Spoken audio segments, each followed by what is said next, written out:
Hello everyone, and welcome to Sleep Theories, the channel where we explore deep, often unsettling narratives but deliver them in a measured, calm fashion ideal for quiet nights. Before we begin, please take a moment to drop a comment telling us where in the world you're tuning in from, what time it is for you right now, and if you wish, how your day has been. And if you enjoy reflective, slow-burning conspiracy stories, make sure to subscribe to Sleep Theories. Tonight's story is titled Shadows in Dallas. It's a historical conspiracy thriller woven around the enduring mystery of the JFK assassination, but told through a modern lens. Follow a present-day investigative journalist as she uncovers shocking connections to events from the early 1960s. Prepare for moral dilemmas, dark secrets, and methodical revelations. Let's settle in and begin. A hush enveloped the old retirement home, the corridors scented by antiseptic and memories of lost decades. Alice Coleman quietly stepped into room 214, a tape recorder in hand. She was meeting Agent Randolph Moore, a retired Secret Service operative who'd served in the Kennedy era. For her assignment, an in-depth feature on the 60th anniversary of JFK's assassination, she'd interviewed numerous figures, but none so close to the White House's day-to-day secrets as Moore. Officially, he was meant to provide nostalgic anecdotes. Unofficially, Alice hoped for a glimmer of something new. Moore, draped in a worn bathrobe, sat by the window. He recognized Alice from a previous phone call, and his lined face brightened slightly. "So, you want to talk about November 63 again, Ms. Coleman?" he said with a gentle rasp. She nodded, pressing record. For the first half hour he shared mundane recollections, the feel of Texas heat that day, small talk among the staffers, the sense of complacency. He spoke of hearing the shots ring out in Dealey Plaza, the chaos in the follow-up. Alice politely made notes, but all matched the well-trodden official story. At length Moore's tone shifted. He peered out the window at a leafless oak, then said quietly, "You know, we told the public a pretty neat story about Oswald. But it's bigger, Ms. Coleman. I can't say more." She leaned forward, heart quickening. "Bigger how?" He hesitated, tears glinting in his eyes. He was, well, let's just say, some of our own men might have guided him. Alice's pulse pounded. She'd heard countless theories, but hearing a direct hint from someone with inside knowledge was new.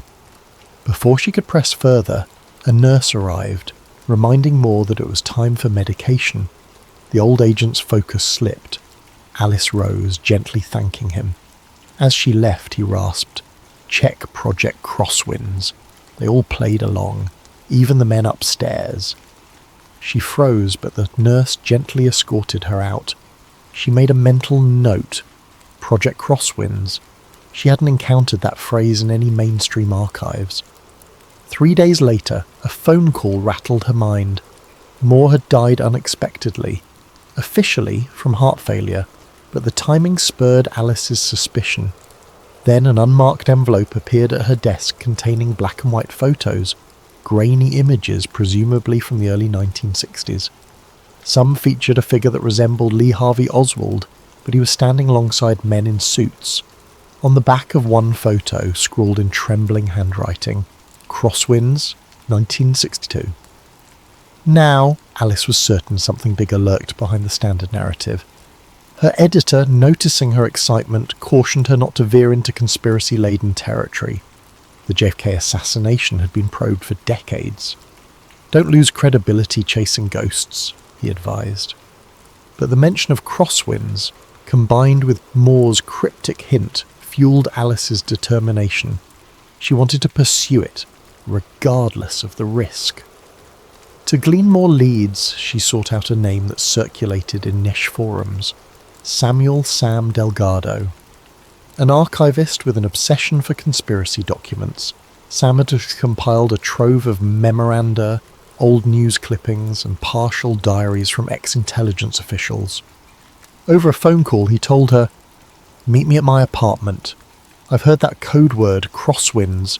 Once or twice in old declassified CIA files. It might connect to a plan bigger than Oswald alone. She could sense his excitement.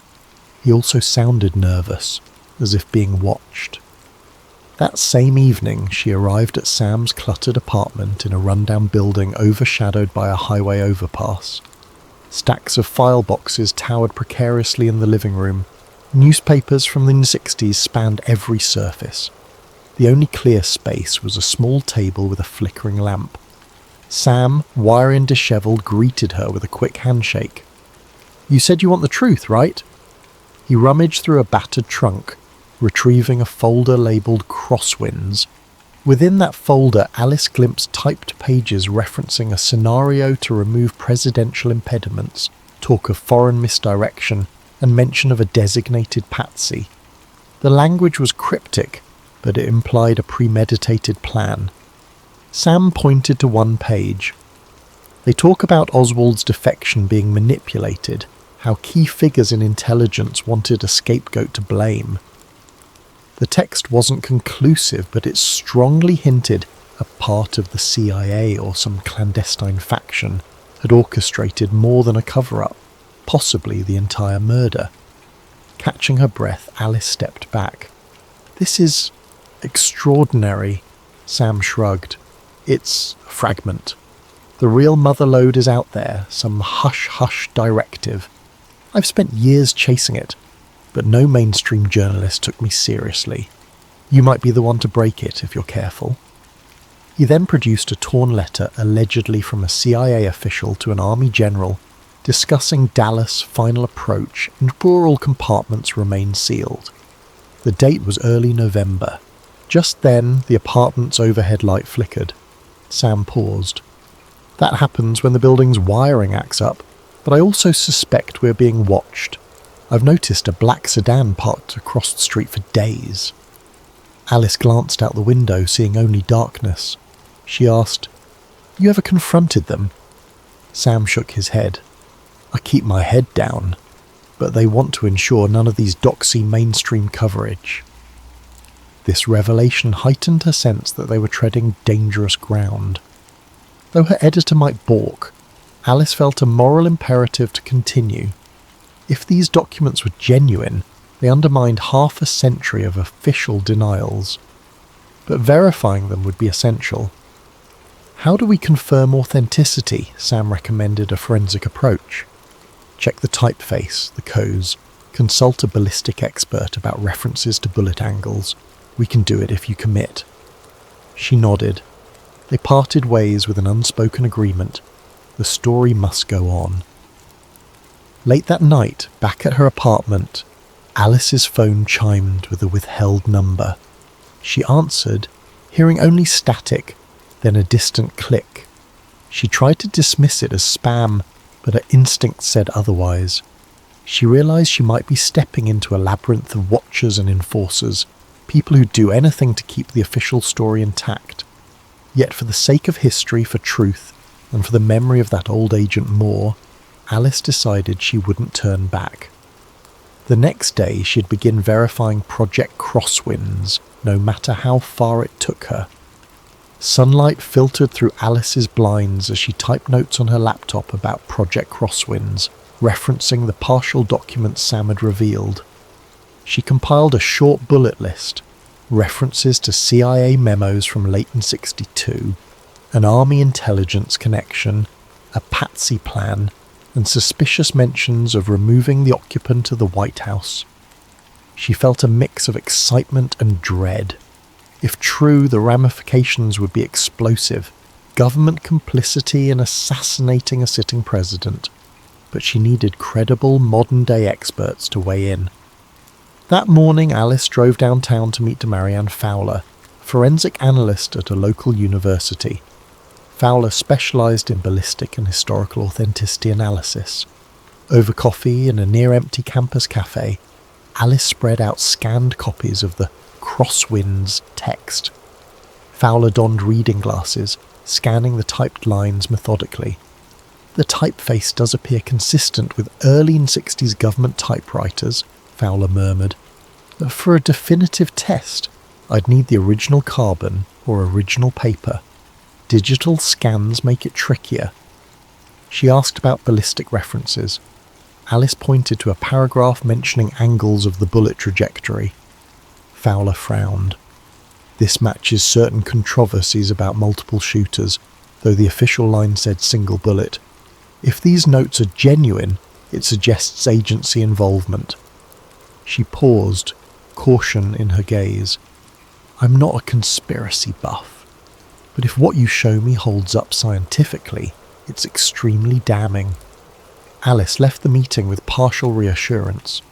Fowler remained sceptical but intrigued, willing to do further checks if they somehow got original documents. Meanwhile, Sam Delgado texted her a new lead. An ex-CIA logistics officer was rumoured to live in rural Louisiana. He might confirm crosswinds, Sam wrote, though he was notoriously reclusive. By midweek, Alice and Sam decided to travel to New Orleans. The city had a swirl of old rumours tying Oswald to local associates or intelligence cutouts. Perhaps they'd find more references. They hopped a flight, quietly checked into a budget motel on the outskirts. Sam insisted on caution, eyeing every parked car suspiciously. We're definitely on radars now, he muttered. They won't let Project Crosswinds come out uncontested. In a musty library corner rummaging through local archives, they then encountered fleeting mentions of a Major Garrity, an intelligence operative rumoured to have recruited assets in the early 1960s. This name matched some of the faint scrawls in Sam's docs. T. Garrity. Sam gasped softly. Thomas Garrity, CIA paramilitary officer, known for covert ops in Cuba. If Garrity was part of Crosswinds, he might still be around or might have gone underground. One evening, Sam arranged a secret meeting with an elderly man nicknamed Pappy, rumoured to have been a driver for a mob-linked politician in 1963. They met in a dimly lit bar near the French Quarter. Pappy arrived wearing worn slacks, a cane in hand. Over a slow conversation, he mentioned how men in suits visited certain local crime figures, apparently forging an alliance of convenience to remove Kennedy. He recalled overhearing lines about ensuring the blame falls squarely on that Marine. The name Oswald came up in hushed tones. Pappy's account was scattered, but it matched the gist of Project Crosswinds. He said, "Some folks said the plan was bigger than the Mafia, like high-level spooks steering the Mafia as pawns." When Alice pressed for details, Pappy's voice wavered. "I only know they called it a necessary measure. I didn't want to know more." He looked fearful, as if even decades later, the spectre of reprisal hovered. Moments after Pappy's departure, Sam discovered his notes rummaged through. He'd left them on the bar table for a minute, and now half the pages were missing. "Where?" he hissed. A quiet panic enveloped them. They scoured the bar. The bartender shrugged ignorance. Possibly they'd been pickpocketed. Possibly an agent of Garrity's was lurking, snatching evidence. Sam cursed under his breath, eyes darting about for watchers. Alice realised they must be extremely careful. So far, none of this had gone public, and forces were determined to keep it that way. Returning to the motel, they found the door slightly ajar, the lock jimmied. Inside, the lights were on, the place ransacked. Sam's laptop was gone. The safe with some original documents was forced open. A single note scrawled on the bed. "Stop now." Fear hammered in Alice's chest. This was no random burglary. Sam sank onto a chair, shoulders trembling. "They're serious," he whispered. "If we push further, we might end up like that old Agent Moore." But for Alice, something fundamental shifted. She saw how far these conspirators would go. Retreating now meant letting them bury the truth for good. She phoned Manny, her colleague, summarising the break-in. Manny insisted, "You gotta get out of there, or go public now." She hesitated. The documents were partially stolen, the story was half-formed. She responded, "I need better proof. Then we go public. I can't run off a street." Manny reluctantly accepted. promising to keep a lookout for suspicious activity back at their city. In the following days, as they tried to salvage leads, they spotted a man trailing them, a tall, stoic figure with a military bearing. On a hunch, Sam recognised him from a decades-old photograph, Thomas Garrity. Late one night, Garrity cornered them outside a closed library, leaning against a parked car. "I suggest you two stop rummaging in dead men's secrets," he said, voice low. "No one wants the public undone by illusions of betrayal. Let the past remain in the shadows." Sam tried to protest, but Garrity's cold gaze froze him. Garrity added, "This is your last warning." Then he slipped away, leaving them shaken. The real threat had materialised. An ex-operative who'd once done the system's dirty work, presumably tasked with shutting them down. Alice, though rattled, found renewed resolve. If Garrity was actively interfering, it meant they were onto something truly incriminating. They discussed next steps. "We have to connect these dots. Find a direct chain from an intelligence directive to JFK's murder. Tie it to current power figures," Alice said. "We suspect they never fully lost influence. Perhaps certain politicians soared to prominence under the shadow of crosswinds." Sam nodded. "One name that keeps surfacing in modern contexts is Senator Evelyn Marsh. She has known intelligence ties going back to the 70s. Maybe she's part of a cover-up lineage." Despite the risk, they decided to head for Washington, D.C. to investigate Marsh's circle. The next morning they checked out of the motel, cautious not to be followed. Sam suggested travelling separately.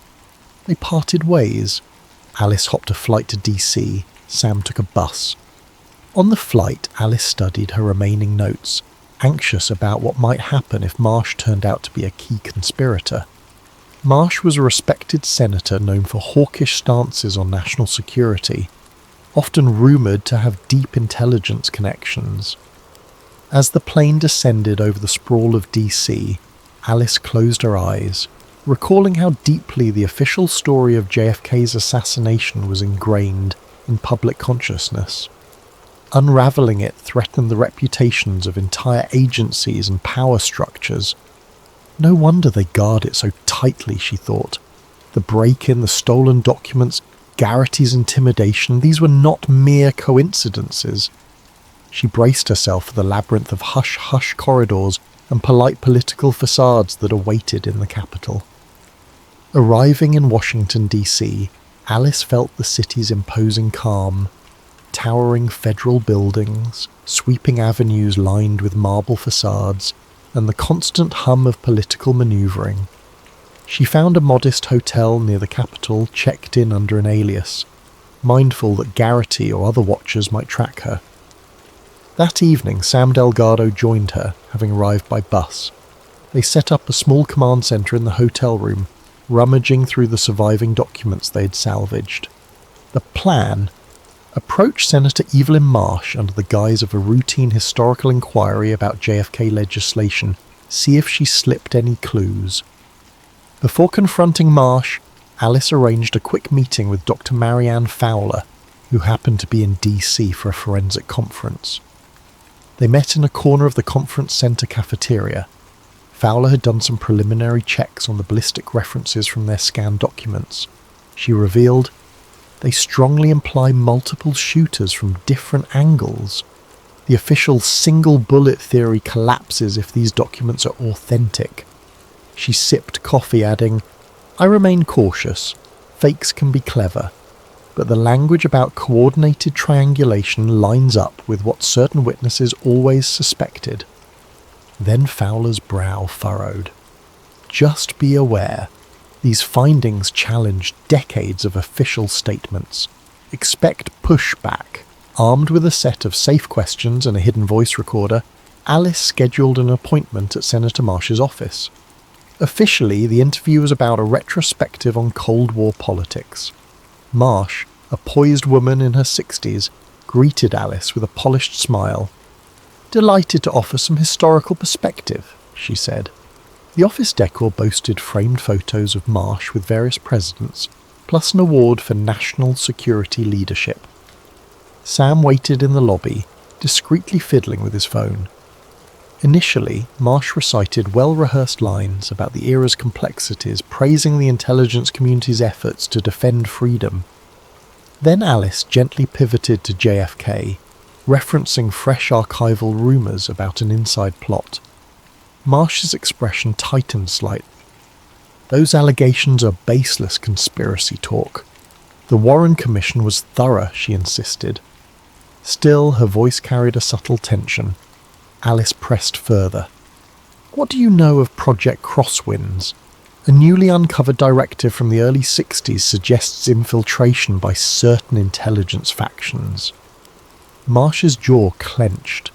She paused, carefully responding, I'm not familiar with any such project. Possibly an unofficial rumour. Let's maintain focus on known historical facts. But her eyes betrayed alarm. Sensing the shift, Alice probed. We suspect the existence of modern guardians of that secret. Would you disavow them? Marsh stood abruptly. This interview is over. I won't indulge discredited theories. She escorted Alice to the door, the staff politely but firmly ushering her out. The final glance Marsh gave was a silent warning. Outside, Sam approached, hushed. That was short. Guess we rattled her.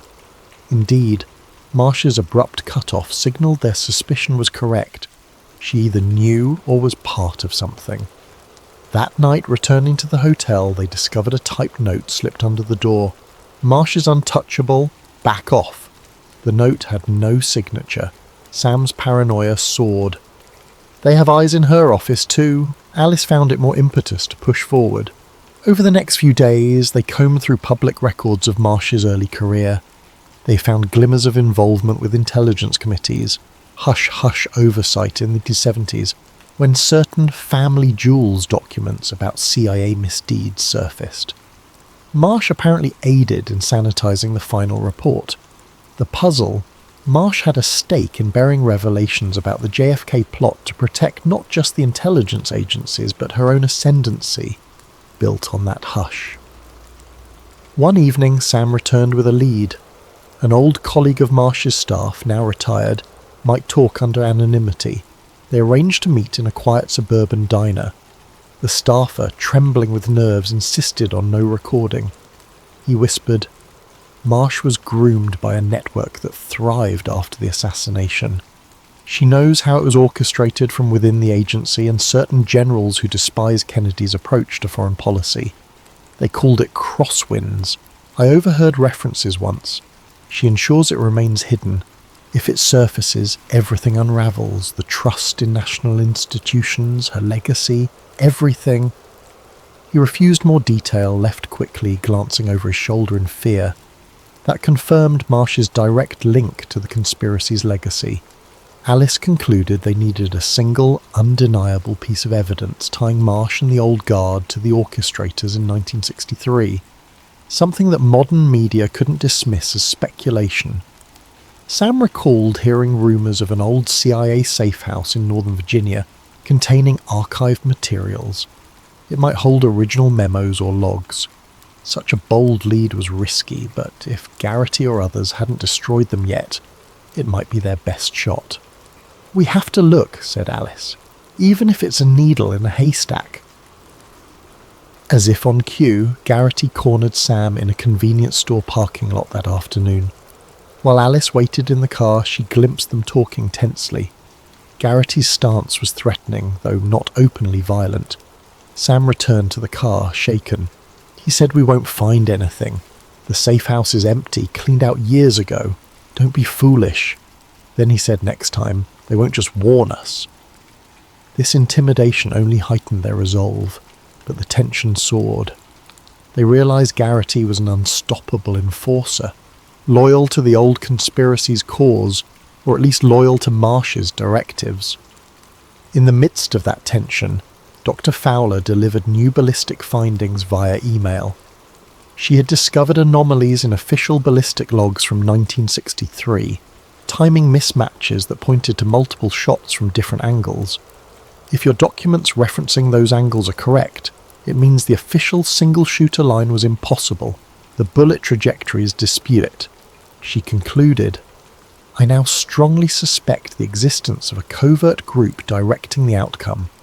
I stand ready to confirm in a published piece if you gather enough additional proof.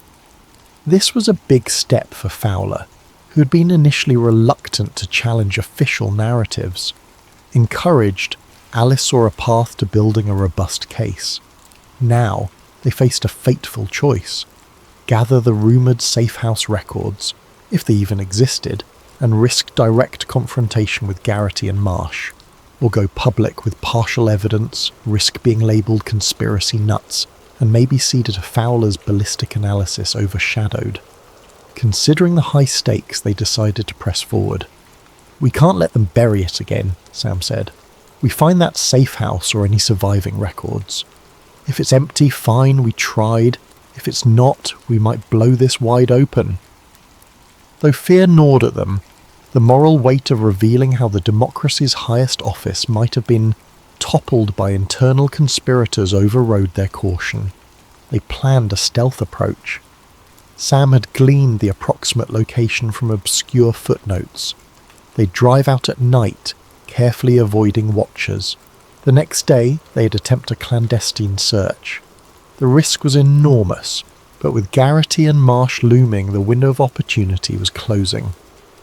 So ended another chapter in their increasingly perilous quest. The capital city, seat of power, had proven how deeply those strings could be pulled to hide old crimes, yet the intangible sense of righteous purpose drove them on. They'd soon find themselves at the threshold of a place that might hold the final puzzle piece, a direct link to the men who orchestrated the shots fired in Dallas decades ago. The question, would Garrity arrive first to erase it all, or would they manage to secure enough evidence to finally expose the true shadows in Dallas? Late at night, a sedan cruised along a winding rural road in northern Virginia. Alice drove while Sam scoured a tattered map. According to rumour, an abandoned CIA safe house sat near a wooded property line. The sky was moonless, thick with hush. They parked out of sight, proceeding on foot. Overgrowth and a weathered chain-link fence suggested no active caretaker. The hush crackled with tension. Garrity might appear at any moment. They found a padlocked door leading to a small bungalow half buried under vines. With minimal fuss, Sam pried open a rotted window. They slipped inside, flashlights illuminating dusty furniture. The interior smelled of old paper and mould. A few battered filing cabinets stood in the corner. This must be it, Sam murmured, if Garrity or Marsh didn't already clear it out. They rummaged through drawers, most empty or filled with mundane forms. Then, behind a wooden panel, Sam discovered a hidden compartment. Inside, a slim metal box labelled Crosswinds. Alice's heart raced. Opening the box revealed typed memos referencing an executive action blueprint, detailing infiltration steps, discrediting certain personnel, arrangement of a staged assassin. Names included Oswald, General B, agency liaisons, and cryptic references to ordered by upper echelons with senatorial assurance. Even mention of Project Crosswinds culminating in Dallas, 11/22/63. Hard proof. The memos were signed off with coded initials. They carefully photographed each page, adrenaline surging. If authentic, these documents proved a portion of the CIA and political figures orchestrated JFK's death. Abruptly, footsteps crunched outside. They froze, lights off. A calm voice. You two can't learn, can you? Garrity. The door banged open. Sam ducked behind a dusty couch, clutching the metal box. Alice crouched behind a battered desk. Garrity's flashlight beam swept the room. He advanced with measured steps. Ms. Coleman, Sam Delgado, I know you're here. Drop that box. Step out or I'll do it for you. Tension clamped Alice's chest. She texted Manny a quick, safe house under attack, then stashed her phone. Garrity spoke again. "You realise you're meddling in national security? This is bigger than you. The country needs the official story intact." She glimpsed the silhouette of Garrity's pistol in the faint beam. Fear hammered in her, but she mustered courage. The memos must not be lost. Sam whispered to Alice, "I'll distract him. You slip out the back window with the docs." She protested silently, not wanting to abandon him, but Sam signalled urgency. Garrity advanced deeper, nearing the desk. Sam popped up from behind the couch, brandishing a broken chair leg. "Over here, Garrity!" he shouted. Garrity spun, startled. Sam lunged, the chair leg meeting Garrity's forearm. A short scuffle ensued. Garrity easily disarmed Sam, tossing him into a shelf with a loud crash. While Garrity was occupied, Alice crept to the side window. The metal box clutched to her chest. She hoisted it, climbing out with difficulty. The sound of a gunshot cracked inside. Fear jolted her. She didn't know if Sam was hit. She scrambled out, stumbling in the dark. Another shot echoed, then a third. Her mind reeled with dread, but she pressed on, memorizing Sam's last instruction. "Get the evidence out." She dashed into the thicket, crouching behind trees. A single overhead glance told her Garrity wasn't immediately chasing. She heard muffled shouts from inside the safe house. Possibly Sam was pinned, or worse. She texted Manny once more, hands shaking. "Shots fired, have docs, need help." Manny responded, "Police en route," though she doubted local authorities could handle Garrity's covert ties. Nonetheless, she kept moving. She prayed Sam might slip away somehow. Eventually, after a tense half-hour navigating darkness, she reached the parked sedan. She stashed the metal box in the trunk, heart pounding with anguish over leaving Sam behind. But revealing these documents might be his only hope. She started the engine, headlights off, rolled down the road until safe to turn them on. Once on the highway, tears streamed. She overcame the guilt with a vow. "I'll expose everything, rescue Sam." But for now, the documents needed to get out. At dawn, she found a safe motel near a different county. Manny arrived after a frantic drive from the city. They pored over the newly discovered memos. The language was shockingly explicit, references to how Oswald shall be presented as the lone extremist, a mention of arranging infiltration in New Orleans for plausible associations, instructions for certain media infiltration to push the official line, even footnotes about friendly senator aides ensuring the commission's compliance. One senator's name was redacted, but cross-references suggested it might be Marsh or her predecessor. Manny gasped. This is more than enough to blow up decades of official narrative.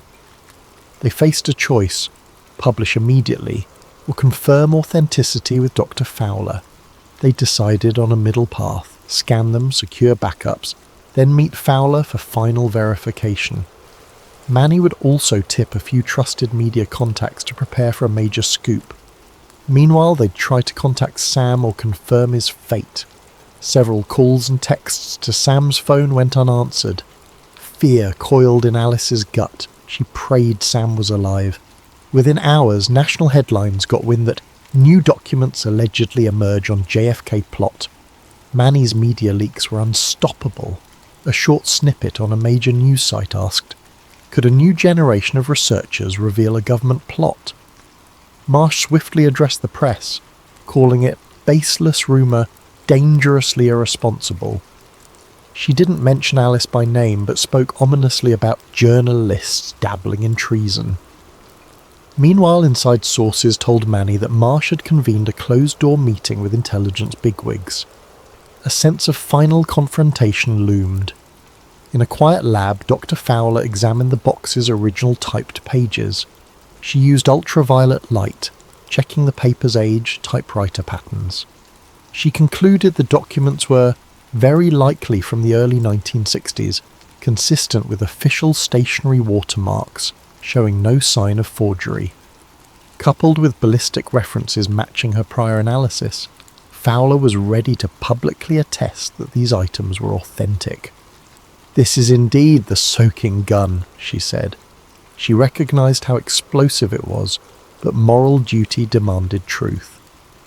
As Alice prepared to release the entire trove online, Manny received a tip from an inside staffer. Senator Marsh had demanded the FBI investigate the theft of classified documents. She might orchestrate a legal clampdown, brand them as national security threats. Also, Marsh had apparently engaged Thomas Garrity to track down the missing box. Meanwhile, Sam Delgado's fate remained unknown. A swirl of tension overshadowed the moment. Alice recognised once they pressed publish, they'd have no protective shield. The conspirators might act violently or use legal sabotage, but the only path was forward. Midnight approached. In a small safe-house apartment Manny had borrowed, Alice hovered over her laptop, hand trembling on the mouse. The digital scans of Project Crosswind's documents were queued. Manny nodded grimly. Dr. Fowler on speakerphone confirmed readiness to back them up with her ballistic evidence. With a single click, the entire trove would go public, open for the world to see. That moment was mere seconds away. In the hush, Alice recalled Sam's unwavering devotion, risking everything for the truth. She inhaled, pressed the button. The final part of their plan was in motion. They braced for a collision with Senator Marsh and Garrity, the culminating struggle to shatter a half-century of national deception. Within minutes of Alice uploading the Project Crosswinds documents, a ripple coursed through social media. Bloggers, conspiracy forums, and eventually mainstream news sites began echoing the key revelations. A CIA-led directive aided by certain army generals, culminating in the Dallas assassination. The material included typed memos, references to Oswald's role as a scapegoat, potential collusion with mafia elements, and even cover-up involvement by powerful politicians. Shockwaves spread, overshadowing the usual nightly headlines. Even so, some demanded more proof. As dawn broke, the mainstream press hammered the story with headlines. Leaked memos suggest government plot in JFK killing. Authenticity under review. Senator Marsh fired back, issuing a statement. These so-called documents are unverified, illegally obtained. We must not let fringe conspiracy distract from real national interests. Yet behind the scenes, Marsh scrambled, summoning her legal teams, pressuring allies in intelligence to discredit Alice. A storm of official denials took shape, but Dr. Fowler stepped forth with her forensic analysis. She appeared in a short segment on a major network, carefully explaining the physical authenticity of the pages. She highlighted how the ballistic references resolved the old magic bullet controversies. Viewers watched, stunned. Marsh's attempts to brand the evidence as forgeries lost momentum. Public curiosity soared. In the swirl, Alice arranged a covert meeting with Senator Marsh, offering an off-the-record chance to respond. Marsh surprisingly agreed, perhaps hoping to spin the narrative. They chose a neutral space, an empty event hall after hours. Manny set up a camera feed, ready to stream if needed. Marsh arrived, flanked by a stern-faced aide. She wore her polished smile. "Ms. Coleman, you're courting national sabotage. This entire fiasco jeopardizes trust in our institutions," Marsh began calmly. Alice retorted, "Senator, these documents show that powerful figures orchestrated JFK's murder. The public deserves to know. Did you or your predecessors share complicity?" Marsh's polite mask cracked. "I was not around in '63, but yes, I represent a lineage that believed in safeguarding national security by any means. Some secrets must remain buried to keep America strong. The chaos you're unleashing helps no one." Manny, hidden, recorded every word. Marsh realized too late this conversation was on the record. She grew furious, hissing, "You vile opportunist." Suddenly, Thomas Garrity burst in from a side door, pistol in hand. Manny froze behind the camera. Marsh whipped around. "Garrity, why are you here?" he glowered. "I am cleaning up your loose ends, Senator." Marsh's eyes flashed anger. "We do not kill them in a public broadcast, you fool! Stand down!" Garrity spat. "You lost control. This entire scandal threatens us all." In a standoff, Garrity advanced, aiming at Alice. She tensed, heart pounding. Chaos erupted. Manny tried to tackle Garrity. A shot rang out, grazing Manny's shoulder. He collapsed with a cry. Marsh shouted in panic, "Stop, Garrity! We can salvage this!" Garrity ignored her, turning the weapon at Alice. She ducked behind a chair, trembling. Sensing it was do or die, Manny, despite the pain, wrenched himself up, lunged at Garrity again. Another shot fired wide, lodging in a table. Marsh stumbled back, her perfect composure shattered. She shrieked, "You're destroying everything!" Garrity roared back, "We do what must be done!" The scene was chaotic, but Manny managed to knock Garrity's arm enough to send the pistol skittering. Alice seized the moment, dashed forward, retrieving the gun, holding it unsteadily. Garrity lunged for her, but Manny blocked him and they could pin Garrity down. Unbeknownst to Marsh, Manny's camera had been streaming to a small online platform. The scuffle, the senator's meltdown, Garrity's confessions about ends justify means, it all broadcast live. The partial admission from Marsh about a lineage preserving secrets at all cost went public. Observers on the internet watched, stunned, as it became apparent that a high-level figure condoned lethal methods to keep old secrets hidden. Police sirens soon approached. In the final moments, Marsh tried to salvage dignity, stammering to the camera that everything was misconstrued. But the broadcast ended with uniformed officers storming in, subduing Garrity, paramedics tending Manny's wound. Alice felt relief mingle with exhaustion. They had forced a confession, or near enough, out into the open. The entire conspiracy was effectively laid bare for national scrutiny. In the days that followed, Marsh faced a firestorm. Public calls for her resignation mounted. Congressional committees demanded an inquiry. She tried to disclaim involvement, but the partial meltdown on camera was damning. Garrity was arrested, though rumours swirled he'd take the fall alone. Meanwhile, Manny's minor injury was treated, and he was released from the hospital with a bandaged shoulder. Dr. Fowler stepped forward, confirming the ballistic data, lending the final blow to the official single-shooter theory. In the swirl, Alice pressed authorities about Sam Delgado's fate. Garrity, under interrogation, grudgingly admitted Sam had escaped the safe house, wounded but alive. He'd fled, uncertain of his direction. This spurred a new search. A few days later, Sam reappeared, calling from a hospital in another state. He'd sustained a minor gunshot wound, but managed to slip away while Garrity gave chase. He was safe now, though shaken. Alice wept with relief. She realised how close they'd come to losing him. The documents plus Marsh's meltdown spurred a major national debate, overshadowing typical news. Polls reveal the public was half in shock, half in denial. Some refused to believe the government orchestrated JFK's death, calling it a hoax. Others demanded immediate prosecutorial action. The White House declared a special commission to review the newly revealed evidence. Historians declared it the biggest revision of 20th century American history in decades. For Alice, the experience was bittersweet. She'd uncovered the truth, but at great cost. Sam's injuries, Manny's brush with death, her own near-lost faith in the system. She felt no triumph, only relief that the old Agent Moore's final cryptic warnings had led her here. She remembered how the story started with a simple anniversary piece. Now it ended with a national reckoning. She often revisited the memory of Agent Moore's frail voice. He was just a patsy. Indeed, the entire truth was darker than she imagined. Months later, Alice visited Dealey Plaza in Dallas. The sun shone on the famous old book depository, the vantage point that for decades was claimed to be the lone shooter's nest.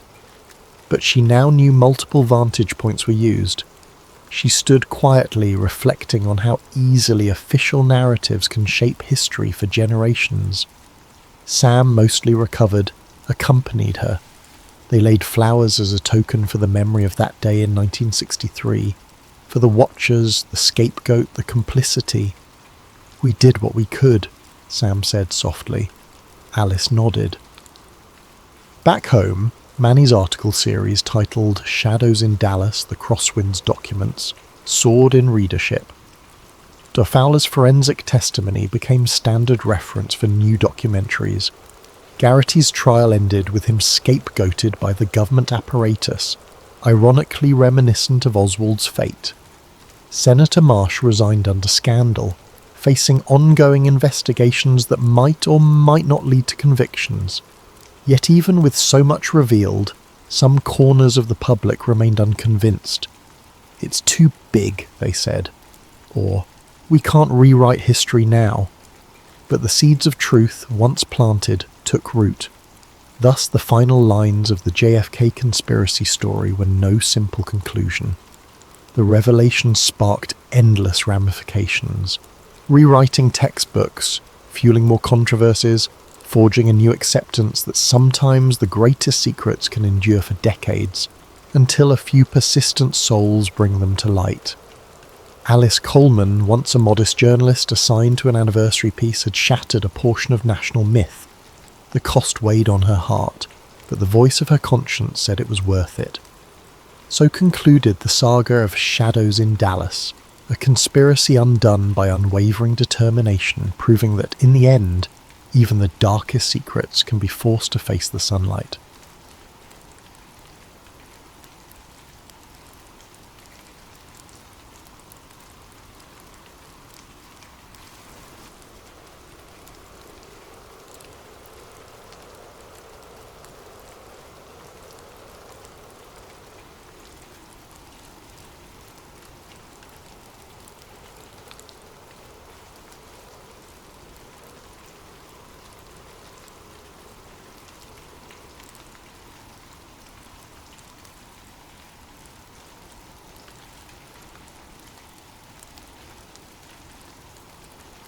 Poor visibility, and the arrogance of an unsinkable ship as the critical factors. Yet, there have been whispers, hushed speculations about switched ships, potential insurance fraud, rivalries among wealthy men on board, or even bizarre sabotage. Over time, these theories have grown more elaborate. In the story you're about to hear, we'll follow one young man's inexplicable journey from an ordinary life into a realm of dark secrets hidden deep within government files and naval records.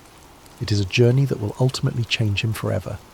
Our main character, Jonah Whitfield, was never a conspiracy buff.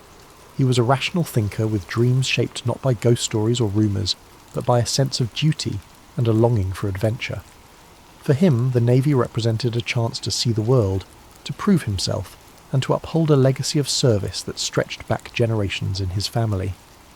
Little did he know that in the bowels of an old storage room at a naval base, he would stumble upon fragments of information that pointed to a version of the Titanic disaster far more convoluted than he ever imagined. You will follow Jonah as curiosity ensnares him as he attempts to separate fact from fiction.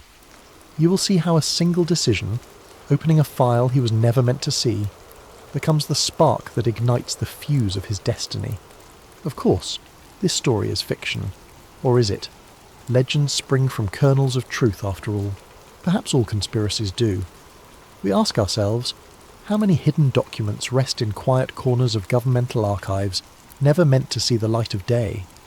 Could the Titanic's sinking have been orchestrated for financial gain, or to eliminate certain wealthy individuals who were obstacles to powerful interests? Accounts vary, but the question remains, why do stories like these continue to persist, generation after generation? Is it because we suspect that official records only tell part of the story? That question, dear listener, is yours to consider tonight. As you relax in bed, commuting to work, or simply unwinding at home, let yourself be drawn into the hidden corridors of Jonah's world. Let your imagination wander through sealed doors and dusty filing cabinets where skeletons of history might still reside. Above all, enjoy this journey into the unknown, one that weaves threads of historical speculation, espionage, and the unwavering human search for truth. Again, if you're new here, remember to comment your location and local time below. and subscribe to Sleep Theories for more stories that challenge the boundaries of what we accept as factual. Let us know your thoughts after you've finished listening or reading, but for now, dim the lights, get comfortable, and allow yourself to drift into the haunting possibilities surrounding the RMS Titanic's untimely demise. Welcome to a tale that merges the fervour of curiosity with the unyielding grip of secrecy, one that may leave you pondering whether some truths are better left buried at the bottom of the sea. Now, let us begin. Jonah Whitfield had grown up listening to his grandfather's stories of the sea, not fairy tales or legends, mind you. His grandfather, a retired naval officer, was far too practical for that. Instead, he spoke of harrowing rescue missions in stormy oceans, the camaraderie of sailors bound by duty, and the quiet moments staring out over endless waves, feeling at once tiny and limitless. Those stories shaped Jonah's boyhood dreams. By the time he turned 18, the stinging smell of salt air and the disciplined life aboard a ship beckoned him more strongly than any college or civilian job could. So it came as no surprise to anyone when Jonah enlisted in the Navy. Boot camp was everything Jonah expected. Physical rigours, mental challenges, and the forging of lifelong bonds. His fascination with maritime history deepened whenever he had spare time. He pored over naval records, read about famous admirals, and studied old ships that had shaped the course of warfare and commerce over centuries. There was a sense of continuity there, a feeling that by joining the Navy, he had become part of a lineage that stretched back through time, connecting him with maritime heroes and tragedies alike. Jonah's thirst for history led him into off-duty research projects whenever he was stationed at a base with a decent library. He'd stay late, flipping through references about everything from Nelson's victory to obscure World War II submarines. That's how, in the quiet recesses of the Stonebridge Naval Base's archives, he first encountered a locked steel cabinet marked simply with stenciled letters, SS Files, Restricted. The red tape was thick. He had no clearance to open it. But there it stood, tempting him with the possibility of secrets just out of reach.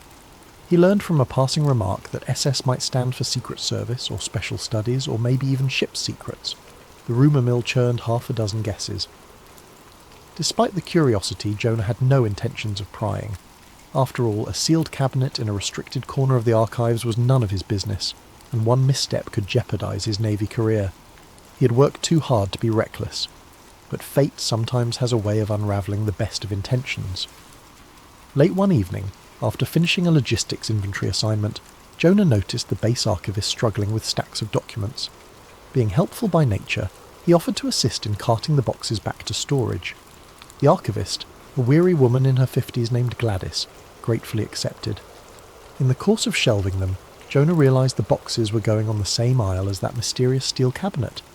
That was how he found out the archivist possessed a special key. A minute later, as they were sorting the new materials, the overhead lights flickered, an all-too-common glitch at Stonebridge. Gladys set the key down on a nearby shelf to fiddle with the fuse box, leaving Jonah momentarily alone with that cabinet's looming presence. He wouldn't have considered it, but something about the hush of the corridor, the glint of the key, and the memory of his father's cautionary words, "Sometimes you have to open a door to see if it should remain closed," kindled a spark inside him. Jonah was no thief, yet, against his better judgment, he lifted the key from the shelf and tried it on the cabinet's lock. A loud click startled him. His heart pounded. Time felt suspended as he swung the heavy door open. There were folders, some labelled by ship names he didn't recognise, others by cryptic code names. The label that caught his eye in the second drawer made his breath catch. RMS Titanic, Restricted. He had always held a deep, if casual, interest in Titanic lore. The ship had fascinated the world for over a century. The largest ocean liner of its day, declared unsinkable, only to vanish beneath the Atlantic waves on her maiden voyage. Historians chalked it up to human error, complacency, and a tragic encounter with an iceberg. But here, locked away in a naval archive, was a folder about the Titanic. Why would the Navy, especially a US naval base, have top-secret documents on a British passenger liner that sank in 1912? Before he could rationalise what he was doing, Jonah's hands were on the Titanic folder. He cracked it open. Inside lay aged photographs, typed memos from the early 1900s, and even an internal communication referencing intentional sabotage. The words on the page blurred as he skimmed them. Phrases like, Olympic switch, financial impetus, and elimination of key opponents. A wave of confusion and excitement washed over him. He had stumbled onto something far beyond folklore. This was no casual mention of the disaster. It was describing a possible plot. Footsteps echoed behind him, and Jonah hurriedly returned the folder to its place. By the time Gladys reappeared, none the wiser, the cabinet was locked again, the key discreetly returned to the shelf. But Jonah's heart was still racing. He composed himself enough to finish helping Gladys, but his mind swirled with questions he dared not ask.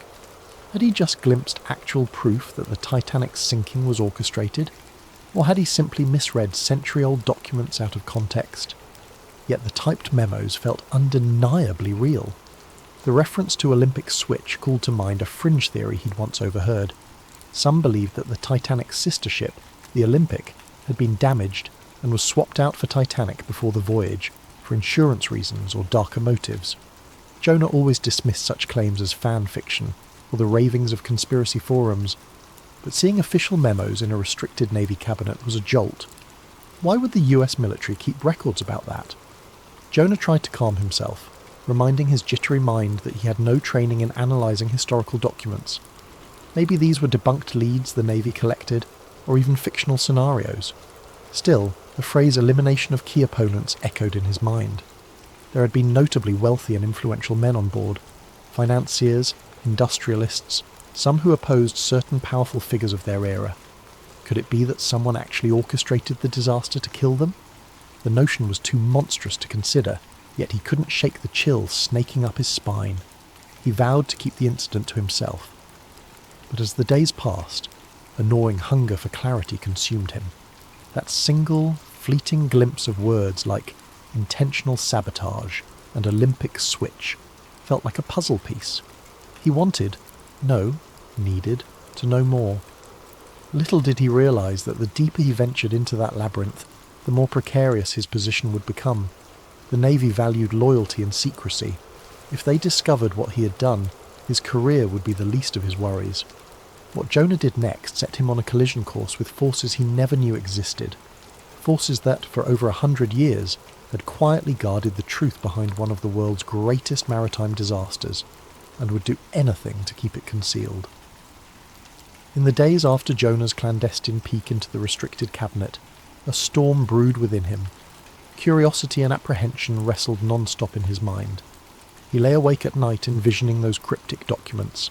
A typed letter dated 1912, referencing a hush-hush directive to ensure vulnerable hull plates gave way under stress.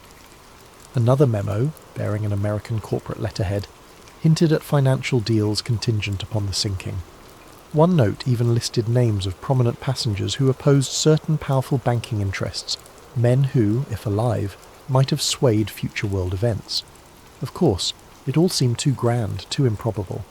The official story, that an iceberg gashed the hull, that the ship lacked sufficient lifeboats, that she sank with tragic speed, remained the accepted narrative. Yet Jonah couldn't escape the feeling that powerful institutions sometimes orchestrated dark events for profit or political gain. History had enough examples, from false flag operations to secret dealings shaping wars. Could the Titanic's demise be part of that shadowy tradition? Determined to learn more, Jonah devised a plan. Each evening he volunteered for extra archiving tasks at Stonebridge's Records Centre, claiming that he wanted to get ahead on his administrative duties. The archivist, always short-staffed, was happy to accept free help. This gave Jonah a legitimate reason to be near the locked cabinet. He didn't dare open it while others were around, but he hoped to glean additional context from the archived ship logs, personal diaries, or naval correspondences from around 1912, anything that might provide clues. He started with public records, standard references to the White Star Line, the official Titanic inquiry transcripts, radio telegraphs from the night of the sinking. He found nothing unusual at first, only the well-known timeline of distress calls, the Californian's debated proximity, and the Carpathia's heroic rescue. Late into one night, hunched over a table with a single flickering lamp overhead, Jonah found a brittle folder marked Naval Exercises, Atlantic, 1912. Inside, he discovered something curious, a typed instruction sheet for a US naval vessel to manoeuvre unusually close to the North Atlantic shipping lanes on the very same week Titanic set sail. The rationale cited was cold water endurance training. Oddly, the coordinates placed this naval vessel near areas later rumoured to be filled with pack ice. What was an American Navy ship doing there? The Titanic was a British vessel sailing from Southampton to New York. Why would the US Navy be anywhere near that corridor, specifically during that fateful time? The official record offered no clarity. It merely provided logistical notes. But Jonah's gut told him this was not mere coincidence. He dug deeper, sifting through cross-reference telegrams. He found a coded exchange about monitoring certain cargo consignments. Another mention: ensure no direct involvement is traceable. Tension knotted Jonah's stomach. Could it be that an American warship had been placed to guarantee the liner's demise? Or to confirm that none survived who weren't supposed to? These late-night investigations didn't go unnoticed. One evening, while Jonah hunched over a desk reading old manifest pages, he sensed someone watching him. The hair on the back of his neck prickled. He turned to see a petty officer from another division, a man he recognised only vaguely, standing in the shadows. The officer's gaze flicked from Jonah to the scattered documents, then back to Jonah. He said nothing, just offered a curt nod and left. Jonah's heart pounded. Had he been too careless? Could word get back to the commanding officers that he was snooping into topics well beyond his pay grade? Trying to be more discreet, Jonah waited until the base was nearly empty. He'd show up with a duffel bag full of groceries, pretending he was grabbing a late snack in the rec room, then slip into the archive. He copied notes by hand rather than photocopying them, for fear of leaving a paper trail. Each new detail he uncovered painted a more alarming picture. Accounts of suspicious cargo, covert alliances, wealthy financiers who stood to gain from sinking a specific ship. Not to mention the rumoured switch between the nearly identical Olympic and Titanic. Some documents even discussed the possibility that the real Titanic was so badly damaged that the shipping company orchestrated an insurance scam. If these documents were genuine, it implied that high-level powers orchestrated a disaster to eliminate certain individuals, or to reap a staggering insurance windfall, or perhaps both. His mounting paranoia reached a fever pitch when he discovered a later memorandum dated 1980, suggesting modern intelligence agencies had assumed custodianship of the Titanic files. They noted these files remained suppressed to preserve diplomatic ties and financial stability, with instructions to destroy any duplicates. Clearly, people with authority, across multiple generations, were actively covering up potential truths about the Titanic's end. One night, as Jonah prepared to leave the base, he glimpsed the same petty officer waiting near the main gates. The officer's gaze locked onto Jonah's. Taking a detour, Jonah slipped into a side corridor and waited, watching the man from a safe distance. After a few moments, the man spoke quietly into a cell phone, then walked off. Jonah exhaled, dread coiling in his chest. He realised he was under surveillance. Perhaps they suspected he was rummaging in the restricted files. He had to be more cautious or risk permanent consequences. Driven by a mixture of adrenaline and righteous anger at the idea of orchestrated mass murder, Jonah decided to share what he'd found with someone he trusted. He confided in Bryce Fletcher, a longtime friend and fellow sailor who had joined the Navy the same year. Over coffee in a dingy diner off base, Jonah spilled everything: his accidental discovery, the mentions of sabotage, and the old memos that put the US Navy suspiciously close to Titanic's final route. Bryce listened, eyes widening with each sentence. "You realise this is insane, right?" he murmured. "We're talking about the biggest maritime tragedy in modern history. You're saying it was purposeful? That's madness," Jonah sighed. "I know, but the documents I've seen, it's not random speculation, it's official. They talk about ensuring the ship meets a watery end to protect certain financial interests. Even the mention of removing prominent dissenters is there." They spoke in hushed tones, glancing over their shoulders. Bryce was torn between disbelief and the weight of Jonah's earnestness. Finally he whispered, "This could ruin you. Or worse, you should drop it." But Jonah couldn't let it go. He felt an obligation to the 1,500 souls who'd perished, if indeed they had been sacrificed for profit. He believed the truth deserved to be known, no matter how long it had lain hidden. Their next question was how to proceed without incurring the wrath of powerful institutions. Bryce, chewing a thumbnail, suggested they quietly compile evidence and leak it anonymously to journalists or historians. That way, at least, the documents might see daylight. Neither of them realised the enormity of what they were up against. In the grand scheme, it wasn't just the US Navy. It wasn't just a shipping company. It might be an entire clandestine network that spanned nations and decades. One that had successfully buried the Titanic's real story for over a century. That night, Jonah made a fateful decision. He would gather physical copies, enough to prove authenticity, and contact an investigative reporter. He didn't yet know how he'd manage it. The restricted cabinet was obviously off limits, and digitising the documents risked detection. But the idea of doing nothing, of letting the lies remain entombed in watery secrecy, felt unbearable. In a single impulsive act, Jonah set in motion a chain of events that would shake the foundations of his life. There was no turning back. The deeper he dug, the tighter the noose of secrecy would become around him. A few nights later, under the fluorescent hum of the nearly deserted archive, Jonah made his move. He waited until Gladys, the archivist, headed to the supply closet for her nightly restock.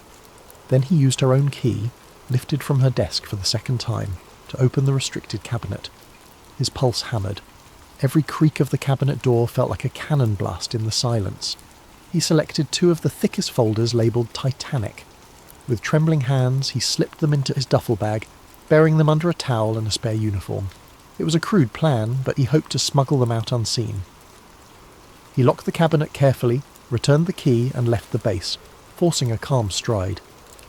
Every passing guard or petty officer made his heart jump, but no one stopped him. Once he was clear of the main gates, relief washed over him. He'd done it. Jonah headed straight to Bryce's cramped-off base apartment. He arrived flushed and breathless. Bryce's eyebrows shot up when he saw Jonah pull the folders out. "You actually did it?" he hissed, helping close the blinds. "My God, man!" They spread the documents on the coffee table, scanning them under a lamp. Each new page amplified the sense of dread. Detailed accounts revealed how White Star Line's parent company was on the verge of financial collapse. Key investors included some of the era's wealthiest men, who had a lot to gain if the Titanic's insurance payouts saved their enterprise, or so the theory went. Another stack of letters referenced specific individuals who boarded Titanic, under the assumption they were sailing on a perfectly safe ship. Among them were powerful figures who supposedly stood in the way of certain bankers' ambitions regarding the Federal Reserve's creation. If the ship sank, those opponents would be gone, clearing the path. One letter in particular chilled Jonah to the core. It detailed instructions sent from a naval intelligence liaison to White Star executives, promising discreet oversight of the mission in exchange for future influence. It mentioned coded conversations about hull modifications, arranged payoffs to silence crew members, and the convenient rebranding of one ship as the other. The letter ended ominously. "Ensure all loose ends are submerged." Bryce looked up, his face pale. "This is bigger than we thought," he said, voice taut. "There are references to government officials, shipping magnates, even British lords. A full century of cover-up. If we leak this, we're essentially blowing open a conspiracy that's been kept under wraps for ages." Jonah nodded, swallowing the lump in his throat. "The question is how? If we go to any big news outlet, the story might be suppressed before it even airs. We need someone fearless, someone who doesn't mind going toe-to-toe with powerful institutions." They considered contacting small, independent investigative journalists, or even releasing scans online. But that ran the risk of the materials being dismissed as forgeries. They needed credibility. Bryce suggested a well-known historian who specialised in maritime disasters, a woman named Dr. Rosalind Fraser, who had garnered respect for challenging mainstream accounts of naval incidents in the past. "She's published in reputable journals," Bryce said. "If she verifies these documents, it's game over for the official narrative." They agreed. Jonah left the folders in Bryce's care temporarily, planning to get them scanned and encrypted. Bryce, though unnerved, insisted on helping. He couldn't let Jonah carry the burden alone. They parted ways, unaware that they were being watched from the street. A figure in a parked sedan across the road flicked away a cigarette butt and noted their comings and goings. Early the next morning, Jonah found a brown envelope slipped under his dormitory door at the base. Inside was a single photograph. Him and Bryce huddled over the stolen documents, captured through the apartment window. Beneath it, a typed note read, "Return what you've taken. Cease all actions. This is your only warning." A chill lanced through him. Someone had followed him, spied on him, documented the theft. He felt the walls closing in. Was it naval intelligence? Some private agency on retainer to old money families? Panicking, he rushed to Bryce's place only to find the door kicked in, furniture overturned. Bryce was gone. So were the documents. Jonah's heart thundered. There were no signs of Bryce or any explanation, just a ransacked apartment. He called Bryce's phone repeatedly, but it went straight to voicemail. Jonah felt numb. Had they taken Bryce? Or had Bryce fled? Searching the wrecked living room, he found Bryce's scanning equipment smashed, the laptop missing. The only clue left behind was a single scrap of paper pinned to the wall with a knife. "You've been warned." His mind raced with horrifying possibilities. He considered going to base security, but what if they were compromised? If this conspiracy extended to the higher-ups, he'd be handing himself over to the enemy. Instead, Jonah decided to call Dr. Rosalind Fraser. Bryce had jotted her phone number down on a notepad earlier. She answered on the third ring, her tone wary. Jonah introduced himself in a rush, explaining that he had crucial documents regarding the Titanic's sinking. He didn't go into detail about how they'd been stolen or how Bryce was missing. Dr. Fraser listened quietly, then told him to meet her at her university office in 3 days, provided he could bring proof. He prayed that Bryce had managed to secure backups. If not, he had nothing. His mind whirled. Did Bryce have a second location for scanning? Had he emailed digital copies anywhere? The only possibility Jonah could think of was an old external hard drive Bryce sometimes used for personal projects. Maybe, just maybe, Bryce had saved something there. Jonah hunted through the apartment's debris until he found the drive hidden behind a bookshelf. It seemed intact. Heart pounding, he stuffed it into his pocket. He had no idea what it contained, but it was his last hope. As he exited the building, the floorboards squeaked behind him. He spun around, only to see the same petty officer from before standing in the hallway, his features shadowed in the gloom. "Whitfield," the man said, voice low, "don't do this to yourself, or your friend. Return what you took and walk away." Jonah's pulse hammered, but he didn't reply. He dashed out the door, footsteps echoing in the corridor, the petty officer not far behind. He sprinted down the stairs, out to the street, weaving between pedestrians. Eventually he slipped into a nearby alley and by luck or desperation lost his pursuer. Breathing hard, Jonah realized he was alone, frightened, and in possession of dangerously incriminating evidence. He feared for Bryce's life, uncertain if his friend had been abducted or coerced. Yet Jonah felt a fierce resolve burning within him. If these conspirators were ruthless enough to kidnap Bryce, they were capable of worse. Surrendering the evidence would solve nothing. It would only bury the truth again and leave Bryce's fate unknown.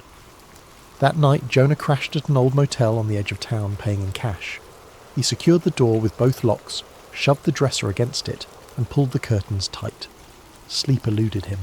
He spent hours hunched over the external hard drive, using his personal laptop to check if anything was there. Relief flooded him when he saw a set of scanned images and text files labelled RMS Titanic Proof. In them were the very documents they had spread on Bryce's coffee table.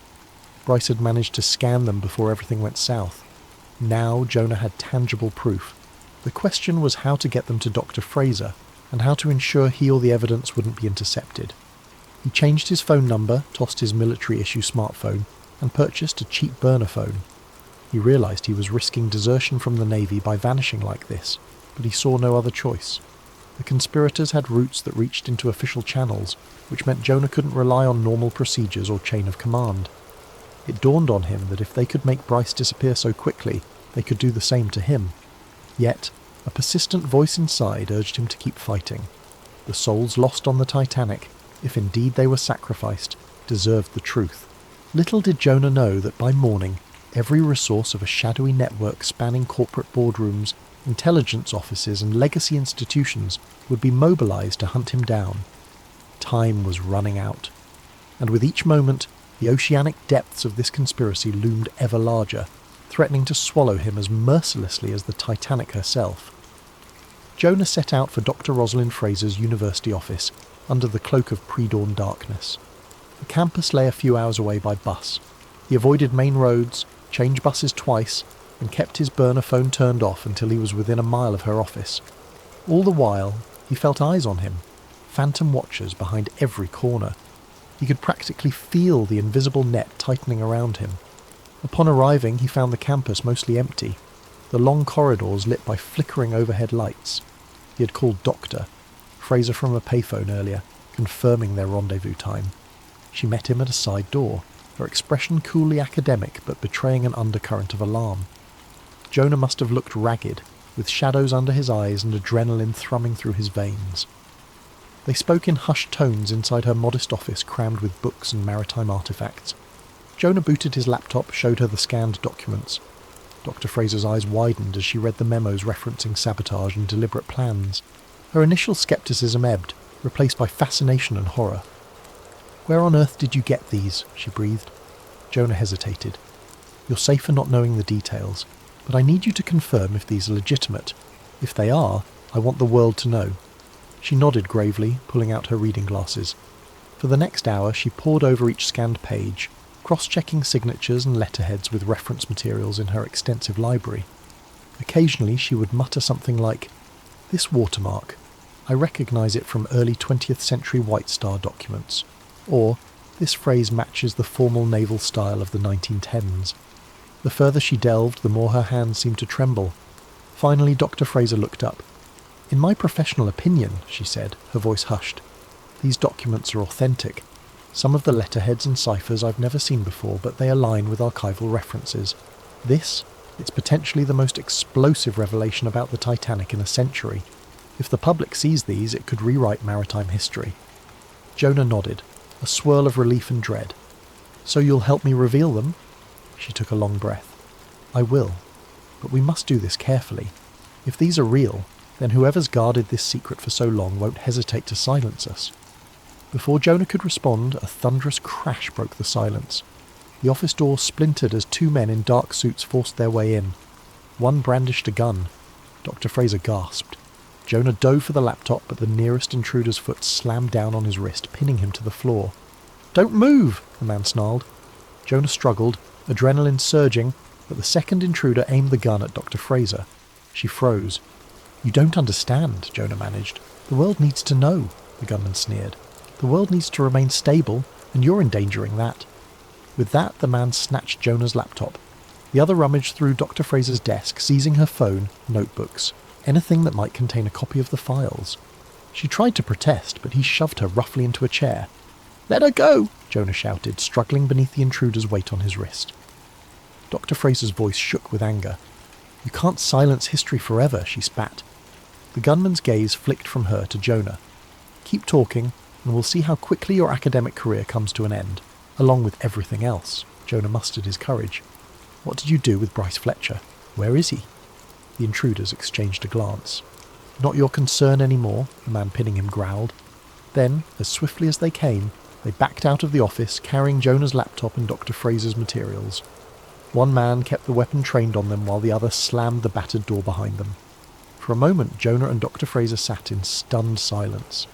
Then Jonah yanked open the desk drawer where he'd put the external drive. It was gone. They'd taken it. All the physical evidence Jonah had left was now in the hands of those determined to bury it. Dr. Fraser's eyes glistened with unshed tears. "They can't unsee what I've read," she said softly, as though trying to reassure both Jonah and herself. "I'll write it all down from memory. I'll go on the record." But Jonah's heart sank.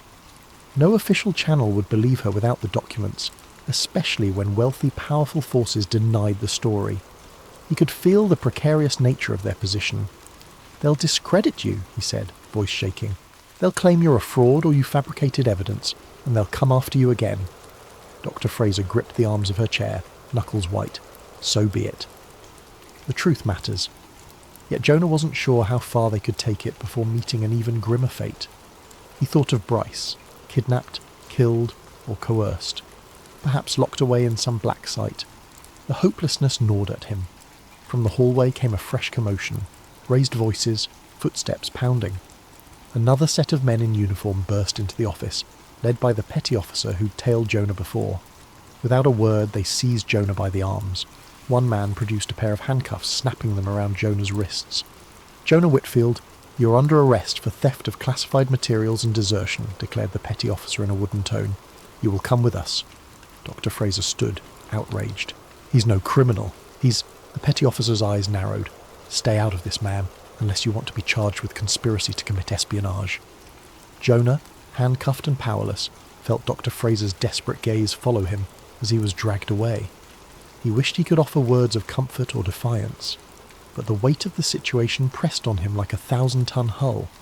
If these men were following direct orders from the very conspirators he sought to expose, then Jonah was about to vanish into the labyrinth of clandestine detention, just like Bryce. They hustled him out of the building into a waiting black SUV. As it peeled away, Jonah caught one last glimpse of Dr. Fraser standing in the doorway, dishevelled and frightened, but resolute. He prayed she would keep fighting, though he feared for her safety. The ride felt surreal.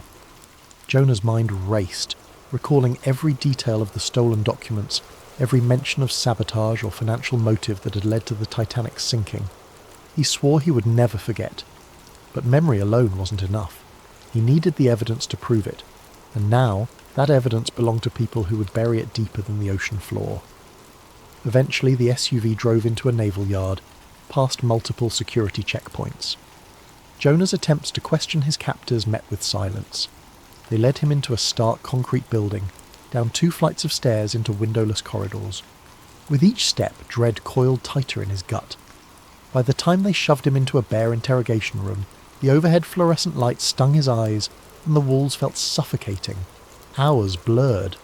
They left him handcuffed to a metal table, a single camera lens glaring down at him from the ceiling corner. No one came in at first, leaving Jonah alone with his fears. Eventually a man in a crisp uniform, no visible name or rank, entered. His face was like granite. "You've made some powerful enemies, Whitfield," he said, voice low. "But you're still young with a promising future. This can end cleanly if you cooperate." Jonah's mouth felt dry as sand. "What do you want?" The man flipped open a slim file. "All the documents you took from the restricted cabinet, any copies you might have, and the names of anyone else you shared them with. That includes Dr. Fraser." Jonah's thoughts flicked to Bryce, to Dr. Fraser, to the battered remains of all his attempts to reveal the truth. He realised that if he cooperated, he'd condemn them as well. But if he stayed silent, these people could do anything they wanted to him. His future, his freedom, even his life hung by a thread. He mustered a shred of defiance.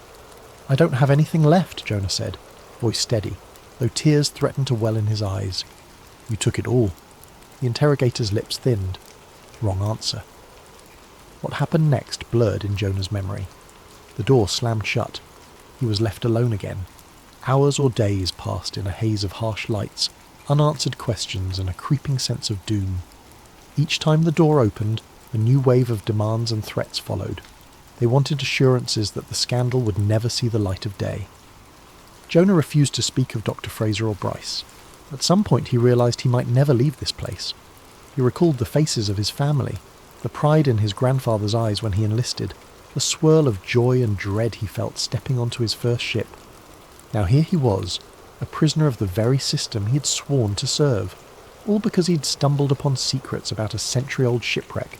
News of Jonah's arrest never made it to the public record.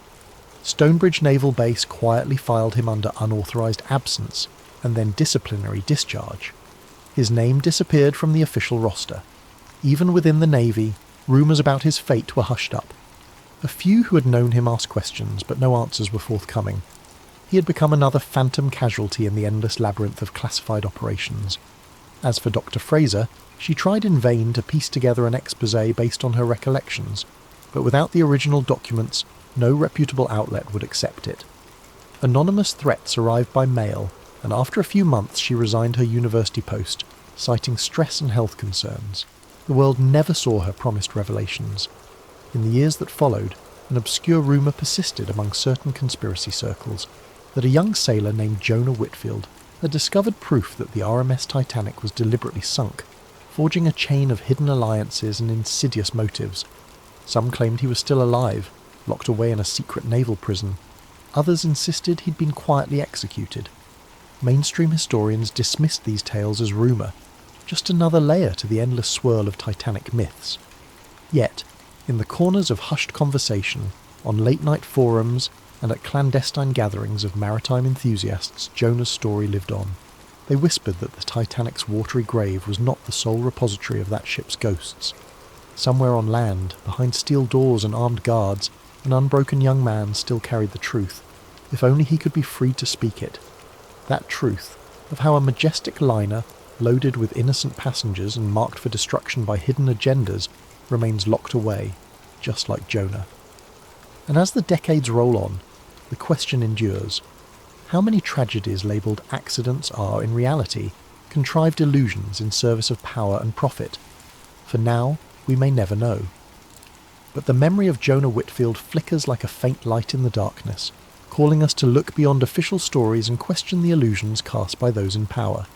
Perhaps one day, that spark will reignite. Perhaps then, the real story of the Titanic will finally rise from the depths. Thank you for joining us for this special 4-part story. Don't forget to drop a comment telling us where you're from in the world and what time it is for you right now. If you enjoyed this journey into the hidden corridors of history, be sure to subscribe to Sleep Theories for more stories that will make you question everything you thought you knew. The hum of the tiny office's fluorescent lights droning in the background. She was the last one left in the newsroom tonight as usual. A faint headache pressed at her temples, not from exhaustion alone, but from the nagging sense that she was on the verge of a story bigger than anything she'd tackled before. The rest of her colleagues had gone home, unconvinced by the cryptic messages referencing long-dead CIA programs that she'd been obsessively researching. Now, illuminated only by the cold glow of the computer screen, Eva reread the tip that had landed in her inbox hours earlier. MK Ultra is just the beginning. Look deeper. They never fully stopped. They only changed names. Start with the lost transcripts in the 1950s, then see how new subjects appear even after the official closure. The truth is rotting in old boxes. A friend. Her heart pounded each time she scanned those lines. She'd been aware of MK Ultra, the CIA's infamous mind control experiments from the 1950s and 1960s. Everyone with an interest in conspiracy law had heard about LSD trials and rumoured psychological torture.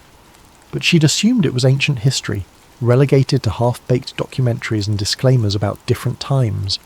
Yet something in the tip implied an ongoing presence, a lingering shadow. Could it be possible? She found herself both sceptical and intrigued. It was this tip that had her rummaging through declassified archives posted online, scanning for anything that might confirm or deny the cryptic claim. So far, she'd found only blacked-out paragraphs, heavily redacted references to code names, talk of safe houses and volunteers, involuntary sedation. Enough to suggest widespread wrongdoing, enough to keep her up at night. But not enough for a solid lead. She needed more, something tangible. A faint squeak in the hallway startled her. She shut her laptop, half expecting a co-worker, but nobody appeared. Probably the old building settling. Eva exhaled, then reopened her laptop. She typed a short piece for the next day's editorial updates, just a small mention of newly revealed CIA documents. But her editor had already made it clear, "We can't run some half-cocked conspiracy as front-page news, Eva." She clenched her jaw, saving her notes in a hidden folder titled MK. At exactly 10:52 p.m, her phone buzzed. An unknown number. She hesitated before picking up. "Hello?" No immediate reply, but she caught breathing. Then a man's voice, low and wavering. "I read your piece about mind control archives. You're onto something. I can't talk freely. Meet me tomorrow, noon, at Crescent Park. I have patient files you need to see." The line clicked dead before she could respond. Her heart hammered. Patient files? Something ongoing? She packed up, a swirl of thoughts fueling a mild adrenaline surge. The tipster sounded spooked. She typed a quick text to her friend Manny from the crime desk. "If I vanish, ask about Crescent Park." Manny had teased her about paranoia, but she'd learned never to take a stranger's call in such matters lightly. Once outside, the cool night air offered a mild relief from her pounding heart. She double-checked the darkened street for suspicious cars, half laughing at her own caution. The only sign of life was a stray cat rummaging near the dumpster. Driving home, she reflected on her last big break, a child trafficking ring case that nearly cost her a lawsuit. Her editor had stuck his neck out for her, but now the paper's budget was shaky. Another fiasco might sink them both. Still, something about potential ongoing mind control experiments, or at least a cover-up, felt too big to ignore. If the CIA or whichever branch was still burying these secrets, It wasn't just old news. Real people might be suffering, or had suffered, without recognition. By the time dawnlight crept through her apartment blinds, Eva had hardly slept. She dragged herself to the tiny kitchen, slurping coffee that tasted burnt. The TV on low volume recapped mundane local updates. No mention of secret experiments or covert operations, just typical morning chatter. She turned it off, unsettled. Maybe she was chasing a ghost, but what if there's substance to it? She recalled Watergate once started as a seemingly small burglary story. Maybe this was her chance to unearth a revelation. At her desk by mid-morning, she tried to focus on routine tasks, but anxiety gnawed. The hush in the office told her the place was half empty. Manny teased her from across the aisle. "You look like you saw a ghost, kiddo." She gave him a half smile, reminded him about the text. He teased back, "Better not vanish, or I'll have to run your story." She muttered a thanks, feeling only slightly reassured. Noon arrived. She parked near the park's entrance, scanning for watchers. People strolled with dogs, kids played around the swings, an old man fed pigeons. A normal midday scene. She wandered the walking path, nerves on high alert. Then she spotted a man leaning against a large oak tree, looking distinctly uneasy. 30s, short hair, dark-rimmed glasses, clutching a manila folder. He locked eyes with her and gave a small nod. "Ms. Moreno?" he asked. She nodded. He introduced himself as Doctor Samuel Green, a psychiatrist who had stumbled upon irregularities in certain patients' backgrounds, cases that seemed linked to bizarre LSD-induced trauma from decades past. But these patients were younger, not old enough to have participated in the historical MKULTRA. "I suspect a follow-up program, or inherited impact. I'm not sure. But their nightmares, phobias, they mirror something deeper. And I found partial mention of questionable sessions in old files." Dr. Green's voice quivered. He handed over a few pages. "I can't go public alone. The hospital board would discredit me. But maybe you can gather enough to make them speak." Eva skimmed the pages, glimpsing references to unusual therapy sessions, sensory deprivation, and dose regimens. The language was reminiscent of those old CIA docs, yet these logs were dated within the last decade. Chills ran down her spine. Could it be a direct link or a copycat operation?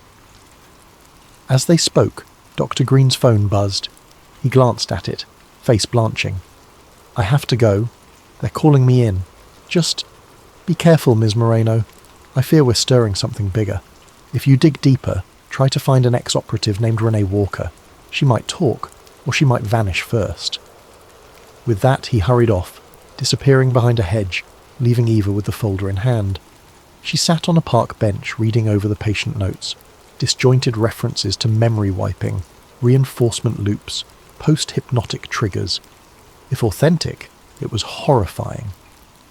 Then a presence behind her made her jump, a well-dressed man with a calm smile. "Researching old conspiracy myths?" he asked, voice smoothly polite. She recognized the chill that overcame her. This must be someone from that side. She stammered an excuse and stood. The man casually said, "Take care, Ms. Moreno. Some things are best left alone."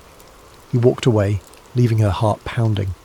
It had begun, an intangible cat and mouse. She watched him fade into the crowds, uncertain if she was imagining the threat. But her gut said no. She clutched Doctor Green's documents. Something real was at stake. She swallowed, recalling Manny's wisecrack. Better not vanish. She willed herself to remain resolute. If these covert experiments were ongoing, ignoring them was unconscionable. She'd chase each lead, despite the lurking menace. The story had chosen her, or so it felt. She refused to let fear muzzle the truth. Eva pressed the elevator button for the sub-basement at her newspaper office. She rarely ventured down there. Only old archives, dusty microfilm, and a supply room that smelled of mildew. Yet after meeting Dr. Green, she needed any historical angle the paper's meagre records might hold. If MKUltra's rumoured follow-up programs left any footprints, perhaps scraps of local coverage existed in the stacks.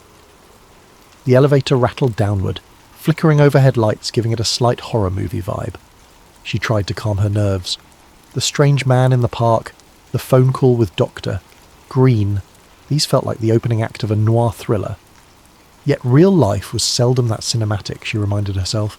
Fear only helps if it spurs caution. She rummaged through rusted file cabinets in a dim corner.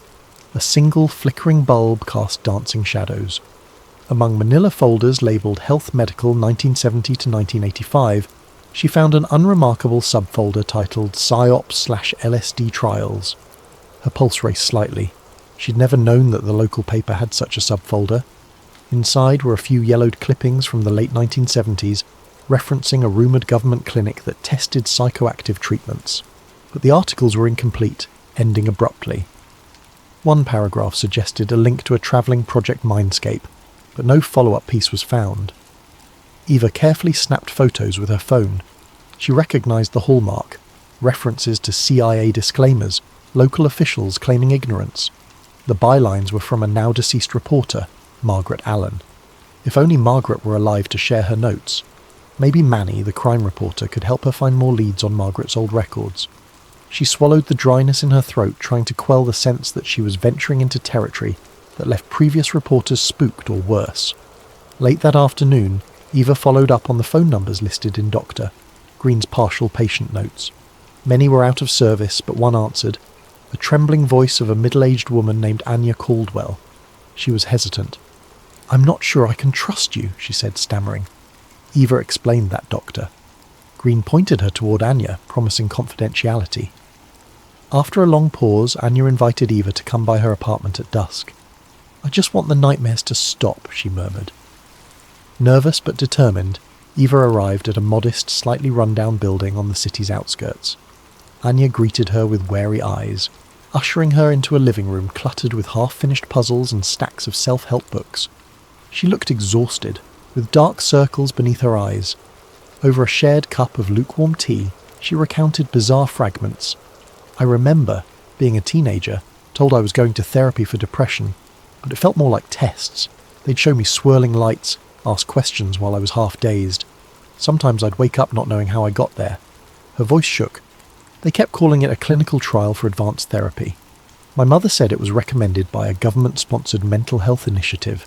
That was decades ago, but even as an adult I have these triggers, flashes of a cold lab, men in suits, strange tones piped into headphones."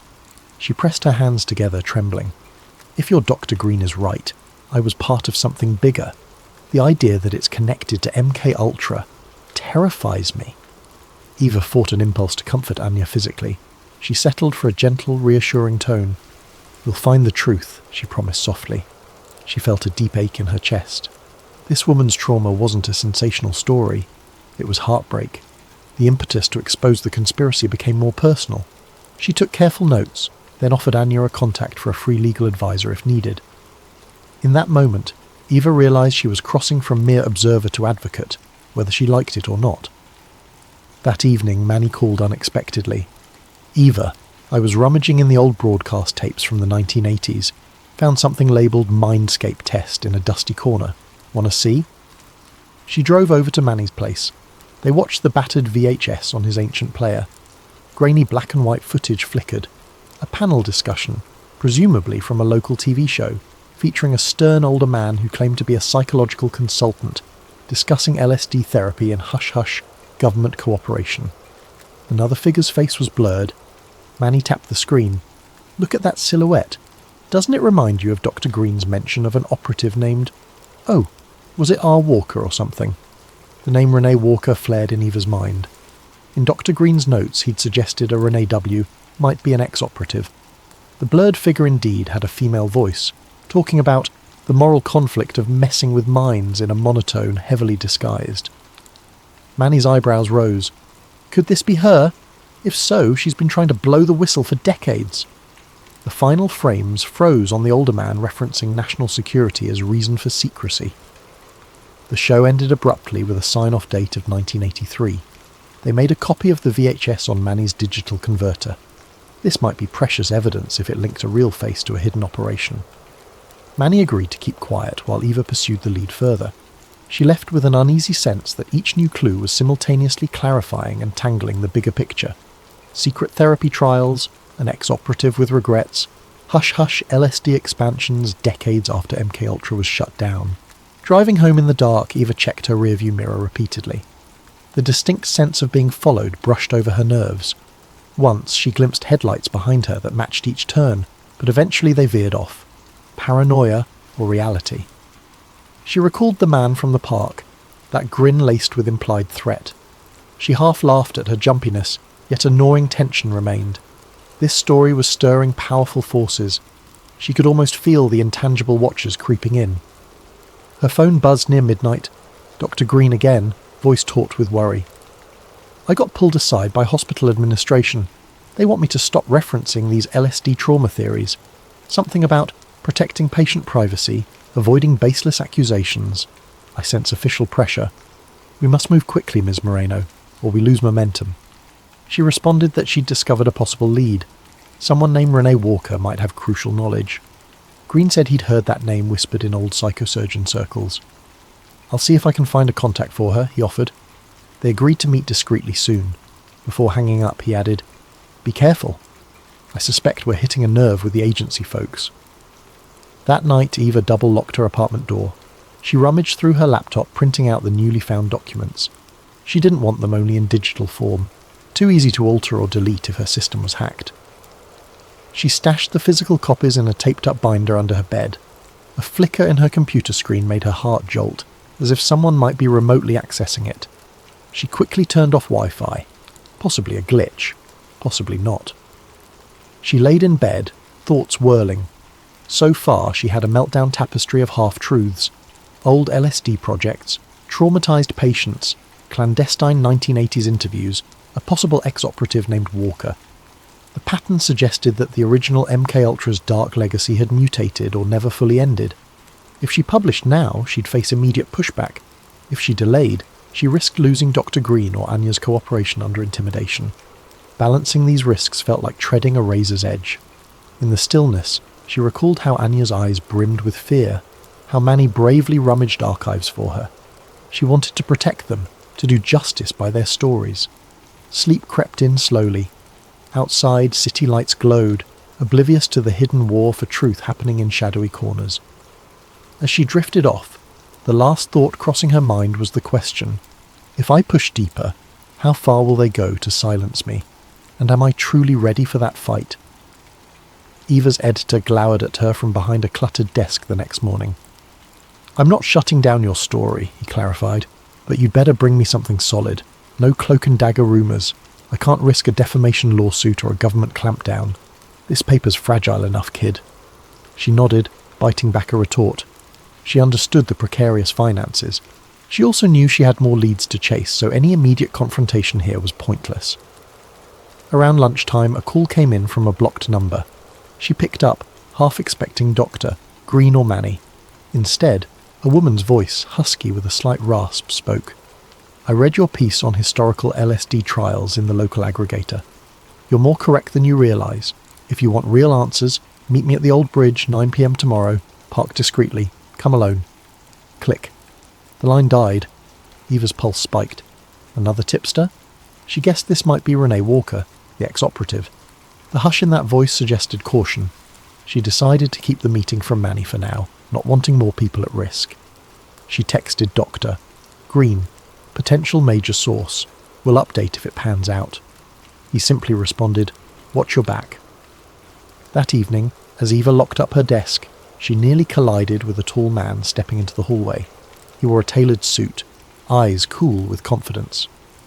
Ms. Moreno, he said softly, I'm Marcus Tate, Government Relations.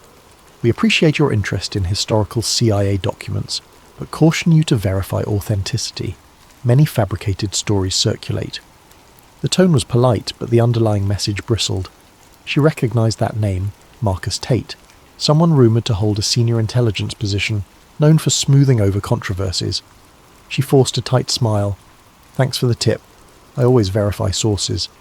He nodded, letting a silence hang. Then he said, We wouldn't want your publication to inadvertently publish disinformation. It could harm reputations. Be sure you have facts, not fantasies. With a parting nod, he vanished into the corridor. She stood there, adrenaline surging. He'd found her. The friendly facade was a classic intimidation tactic. She breathed deeply, reaffirming her resolve. That night she dreamt of interviews with masked figures, swirling records, half-lost diaries. She awoke in a cold sweat. Checking the time, 4 a.m., she realised she wouldn't sleep further.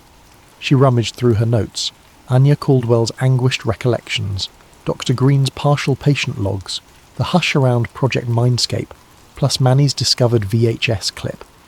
The puzzle edges were forming. They all indicated that MKUltra had spawned follow-ups under different names. The cruelty of it, unwitting subjects manipulated for psychological experiments, fired her outrage. She jumped at the ping of an incoming email.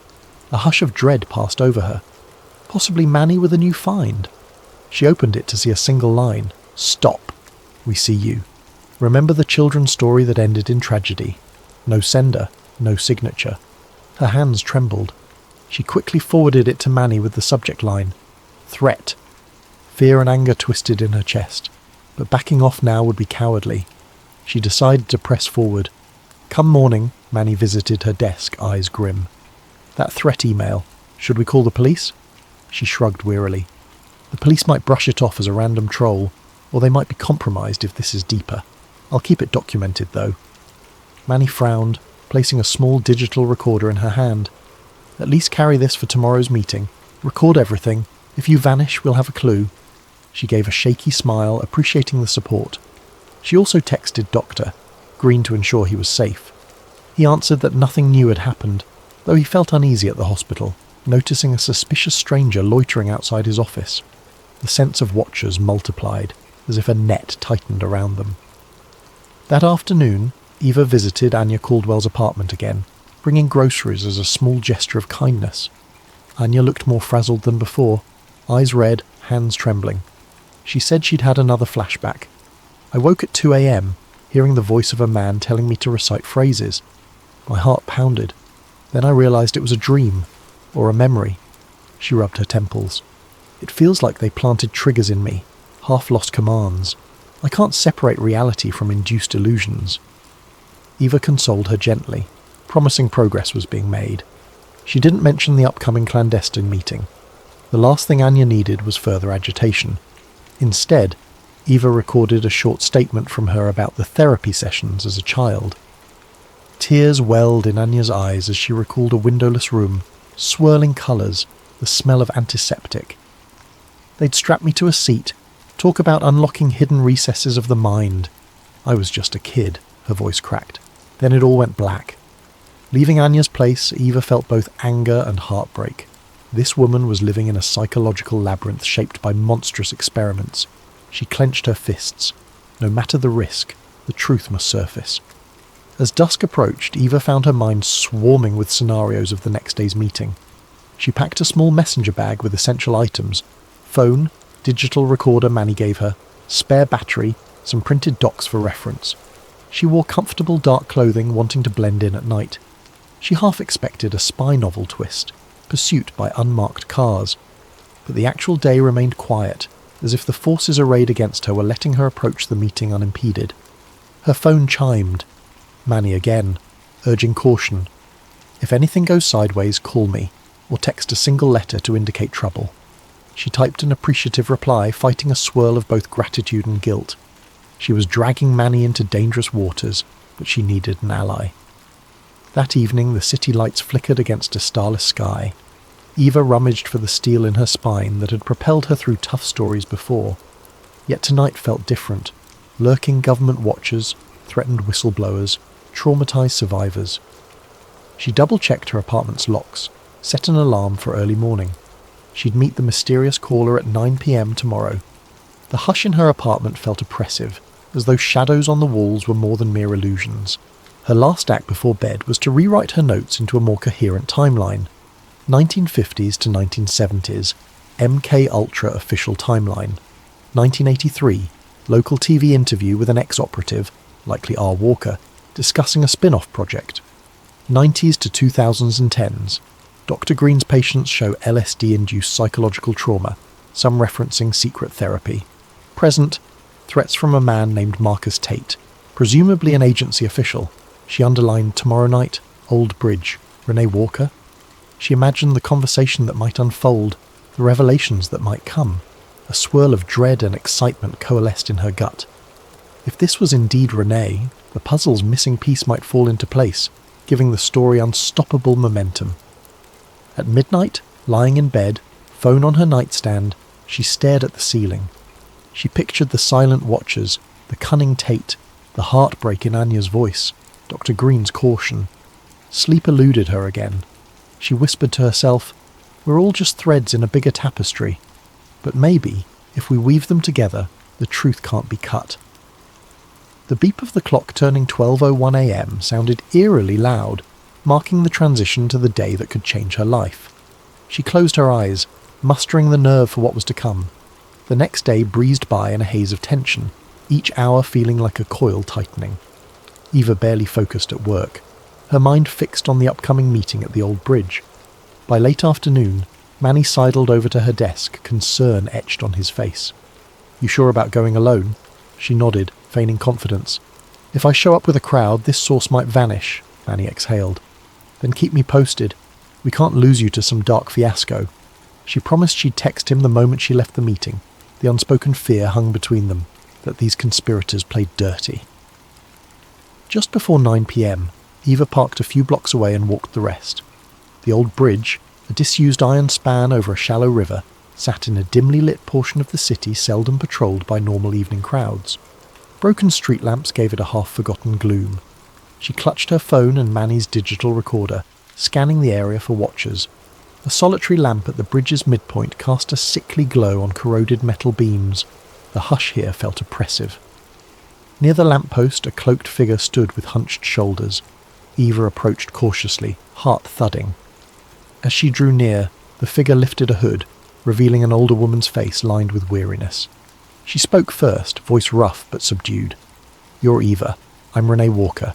That's all the introduction we have time for." Renee's gaze flicked about as though expecting an ambush. "Listen closely. I used to work for the agency. Not full field ops, more like logistical tasks. But I saw enough. MK Ultra was official from mid-50s to 73, we know that. But they rebranded. They carried on select sub-projects under new code names, tested mind manipulation on unsuspecting people. LSD was just one tool. They tried hypnosis, synthetic compounds, memory erasure. It goes deeper than official records show." Eva's pulse quickened. She pressed record discreetly. "And does it continue to the present day?" she asked. Renee inhaled shakily. "In fragments, yes. Various labs quietly funded. Some doctors recruited. I parted ways decades ago, overwhelmed by guilt. I tried hinting at the truth in that old 1983 broadcast, but I was discredited, threatened." Renee handed Eva a small flash drive. On here are partial logs from the 1990s. They mention a Project Halcyon, a newer iteration focusing on advanced mind conditioning. I can't confirm if it's fully active now, but I suspect it never ended. She paused, scanning the darkness. They never fully let go of the dream of controlling thoughts, altering behaviours, and the worst part, many subjects have no idea they were used. Eva pressed for specifics about LSD experiments. "From what I gather, Anya Caldwell might be a victim." Renee frowned. "Yes, that name surfaces in old rosters. She was one of the teenage participants identified as emotional vulnerability prospects. They used sedation, subliminal triggers, aiming to shape behaviour patterns. It was monstrous. Some attempts at total reprogramming, they said. A tremor passed across her lips. "I can't undo the past, but I can help you expose it." The hush of the night weighed on them. The dull roar of the distant city traffic underscored how separate they were from normal life. Eva felt sick imagining countless lives like Anya's. She asked, "Who's directing it now? Is it the CIA, a private contractor?" Renee shook her head. "Could be a black-budget wing. Marcus Tate is a top figure in suppressing all public references. If he's after you, be extremely careful. He's cunning, well-connected." Suddenly footsteps echoed on the far side of the bridge. A flashlight beam swept across rusted railings. Eva's heart lurched. Two silhouettes approached. "We need to go," Renee hissed, pulling Eva aside. The footsteps quickened. Eva glimpsed suits and glints of drawn handguns, possibly Tate's men. "Split up," Renee whispered, "and hide the flash drive." Eva stuffed the drive into her jacket pocket. They parted ways at the middle of the bridge, each slipping into darkness behind opposite support beams. The footsteps reached the lamppost, a hushed voice speaking. They were just here. Another answered, "Spread out. Check the perimeter." A chill of adrenaline shot through Eva. She crouched low, quietly texting Manny. Bridge. Surrounded. May need help. Peering from behind the beam, Eva watched one agent pass mere feet away. She held her breath. He scanned the shadows with a small flashlight. Luckily, a shrill siren from a distant street corner spooked them. Perhaps a random police cruiser. The men, evidently not wanting a confrontation, retreated.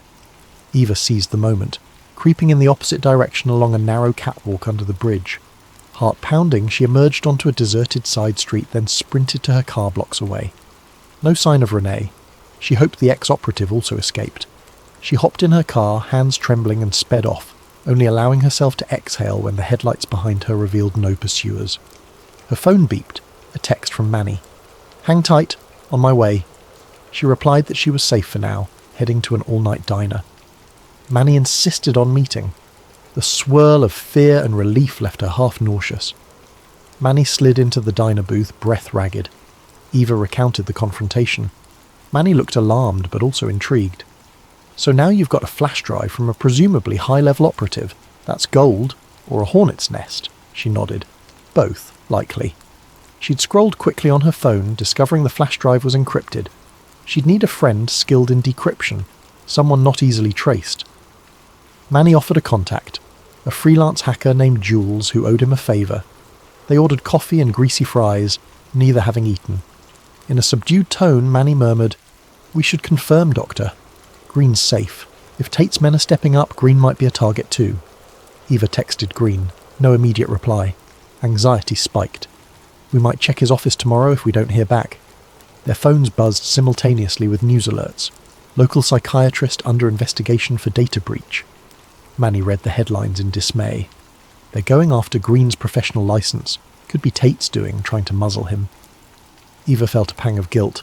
Her story might have put Green in the crosshairs. She resolved to push forward faster.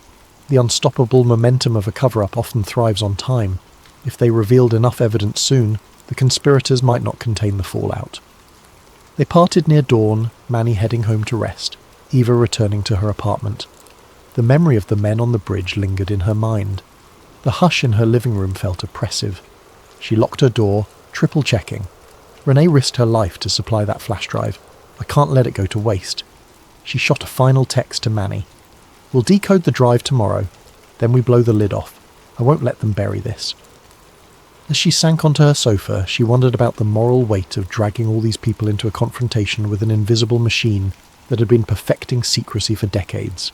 The lingering question, how many times had truth been stifled before? Yet the small voices of survivors, the haunting guilt in Renee's eyes, the betrayal felt by Dr. Green, all demanded an answer. Sleep eluded her once more. Outside, the city's neon glow tinted the horizon. She pictured the blank expressions of Tate's men, the relentless push to keep everything hidden. In the hush of her sleeplessness, she vowed to see the mission through, no matter how deep the shadows extended. Sunlight streamed through the blinds as Eva woke from a fitful doze on her sofa. Her phone beeped incessantly with notifications. She rubbed her eyes, glancing at the screen. Manny's messages and missed calls. Where are you? Green's gone. His clinic says he's on emergency leave, possibly forcibly taken. Fear jolted her awake. She quickly phoned Manny. He answered breathlessly. Security cameras at the hospital show men escorting Green into a black SUV last night. Some hush-hush official paperwork. He's vanished. Eva felt her stomach lurch. They'd struck back swiftly, removing Dr. Green. She realized the time for caution was past. She had to blow the story open before more vanishings occurred. Manny reminded her that they had the flash drive from Renee to decrypt. Jules is waiting in a cafe basement, he said. We can do it now. Then we release everything online. Eva nodded, mind whirling. She grabbed her laptop, the flash drive, and an external battery. They met at a dingy cafe's back room. Manny's contact, Jules, was a small woman with spiky hair, hunched over a battered MacBook. The basement smelled of coffee grounds and dust. Without preamble, Jules accepted the flash drive, then typed feverishly. High-level encryption, but let's see. Must be older code. A swirl of lines scrolled on the screen. Manny and Eva hovered, tension mounting. Minutes became an hour. Jules cursed softly, then grinned. Got it. Directory of PDFs, some video files, a few text logs. Let's open the text logs first. She double-clicked. A hush fell as they read references to Project Halcyon, Advanced Psychosomatic Reconditioning, Subject Group Number 47, Supplementary LSD Regimens, dates up to 2014. Manny exhaled. They continued these mind control experiments well into the 21st century. Good God. Scrolling further, they saw mention of key personnel, M. Tate, in an oversight role. Manny's eyes flared. Marcus Tate, so he's not just covering old secrets, he's actively overseeing a new iteration. This is the smoking gun. Additional lines detailed sedation protocols, session durations, and modifications to memory imprint techniques. The moral horror was tangible. One PDF attached, titled Survivor Case Anya C. 1979, revealed Anya Caldwell's role in an adolescent program. Another named Doctor. Green recognized him as a potential risk if discovered. Manny and Eva exchanged grim looks. They'd found clear proof that Green was in danger for a reason. Manny hissed, "We must publish. Now." As they prepared to upload the files to their paper's server, Eva's phone rang. Marcus Tate's number displayed, a twist in her gut. She answered with trembling calm. Tate's voice was clipped. "I assume you have something from Ms. Walker. We have Doctor. Green in custody for national security reasons. We can talk terms." Her anger flared. "You kidnapped a psychiatrist? You're insane." Tate responded calmly. "He's alive, Ms. Moreno, but release that data and events may escalate unpredictably. The government will deny everything, brand you a hoaxer, maybe a traitor." Eva's gaze flicked to Manny. She put the call on speaker. Tate continued, "We can handle Ms. Caldwell's claims as mental illness. The ex-operative Walker's testimony is hearsay. We only fear if you tie it all with falsified documents. Step away, and Dr. Green's life returns to normal. He might even reappear, cross us, and we can't guarantee anything." The line clicked dead. Manny shook his head in disgust. "He's basically blackmailing you with Green's safety." Eva's hand trembled over the laptop trackpad. Manny whispered, "If we give in, we bury the story. They keep Green hostage, or at least muzzle him. If we publish, Green's in real danger, possibly Anya or even us as well. But the truth, it could save countless future victims." The weight of that moral dilemma pressed heavily. She thought of Anya's broken memories, Doctor, Green's unwavering courage. The unscrupulous power of Tate's threat hung like an anvil. In that hush, Jules cleared her throat. "I can upload everything anonymously to multiple whistleblower platforms. Once it's out, they can't stop it, but it has to be your call." Eva closed her eyes. A swirl of guilt for Green, but a deeper responsibility for all potential victims. She realized that if she caved, they'd remain forever manipulated. She recalled the vow she made after meeting Anya. No more hiding. Eva typed a quick final note into the top of the doc, summarizing the new revelations, then nodded at Jules. "Do it." In seconds, Jules hammered a few keystrokes. The screen showed progress bars uploading the entire folder, text logs, PDFs, old videos, to a major document leak website. Manny simultaneously drafted a story for their own paper's site, referencing the leaked files. They set it to auto-publish within the hour. No turning back. Within minutes, social media chatter exploded. Major leak reveals possible continuation of MK Ultra under codename Halcyon. Manny's phone vibrated non-stop. Eva's email inbox flooded. The fuse was lit. She expected an onslaught of official denials, trolls, maybe half-truth excuses, but at least the genie was out. The hush of decades was shattered. The next steps unfolded in a blur. Large news outlets picked up the story. Government press liaisons fumbled with, "We're investigating these unverified documents." Statements. Conspiracy forums erupted with triumph. Mainstream anchors expressed cautious skepticism. Eva glimpsed a fleeting moment of satisfaction amid the swirl, though worry for Dr. Green overshadowed it. Late that evening, Manny called, breathless. "Breaking news. Dr. Green turned up at a roadside motel, disoriented. He says men dropped him off, told him to keep silent, but he's alive." Eva felt tears of relief. She sped to the motel, finding Green shaky but physically unharmed. He recounted being interrogated in a sealed room, forced to sign a non-disclosure. Then once the story went public, they deemed him worthless as a bargaining chip. "They might spin this as me being delusional," Green said, trembling. "But the docs are out there now. They can't bury it all." Days later, official inquiries erupted. Politicians demanded clarity on whether new mind control experiments existed. The CIA hammered out statements about historic wrongdoing. Marcus Tate vanished from public view. Some rumoured he was reassigned or quietly retired. Others said he was orchestrating new spin from behind the scenes. Meanwhile, survivors like Anya Caldwell found partial validation. She and others formed a support group. Dr. Green resumed practice with renewed resolve.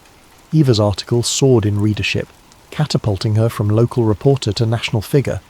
She felt uneasy about the spotlight, but recognised it gave her a platform to continue pressing for accountability. Manny teased that she'd become a journalistic hero, though she felt more relief than pride. The cost had been high: fear, risking her friends, and nearly losing Dr. Green. In the weeks that followed, talk of Halcyon overshadowed earlier controversies. Investigations opened, lawsuits formed. Yet as time wore on, factions in government worked to recast the data as inconclusive or tampered with. The net effect? Some believed wholeheartedly, others dismissed it as a sensational hoax.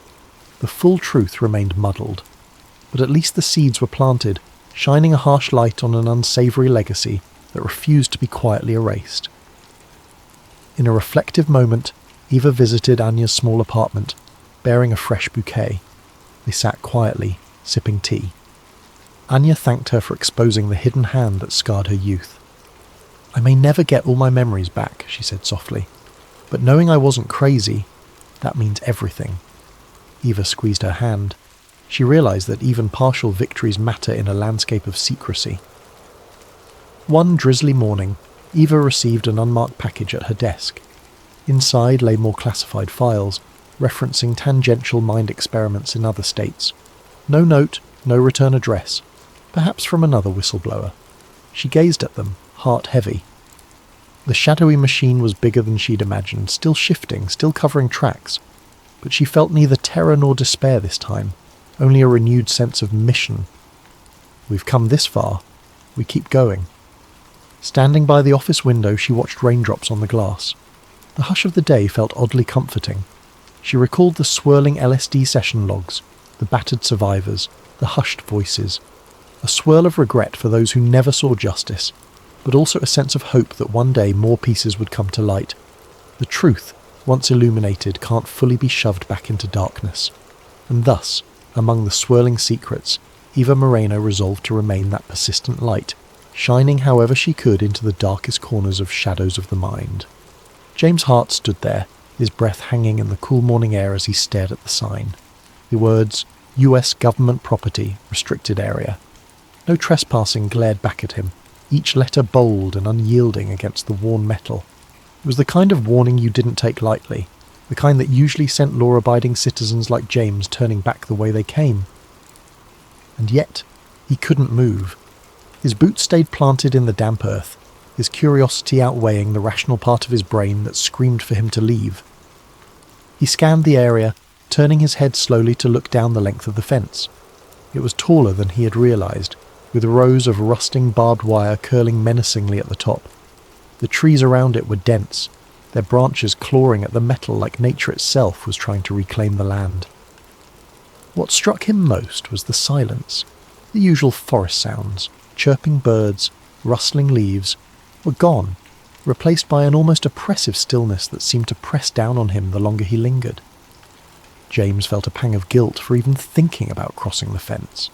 He was a man who followed the rules, who had lived his life avoiding unnecessary risks. But something about the place gnawed at him. It wasn't just the fence or the sign. It was the feeling that he had stumbled onto something significant, something he wasn't supposed to see. He told himself it was probably nothing. Maybe an old military outpost long abandoned. Maybe a weather station. Maybe, but his gut told him otherwise. That's when he noticed the gap. It was small, almost hidden by a cluster of shrubs growing at the base of the fence. James wouldn't have seen it if the sunlight hadn't caught the glint of metal where the barbed wire had been cut. The gap was jagged, as though whoever had made it hadn't cared much for precision. It looked fresh, too. Bits of the metal fencing still clung to the ground, as if it had been forced apart recently. He stepped closer, his heart beginning to pound. The gap didn't look like an official entrance. It looked unauthorized, like someone else had been here, someone who wasn't supposed to be. The thought made James hesitate, a chill running down his spine. If someone had cut their way in, they'd done so for a reason. And if they'd gone to that much trouble, whatever lay beyond the fence was likely worth hiding or discovering. James knelt down, brushing a hand over the torn edges of the wire. His fingers trembled slightly as he touched the cold, sharp metal. He glanced around, half expecting to see a patrol or hear the bark of a guard dog. But the forest remained silent. He couldn't shake the feeling that he was being watched, though he knew it was probably just his nerves. The rational side of his brain begged him to turn back. "This isn't your business," it whispered. "You don't need to know what's in there. Just go home." But something deeper, something instinctual, urged him forward. It wasn't just curiosity, it was a sense of unease, a need to understand what was hidden behind the fence. It was as though the gap had been placed there for him, daring him to cross the line. Before he could talk himself out of it, James took a deep breath and stepped through. The world seemed to change the moment he crossed the threshold.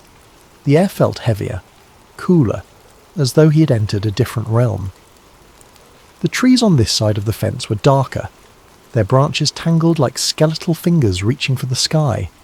The ground was soft and uneven, the moss beneath his boots muffling his steps. James moved cautiously, keeping low as he navigated the unfamiliar terrain. Every sound felt magnified. The crunch of leaves underfoot, the faint rustle of his jacket. His pulse thundered in his ears, but he kept moving, drawn forward by an invisible force. He didn't know what he was looking for, but he felt certain he would know it when he found it. The forest seemed to close in around him as he pressed deeper. The light filtering through the canopy grew dimmer, casting long shadows that danced with every movement of the trees. James felt a growing sense of unease, like he was being funneled towards something he couldn't yet see. He paused to catch his breath, leaning against a tree and glancing back the way he had come.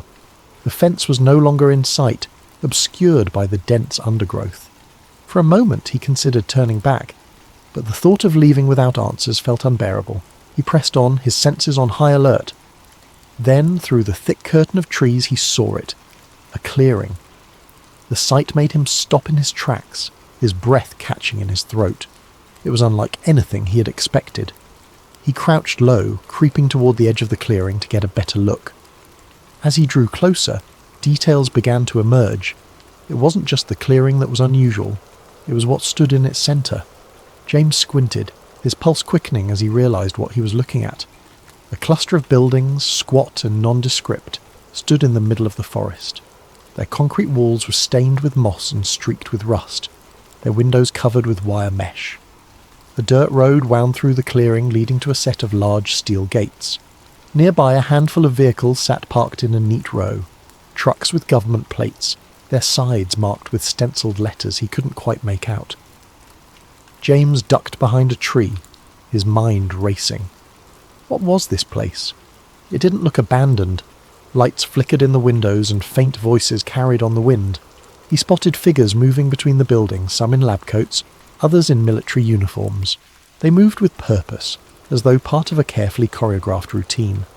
Whatever this place was, it was active, and it was hidden for a reason. James's heart pounded as he crouched in the shadows, watching the scene unfold. Every instinct told him he shouldn't be here, that he was stepping into something far bigger than he could understand, but he couldn't look away. Something about the place drew him in, a nagging sense that he had stumbled onto something important, something he wasn't supposed to see. And yet, despite the fear gnawing at the edges of his mind, James couldn't bring himself to leave. Not yet, not without answers. Inside, the forest grew darker, the trees denser. James moved cautiously, his footsteps muffled by the soft earth. He expected to find... well, he didn't know what he expected. Maybe a weather station, or some kind of outpost. But what he found was something else entirely. After about a mile, the trees gave way to a clearing. In the centre stood a cluster of nondescript buildings, their concrete walls stained with moss and grime. A few trucks were parked nearby, their tyres caked with mud. The place looked abandoned, but as James got closer, he realised it wasn't. Lights flickered behind the windows and faint voices carried on the wind. James crouched behind a tree, his heart pounding. What was this place?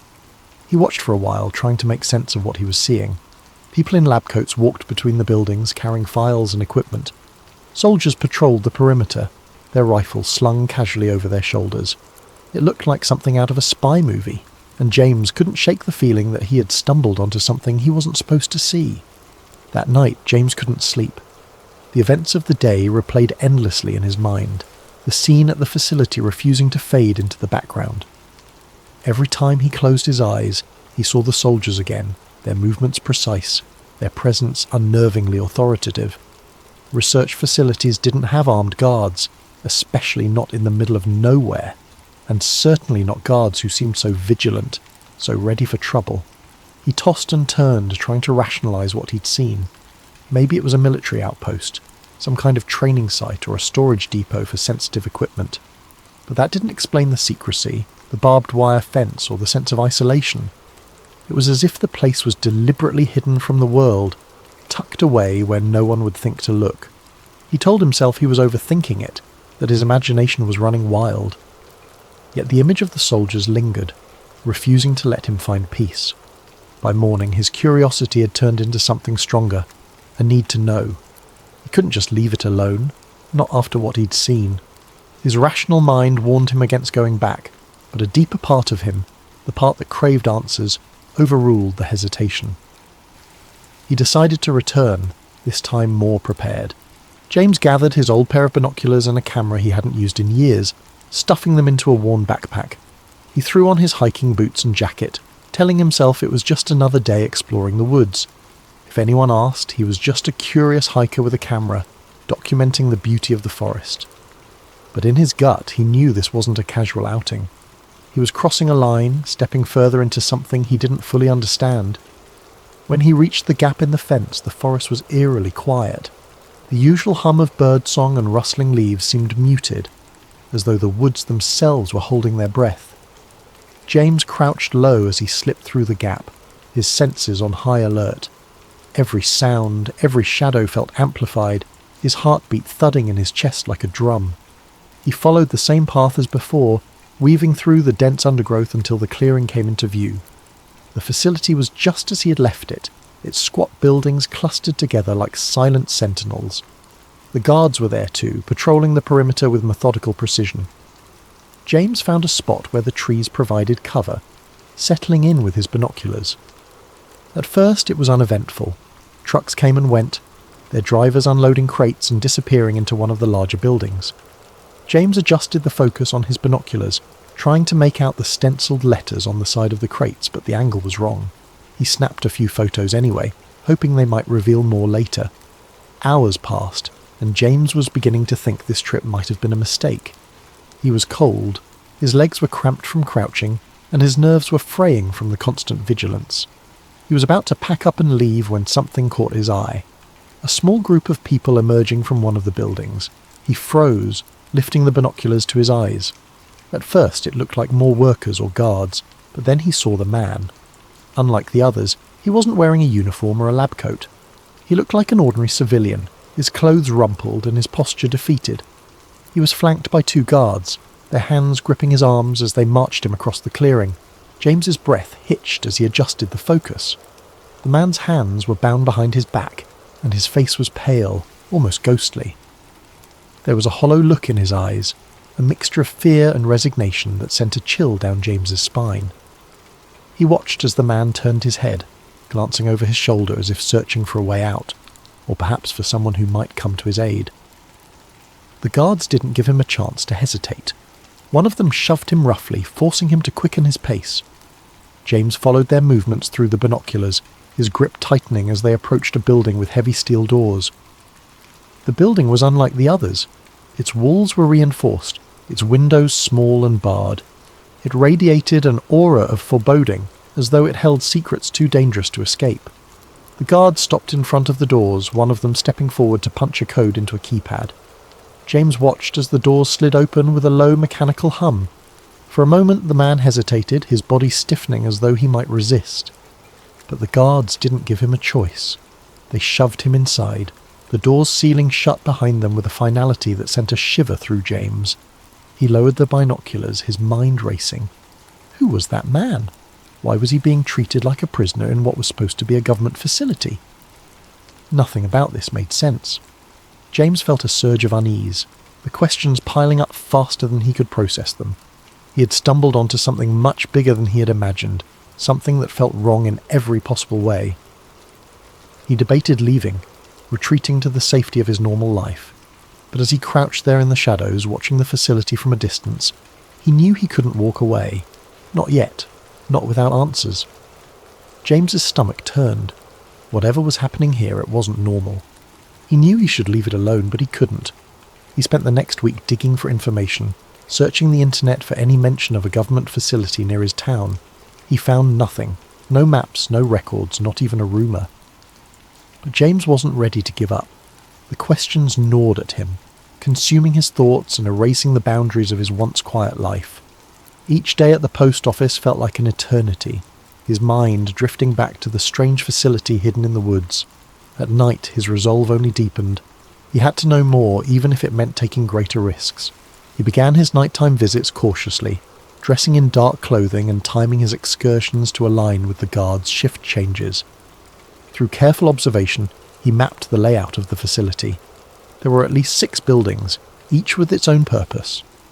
One seemed to be a storage depot, where crates were unloaded and stacked before being transported elsewhere. Another appeared to house the guards, a smaller structure with a steady glow of light and the occasional sound of muffled laughter or clinking cups. But it was the larger, heavily fortified building, the one with the steel doors, that intrigued him most. It exuded an air of secrecy that demanded further investigation. James kept his distance at first, watching from the tree line with his binoculars. He noted the times of deliveries, the duration of guard patrols, and the comings and goings of people in lab coats. His camera captured grainy images of crates being unloaded, their labels too obscured to read clearly. He studied the way the guards moved, the blind spots in their patrols, and the weak points in the facility's perimeter. With each visit he inched closer, his confidence growing alongside his determination. One night, James found himself crouched behind a row of bushes, no more than 20 feet from one of the buildings. A single window was left slightly ajar, allowing faint voices to drift into the night air. He strained to listen, his heart pounding as he caught fragments of a conversation. Latest subject showed increased resistance, one voice said, firm and clinical. We'll adjust the dosage tomorrow, another replied, colder, more detached. James froze, his mind racing. What subject? What dosage? He pressed himself closer to the ground, his ears straining to catch more. Erasure protocols need to be flawless. We can't afford another incident. The words sent a chill down his spine. Erasure protocols? What could that mean? He had heard enough whispers of government experiments in the past to know this wasn't ordinary research. He remained still until the voices faded, replaced by the hum of machinery and the distant chirping of crickets. Emboldened by what he'd overheard, James returned night after night, slipping closer to the facility. He began to piece together a troubling narrative, one small fragment at a time. On one of his visits, he managed to slip into the shadows of an open loading dock, hiding behind stacks of crates as workers moved about. The crates were marked with cryptic codes, but a few bore labels that made his stomach drop. Test Compound 47A, Behavioral Protocols, Cognitive Analysis. As the workers left, their voices echoed faintly in the cavernous space. James crouched low, his camera forgotten as he strained to listen. Dr. Reinhardt wants the new batch prepped by Monday. Has Subject 18 stabilised yet? Not after the last round. They're talking full sedation this time. The words painted a grim picture. James felt his pulse quicken as he realised the scale of what he was uncovering. These weren't just experiments, they were human experiments. His suspicions were confirmed a week later when he found an unguarded corner of the facility, where a small vent emitted a low hum. The air smelled faintly of chemicals, and through the grate he could hear voices, clearer this time. Initial trials showed significant memory suppression. Hallucinations are an acceptable side effect as long as obedience metrics remain stable. James barely dared to breathe. He fished a small audio recorder from his backpack and held it close to the vent, capturing every word. The voices continued, their tone cold and detached, as though discussing a set of tools rather than human lives. MKUltra is yielding promising results in behavioural modification. We'll present the findings to the higher-ups next quarter. James's blood ran cold. MKUltra. He had read the name before in conspiracy forums, but he'd always dismissed it as exaggerated speculation. Yet here it was, spoken aloud in the dead of night, in a hidden facility guarded like a fortress. The pieces began to fall into place. The mind control experiments, the forced drug trials, the psychological manipulation. It wasn't just a theory. It was real. And it was happening right here, in the woods he had hiked so many times before. Driven by a mix of horror and determination, James began to push his limits. He found an unlocked utility shed near the facility, a cluttered space filled with tools and discarded paperwork. In the dim light of his flashlight he discovered a stack of files that appeared hastily stashed. He flipped through them, his heart pounding as he read terms like hypnotic induction, psychoactive administration, and neurological reprogramming. One file stood out. It contained a list of names, some crossed out, others annotated with cryptic notes. One name was circled with the words Phase 3, Complete Erasure, scrawled in the margins. James stared at the page, his hands trembling. These weren't just experiments. They were controlling people, erasing their memories, turning them into... what? He didn't know, but the implications were too terrible to ignore. It wasn't long before James became a regular visitor to the facility, slipping past guards and documenting everything he could. He sketched crude maps, took photos of documents and buildings, and recorded snippets of conversations. Each night he returned home with more evidence, his small apartment becoming a chaotic archive of secrets. But the closer he got to the truth, the more the weight of his discovery began to press down on him. He knew he was walking a dangerous line. The facility was guarded for a reason, and the people running it clearly had no intention of letting their secrets escape. Yet James couldn't stop. He was driven by a need to expose what he'd found, to pull back the curtain on a conspiracy that had remained hidden for too long. He didn't know it yet, but his time was running out. But James made a mistake. On his final visit to the mysterious facility, James's growing confidence got the better of him. It was late, the forest cloaked in the thick silence of the night. He had planned this visit meticulously, timing his movements with the guards' rotations and using every shortcut he'd learned over weeks of careful observation. This time, he was determined to get inside the main building, the one with the steel doors and faint flickering lights that seemed to pulse with a sinister rhythm. He slipped through the gap in the fence as he had done before, his heart pounding in his chest. Armed with a flashlight, a notebook, and a new camera, James crept closer to the structure. As he approached the building, he noticed a delivery truck parked near the loading dock. Its back was open, revealing rows of metal crates with cryptic labels. He crouched low behind a stack of barrels, taking photos of the crates, hoping the camera's silent shutter wouldn't betray him.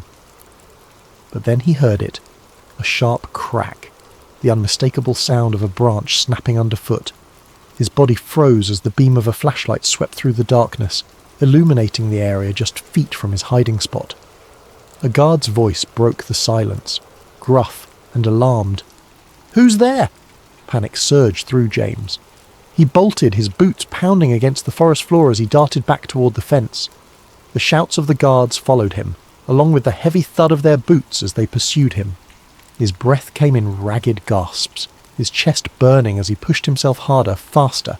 But the guards were trained, and they were gaining on him. He felt the impact before he saw it, a crushing weight against his side as one of the guards tackled him to the ground. His camera skittered across the dirt, landing out of reach.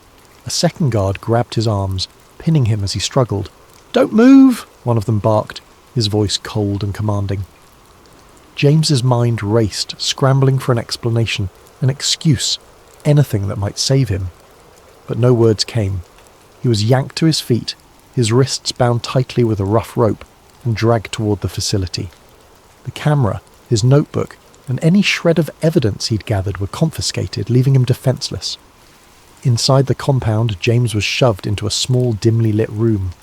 The walls were concrete, the air stale and suffocating. A single overhead light buzzed faintly, casting harsh shadows that seemed to dance menacingly on the walls. He sat in a metal chair, his wrists still bound, as a man in a dark suit entered the room. The man's face was expressionless, his eyes cold and calculating. "Who are you?" the man demanded, his voice sharp and clipped. James swallowed hard, his mouth dry. I'm no one. I was just hiking. I got lost." "Don't lie to me," the man interrupted, slamming a file onto the table. Papers spilled out, some of them familiar to James. Copies of photos he'd taken, sketches of the facility's layout, and notes he'd written about what he'd overheard. The sight of them made his stomach drop. "How did you find this place?" the man continued. "Who else knows about it?" James stammered, trying to come up with a plausible explanation, but his mind was blank. He could feel the intensity of the man's gaze, like a spotlight boring into his very soul. "I swear I didn't tell anyone," James said, his voice trembling. "I don't even know what this place is." The man leaned in closer, his face mere inches from James's. "And you never will." Before James could respond, a guard entered the room carrying a syringe. James's eyes widened, his pulse spiking as he realized what was about to happen. "No, wait," he shouted, struggling against the restraints, but it was no use. The needle pierced his arm, and within moments the world around him began to blur and fade. The last thing he saw was the man in the suit, his expression unreadable as darkness consumed him. When James woke up, he was lying in his own bed. At first, he thought it had all been a dream. The sunlight streaming through the window, the familiar hum of his apartment, all of it felt so ordinary, so normal. But as he sat up, his head spinning, a wave of unease washed over him. His camera was gone. So were his notes, his photos, his sketches, every piece of evidence he had painstakingly collected. Even his phone, which he had kept locked and secure, had been wiped clean. There were no messages, no photos, no browser history. It was as if the last few weeks had been erased entirely. James stumbled to the bathroom, splashing cold water on his face. But when he looked at himself in the mirror, he noticed something strange. A faint bruise on his arm, right where the needle had gone in. The sight of it sent a chill down his spine, confirming that what had happened wasn't just a bad dream. Over the following days, James tried to piece together what had happened, but his memories felt fragmented, like a puzzle with missing pieces. He could recall the facility, the guards, the files marked MK Ultra, but there was a strange emptiness in his mind, as though something had been taken from him. Every time he tried to focus on the details, his thoughts slipped away, replaced by a dull, throbbing headache. He tried to tell his story, to his friends, to anyone who would listen, but no one believed him. His friends chalked it up to stress, suggesting he take a break and get some rest. Even James began to doubt himself, wondering if the memories were real or if they had been planted there, part of some twisted experiment. When he returned to the trail where it had all begun, the facility was gone. The clearing was empty, the chain-link fence and buildings erased as if they had never existed. The only sign that anything had been there was a patch of disturbed earth, overgrown with weeds. James searched desperately for any trace, but there was nothing. As he stood in the clearing, staring at the emptiness, a sense of futility washed over him. Whatever had happened, whoever had taken him, they had erased their tracks, and part of him, with surgical precision. James knew what he had seen, what he had heard, but without evidence, without proof, the truth was as elusive as a shadow. James returned to his life, but it was no longer the same. The quiet predictability he had once cherished was gone, replaced by a gnawing paranoia. Every shadow, every flicker of movement in the corner of his eye felt like a threat. He avoided the woods, avoided conversations about conspiracy theories, and avoided questioning what had happened. But deep down, he knew the truth. Some secrets were never meant to be uncovered, and some questions once asked could never be unasked. Thank you for joining us tonight on Sleep Theories. May this story of secrets and shadows inspire you to reflect, to wonder, and to dream. Sleep well, and let your imagination carry you to places where the mysteries of the world unfold. Sweet dreams.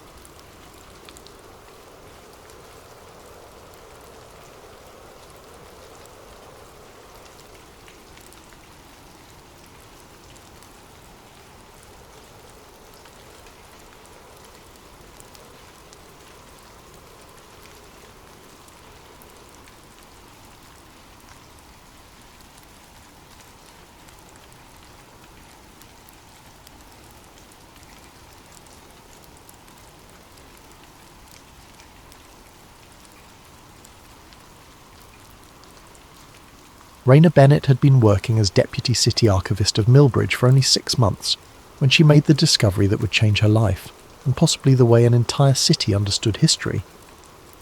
Millbridge wasn't a large metropolis, but it wasn't a rural backwater either. It existed in that liminal space where the hustle of daily life met a tight-knit sense of community. The city archives, housed in a squat, blocky building on Belmont Avenue, were seldom visited by anyone other than genealogists researching their family trees or local journalists digging for old planning permits. Raina found the job easy enough. She spent her days processing requests for historical documents, sifting through old maps and city council meeting transcripts. Occasionally, she uncovered something unusual, an old love letter slipped between official papers, a black and white photograph nobody recognised. Most of the time, these oddities were interesting only for a moment before losing their novelty. But on this particular afternoon, as she was reorganising a set of mislabelled boxes in the far corner of the archival storage room, she discovered a sealed cardboard box with no official city label. Its only identifying mark was a handwritten scrawl in black marker, Renewal 2008. Curious, she opened it carefully. Inside, she found a set of tapes, actual videotapes, labelled with cryptic codes, OBJ-X, TT-Preel, and OPCVR. There were about 7 in total, some in battered plastic sleeves. All had a city seal that looked legitimate, but none bore any standard reference number. Puzzled, Raina dusted them off and placed them gingerly on her sorting cart. She walked the short distance down the hall to the seldom-used media viewing room. This small windowless chamber contained a dusty old VHS player and a handful of monitors. Almost nobody used the old equipment anymore, but the city archivist kept them around for just such an occasion. Raina shut the door behind her, took a seat, and inserted the first tape labelled TT-Preel into the machine. At first, the footage was grainy. An off-centre camera angle revealed a table in a stark fluorescent-lit room. She saw a man, seemingly middle-aged, wearing a dark suit. Another figure, off-screen but possibly behind the camera, cleared their throat. A voice said, "This is an official record for the eyes of top-tier clearance only." After a few more seconds of distortion, the man in the suit leaned forward and began to speak. The events of September 11th, 2001 must remain consistent with the narrative approved by the Commission. The public is not prepared for the alternatives that might arise should these details become scrutinised. Our team has successfully... The tape froze in a burst of static. Raina's heart pounded. She carefully ejected the cassette and inserted the next one labelled Object X. This time, the footage showed documents scattered across a table. Technical diagrams flashed on screen, some referencing the structural components of the Twin Towers in New York, with notations hinting at internal shaping charges. The plans bore official-looking stamps and engineering seals, but it was impossible to read them clearly. Words like demolition, support columns, and materials analysis were repeated. Raina had read internet theories about 9/11 conspiracies, controlled demolition, holograms in the sky, missiles disguised as planes, but she'd always assumed these were fringe ideas. Nonsense. Yet here, in front of her, was something that looked alarmingly official. Her mind spun. These tapes appeared to suggest a cover-up linking local city officials to an alternative explanation of the 9/11 attacks, one that aligned more with conspiracy theories than with the official story. The next tape was labelled OPCVR, short for Operation Cover, she wondered, but the tape was jammed, refusing to play. Overwhelmed, Raina realised she needed to step back. The very idea that these tapes existed in her small city's archives was surreal. Why would a town like Millbridge have records that even hinted at a cover-up of the most scrutinised and monumental event of the early 21st century? She checked the hallway to see if anyone was around. Certain her face must have been pale as a sheet. The corridor was empty. Everyone else was likely getting ready for the weekend, finishing up their Friday tasks. She decided to lock these tapes in her personal storage cabinet and investigate further on her own time. As the evening sky darkened, she signed out of work, her thoughts racing. Raina didn't know if what she'd seen was real, staged for some reason, or part of some elaborate hoax. But she suspected the tapes might be connected to city officials, past or present, who had ties to certain nationwide agencies. Maybe an old mayor or city council member had once worked in intelligence, or had been close to someone who did, but even that seemed far-fetched. Walking to her car, Raina felt a creeping sense of paranoia. She glanced over her shoulder more than once, half expecting to see someone watching her. The night air was crisp, the street lamps humming. She tried to tell herself that these tapes were either mislabeled or part of some half-baked local documentary project, but the knot in her stomach refused to loosen. She spent a sleepless night, replaying those images in her head. After a few hours of tossing and turning, she decided she had to keep digging. A single night's rest wouldn't change what she'd found. Something monumental lay hidden in those tapes, something that might well rewrite the official narrative about a pivotal moment in American history, or at least tie this small city to a clandestine effort to keep the truth hidden. Unbeknownst to her, as she stared at her bedroom ceiling, her phone buzzed with an unfamiliar unlisted number. Somewhere in Millbridge, or possibly beyond, someone knew that the tapes had been discovered. And now, the real danger was only just beginning. Raina returned to the archives early the next morning, slipping inside the building with a sense of determination that battled her growing apprehension. Over a strong cup of black coffee, she stared at the tapes in her private cabinet. She had brought an external VHS to digital converter, an archaic piece of equipment from her university days. If these tapes held sensitive information, the best move would be to digitize them for safer storage and easier analysis. Before she could begin, her boss, Dr. Harold Gwenther, poked his head through the door. "Morning, Raina. You're in early." She forced a casual smile. "Yeah, wanted to get a head start on the backlog." She watched his eyes flick to the cabinet, then back to her face. He looked puzzled for a moment, but said nothing. "I'm impressed," he replied. "Maybe all of us should take a page from your book." With a nod, he left. Once Dr. Gwenther was gone, Raina locked the door and popped in the jammed tape labelled OP-CVR. With some coaxing, the machine whirred, and a garbled image flickered on screen. She knew from experience that these old tapes could degrade over time, especially if stored improperly. But after a moment, the visual stabilized. A female voice, crisp and authoritative, began to speak over a slideshow of heavily redacted documents. Operation Cover was initiated to ensure all engineering assessments align with official findings regarding the collapse of the World Trade Center towers. The ongoing narrative, as presented by the 9/11 Commission, must remain unchallenged by outside experts. Raina pressed pause, her heart hammering. Operation Cover? So this was more than just a glitch in the official story. This was a deliberate effort to manipulate or suppress alternative explanations. The voice continued, "Any references to missile or holographic technology used to create illusions of aircraft or to control demolition must be swiftly discredited. Our cooperation with local officials in strategic locations ensures that any accidental revelations or documentation are intercepted." A jolt of realization coursed through her. Millbridge, being near a major defense contractor's satellite office, could be one of these strategic locations. In the tape, a bullet point list flashed on screen, each line too brief to read in full. But Raina caught glimpses. Engineering profession stance, official line only, 9/11 Commission, partial truths, controlled demolitions, tested scenario. Her mind reeled. If even a fraction of this was genuine, it meant the city archives were storing top-secret materials that contradicted the entire official stance on 9/11. She didn't consider herself a conspiratorial person. She believed facts and evidence. Yet here was evidence, albeit cryptic and unsettling, that conspiracies might not only be rumours of the internet fringe. As the tape sputtered to an end, the last frame showed a black screen with white text. "File in compliance with NDA 713, sealed for 25 years from date. Violations punishable by federal law." Raina took a shaky breath and ejected the tape. She realised she was probably already deep in violation territory. Still, questions buzzed in her brain. Why was Millbridge specifically chosen as a repository for these materials?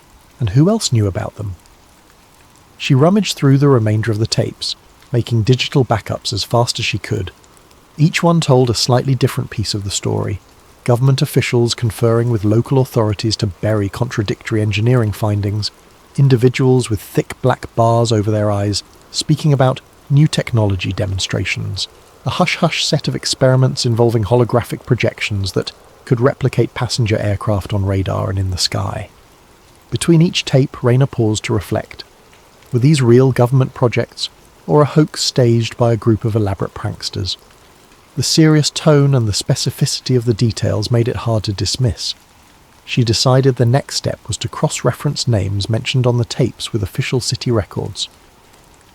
In the quiet hush of the archive's back rooms, she typed furiously on an ancient computer. She looked up references to individuals named or partially named in the tapes. One name, Mayor R. Grimes, popped up repeatedly. She discovered that Robert Grimes had served as mayor of Millbridge from 2000 to 2004. Not exactly a seasoned politician, he'd been a local businessman who unexpectedly won the election. The second name was C. Donovan, presumably Colton Donovan, the head of the City Council's Finance Committee during the same period. Minutes later, Rayner located a digital record, an emergency council meeting from December 2001. The summary was minimal, stating only that the meeting was called to discuss potential collaborative efforts with federal agencies on domestic security measures. It was unusual. Millbridge wasn't exactly a hotbed for federal collaboration, at least not that she knew of. While printing out the record, she heard footsteps approaching. She quickly shoved the tapes into a drawer. The door opened, revealing her co-worker, Nadine. "Hey Rayner, sorry to bug you. Dr. Gwenther said we might have a new set of microfilms to process." Rayner swallowed hard, fighting to regain composure. "Oh, right, I'll get those for you." With a smile, Nadine disappeared, leaving Rayner to collect herself. She carefully concealed her growing trove of evidence, locking the tapes in a secure container. She knew she couldn't keep them in the city archives indefinitely. Someone might come looking for them. But for now, it was safer for them to be locked away, at least until she could devise her next move. That evening, as she walked through the near-empty parking lot, Rayner noticed a black SUV parked at the far corner. She paused. Perhaps it was just a visitor. Yet she couldn't ignore the prickle of unease that crept up her spine. She got into her car, started the engine, and drove off. The SUV didn't follow, but the feeling of being watched was undeniable. In her small apartment, she locked the door and drew the curtains, every noise in the hallway setting her on edge. The partial truth spinning in her head stoked more questions. If the Twin Towers were truly felled by controlled demolition, as some fringe theorists claimed, why store evidence in a place like Millbridge? Who orchestrated the distribution of these tapes? And what about the missile or hologram technology references? Still awake at midnight, Rayner decided to search deeper online. She found forums, half-abandoned corners of the internet dedicated to 9/11 conspiracies. She saw the same theories repeated. The buildings collapsed too neatly, official investigations were incomplete, eyewitnesses saw flashes. She had always dismissed these claims as far-fetched, but seeing them now, coupled with the tapes, made her chest tighten. The reoccurring suspicion was that 9/11 involved illusions, perhaps a mixture of real planes and advanced technology to ensure total devastation. Clicking through old newspaper clippings, she discovered a small note. September 15th, 2001. Mayor Robert Grimes of Millbridge expresses condolences and pledges local resources for national security efforts. It was a brief statement, overshadowed by the much larger coverage of the day's tragic events. Could the tapes be connected to whatever resources he'd pledged? She jotted the question in her notebook. Rayner knew that if someone had gone to the trouble of hiding these tapes in the archives, it meant they didn't expect them to be found. She also sensed that time was running out. If they realised she'd uncovered them, they might already be moving to silence her, or, at the very least, reclaim those tapes by force. She turned off her computer and sat in silence, grappling with the explosive weight of her discovery. Something big lay beneath Millbridge's modest facade, a hidden tendril of conspiracy reaching back decades, perhaps all the way to the darkest day in modern American history. She just didn't know yet how deep the roots went. A restless weekend turned into a frenetic Monday. Rayner arrived at City Hall with a plan, albeit a desperate one. Speak discreetly to someone who might know about the Grimes administration. She decided to approach an old friend from her college days, David Browning, who now worked as an investigative journalist for the local newspaper, the Millbridge Herald. Although the paper was small, David had always prided himself on unearthing the truth behind local stories. They met at a small diner off Main Street, an old-fashioned place with red vinyl booths and a waitress who knew everyone by name. Rayner toyed with a straw in her iced tea, eyes darting to the door every so often. David arrived, looking both intrigued and concerned. "You sounded spooked on the phone. Everything okay?" "Not exactly," Rayner said, leaning in. I've stumbled onto some files. Tapes, actually, that reference September 11th. There's talk of controlled demolitions, holograms, wild stuff. But it's on official city stationery, official seals. David's eyebrows shot up. Wait, from Millbridge? You're telling me our little city was involved in a cover-up about 9/11? I know how it sounds, Raina said, lowering her voice. She pulled out a few still images she'd printed from the digitized tapes, discreetly sliding them across the table. David studied them, face growing paler by the second. These markings. They look legitimate, he muttered. But for them to be in Millbridge, are you sure they're not fakes? That's what I kept telling myself. But the more I dig, the more I find references to an operation codenamed Cover, where local officials collaborated with federal agencies to ensure the official narrative remains uncontested. Former Mayor Robert Grimes is mentioned by name. David whistled softly, glancing around to make sure no one was listening. Grimes was always a bit shady. Rumours said he had connections in Washington, though nothing was ever proven. People thought he'd use those connections to secure federal grants for local projects. But to be involved in something like this? Raina nodded. I need your help verifying some of this. My boss at the archives knows nothing, or so he claims, but I don't trust anyone there. There's also this guy, Donovan, who was on the finance committee.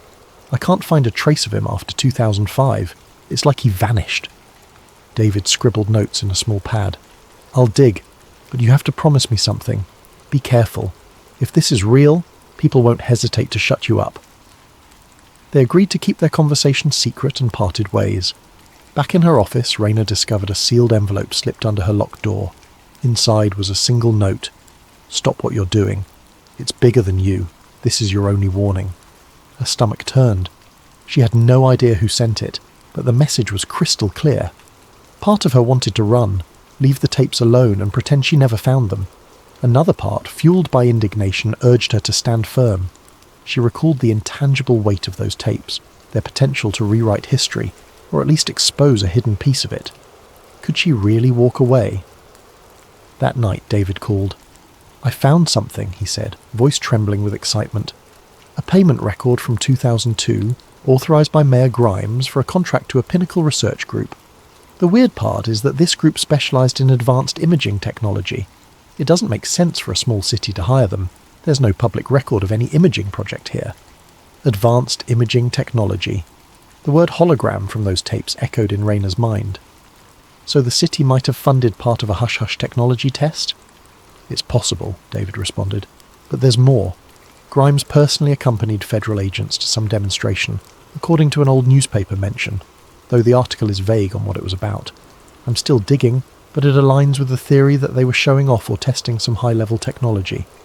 Raina thanked him, her pulse racing. She spent the next hour pacing her apartment, phone in hand, before deciding she needed fresh air.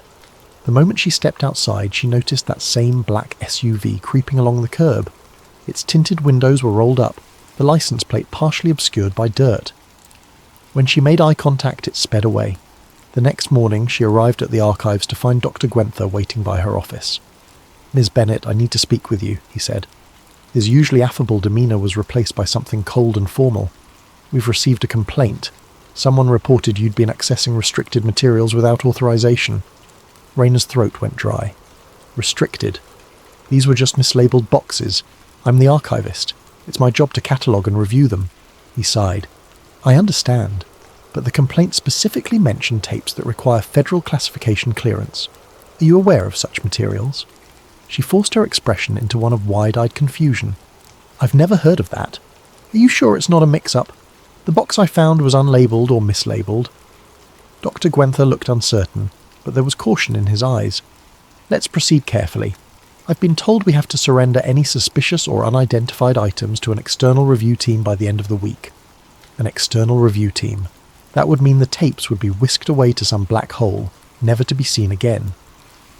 For a moment, Raina considered revealing everything to Gwenther, but the note's warning played back in her mind. She decided to pretend ignorance. Of course, I'll gather everything I found, she said. If I come across anything questionable, I'll let you know. She spent the rest of the day discreetly transferring the digitized files onto multiple flash drives. If the original tapes disappeared, she wanted backups. By early evening, her nerves were frayed. She checked her phone to see a text from David. Need to see you. Big update. They met in a deserted park by the river. Dusk was settling in, and warm streetlights cast shaky reflections on the water's surface. David, wearing a hoodie pulled low over his face, had an almost conspiratorial look about him. "I connected with a friend at the county records office," he said, voice hushed. "There's a sealed set of documents referencing a special council directive, signed by Grimes. The directive was about relocating or archiving sensitive federal materials in exchange for federal development grants. The city essentially got hush money, and guess what else? Donovan was the liaison. After leaving city council, he somehow joined a consulting firm in Washington. No trace of him after 2005 is a cover. He's not vanished.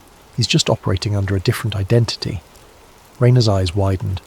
So the city knowingly stored these tapes, the ones referencing September 11th conspiracies, in exchange for funding. Why? David shrugged. Maybe to keep them off the radar in a nondescript place, overshadowed by bigger cities' archives. Or maybe they were planning to destroy them but never did. A sense of vindication mixed with dread. So far, everything lined up. The hush-hush contract, the hidden tapes, the reference to advanced imaging or holograms that might have been tested. It still felt surreal, but piece by piece the puzzle was forming a coherent, if horrifying, picture. "You have to go public," David urged. "This is bigger than Millbridge, but we need more than tapes. We need someone who was part of the operation, an eyewitness, a whistleblower, or else it's just speculation." Rayna knew he was right, but who could she approach? The only living link seemed to be Grimes and Donovan. She had no idea where to find either. "I'll try to find contact info for Grimes," she said. "If I get him to talk." "Then we both better watch our backs," David finished grimly. They parted ways, each consumed by the weight of what they now carried. Rayna returned to her car, once again noticing the black SUV parked nearby. This time its headlights flared to life as she approached.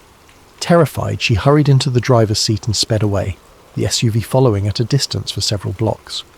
Eventually it turned off onto a side street, leaving her shaken but unharmed. In the quiet of her living room, Rayna laid out every clue. Grimes, Donovan, the sealed directive, the tapes referencing controlled demolitions and illusions, the hush money from federal sources. Something dark was brewing, a conspiracy that had lain dormant for years, never meant to be exposed. In that moment, she understood the gravity of her choices. If she pushed forward, she risked her reputation, possibly her safety. But if she didn't, the tapes might vanish forever, and a piece of the truth, whatever it might be, would remain buried. She clenched her fists, determination warming her veins. One way or another she would see this through. 3 days later, Rayna managed to track down a lead on Robert Grimes. He was rumoured to be living quietly on the outskirts of a neighbouring county. Under the pretense of researching an article for the Millbridge Herald, she convinced him to give her a brief interview. She didn't mention the tapes, not yet. On a grey Saturday afternoon, she drove out to meet him. His home was a modest ranch-style house surrounded by a chain-link fence. No glimmer of the ambitious mayor remained in the chipped paint or overgrown lawn. Rayna knocked on the door, half expecting no answer. But a moment later the door cracked open to reveal an older man with stooped shoulders and weary eyes. "You must be from the newspaper," he said. "Come in." The interior was dim, smelling faintly of old coffee and dusty carpets. She followed him into a small living room, where he motioned for her to sit on a worn sofa. "Mr. Grimes, thank you for agreeing to speak with me," she began. "I'm working on a piece about notable past mayors of Millbridge and their contributions, especially around the early 2000s. He coughed, a raspy sound. "Contributions. That's a charitable word. I did what I had to for Millbridge, but people never understood." Rayna leaned forward, deciding to take a calculated risk. "Mr. Grimes, were you aware of any special agreements between the city and certain federal entities around 2001 or 2002? He fell silent. His expression turned grim. "I don't know who you've been talking to," he said slowly, "but that's classified information. Has been for years." Taking a breath, Rayna pressed on. "Does it have anything to do with the official narratives around the events of September 11th? His eyes flared with a mixture of anger and fear. "You have no idea what you're getting into," he stood abruptly. "Interview's over. I'm sorry." She stood too, rummaging in her bag. "What if I told you I've seen tapes? Documents referencing something called Operation Cover, tying Millbridge officials to the concealment of contradictory evidence, technical diagrams, references to hologram technology. Grimes's entire posture stiffened. His shoulders locked, and he stared at her with a mixture of shock and resignation. "You found them," he whispered. "They told me everything was destroyed. That was part of the deal." Rayna's heart pounded. "So it's true? The city was used as a repository for the real details of September 11th? He sank into his armchair, head in his hands. "Not just 9/11, that's the big one, but there were other hush-hush projects. Federal agencies needed small, out-of-the-way places to store certain records. In exchange, we got federal investment, new roads, expansions to our industrial park. Everybody was happy, or so I thought. Then, one day, they said they'd destroyed all the sensitive materials." Rayna showed him a still image from the tapes. His face drained of colour. "I thought I'd buried this part of my life," he murmured. "Those tapes detail preliminary engineering reports that suggested the towers didn't fall the way the 9/11 Commission stated. Some reports even mentioned projected illusions, the possibility that the second impact was partially orchestrated with advanced imaging to ensure maximum psychological impact. It was madness, but they wanted it suppressed." His voice shook as he continued. "I never believed it entirely. But the men who came around, they were serious.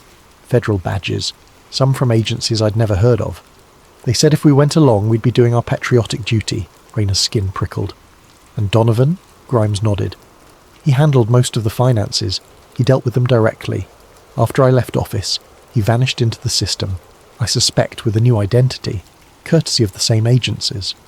She felt a pang of both triumph and dread. Here it was, living confirmation that her discovery was no hoax. "I'm going public with this," she said.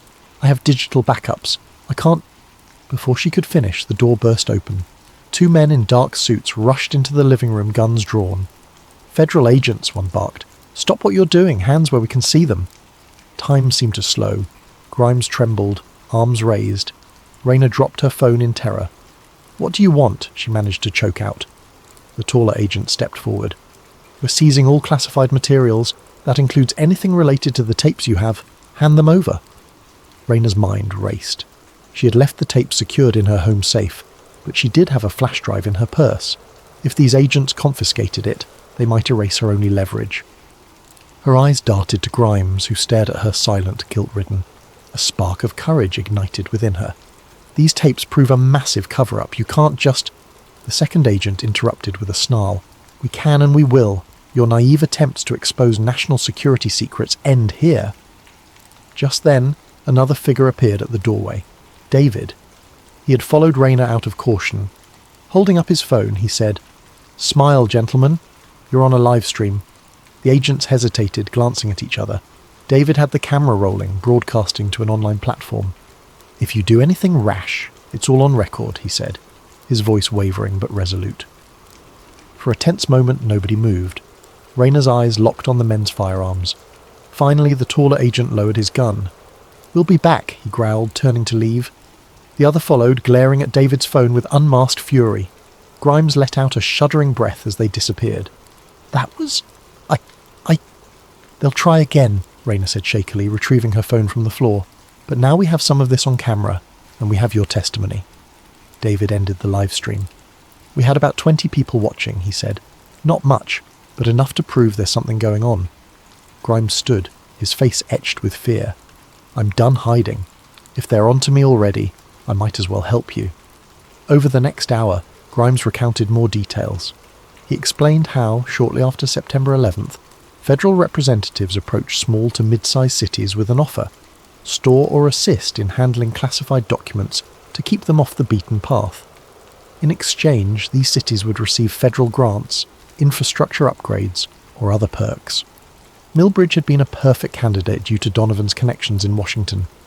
Those tapes were never meant to be found. They made sure only a handful of people knew.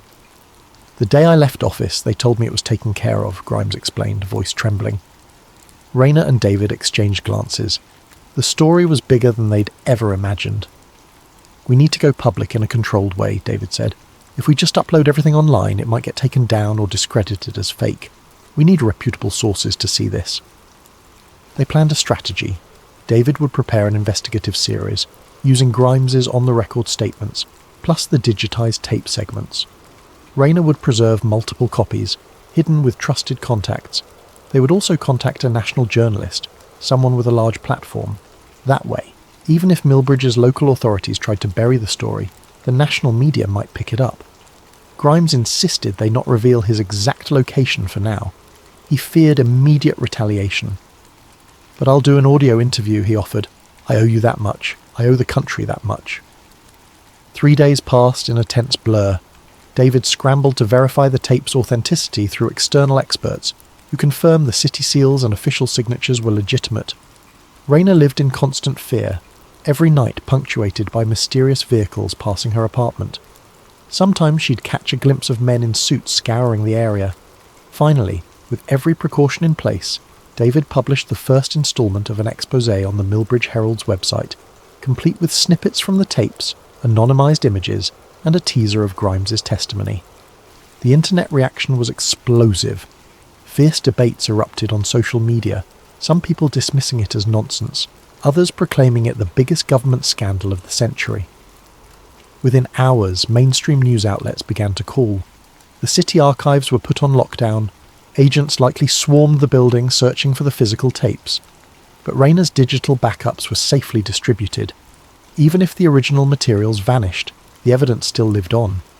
In the final weeks that followed, official statements poured out from Washington, dismissing the tapes as unverified and claiming that any local official believing in them was misguided. A new wave of conspiracy theories sprang up, questioning every detail. As time went on, the event might have become just another footnote in the endless swirl of controversies. But for those who listened closely, those open to the possibility that the official narrative might be incomplete, the story of the tapes never quite faded. Rayner left her position at the archives, having sacrificed her peace of mind. Yet she felt a strange sense of purpose. She, David, and Grimes had torn a rift in the carefully woven tapestry that concealed the truth, or at least a piece of it. The secret had breathed air, and no matter how many official statements tried to suffocate it, someone, somewhere would always remember what was revealed. Grainy VHS footage of a conspiracy that upended everything the world thought it knew about that tragic day. And maybe that was enough. Sometimes the mere hint of an alternative story is enough to keep the embers of inquiry burning. In the end, as Rayner packed up her apartment and prepared to start anew in another city, she reminded herself of one crucial fact. Truth, once uncovered, can be attacked, ridiculed, and buried in an avalanche of denial, but it can never truly be destroyed. And so long as she remembered that, there was hope that one day the whole story might finally truly come to light. Thank you for tuning in to this 4-part story. Let us know in the comments where you're watching from and the current time, and don't forget to subscribe to Sleep Theories if you enjoyed this tale. Stay curious, and remember, sometimes the biggest truths are hidden in the smallest places.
As a child, she'd spent her Saturdays devouring biographies of legendary newsmen, scribbling her own headlines on scraps of paper.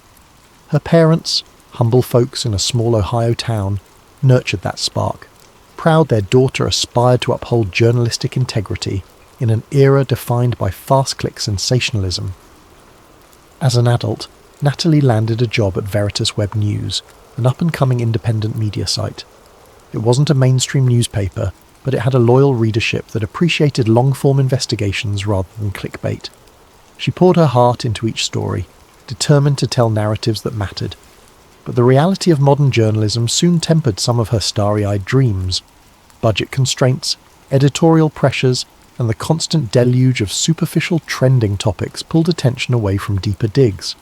Still, she persisted. Her big break, or so she thought, arrived one brisk fall morning when she was assigned to cover a press conference at the Capitol. A political scandal had erupted around a senator suspected of funneling federal grants to a dubious private contractor. The briefing was standard fare. A gaggle of reporters swarmed a podium, each trying to capture the day's soundbite. But Natalie noticed something peculiar. The questions, posed by journalists from major outlets, were strangely uniform, as if reading from the same script. It struck her as off. After the third nearly identical query, a chill trickled down her spine.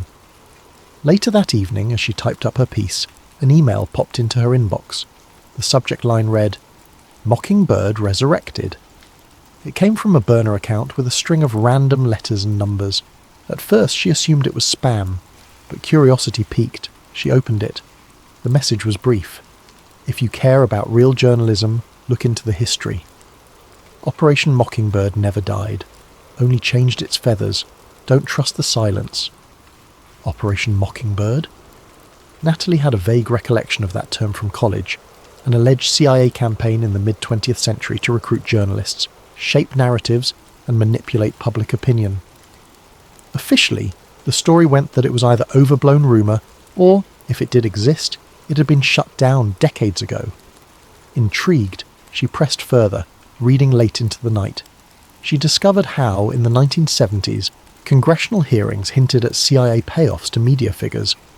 Documents exposed a clandestine program that placed agency-friendly reporters in key newsrooms. The rumour was it continued in some form, steering coverage on sensitive topics. Most historians dismissed the modern version as pure conspiracy fodder. But the following day, a startling coincidence. The minor story Natalie had been investigating, an inquiry into potential corruption in a city planning commission, was abruptly pulled from publication by her editor, citing legal concerns. Yet no lawsuits had been threatened. No external calls had demanded it be shelved, at least as far as she knew. Something in her gut told her these events might connect. Was she paranoid, or was someone exerting pressure behind the scenes? In the journalistic world, sometimes spiking a story at the last minute was normal. But combined with the cryptic email and the odd uniformity she'd observed at the press conference, a pattern emerged that felt disturbingly deliberate. Unsure where else to turn, she sought out a retired reporter who once mentored her, James Jim Wilder. In his heyday, Jim had been a grizzled investigative journalist for a major newspaper, chasing the CIA's tail during the Cold War. He'd retired in partial disgrace after refusing to burn a source, but to Natalie he remained a stalwart figure of unwavering principles and old-school grit. His modest home on the outskirts of DC bore the hallmarks of a life spent digging through archives, towering stacks of books, old newspapers, and microfiche reels. Over tea she described the press conference, the suspicious email, and her shelved story. Jim listened, nodding gravely. "Operation Mockingbird," he said, voice tinged with a cynicism honed by decades in the field. "I was hot on that lead back in the 70s. My editors told me it was a relic. Then one day, I found part of a file, redacted, but it mentioned continuing operations well into the 80s. I tried to push further, but I was stonewalled, threatened even." He leaned back, a nostalgic gleam in his eyes. "I always suspected it never really ended. Why would it? If you have a program that effectively shapes public opinion, you don't just toss it away. You adapt." Natalie felt both a thrill of validation and a pang of worry. "You have any proof left, Jim? Anything I can use to confirm or deny the rumour?" "Got a few pages locked up.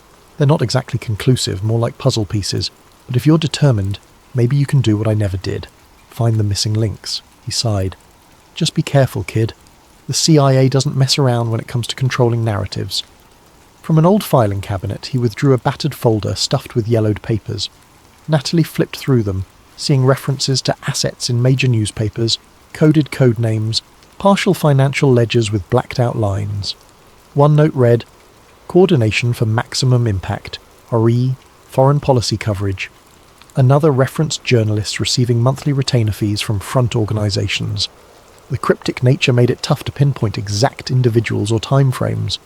She left Jim's house with the folder tucked under her arm, mind buzzing. If Operation Mockingbird had indeed gone underground, who was running it now, and how widespread was it? The next day she approached her editor, a pragmatic, overworked woman named Roslyn.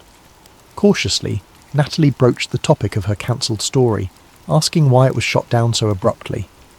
Roslyn offered a vague explanation about concerns from higher-ups, which was odd because their publication was independently funded. Higher-ups? Who exactly? As Natalie pressed, Roslyn snapped, "We can't fight every battle, Natalie. We've got a lawsuit on our hands if we're not careful." And that was that. The conversation ended with a finality that unsettled Natalie. She could practically smell the unspoken fear. That evening, unable to let it go, she typed out a summary of her Operation Mockingbird suspicions, intending to pitch it as her next investigation. She laid out the facts, historical background, the bizarre press conference uniformity, Jim's half-buried leads, her own cancelled story. But she hesitated before sending it. The risk of being branded a conspiracy theorist was high. She decided first to poke around quietly, test the waters. Her next step was to track digital breadcrumbs. That's when she called in a favour from her friend Alison Wu, a cybersecurity specialist with a reputation for finding invisible connections in massive data sets. Alison worked freelance for non-profits and had a soft spot for Natalie's dogged pursuit of truth. She agreed to help, intrigued by the challenge. Within hours, Alison sent a cryptic text. "I found something. Let's talk in person." They met at a quiet cafe, away from the usual DC journalist hangouts. Over a latte, Alison explained, "I scanned social media posts, news site logs and press releases from multiple outlets. The pattern is subtle, but there's cross-referencing of language. Key phrases appear simultaneously on major networks within hours, not days, and it's too consistent to be coincidence. It's like someone's feeding the same script to multiple anchors and columnists." Natalie's skin prickled. She recalled the press conference's identical questions. "Could be PR agencies, right? Politicians sometimes push talking points." Alison leaned forward. "Sure, but typically each channel still has a unique spin. Here, the exact wording is repeated. I also found that certain journalists who used to have varied viewpoints on foreign policy issues started echoing the same hawkish lines around the same time, about 6 months ago. Very abrupt shift. 6 months ago, a national security flare-up involving a rival nation had dominated headlines. Could that have been the impetus for some clandestine operation ramp-up? The possibility made Natalie's heart race. Before they parted, Alison advised caution. If there's a hidden entity actively shaping coverage, they'll notice if someone's snooping. Tread lightly. That night, the intangible sense of being watched crept in. While drafting an article about an unrelated topic, Natalie thought she saw a flicker on her laptop screen, like a remote access attempt. Paranoia or reality? In bed, she tried to quell the gnawing apprehension. She reminded herself that conspiracies often turn out to be simpler stories of bureaucratic bungling. But Jim's fearful recollection and Alison's data analysis kept returning to her mind. A question loomed. If Operation Mockingbird is still alive, how far does it reach now? And what lines will its guardians cross to keep it secret? Unknown to her, the chain reaction had already begun. In a secure office somewhere in the city, a man studied digital logs, noticing spikes of research activity around Mockingbird and CIA media infiltration. He made a phone call. A single chilling directive followed. "Contain this." Natalie Reyes had lit the fuse, and soon she would learn how far some people would go to snuff out the truth before it saw the light of day. At sunrise, the city awakened to another day of politics, hustle, and orchestrated spin. Ethan Park walked briskly through the marble halls of a secure building in Langley, Virginia. A polished intelligence officer in his early 40s, he exuded composure. His suit was immaculate, and his impeccable posture seemed to say, "I hold secrets you wouldn't believe." Park oversaw what the agency officially dubbed information coordination, a benign phrase that, in reality, masked an entire department's mission to guide media narratives beneficial to US interests. In his neatly organised office, A wall-mounted screen flickered with rotating news feeds from major networks. He took pride in how seamlessly synchronized these channels often were, thanks to carefully placed assets and manipulated talking points. But now there was a snag, an overly curious reporter named Natalie Reyes. Park read the internal memo. She'd triggered certain digital tripwires by searching for Operation Mockingbird, a mundane relic to most, but to Park's department, it was a code word that still carried weight. He frowned. The program's official moniker had been retired decades ago, replaced with new code names, but the old ghost remained. Park typed a few commands, pulling up a dossier on Natalie. She was young, relentless, with ties to a retired journalist rumoured to hold partial evidence of continued CIA involvement in media circles. This warranted caution, perhaps a gentle nudge to redirect her. If that failed, sterner measures. He placed a call to a contact at a large national newspaper, a journalist rumoured to be on a quiet retainer. I need you to run some negative coverage on this Natalie Reyes. Cast doubt on her credibility. She's dabbling in conspiracy. Use subtle language, though. Nothing overt. The conversation ended with a curt acceptance. Park leaned back, satisfied. Often, simply tarnishing a reporter's reputation could forestall deeper scrutiny. If that didn't work, well, the CIA had more tools in its arsenal than just a media smear. Meanwhile, Natalie met her old mentor Jim Wilder again in a secluded corner of a public library. With hushed voices, they flipped through the battered folder he'd given her. One particular memo from 1984 grabbed her attention.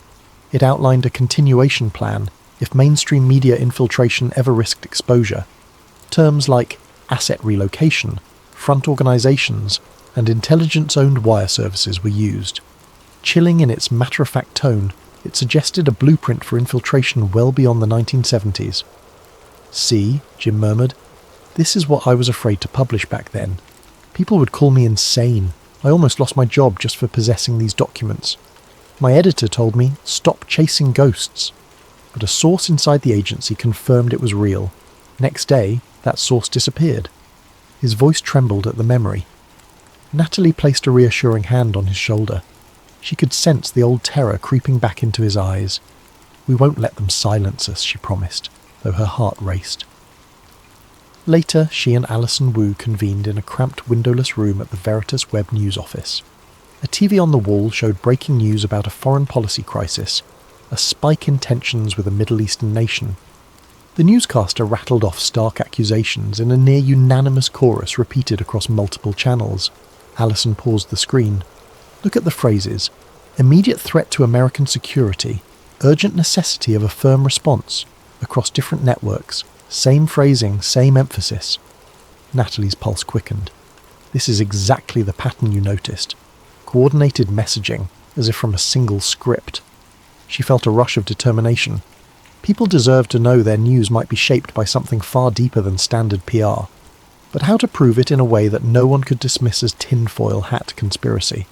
She needed a living source, someone on the inside, or at least someone who had direct knowledge. Jim's documents were partial. They needed more. Alison typed furiously at her laptop, searching for any trace of ex-CIA staffers who once oversaw Operation Mockingbird. Most were dead, retired, or seemingly off the grid. Then she froze. "Natalie, check this out." She showed Natalie an obscure online post referencing a company man who'd come forward in the 90s, claiming Mockingbird was rebranded and expanded to new mediums. The post mentioned a name, William Grayson, ex-CIA. He gave a handful of interviews to small alt-media outlets, and then vanished. Could he still be alive, Natalie wondered aloud, and if so, could we track him down? It was a long shot, but no other leads looked promising. They rummaged through old digital archives, scouring references to Grayson. Eventually they uncovered a half-baked clue. A user on a conspiracy forum claimed to have spotted him living under an alias in rural Pennsylvania. No verification, though. The search consumed hours. Their editor, Roslyn, passed by, frowning. "Are you two focusing on anything we can actually publish soon? We're behind on clicks this week." Natalie feigned a polite smile. "We're working on an important investigative piece. Trust me, it'll be worth it." Roslyn sighed. "Just remember, we can't run ghost stories without proof." Then she left them to it. That evening, a wave of weariness hit Natalie. She decided to step away from her desk, stretch her legs, maybe pick up coffee. Stepping out of the office, she almost collided with a tall man in a crisp suit. He flashed a warm grin that didn't reach his eyes. Natalie Reyes, Ethan Park, CIA Public Affairs Liaison. I'd love a moment of your time. She blinked, instantly on guard. How did you find me? He chuckled, ignoring the question. We keep track of who's writing what about the intelligence community. Part of my job is to address misconceptions before they get out of hand. They walked side by side, the city's evening bustle swirling around them. It's come to our attention that you're investigating some old conspiracy theories about CIA infiltration of the press, Park continued smoothly. I'm here to advise you not to go down that rabbit hole. It's a waste of your talent. Natalie's throat tightened. So, you're here to offer me official CIA statements? He shrugged. Sure. On the record, Operation Mockingbird was a Cold War artifact discontinued decades ago. Off the record, we prefer if you focus your energies on more pressing, real issues. We wouldn't want unsubstantiated rumours harming our national security or your credibility. There it was, a threat dressed as friendly counsel. Natalie recognised intimidation when she heard it. Is that an official warning? Park's voice dripped with condescension. I'm just offering guidance, because if you keep poking around, you might find yourself in dangerous territory. You never know who you might upset. She glared at him, her heartbeat thudding. I'm not afraid of the truth, Mr. Park. He gave a tight-lipped smile. The truth is a matter of perspective, Ms. Reyes. Have a pleasant evening. With that, he slipped into a black SUV idling at the curb, leaving her standing in a swirl of contradictory emotions. She felt anger, fear, and a resolve that now burned hotter than ever. The CIA was actively trying to steer her away, confirmation enough that something was going on. When she returned to the office, her laptop screen displayed an error message. Attempting to reboot, she found her system compromised, documents scrambled, half of her Operation Mockingbird notes missing. She paled. She'd let her guard down, stepping out without locking everything properly. Alison, upon hearing the news, rushed over to attempt to salvage. A few frantic keystrokes and her face fell. They wiped your files, probably planted a Trojan to remove any reference you've gathered. The best I can do is restore partial backups from a day ago. Though upset, Natalie wasn't entirely undone. She had made additional copies and stashed them offline thanks to a tip from Jim. But this invasion signalled a new level of danger. She glanced around the dimly lit newsroom, half expecting masked men to appear from the shadows. She swallowed hard and locked eyes with Alison. We can't back down. Alison nodded, jaw set. We'll take triple precautions from now on. Natalie's phone buzzed. A text from Jim. We need to talk. Urgent. Meet me at my place. She left the office immediately, adrenaline spiking. Upon arriving at Jim's modest suburban home, she found him visibly shaken. Somebody's been snooping around, he whispered, pointing to signs of forced entry, a cracked window, scattered papers. They took a bunch of my old files. The only reason I even have some left is because I hid them off-site. His voice was unsteady. I've lived with fear for decades, but never quite like this. Natalie's heart ached.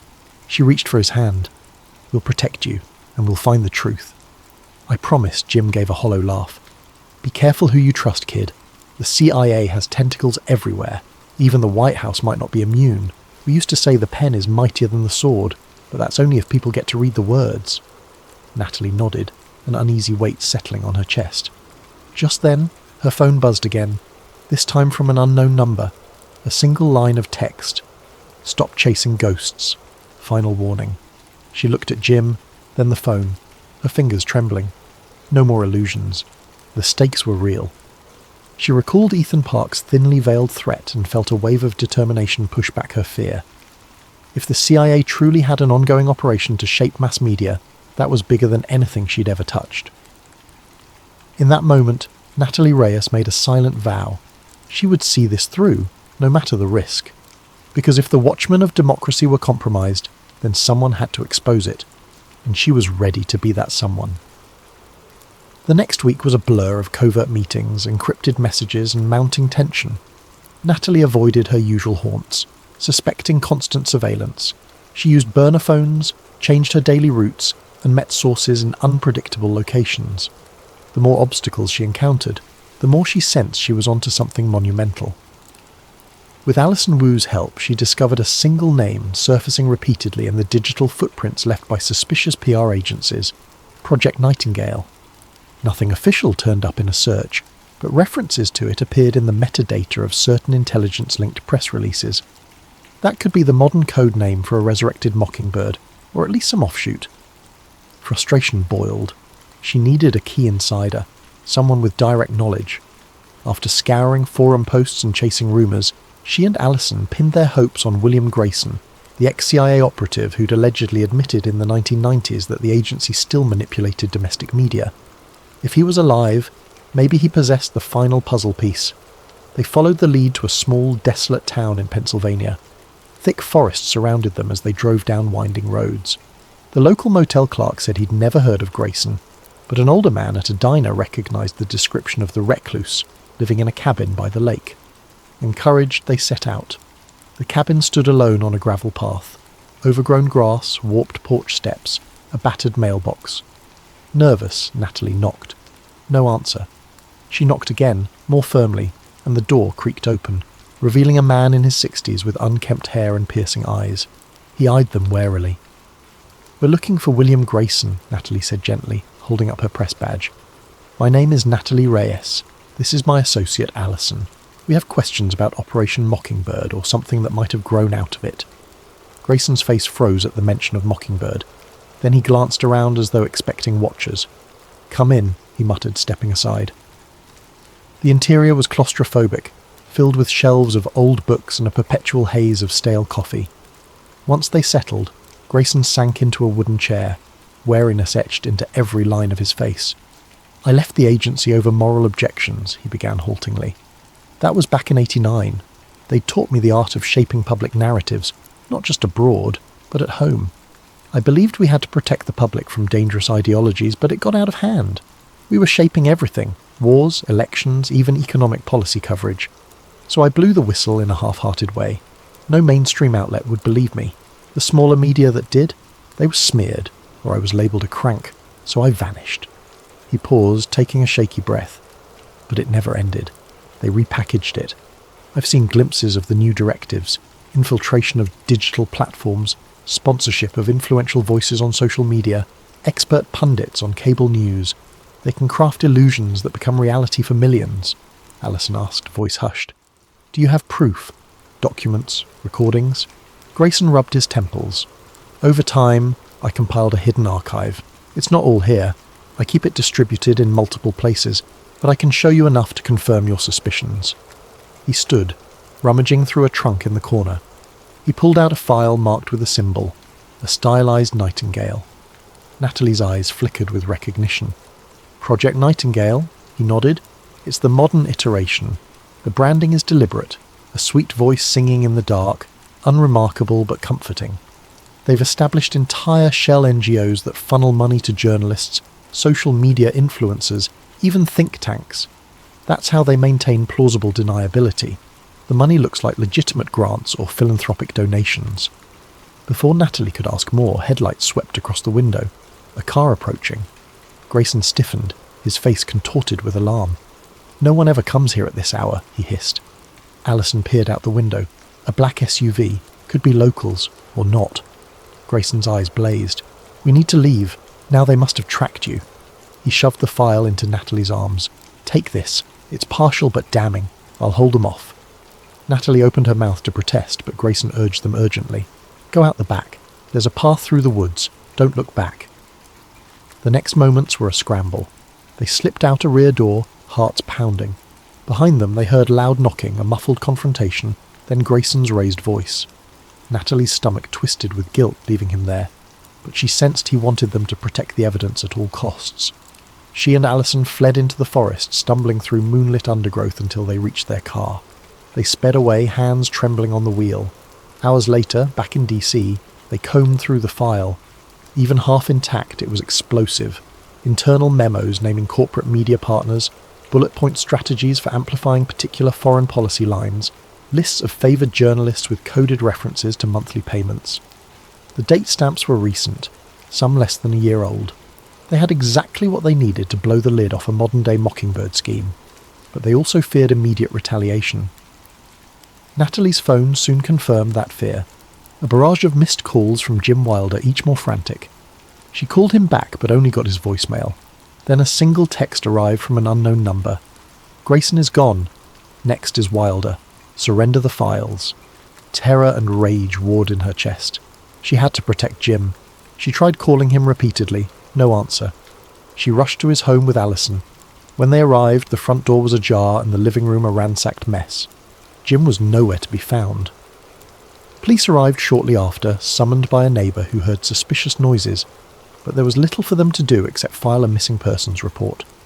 Natalie insisted Jim was abducted, but the sceptical officer only nodded politely. No sign of forced entry, he observed. He might have left voluntarily. The subtle condescension in his tone stung. Reeling from the loss, Natalie recognised the gravity of the situation. If they had the gall to abduct Jim, they wouldn't hesitate to come after her or Alison next. But if they hid, who would expose the truth? In the hush of her battered office at Veritas, she laid out the dire facts. They have Jim, and we have evidence. Our only leverage is going public. If we sit on this, they'll pick us off. If we release it with no plan, it'll be spun as fake. We need maximum impact, an unstoppable wave of coverage. Alison nodded. We can set up a secure live stream. Once it's broadcast widely, it becomes nearly impossible for them to scrub.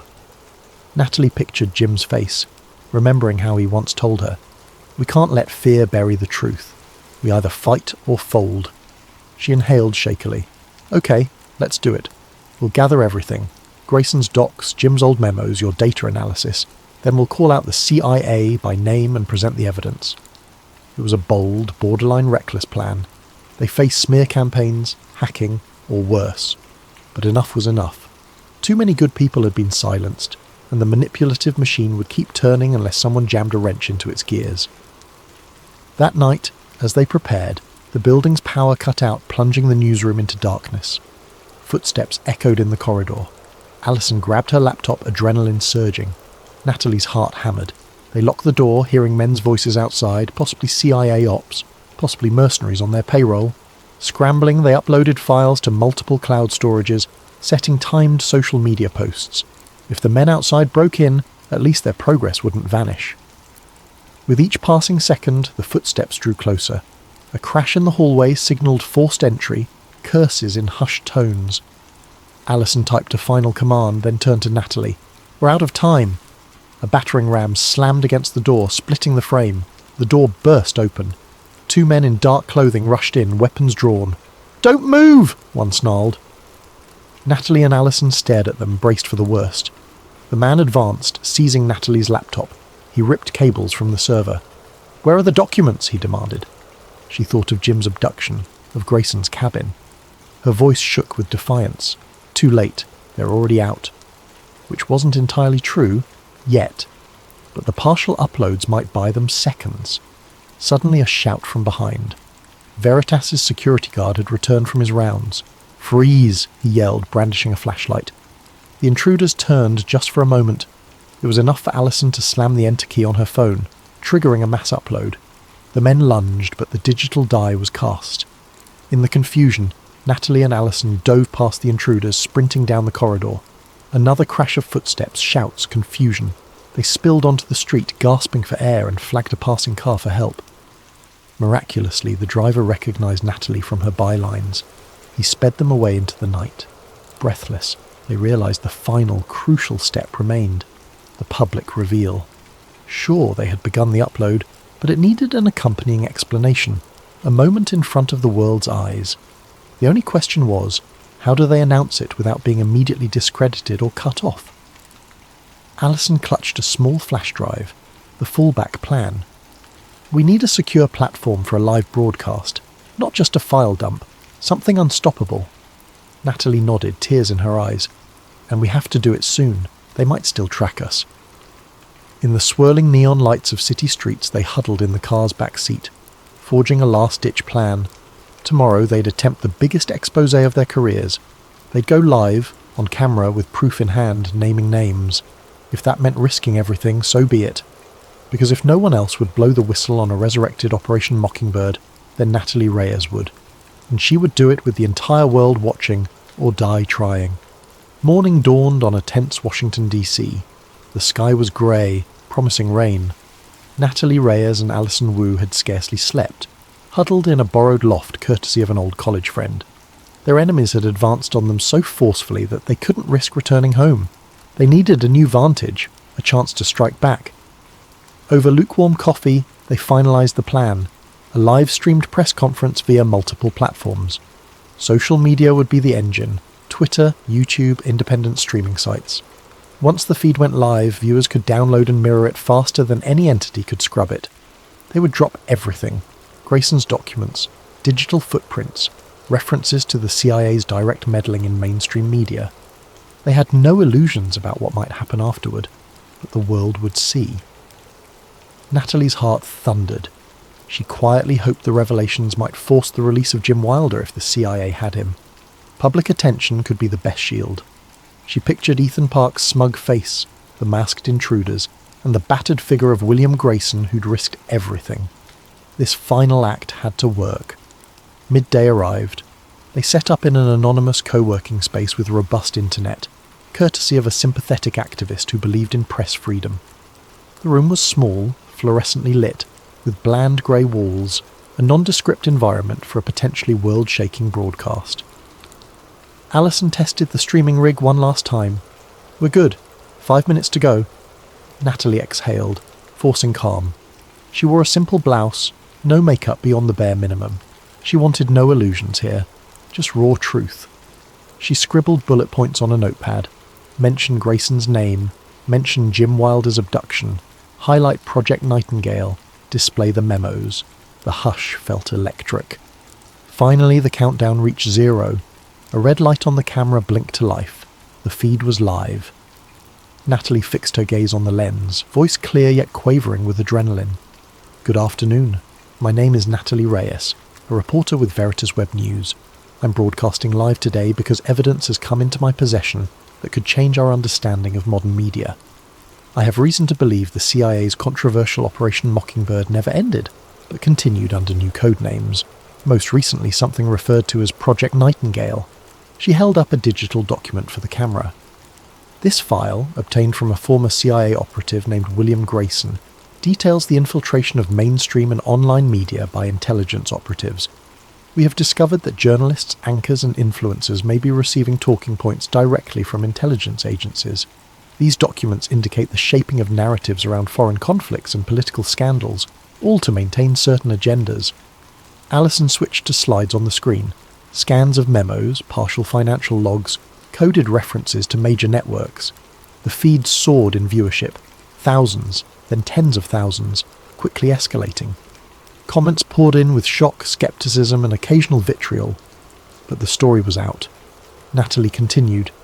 "We believe individuals connected to this project are orchestrating uniform messaging across multiple outlets. In recent weeks, I and my colleagues have endured surveillance threats and attacks. My mentor, journalist James Wilder, has disappeared under suspicious circumstances. This is direct assault on press freedom." She paused, struggling to steady her breath. "I urge you to examine these documents for yourself. We're releasing them to the public domain. They are available at multiple mirror sites. Should one link go down, others will remain.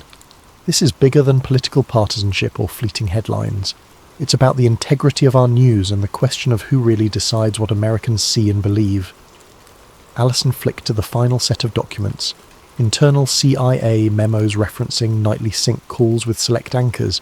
The text was partially redacted but still telling. At that moment, the chat feed exploded. The viewer count soared past 100,000, then 200,000. The story was viral. Mid-sentence, the room's overhead lights flickered. Natalie's stomach clenched, a sign that someone might be trying to cut the power. But so far, the feed continued. She pressed on. "We name these figures not to smear every journalist, but to highlight that some, listed in these pages, may have compromised their integrity. We call on them to respond, to prove us wrong, or come clean if they've been pressured." As the final slides concluded, Alison ended the broadcast. The entire stream, just under 20 minutes, was archived in real time across countless channels. By now, it was unstoppable. Breath shuddering, they ended the feed. Then they heard it, a pounding on the door. Fear twisted in Natalie's gut. Alison braced herself. They expected suits with guns, maybe Ethan Park himself. But when the door swung open, In strode a pair of men in plain suits. One flashed credentials, FBI. Natalie felt her heart skip. The lead agent spoke. Ms. Reyes, Ms. Wu, we're here to ensure your safety. We've received credible intel of a threat against you. He held up a phone showing frantic orders from higher-up officials. We need to get you out now. They didn't resist. In the corridor, they glimpsed more agents, guns drawn, scanning for threats. The entire co-working building was on lockdown. Outside, a throng of curious onlookers formed, presumably alerted by the viral broadcast. As they were escorted to a waiting vehicle, Natalie noticed Ethan Park standing nearby, partially obscured behind a car. They locked eyes. His expression burned with fury. For a moment she thought he might approach. Instead, he slunk into the crowd and disappeared. In the hours that followed, the internet roiled. Major news outlets scrambled to respond. Some anchors ridiculed the evidence as baseless. Others demanded investigations. Social media brimmed with conspiracy theories, jokes, and heartfelt calls for accountability. The White House press secretary fielded relentless questions about the CIA's involvement in domestic media. Official statements alternated between denial and promises of a full inquiry. As the clamour rose, the FBI placed Natalie and Allison under protective status, citing genuine threats. Representatives from civil liberties organisations arrived at the safe house, offering legal counsel. Natalie felt simultaneously relieved and overwhelmed. She had prepared for the possibility that half the country might label her a traitor, but she hadn't braced for the avalanche of headlines. In the swirling news coverage, a story emerged. Jim Wilder was found at an undisclosed medical facility, unconscious but alive. Preliminary statements suggested an accident, yet the details were murky, fueling speculation that he'd been forcibly drugged or injured in captivity. Natalie pressed for more information, but the FBI withheld specifics, claiming an ongoing investigation. She refused to let them bury his case in secrecy. Days later, a somber press conference took place on Capitol Hill. A handful of courageous lawmakers, spurred by public outcry, promised to form a special subcommittee to look into the allegations. Whether it would be a genuine investigation or a whitewash remained uncertain. Ethan Park, for his part, vanished from public record. Sources claimed he was placed on administrative leave or reassigned. Others whispered that he'd left the country. The CIA's official stance: no comment on personnel matters. As time wore on, the immediate storm of coverage gave way to endless debate. Some journalists dug deeper, finding corroborations of infiltration. Others hammered Natalie, Allison, and Grayson's story as selective evidence. Meanwhile, the Mockingbird trended on social media. People demanded answers. How many anchors were compromised? Which stories were shaped? Was foreign policy manipulated to justify wars? For Natalie Reyes, a bittersweet triumph lingered. She had sacrificed her normal life to reveal what she believed was a crucial truth. She'd lost her sense of personal safety, and yet she'd ignited a national conversation about press integrity and the invisible hands shaping public discourse. The next steps, congressional hearings, investigations, potential trials, would be slow and rife with political manoeuvring. But at least the taboo was broken. Weeks later, as the chaos settled into a new normal, Natalie found a quiet moment to visit Jim Wilder at a rehab centre. He was awake but frail, still fuzzy about what happened to him. She held his hand, recapping the fallout from her exposé. He smiled weakly. "I always knew you'd take the story further than I ever could. Wish it didn't cost so much." His voice cracked. Natalie's throat tightened. "I'm sorry you got hurt. But the world knows now, Jim. They can't unknow it. That's worth something." He squeezed her hand. "They'll try to bury it or spin it. Keep fighting." And she would. She was no longer the wide-eyed reporter hoping for a byline. She was a journalist who had stared down one of the most powerful institutions on earth, and the fight was far from over. In her final reflection, she considered the public's reaction. Some outraged, some apathetic, some cynically believing nothing would change. The deeper question remained. Even if the CIA was forced to back off, who else might pick up the same tactics? Corporations, foreign powers, hidden alliances. The intangible power to shape reality was too tempting, too valuable to remain dormant. She realized her mission might continue for the rest of her career, or her life. For now, though, she'd done all she could, shining a spotlight on the hidden corridors of power. The blueprint for media manipulation had been laid bare. forcing society to confront an uncomfortable truth, that illusions can become real if repeated often enough, and that the guardians of democracy must remain vigilant. Above all, the journalists who refused to let fear silence their pens were about routine lobbying, but the deeper Ethan dug, the more he saw patterns that didn't add up. Names recurred in odd contexts, referencing hush-hush policy summits that no mainstream coverage ever touched. What caught his eye one late night was a recurring symbol in the margins of certain files, a faint watermark shaped like an all-seeing eye perched above stylized wings. Next to that watermark, the name V. Holt appeared again and again. Ethan's heartbeat picked up.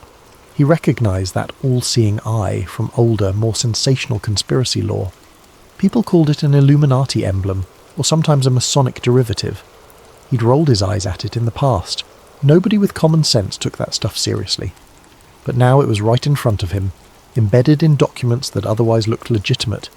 He was seated in his cramped one-bedroom apartment in the outskirts of Philadelphia. At 29, he looked older than his years, with permanent dark circles under his eyes from too many late nights sifting obscure data.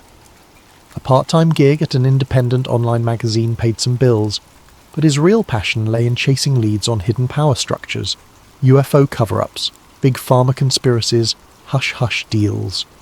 Once in a while he'd strike gold, but more often people dismissed him as a conspiracy blogger.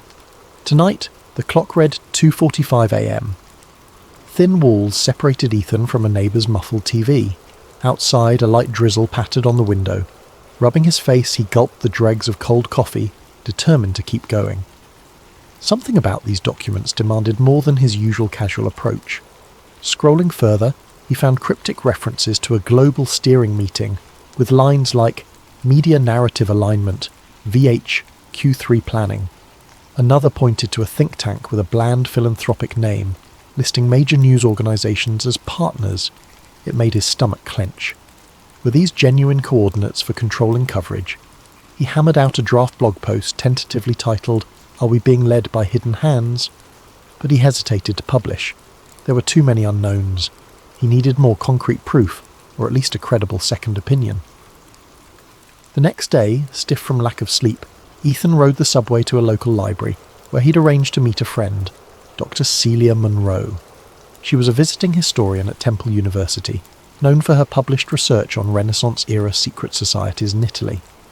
They'd become acquaintances after Ethan pestered her for background on some papal conspiracy for an older piece. In the library's hushed reading room, Celia gave him a polite if tired smile. She was in her early 40s, with curly dark hair pinned back, wearing business casual attire that suggested she'd come straight from teaching. "I hope this is important," she whispered, setting her coffee thermos aside. "I'm behind on grading." Ethan pulled out printouts of the suspicious documents, flipping to pages with the winged eye watermark. "Have you ever seen this symbol in your research?" She squinted at it. "Sure, an eye in a pyramid or an eye in various forms is common in esoteric traditions. The wings add a twist. Doesn't necessarily prove anything by itself." He nodded, leaning in. "What about the name Veronica Holt? Have you encountered references to a V. Holt in context with modern secret societies?" Celia's eyebrows rose. Veronica Holt is a big name in philanthropic circles, CEO of the Holt Foundation. They do public health initiatives, sponsor educational reforms, that sort of thing. Some revere her as a champion of humanitarian work. "Humanitarian or manipulator?" Ethan murmured. "Check out these lines about media narrative alignment. If the Foundation's philanthropic veneer covers deeper agendas..." Celia carefully read the lines, frowning. "This is suspicious, yes. But do you realise how many conspiracies revolve around wealthy foundations? The Illuminati rumour surfaces every time a billionaire invests in global policy." I know, but this watermark, plus the repeated references to hush-hush summits, I suspect a genuine secret group, not just rumour." Celia sighed. "If you're hinting at the actual Illuminati, historically they were an 18th century Bavarian society suppressed by the government. Some conspiracists claim they never really went away, that they morphed into a global puppet master. But mainstream academics dismiss that." Ethan's voice hushed. Could the mainstream be ignoring something real? Maybe they exist under different names, controlling philanthropic organisations to shape world events. Celia shook her head slowly, but a seed of curiosity gleamed in her eyes. "All right, I can't promise anything, but let me see if I can trace that symbol in archival references." They parted with an air of unresolved tension. Ethan felt a flicker of optimism. Celia's practical approach could yield tangible leads, or confirm he was chasing phantoms. Back in the city, Ethan tried to pitch a follow-up article to his editor at the small news site he freelanced for. The editor, a jaded man in his 50s named Carl, frowned at the Illuminati angle. "I like conspiracies that bring clicks, but come on, Ethan, this is ancient territory. We need fresh angles, not rehashes of centuries-old boogeymen." "But the philanthropic tie, the modern front, there's something huge here," Ethan pressed. Carl shook his head. "Maybe if you can find ironclad evidence, otherwise do a piece on local corruption. That's your strength." The brush-off stung, but Ethan had expected it. He trudged home, a swirl of doubts in his mind. Was he imagining connections? The mainstream scorn for Illuminati talk was near universal, but if a group was truly that powerful, they'd want the public's scorn to remain. A couple of nights later, he got an email from a throwaway account. "Stop rummaging in places you shouldn't. This is your first and final warning." His heart lurched. The subject line read, "The Eye Sees." Attached was a single grainy photo of Ethan outside the library, unmistakably him, looking over his shoulder. He closed the email, pulse pounding. A moment later, the message auto-deleted, leaving no trace. Someone was watching. He realised with a chill that he'd never published anything about the Illuminati or Veronica Holt yet. This threat was about raw research. If real Illuminati agents were monitoring him, he wasn't just chasing a fantasy. Spooked but determined, Ethan called Celia at once. She answered groggily. He'd woken her. He poured out the details of the threat. She was silent for a moment. "That's concerning. I have some references you might find interesting. I discovered a mention of a 19th century text, Ordo Occultus Sumerium, rumoured to have instructions for an international power structure. But the text vanished from university archives in Rome decades ago. Some suspect it ended up in private hands." Ethan's heart beat faster. Could that text link directly to the modern group? It might. The iron wings motif apparently appears on page 1 as a master emblem. He exhaled, mind racing. "We need to find that text." Celia let out a soft, resigned laugh. "You make it sound easy. People have tried. It's considered a lost treasure among occult historians. Unless you have resources in black market antiquities, I doubt we can track it." But Ethan was already scribbling notes, ignoring the knot in his stomach from the threat. "One clue at a time, Celia. We'll figure it out." Hanging up, he felt a spark of purpose. The fear lingered, but the puzzle beckoned. He'd gleaned from every corner. Old librarians, fringe collectors, who knows? If the real Illuminati existed, they might have left a paper trail once upon a time, and Ordo Occultus Sumerium could confirm it. That same week, Ethan posted a short cryptic teaser on his personal blog. "The Eye in the Wing, corruption at the highest levels." He withheld details, but implied a major exposé was coming. The response was mild. His followers were used to big conspiratorial claims, but one email arrived from a new address. "I can help. Luke." At first, Ethan assumed spam, but the message read simply, "We share a common interest. I once walked among them. They are real, but you must be cautious. They watch everything." Attaching a phone number, the email vanished from his inbox soon after, as though it self-destructed. Ethan's skin prickled. A self-professed insider? He dialed. A male voice answered, taut with nerves. "So, you're the blogger stirring up illusions about the Illuminati." "Not illusions, evidence," Ethan retorted, a dry chuckle.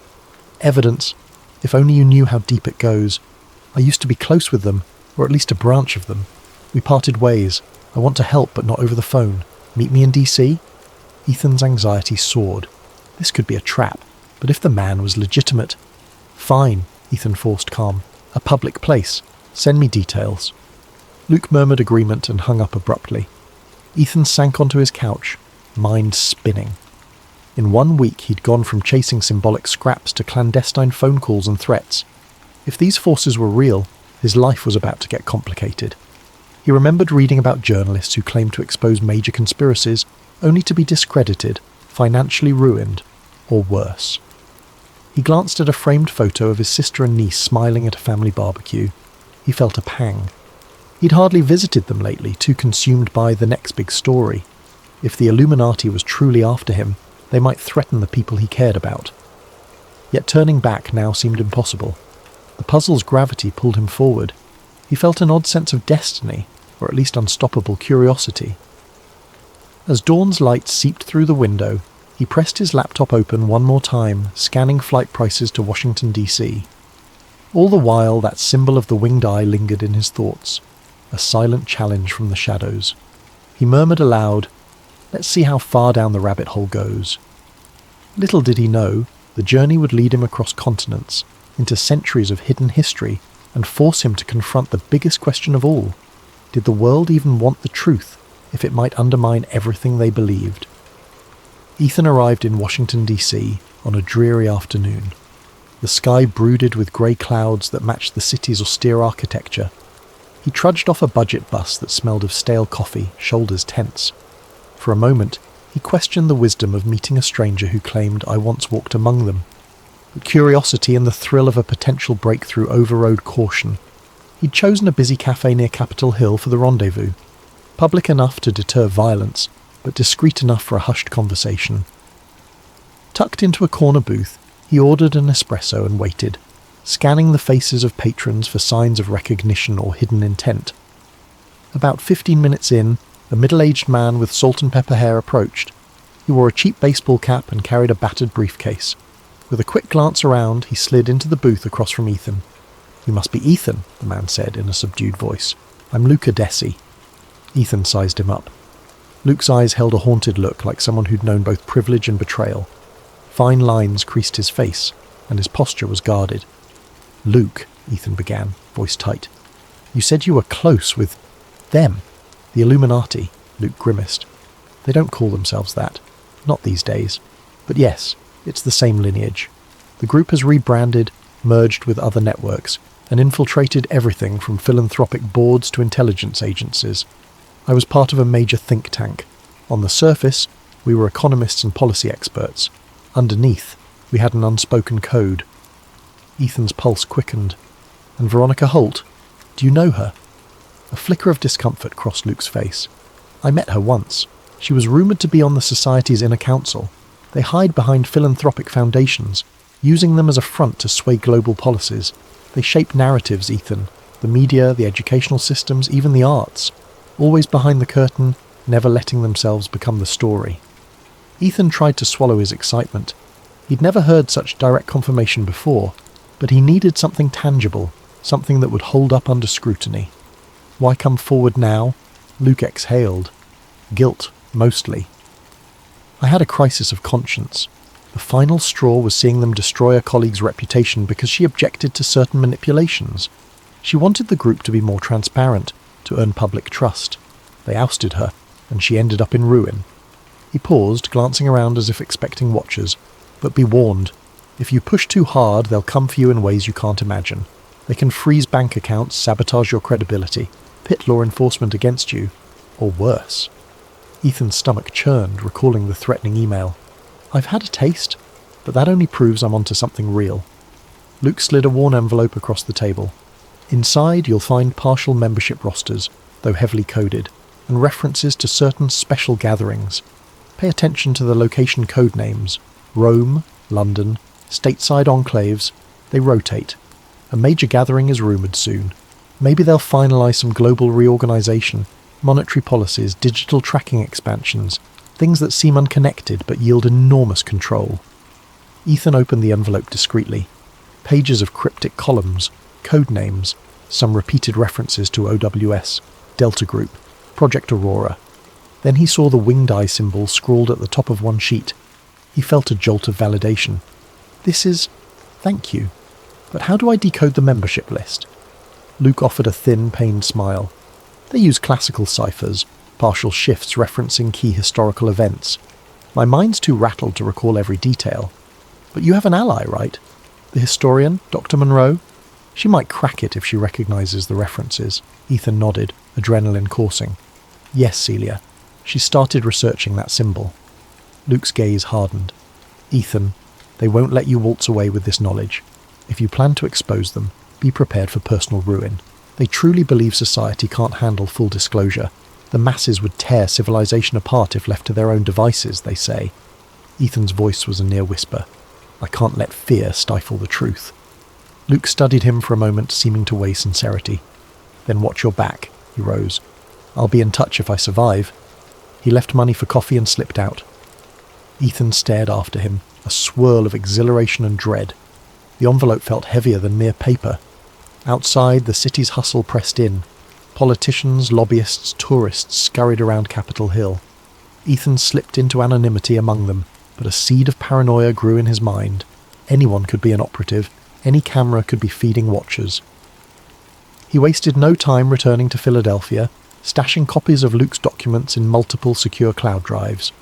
Then he called Celia Monroe. She answered after a few rings, sounding distracted.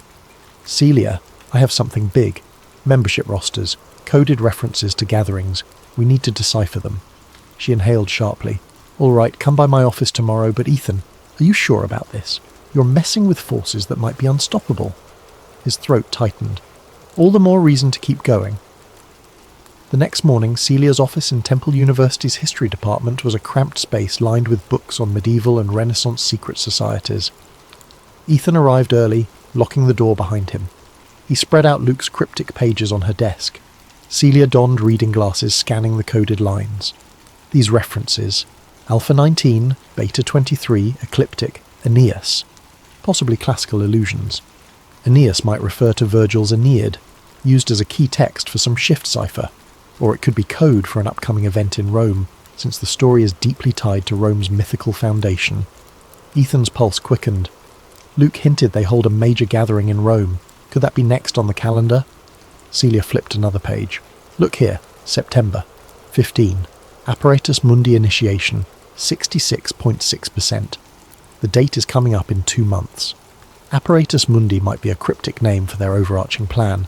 66.6% could imply 2/3 completion of something.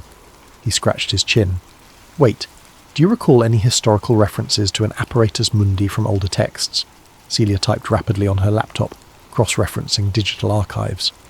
Yes, there's a 17th century treatise rumoured to describe a method of controlling social frameworks, economics, religion, media. Though of course, 17th century media was more like pamphlets and sermons. Some scholars connected it to a proto-Illuminati group. If these modern conspirators adopted that same name, it could be symbolic. Ethan's mind whirled. So they're 66.6% done with a plan to unify global systems under their Apparatus Mundi? That's downright apocalyptic. Celia rubbed her temples. If they truly believe in a top-down system for world stability, they might see themselves as benevolent shepherds, or they might just crave total power. He frowned. Luke mentioned a major monetary shift, maybe digital currency infiltration, or a global financial reset. If I can confirm it, maybe I can blow this wide open. But skepticism nagged at him. Were these cryptic lines proof enough, or could they be misinterpretations? Celia noticed his doubt. We need more than code words. We need real names, real events. Ethan nodded. Luke said there's a big meeting soon, possibly in Rome. If we can find the exact date, location, maybe I can gather photographic or recorded evidence, Celia inhaled sharply. You'd risk travelling abroad, sneaking into a secret summit of global elites. That's near suicide. He gave a wry smile. In my line of work, we call it an occupational hazard. Will you help me? She hesitated, conflict in her gaze. I can't ignore the moral imperative. If you're right, if they're about to orchestrate something massive, someone has to blow the whistle. But yes, it's dangerous. Let me see what else I can decipher from these references. For the next few hours, they pored over the pages. Celia identified classical ciphers referencing Dante's Inferno, linking numeric codes to lines from the text. The numbers matched partial times, 9:30, 2000 or so forth. They gleaned a possible date, September 15th, the same date from the Apparatus Mundi initiation. Location hints suggested a historic building near the heart of Rome, maybe something affiliated with a philanthropic group. A few lines read, Holt Foundation, Sala Aurelia, final alignment. Ethan's heart pounded. Veronica Holt was apparently heading a final alignment meeting in a place called Sala Aurelia. He tapped at his phone, searching for the name. There's a Palazzo Aurelia in central Rome, used as a high-end event space. The Holt Foundation is indeed hosting a philanthropic summit there mid-September. Celia's eyes flicked up from the documents. So the official story is a philanthropic gala, but under the surface, it's the Illuminati's big day, he exhaled. We have a time frame, a place, and an event. If I can get inside, maybe I can film or record something. That's unstoppable proof. Celia looked uneasy. I can't see how you'll get in with standard press credentials. They'll sniff you out. He shrugged. I might have to go undercover. You have any academic invitations to that gala? She looked flustered. I was actually invited to a separate symposium in Rome around the same time, a small academic talk on Renaissance manuscripts. The sponsor, the Holt Foundation. Ethan's eyes widened. You're basically on the inside track. This can't be coincidence. They might want you close to keep an eye on your research, or they see you as benign. She swallowed. I could attend, see if I can glean more from the inside, but infiltration, that's something else entirely. Meanwhile, Ethan's phone buzzed, an unknown number. Warily he answered. Graves, a female voice said coldly. This is Veronica Holt. I believe you've been sniffing around my affairs. Ethan's hand trembled. Ms. Holt, She spoke calmly, an undercurrent of menace. Your blog posts, your queries to various organisations, we're aware. I caution you, truth is a fragile commodity. Spread lies or half-truths, and you'll hurt the people you claim to protect. A bead of sweat rolled down his temple. Are you threatening me? I'm offering guidance. You fancy yourself a journalist? Real journalism demands responsibility. Some knowledge is best left undisclosed. You've been warned. The line went dead. Celia stared, eyes wide. That was her? She basically admitted to watching you. That's huge. Ethan's stomach churned. She's brazen. She wouldn't call if she wasn't sure she could neutralise me. We need that proof soon. His mind reeled with possibilities. He could publicise all they had right now, but it was a cryptic puzzle that wouldn't convince the masses. A direct infiltration of the Rome summit might be their only chance to blow it open definitively. But he worried about the danger. Already he pictured an army of well-dressed security with hidden earpieces or watchers in the Roman streets. And if this secret society had centuries of experience, they'd be masters at eliminating threats. He forced a shaky grin. Then again, nobody ever changed the world without risk, right? Celia sighed. You're incorrigible. All right, I have a flight to Rome booked for my talk. I can register you as my research assistant or something, if that helps get you into the broader event. Relief flooded him. That'd be perfect. She rose from her chair, collecting the coded docs. I'll see if I can interpret more of these references. But Ethan, brace yourself. If everything you suspect is real, we're about to confront a global machine, and it might not crumble easily. He nodded, a grim set to his jaw. I've always known the truth is costly. Guess I'm about to pay in full. They parted, each weighed down by the magnitude of what lay ahead. That evening Ethan cancelled a dinner with family. He told them he was travelling for a big story. They expressed worry, but he offered scant details, not wanting to endanger them. Lying in bed, he stared at the ceiling, mind swirling. The next stage of his life would revolve around exposing an alleged Illuminati plot. If he succeeded, he'd be either a hero or a marked man, possibly both. He felt the flutter of fear, but also an undercurrent of excitement. After all these years of chasing hints and half-truths, he was about to square off with the most iconic conspiracy in human history.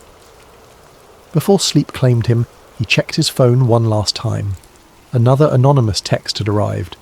Beware false allies. The eye has many watchers. He set the phone aside, heart pounding. False allies, indeed. Could Luke betray him? Could Celia or someone else be compromised? The only certainty was that trust would be a scarce resource in the looming confrontation, and so he drifted off, uncertain whether morning would bring new revelations or fresh threats, or both. One thing was sure, the unstoppable march toward Rome had begun. When Ethan and Celia landed at Rome's Fiumicino airport, the Mediterranean sun greeted them with a warm glow that almost dispelled the tension swirling within. They trudged through the arrivals hall with minimal luggage. Ethan had insisted on travelling light to avoid suspicion. Rome, Celia mused, taking in the bustle of tourists. City of echoes, so many layers of history and secrets.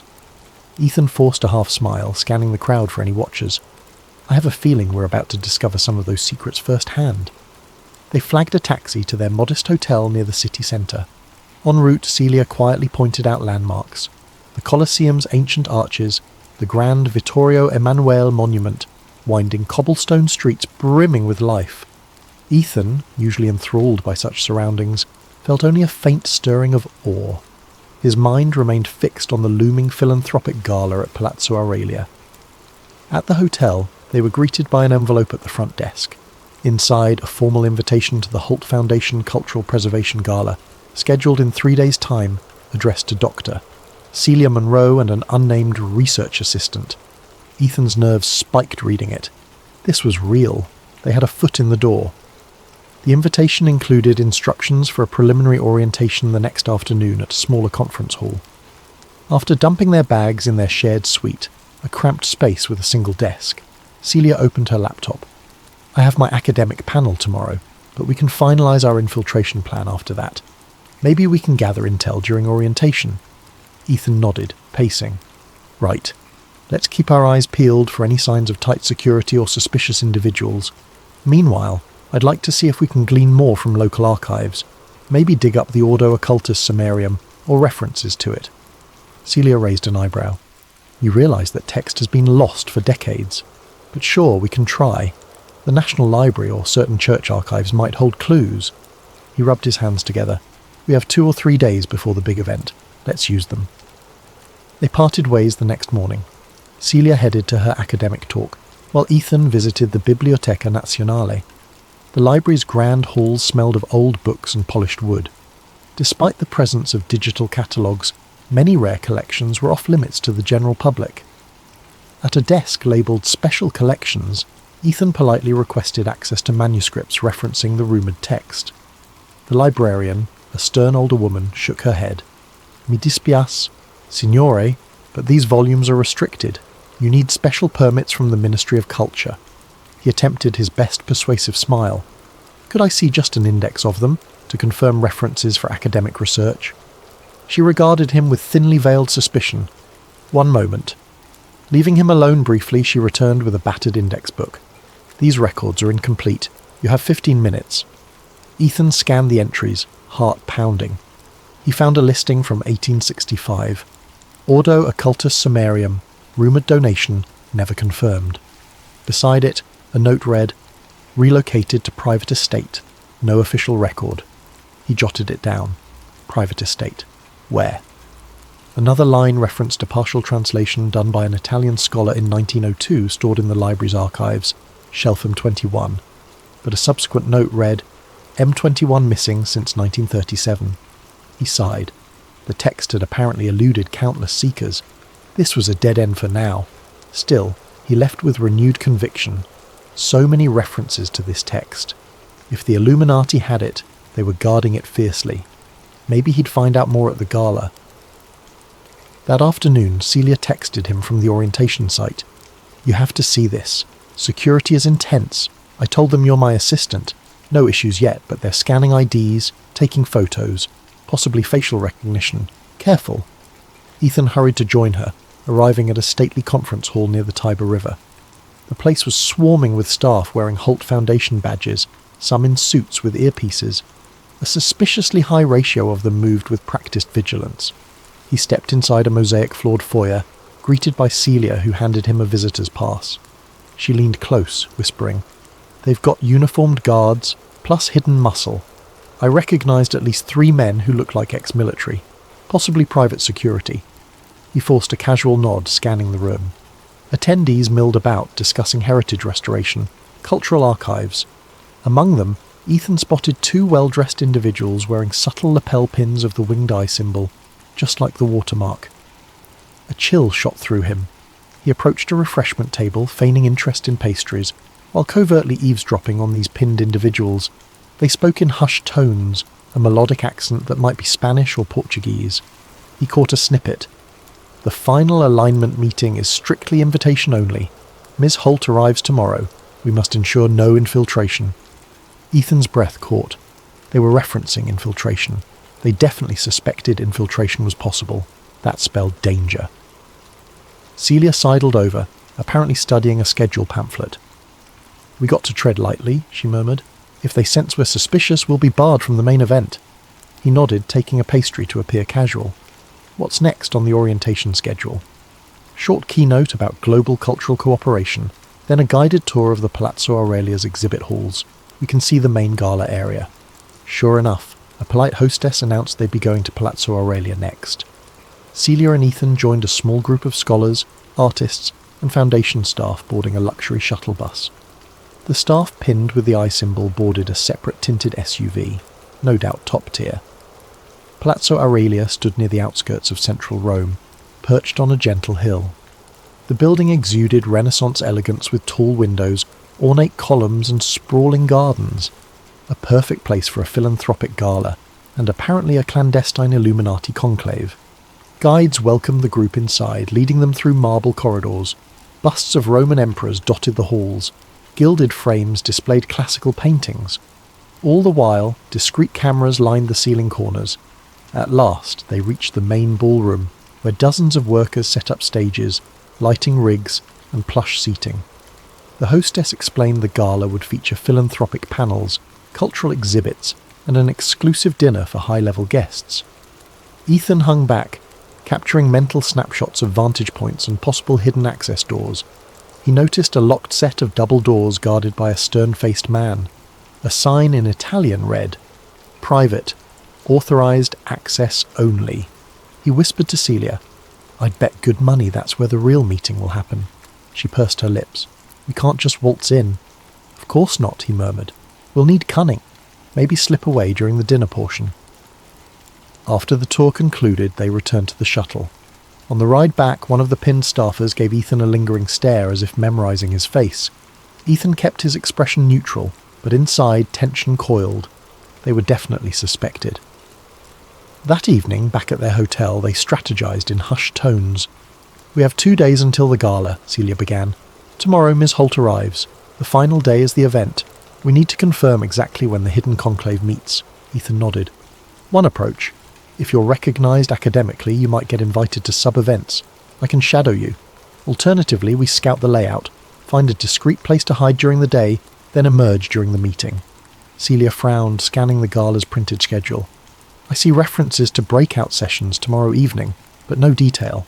That might be it. Or maybe the real meeting is after midnight." He tapped the schedule. "Luke's documents mention a time, 9:30 p.m. That might align with a hush-hush late session, possibly after the official dinner." Celia drummed her fingers. "If we do sneak in, can we film or record? We need more than hearsay, but phones might be jammed or confiscated." Ethan revealed a small pen-like camera. "I brought a micro camera, local storage. Might slip it in my coat pocket, aim it discreetly." She shook her head, a faint smile. "You came prepared." He attempted a grin. "I try, but let's be mindful we might only get one shot. If we get caught, who knows what they'll do." They paused, the enormity of the risk pressing down. Then Celia inhaled. "All right, we proceed. Tomorrow I'll try to glean info from the staffers or see if any invitations come my way. Meanwhile, you observe and plan entry routes." The next morning, a swirl of tension roused Ethan early.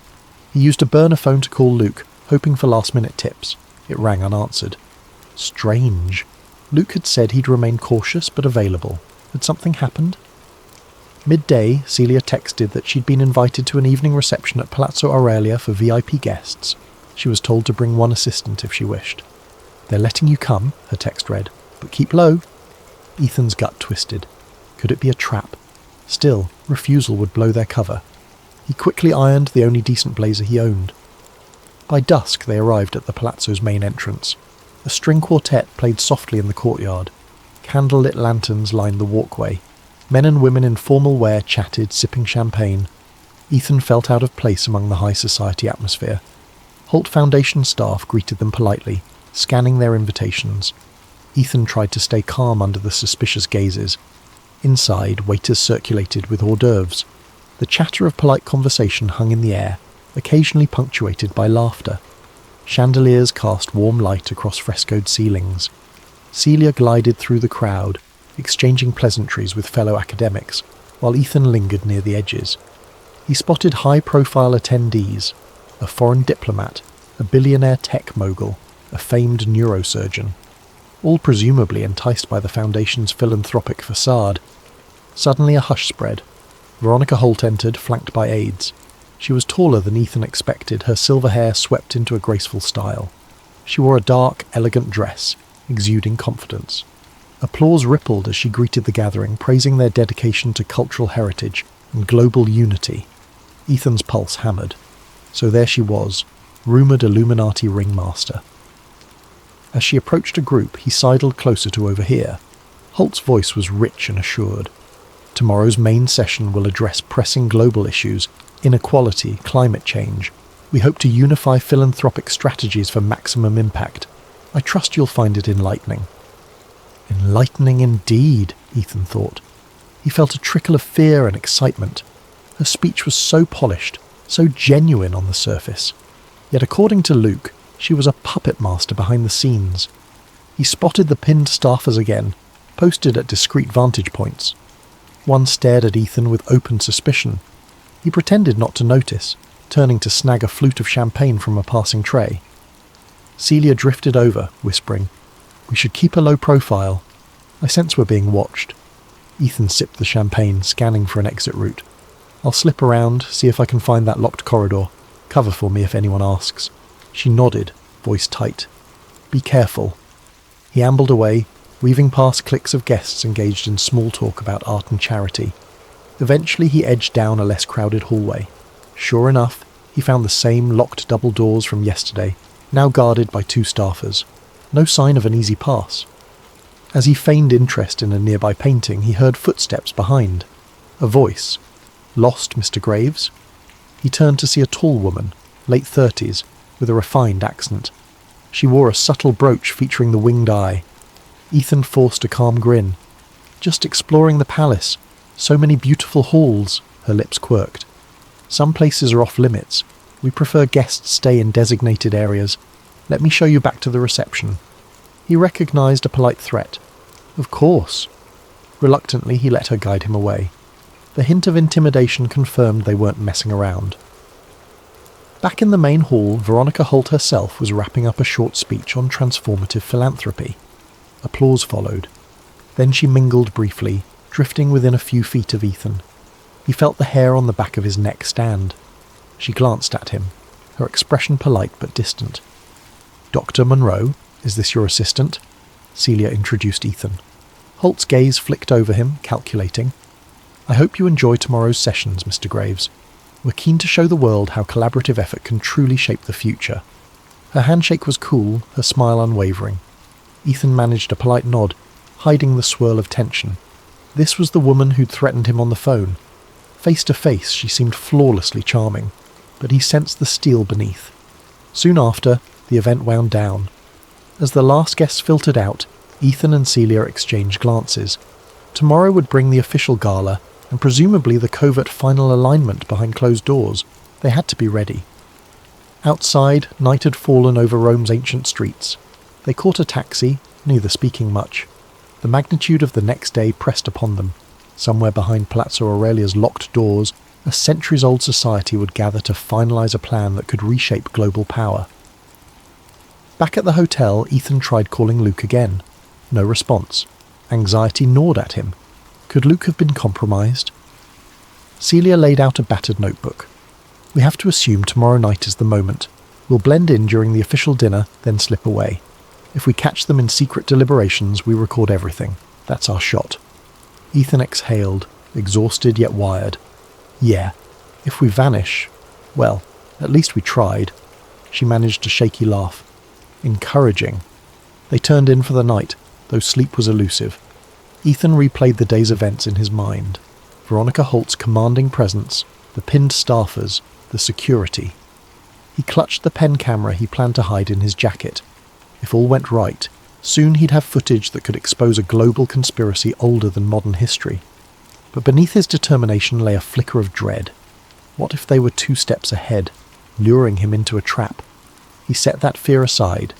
No turning back now.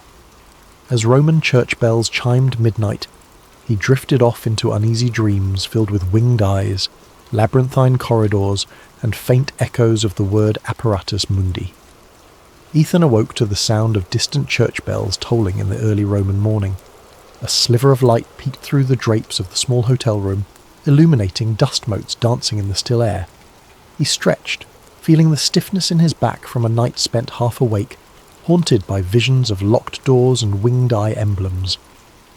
Across the cramped space, Celia sat at the tiny desk, already poring over documents on her laptop, hair still a mess from sleep. She glanced up with a tired smile. "Morning. I've been reading up on the Ordo Occultus Sumerium references again.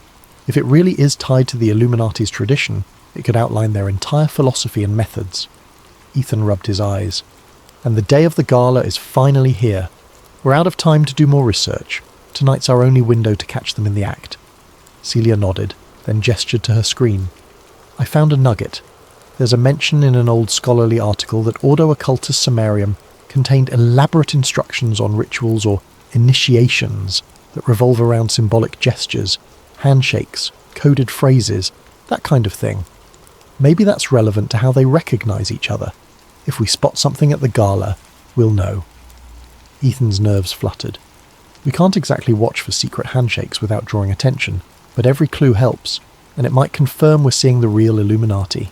This event, it's a high-stakes infiltration. Celia closed the laptop.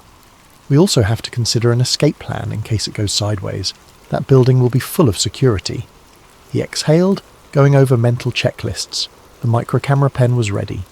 He had a digital audio recorder disguised as a key fob. "We record everything, then slip out. If we can't get away, we'll upload our evidence from within.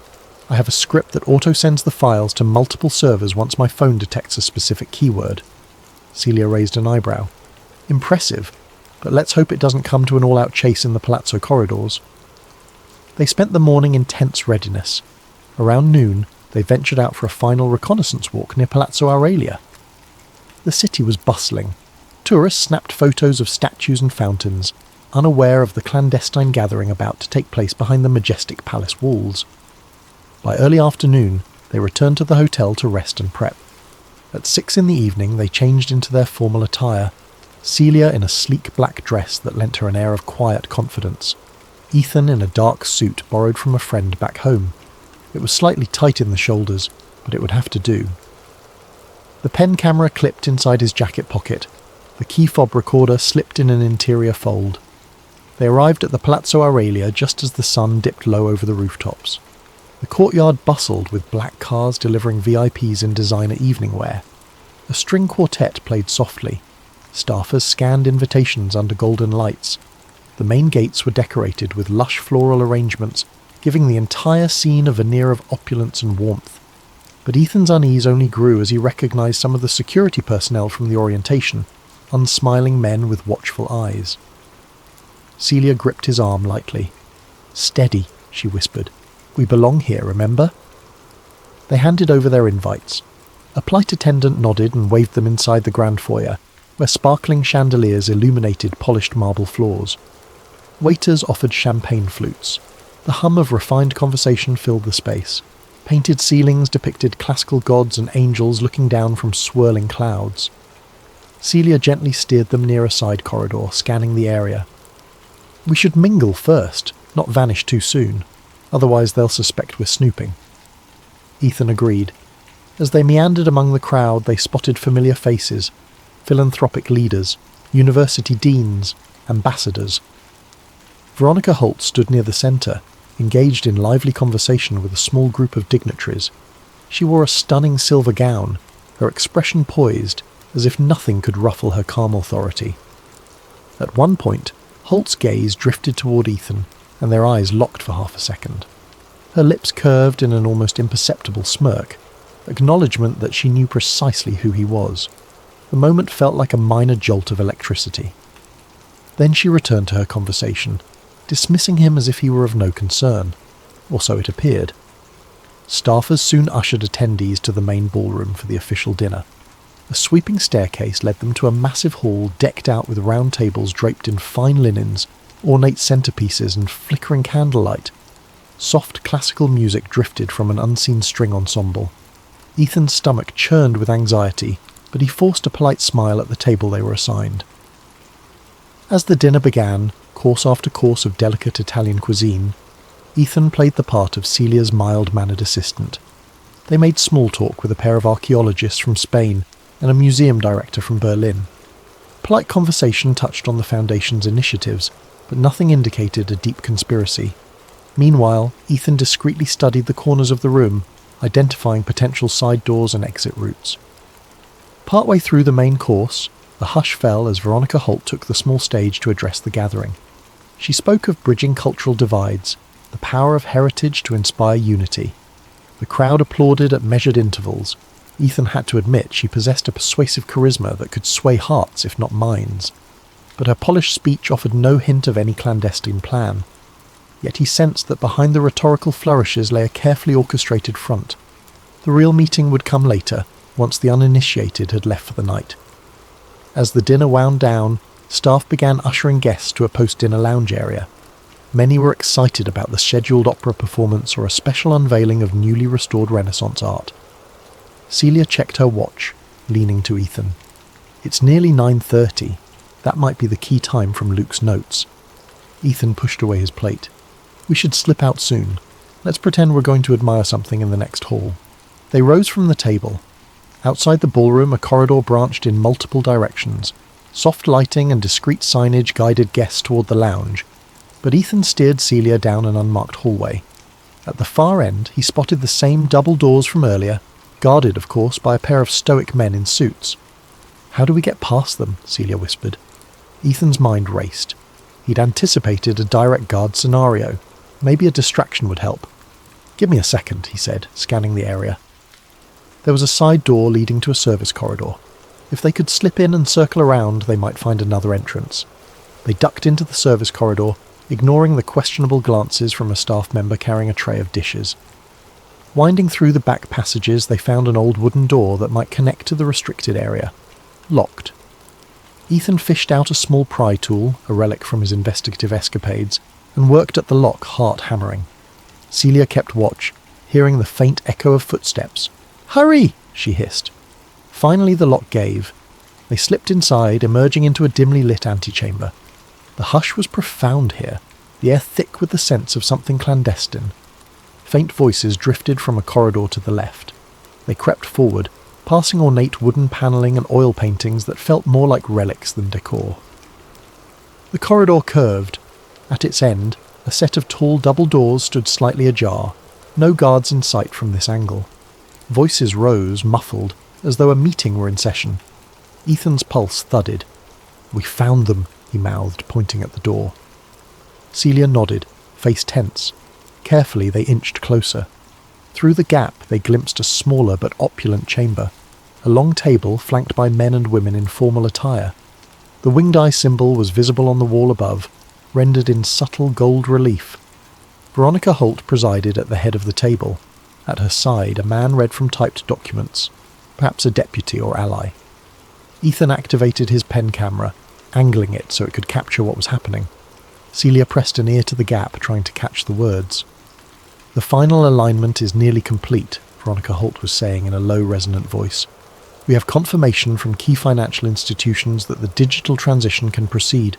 By next quarter, we'll have enough leverage to nudge public sentiment under the guise of a global stability measure." An older gentleman spoke next, accent vaguely German. "And if the public resists a mandatory digital currency shift?" Veronica smiled coolly. "We'll stage the narrative. Our philanthropic arms, along with allied media, will highlight economic emergencies. People respond to fear, and from fear emerges acquiescence. This is the stepping stone to further integration under Apparatus Mundi." At that phrase, Ethan felt a jolt. Apparatus Mundi. The conspiracy was real, and they were discussing it openly, here, behind a locked door. Another woman spoke. "So the timeline remains. Incremental crises, step-by-step acceptance, all culminating in the announcement by year's end." "Yes," Holt replied. "The Council can reconvene in London afterward to finalise expansions into integrated ID systems. Then we'll address the next phase. Substantial population influence is not an easy goal, but we have centuries of experience in subtle persuasion." Celia's eyes widened, her breathing shallow. They were hearing the literal blueprint for a global manipulation campaign, anchored by false crises and controlling finances. She glanced at Ethan, who was capturing it on video. This was beyond what they'd hoped for, actual undeniable proof that a powerful group, presumably the Illuminati, was orchestrating world events. But then, Footsteps in the corridor behind them made them freeze. A security guard, perhaps investigating a noise. They flattened themselves against the wall. An authoritative voice barked softly, "Chicheli?" "Who's there?" A flashlight beam cut across the hall.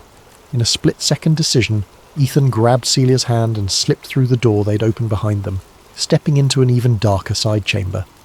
They pressed themselves behind a heavy curtain. The guard's footsteps approached, paused, then retreated. The hush returned.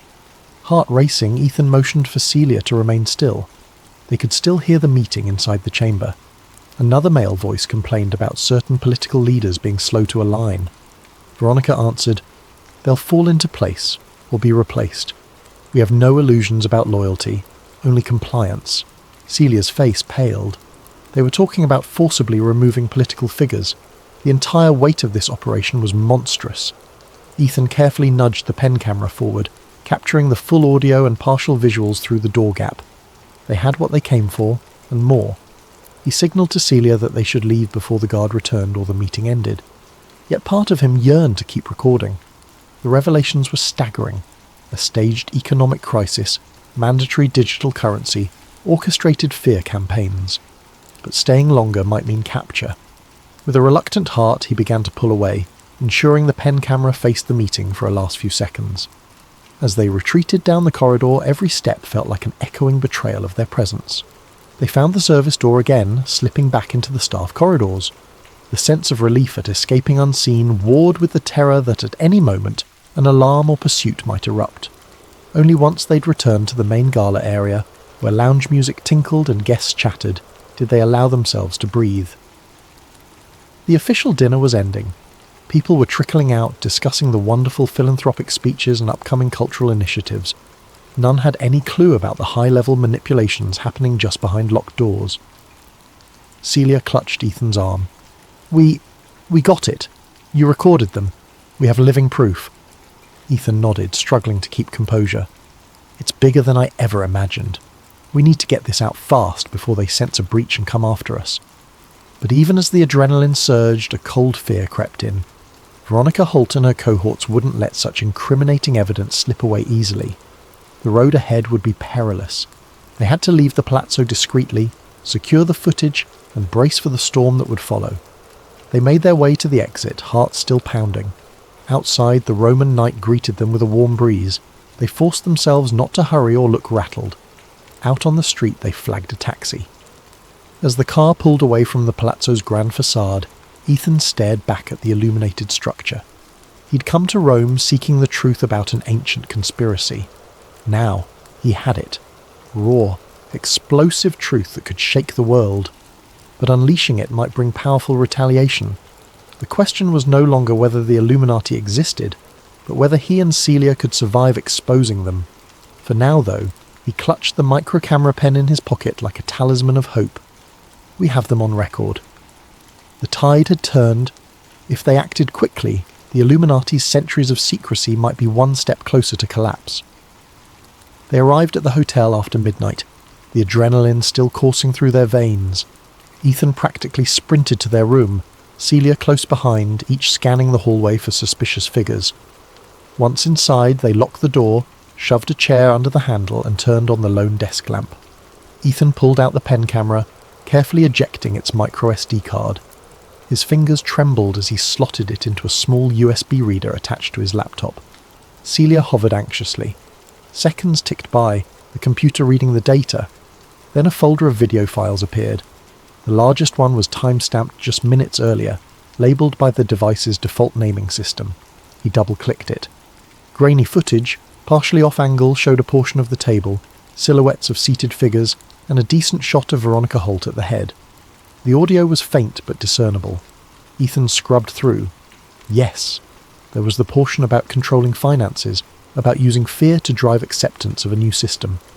Their voices were distinct, naming Apparatus Mundi and referencing a council meeting in London. Celia placed a hand to her mouth. This is everything. Actual conspirators, in their own words. Ethan's heart hammered in triumph and dread. We need multiple backups now. If they trace us, they'll try to wipe it out. They methodically copied the video to various encrypted cloud accounts, sending links to each other's private email addresses. Ethan also uploaded it to a hidden server he'd rented under an alias, just in case everything else was compromised. The process took half an hour, each minute feeling like an eternity. At last they sat back, exhausted but relieved. The precious evidence was safe, at least digitally. Celia let out a shaky exhale. What's our next move? We can't just post it on social media. They'd discredit or bury it. We need a platform that can't be easily attacked. Ethan rubbed his temples. In an ideal world, I'd go mainstream, contact a major journalist or an influential platform, but the Illuminati infiltration runs deep. They might have allies in major media. The video could vanish, or worse, we'd vanish. She nodded grimly.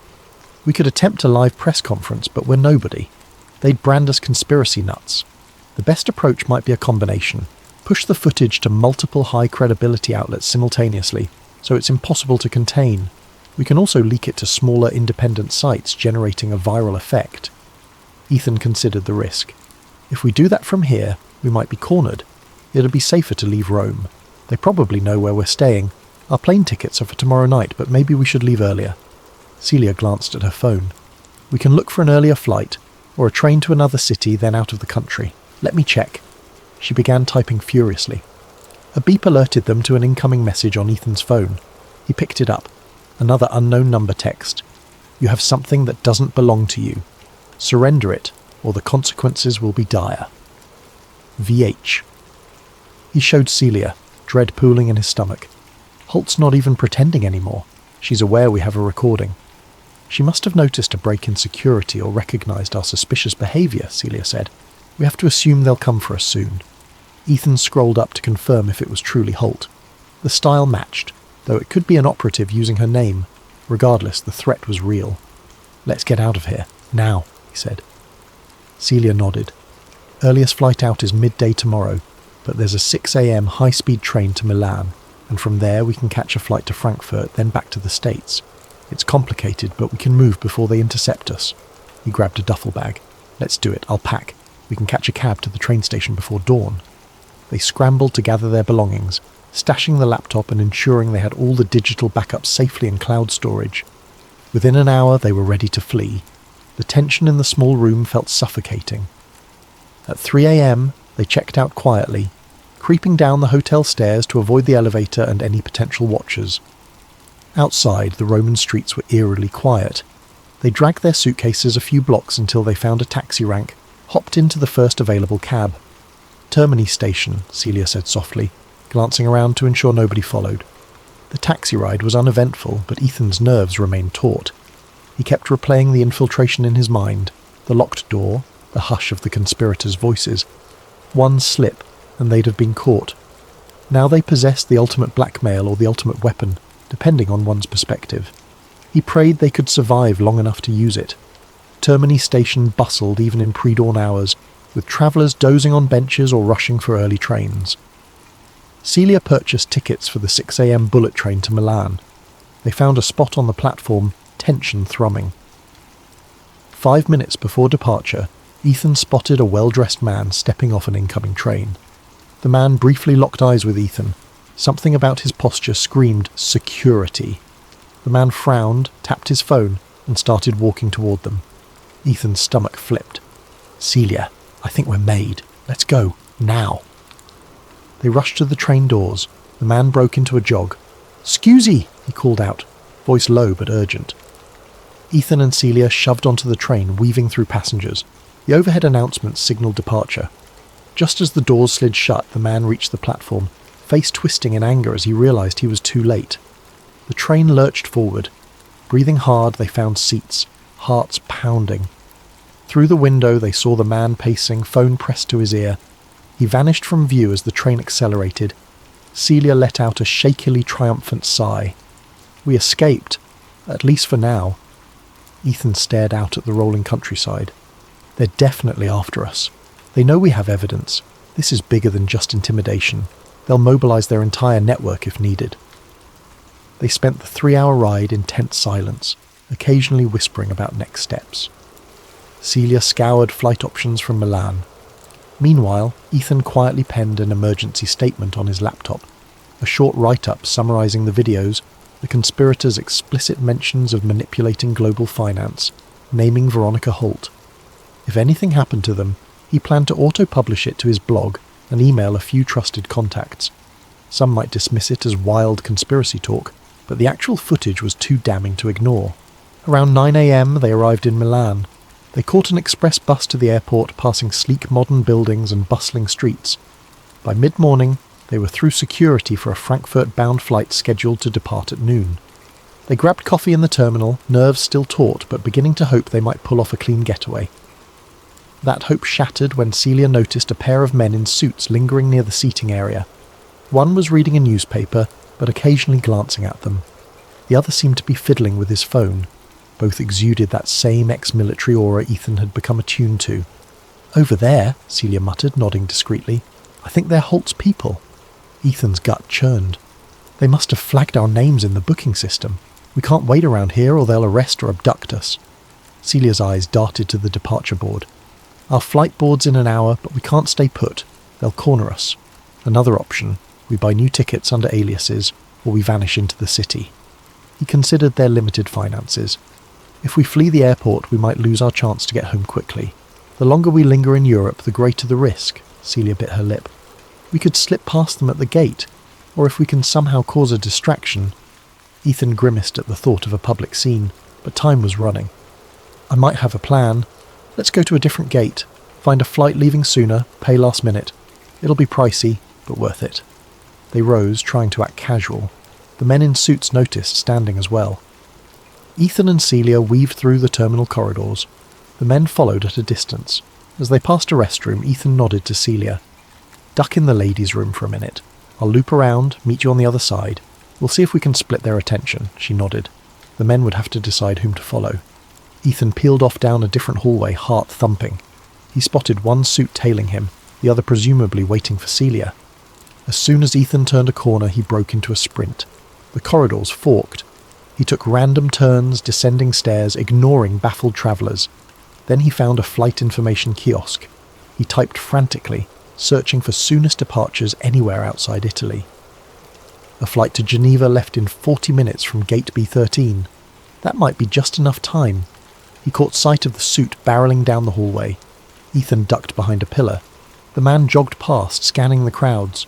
Once he was out of sight, Ethan darted the other way, heading for gate B13. He prayed Celia could also slip free. If not, this was all pointless. At gate B13, a short queue was boarding. Flight to Geneva. Perfect. He approached the airline counter, short of breath, rummaging for his credit card. "One ticket, last minute," he panted. The agent typed away, gave him a steep fare. Ethan didn't care. He paid, had his passport scanned, stepped through the gate. The agent handed him a boarding pass with seconds to spare. His heart hammered as he boarded the plane. He sank into a seat near the back, scanning every passenger who walked by. No Celia. No sign of the suits. Anxiety twisted in his gut. He didn't want to leave Celia behind, but staying put might have doomed them both. A flight attendant announced final boarding. The jetway door closed. Ethan closed his eyes, dread creeping in. Did Celia make it out somehow? He prayed so. The plane pushed back, engines spooling up. Soon they were airborne, leaving Milan behind. Up in the clouds, he felt a mix of guilt and relief. He texted Celia with a cryptic message. "Took an earlier flight. Message me if safe. I'll wait in Geneva." The phone showed no immediate reply. Gritting his teeth, he turned it to airplane mode, focusing on the next step. In Geneva, maybe he could regroup, see if Celia contacted him, and figure out how to release the footage in a way the Illuminati couldn't squash. The plane landed smoothly. Ethan stepped into Geneva's modern airport, scanning for any sign of watchers. None so far. He found a secluded bench, turning his phone back on. No messages from Celia. His heart sank. He typed a frantic follow-up. "Where are you? Are you okay?" Then he waited in agony, checking news sites to see if any incident had occurred in Milan's airport. Nothing reported yet. Minutes crawled by. Then a text arrived from an unknown number. "Your companion is with us. Cooperate, or she will suffer." Attached was a blurred photo of Celia, looking terrified, with arms pinned behind her back. Ethan's vision dimmed with panic. They had Celia. The Illuminati or its operatives had moved swiftly. Now they threatened her life if he didn't hand over the evidence. He typed a furious reply. "Release her, or the footage goes public now."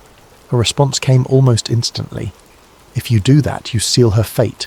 We can always spin or bury your evidence. Return to Italy. Come alone." Ethan's hands shook, rage boiling in him. They had Celia, the friend who'd risked everything to help him. He had the footage that could topple the conspiracy, but saving her seemed impossible if he exposed them now.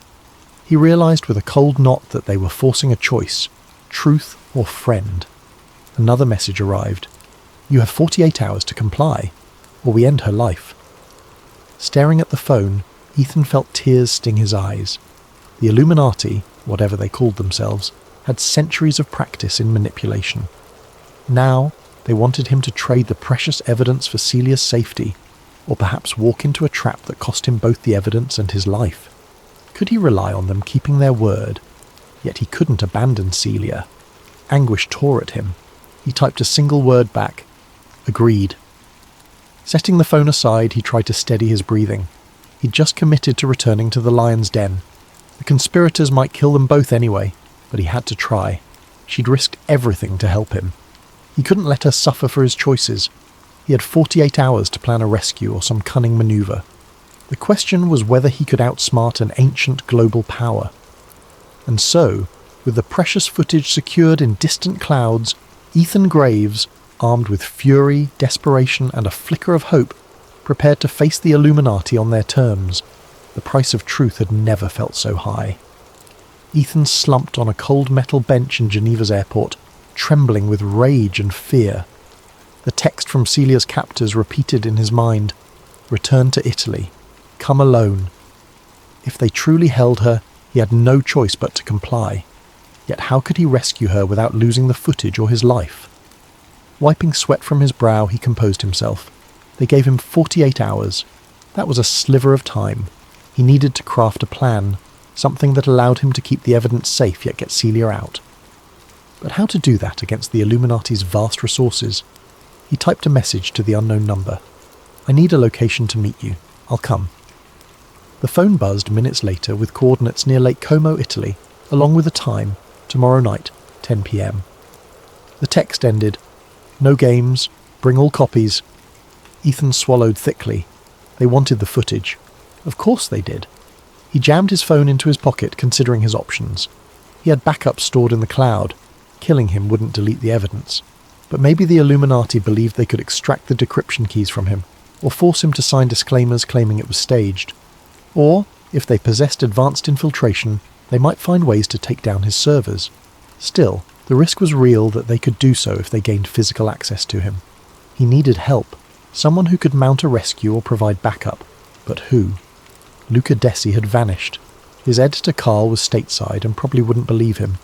The only other ally that came to mind was Officer Angela Ross, a detective from back in Philadelphia who'd once assisted him on a local corruption case. She was honest, but this was international territory, out of her jurisdiction. Reaching out might be pointless, yet he had to try. He found a quiet corner, dialed Angela's number. After a few rings, she answered, groggy from the time difference. "Ross speaking." Ethan spoke in a hushed rush. "Angela, it's me, Ethan. I'm in deep trouble, like conspiracy-level trouble. People are abducted. I have evidence of global manipulation. I can't explain it all, but I need any contact or tip on how to handle a hostage situation overseas." Silence, then a sigh. "Ethan, you always manage to land in the worst tangles. This is no joke?" "Deadly serious. My colleague is kidnapped. The group behind it is unbelievably powerful. I can't go to local police. They might be compromised or outgunned. I need a strategy, or a referral to an international agency you trust." Angela's tone turned grim. "Official channels might be slow or compromised, but let me see. I have a friend at Interpol. No promises they'll act swiftly. They need evidence and time to coordinate with local authorities." Ethan realized time wasn't a luxury he had. "Thanks, but I'm on a 48-hour clock. Could you at least feed them the location? I got coordinates near Lake Como. Might help if they could be on standby or do a quiet stakeout." Angela hesitated. "All right, I'll pass it along, off the record. But watch your back. This group, whoever they are, won't hesitate to remove obstacles. He thanked her, heart pounding with a glimmer of hope. Interpol might or might not show up, but it was something. Next, he set up an encrypted message on his laptop. If I don't check in within 72 hours, auto-send the footage to a curated list of journalists, including some left-leaning, right-leaning, independent and international outlets. That might create unstoppable coverage. The Illuminati thrived in shadows. A worldwide public leak would be catastrophic for them. He typed a last command. Use location triggers. If my phone remains in the same spot for more than 24 hours, or if it crosses certain borders, push the info out. He hoped that would force the conspirators to keep him alive and moving if they wanted to avoid the doomsday scenario. Finally, he bought a one-way ticket back to Milan that departed early morning. All that done, he found a cheap airport hotel for the night. Sleep eluded him. His mind whirred with rescue fantasies. He pictured Celia locked in some basement, terrified. The guilt pressed like a stone on his chest. She was roped into my mission. I have to get her out. At dawn, he boarded a short flight to Milan, arriving midday. He had nearly 10 hours until the scheduled meet. The day dragged in excruciating tension. He roamed public areas, glancing over his shoulder for watchers. He found a coffee shop to sit and revise his plan, approach the coordinates, pretend to offer the data, hope Interpol might show up. But Interpol's involvement was a long shot. He needed a more direct angle. He recalled Luca Dessi's warnings about the group's ruthlessness. If they suspected he was playing them, they'd kill Celia. That fear overshadowed everything. Yet handing them the actual encryption keys for the footage was unthinkable. He decided on a compromise. Show them a partial link or partial key, enough to prove authenticity, but keep the final piece hidden. Maybe that would buy them time or leverage. The hours crept by. Dusk settled over northern Italy, painting the sky in shades of purple and orange. Ethan rented a car at the Milan airport, driving north toward Lake Como. As the roads wound through scenic mountainsides, he could hardly appreciate the view. His stomach churned with dread. He arrived near the coordinates around 9 p.m. The location was a remote villa perched on a hillside overlooking the shimmering lake below. Moonlight glinted off the water's surface. The roads were narrow, lined with tall hedges, perfectly private for clandestine dealings. He parked near a stone gate adorned with elaborate ironwork. No other cars were in sight. The gate was ajar. A single dim light glowed from the villa's windows, a silhouette of a grand structure behind. He half expected armed guards, but the path was eerily quiet. He walked through the gate, crossing a courtyard flanked by manicured bushes. At the heavy wooden entrance door he paused, heart thundering. Then it swung open from inside, revealing a tall figure in a tailored suit. The man silently beckoned Ethan in. They led him down a dim corridor with tiled floors echoing every footstep. At last he reached a candlelit room that resembled an old-world parlour. High ceilings, antique furniture, a crackling fireplace. There, perched on a velvet chair, was Veronica Holt, wearing a black evening dress. Two men stood behind her, arms folded. Another man was in the corner, cradling a submachine gun. Tension hung thick in the air. Ethan's gaze darted around.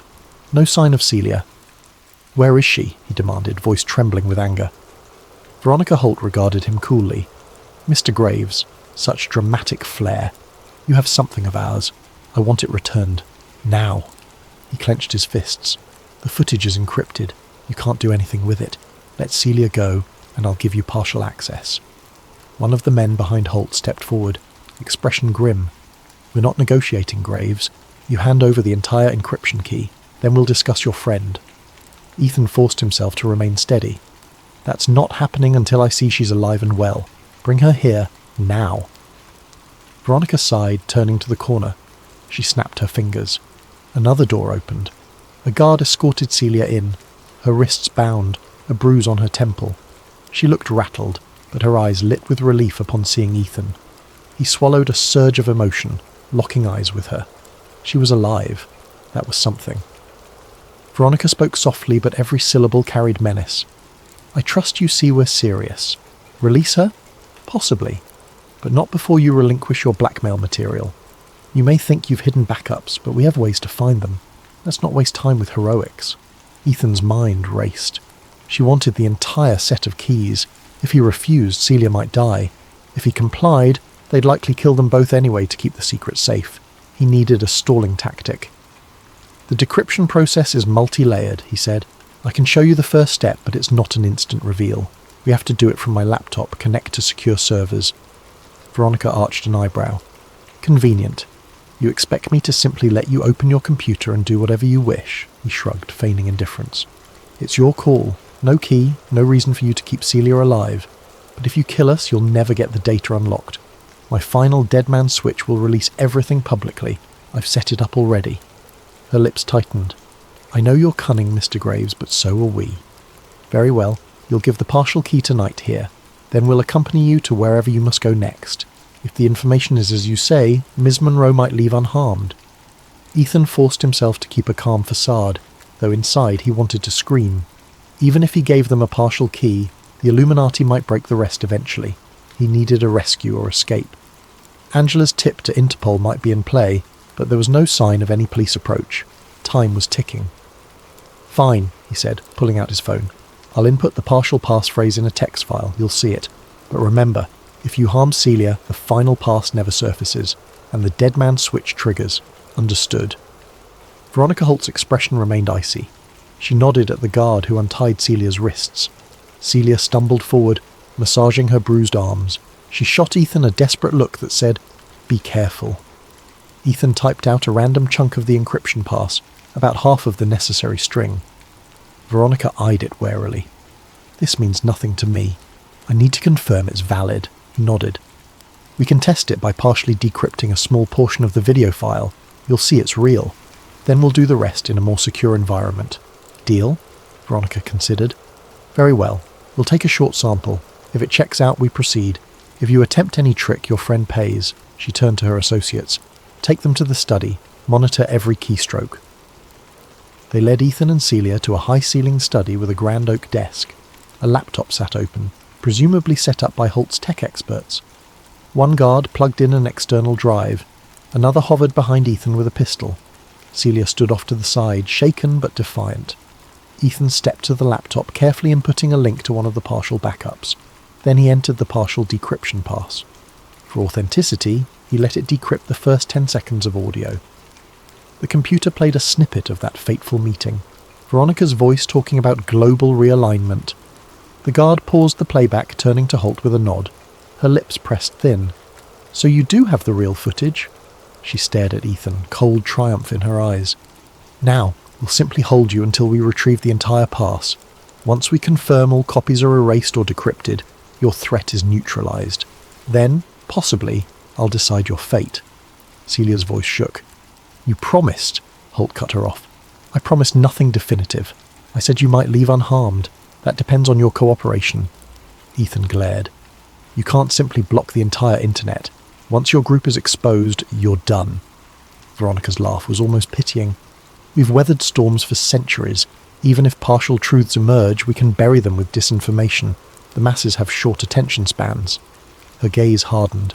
But let's hope it doesn't come to that. We prefer minimal disruption to society. She gestured to the guards. Secure them in separate rooms. We'll attempt to extract the final pass from Mr. Graves. Ms. Monroe can reflect on her good fortune if he cooperates. Celia tried to protest, but a guard grabbed her arm, leading her away. Ethan's blood boiled as he was similarly seized. They were whisked through a winding corridor up a flight of stairs, then deposited into separate locked rooms. The heavy doors slammed, leaving Ethan in near darkness with only a single lamp glowing and no windows. He pounded a fist on the door in frustration, trapped in a remote Illuminati stronghold. The so-called apparatus of global power had them at its mercy. If he caved, the Illuminati would likely still kill them. If he resisted, Celia might die, and he had no clue if Interpol or any cavalry was on the way. In the oppressive silence, he sank onto the small cot, breath ragged. He needed a miracle or a cunning ploy to turn the tables. The cost of truth was, indeed, staggering, yet he still clung to a sliver of defiance. They might have cornered him physically, but the unstoppable nature of digital backups gave him leverage, if he could wield it properly. Tomorrow, or the day after, might bring forced interrogation, or an unexpected rescue, or a last-ditch trick. He closed his eyes, recalling everything Luke Adesi had said about the Illuminati's hubris. Perhaps that was their weakness. If I can exploit that. And so, Ethan prepared to gamble with the only currency he had, the truth. Because in a world shaped by illusions, a single, undeniable revelation could topple even the most venerable conspiracies.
Alexandra Alex Hill stepped off the bustling Manhattan sidewalk into the modest offices of Global Financial Watch, the online publication where she worked freelance. The day's assignment seemed straightforward. Investigate odd currency fluctuations and rumours of a manipulated market crash. Nothing unusual in a world where financial markets soared or dipped daily. Alex, in her late 20s, had cut her journalistic teeth exposing minor corporate fraud, never imagining she might stumble on something with implications beyond a few shady execs. She settled into a cramped corner desk, flipping through reports about last week's currency swings. The data was dry, short-selling, suspicious spikes in commodity trades. Something about the pattern nagged her. She'd handled mundane finance stories before, but a random tipster had emailed a cryptic note. These trades aren't random. The puppet strings lead to bigger hands. The sender's address was scrambled. No clue who it might be. She considered ignoring it. Anonymous tips often proved baseless. Yet a voice inside her itched to dig deeper. At day's end, she found herself in the building's cafeteria with her laptop, cross-referencing data. She noticed certain corporations had made fortunes from the abrupt currency slump.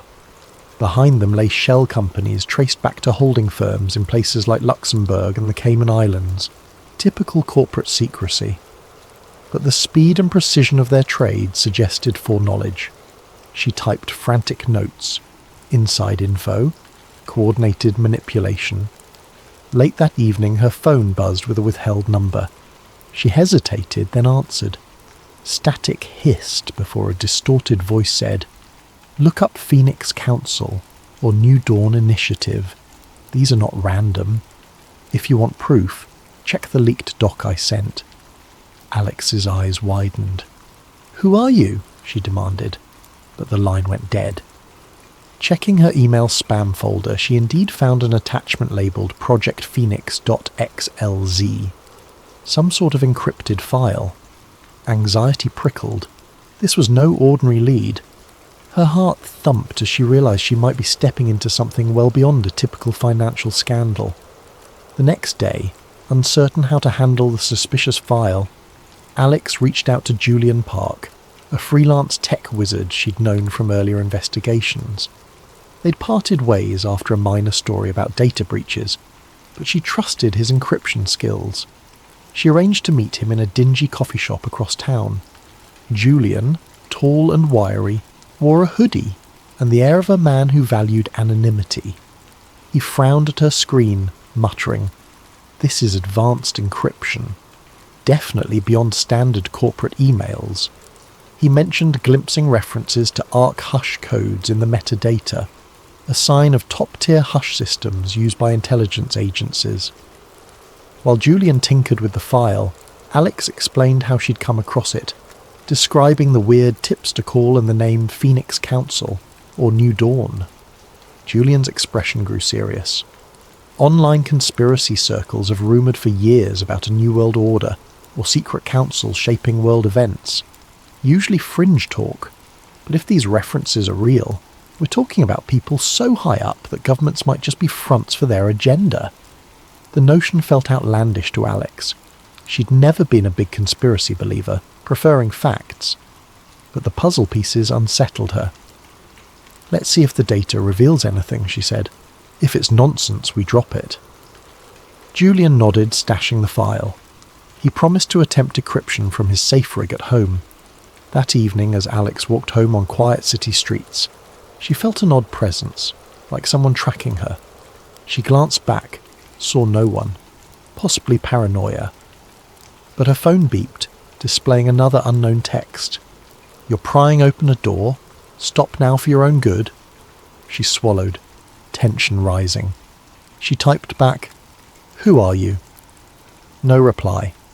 A tremor of fear told her this was bigger than just a financial tip. The next morning the phone beeped again.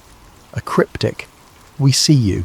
She reported the harassment to her editor, who shrugged, cautioning her not to chase tin-foil hat stuff. Annoyed, Alex realised Global Financial Watch was squeamish about major conspiracies.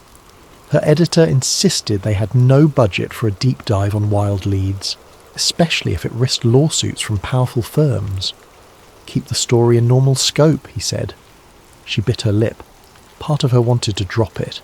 Another part, that sense of a real story in the making, refused to let go. Days later, Julian summoned her to his cluttered studio apartment. She arrived to find him bleary-eyed, having spent nights on the encryption. He'd partially cracked it. The doc references council summits, media infiltration strategies, and a plan labelled Project Crosswinds. Also mentions direct control of some central bank decisions. The language implies a global group, not just a random hedge fund. Alex's pulse raced. Could a clandestine organisation hold sway over entire economies and central banks? They pored over lines referencing notifying top-level council operatives in government before orchestrating a market crash that served a strategic restructuring agenda. The doc ended with a phrase, "All must serve the new dawn." The references to puppet governments, colluding financiers, even manipulative media infiltration pointed to a hidden network shaping world events. This was beyond typical corruption, a broad, coordinated conspiracy that the mainstream might label New World Order. Torn between excitement and dread, Alex recognised that if these files were genuine, she'd stumbled upon a massive story. On the other hand, exposing it could endanger her career and safety. She asked Julian if he had more to confirm authenticity. He smirked wryly. Partial digital signatures match certain intelligence crypt stamps used by major agencies. This is real, and if it is, they will come for us. Hard. Their conversation was cut short by a noise outside, someone jiggling the doorknob. Julian peered through the peephole, a figure in a suit scanning the hallway. They froze in tense silence, hearts pounding. After a minute, the figure moved on, but the message was clear. They were being watched. Julian exhaled. "We're in deep now." At that moment, Alex's phone buzzed with a new text. "Walk away. You can't stop the new dawn." The timing was too precise for coincidence. She glanced at Julian. "We can't just walk away. If we do, who'll expose them?" He nodded, though fear flickered in his eyes. The next step was to find additional leads, confirm the doc's claims, and see if there were other whistleblowers or relevant events indicating a covert plan. They had no illusions this would be easy or safe. But something about the scale of the conspiracy steeled their resolve. Thus, the illusions of a routine financial piece had shattered, replaced by a grim sense that the world's big financial shifts might be orchestrated by hidden elites.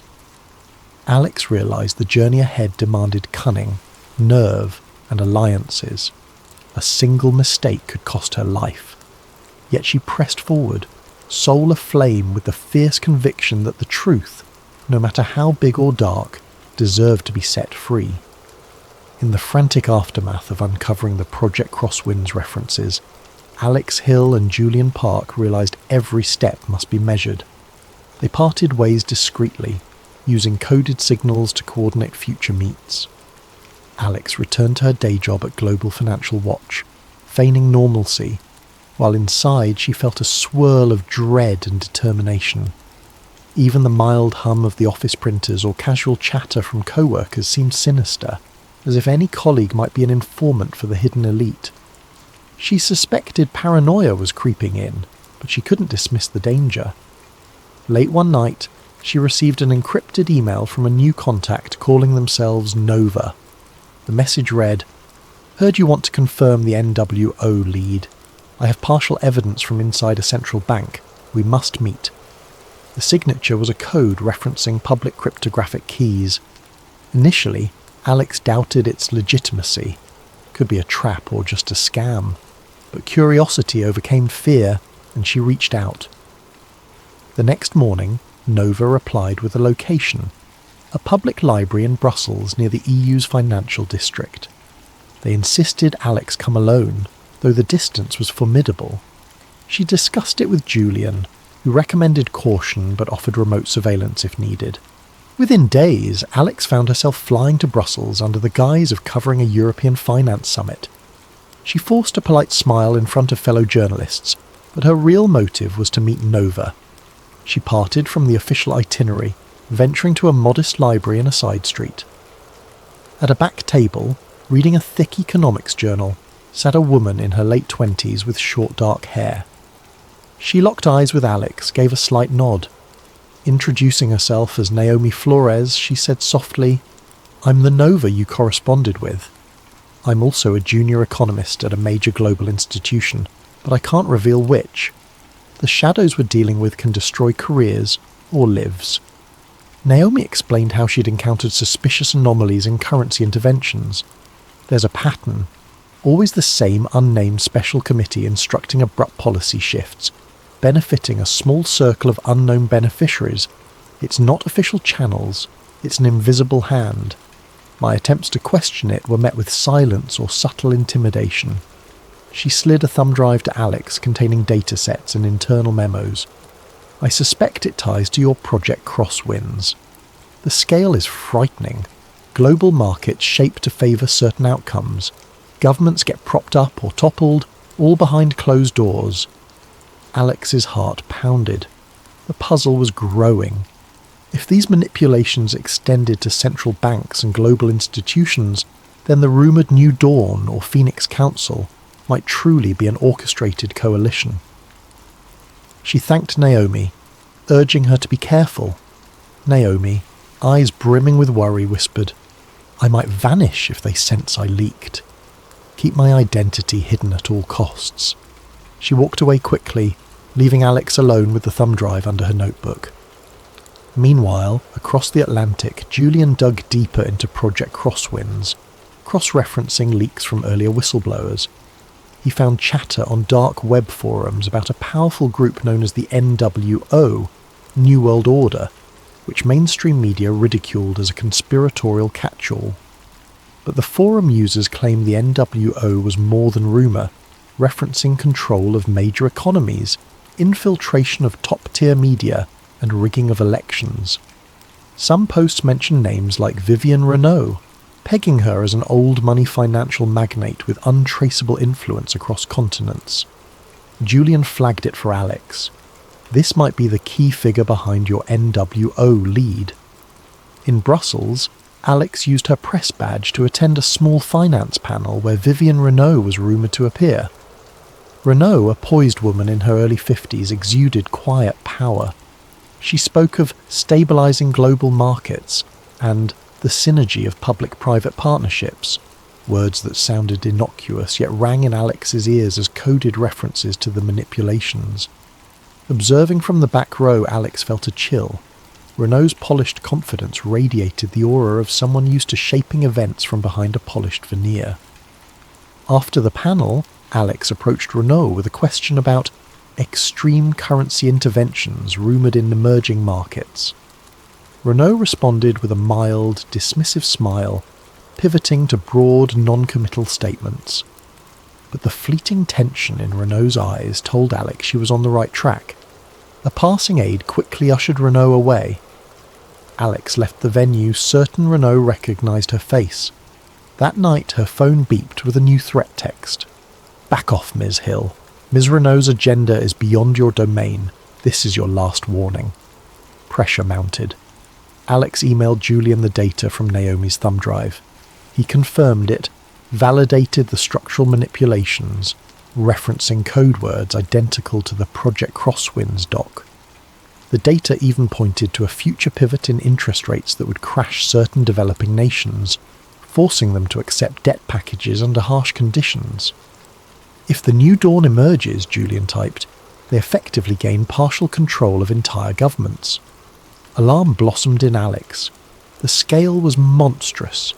She was just a freelance journalist with limited resources, confronting forces that dwarfed her. Could she realistically expose them? She realised she needed allies. She confided in Manny, a reluctant editor at Global Financial Watch, but Manny was panicked. "We can't publish unverified conspiracy talk. You'd ruin us. We'd face lawsuits from half the world's top banks, unless you have bulletproof evidence." She insisted the data was real. Manny demanded official confirmations or named sources, catch-22, given that naming Naomi might endanger her. Manny apologised, unwilling to risk the publication. Undeterred, Alex weighed an alternative, leaking it to bigger outlets or open-source sites, but that too might invite immediate retaliation. Soon after, a wave of sabotage hit. Alex's apartment was ransacked, her notes scattered, laptop stolen. She discovered a small black SUV parked near her building, its occupants eyeing her window. She suspected Raphael Bishop, the rumoured security enforcer for the NWO, was behind it. She recognised the name from glimpses in Project Crosswinds, describing a Bishop's security. Realising her personal safety was at stake, she relocated to a friend's spare room, keeping her location quiet. In a hidden online conversation, Julian pressed her to keep going. He wrote, "We can't let them scare us silent. If you have verifiable evidence and Naomi's data, we might unravel a global conspiracy. We just need to do it carefully. Maybe a bombshell release, widely shared in real time." Alex nodded at the screen, adrenaline spiking. The plan: gather enough to corner a top conspirator, forcing them to reveal the NWO scheme publicly, or secure a massive leak that evidence alone would confirm. But the conspirators wouldn't remain idle. As if to confirm that, a cryptic phone call reached Alex's temporary phone, a distorted voice, calm yet menacing. "We advised you to drop this. You're meddling in affairs that steer the world's destiny. Turn away, or you vanish." The call ended, leaving her shaking. She was resolute, though fear coursed in her veins. If the NWO truly manipulated entire economies for their shadowy vision, she couldn't simply walk away. Something in her moral compass demanded she press forward, no matter the cost. Thus, the net tightened. The next step was to find the hidden summits or boardrooms where Renault, Bishop and others hashed out strategies for their global reshaping. If Alex could record direct confessions, or show footage of them planning an orchestrated crisis, the world might be forced to confront the truth. Or so she hoped. As she closed her eyes that night, the swirl of dread and excitement lulled her into fitful sleep, overshadowed by the knowledge that soon she would challenge powerful elites who treated entire nations like chess pieces in their grand design for a new dawn. Despite the rising tension, Alex Hill found fleeting hope in the quiet support of a small network of rogue activists and journalists. Through a recommendation from Julian Park, she contacted a group calling themselves Underground Horizon, a loose collective that had whispered about global conspiracies for years, though rarely with tangible proof. Their circle was wary but intrigued by Alex's partial evidence. Project Crosswinds, references to New Dawn, and Naomi's financial data from the central bank. The group's base operated from a rundown loft in an industrial district, all hush-hush. When Alex arrived, a stern-faced middle-aged man named Leon greeted her. Around a makeshift table sat half a dozen individuals, each with distinct backgrounds: ex-soldiers, whistleblowers, fringe reporters. They grilled Alex for an hour. "How do we know you're not a plant? We've seen infiltration attempts. She recounted her story from the start, showing them the remnants of the leaked docs, explaining the suspicious phone threats. Finally, a stocky woman named Sasha eased up, saying, "All right, you're either genuine or a very good actress. We believe you." With that, they shared their own tales. Over the years, they'd heard rumours of a NWO pulling strings behind the scenes, but never pinned down direct leads. Now, Alex's intel might be the key to exposing them. Meanwhile, across the city, Julian's hacking efforts uncovered a startling find. An upcoming private forum in a luxurious resort outside Brussels, featuring major corporate and political figures. The forum was nominally a global finance retreat, but private emails indicated it was a front for top-tier power brokers. Possibly the place where Vivienne Renault and her associates would discuss the next phase of their New Dawn plan. This might be the best chance to capture them in the act. Yet infiltration would be risky. Security would be tight, potentially run by Raphael Bishop's firm. Naomi Flores, still trembling from the weight of her involvement, debated fleeing the continent. She confided in Alex via a secure call, voice shaking. "I see men tailing me near my office. My superiors are asking about missing files. If they discover I leaked anything, I'm done." Alex pleaded with her to hold on a bit longer, insisting the upcoming infiltration could break everything wide open.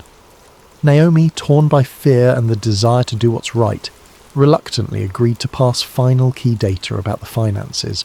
After that, she intended to vanish. Alex felt guilty, but recognised Naomi's insider knowledge was crucial. In a clandestine planning session, Alex, Julian, and a few from the Underground Horizon group hammered out the infiltration approach. They'd pose as staff or lesser-known delegates at the retreat with forged IDs. They hoped to rig hidden cameras to stream any incriminating discussions. If they broadcast in real time across multiple online platforms, the conspirators couldn't simply hush it up. Leon insisted on precision.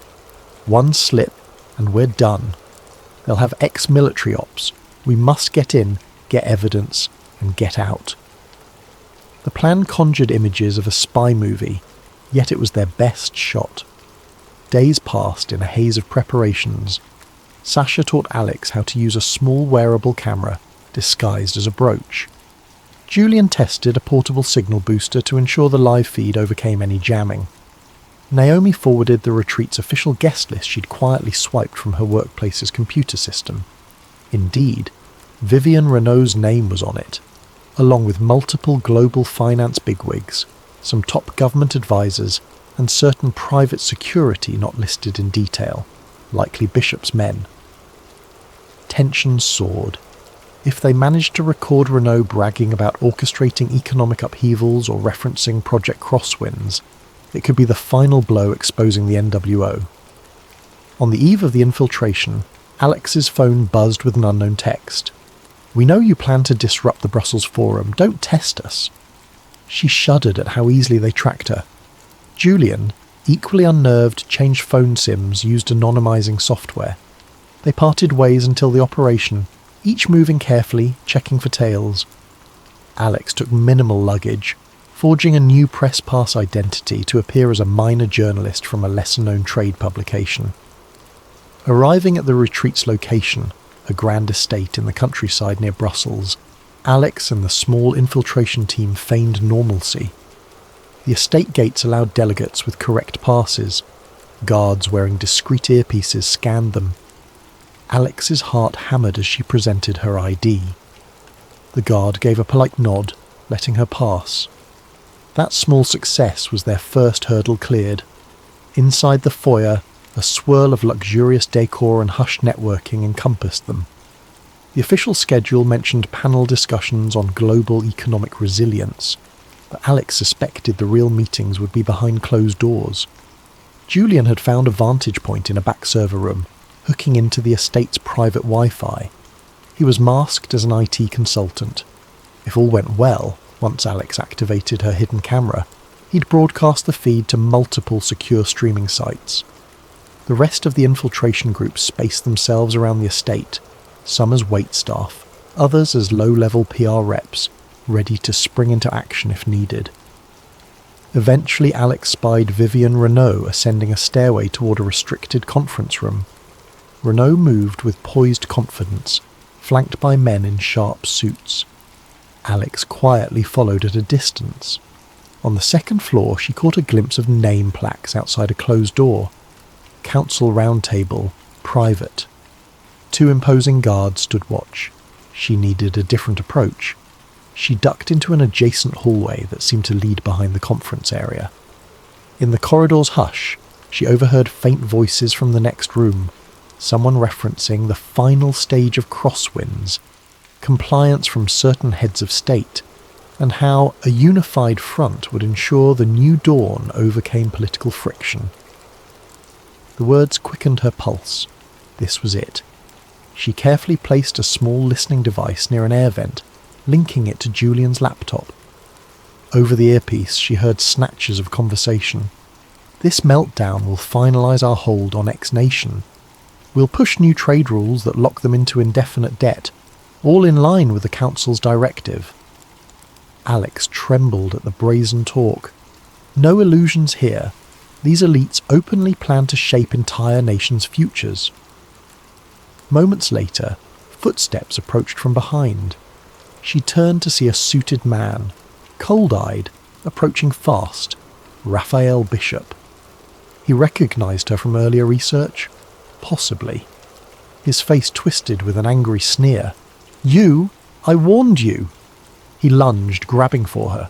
She managed to slip from his grip, but he shoved her harshly against the wall. Her heart thundered. The plan was unravelling.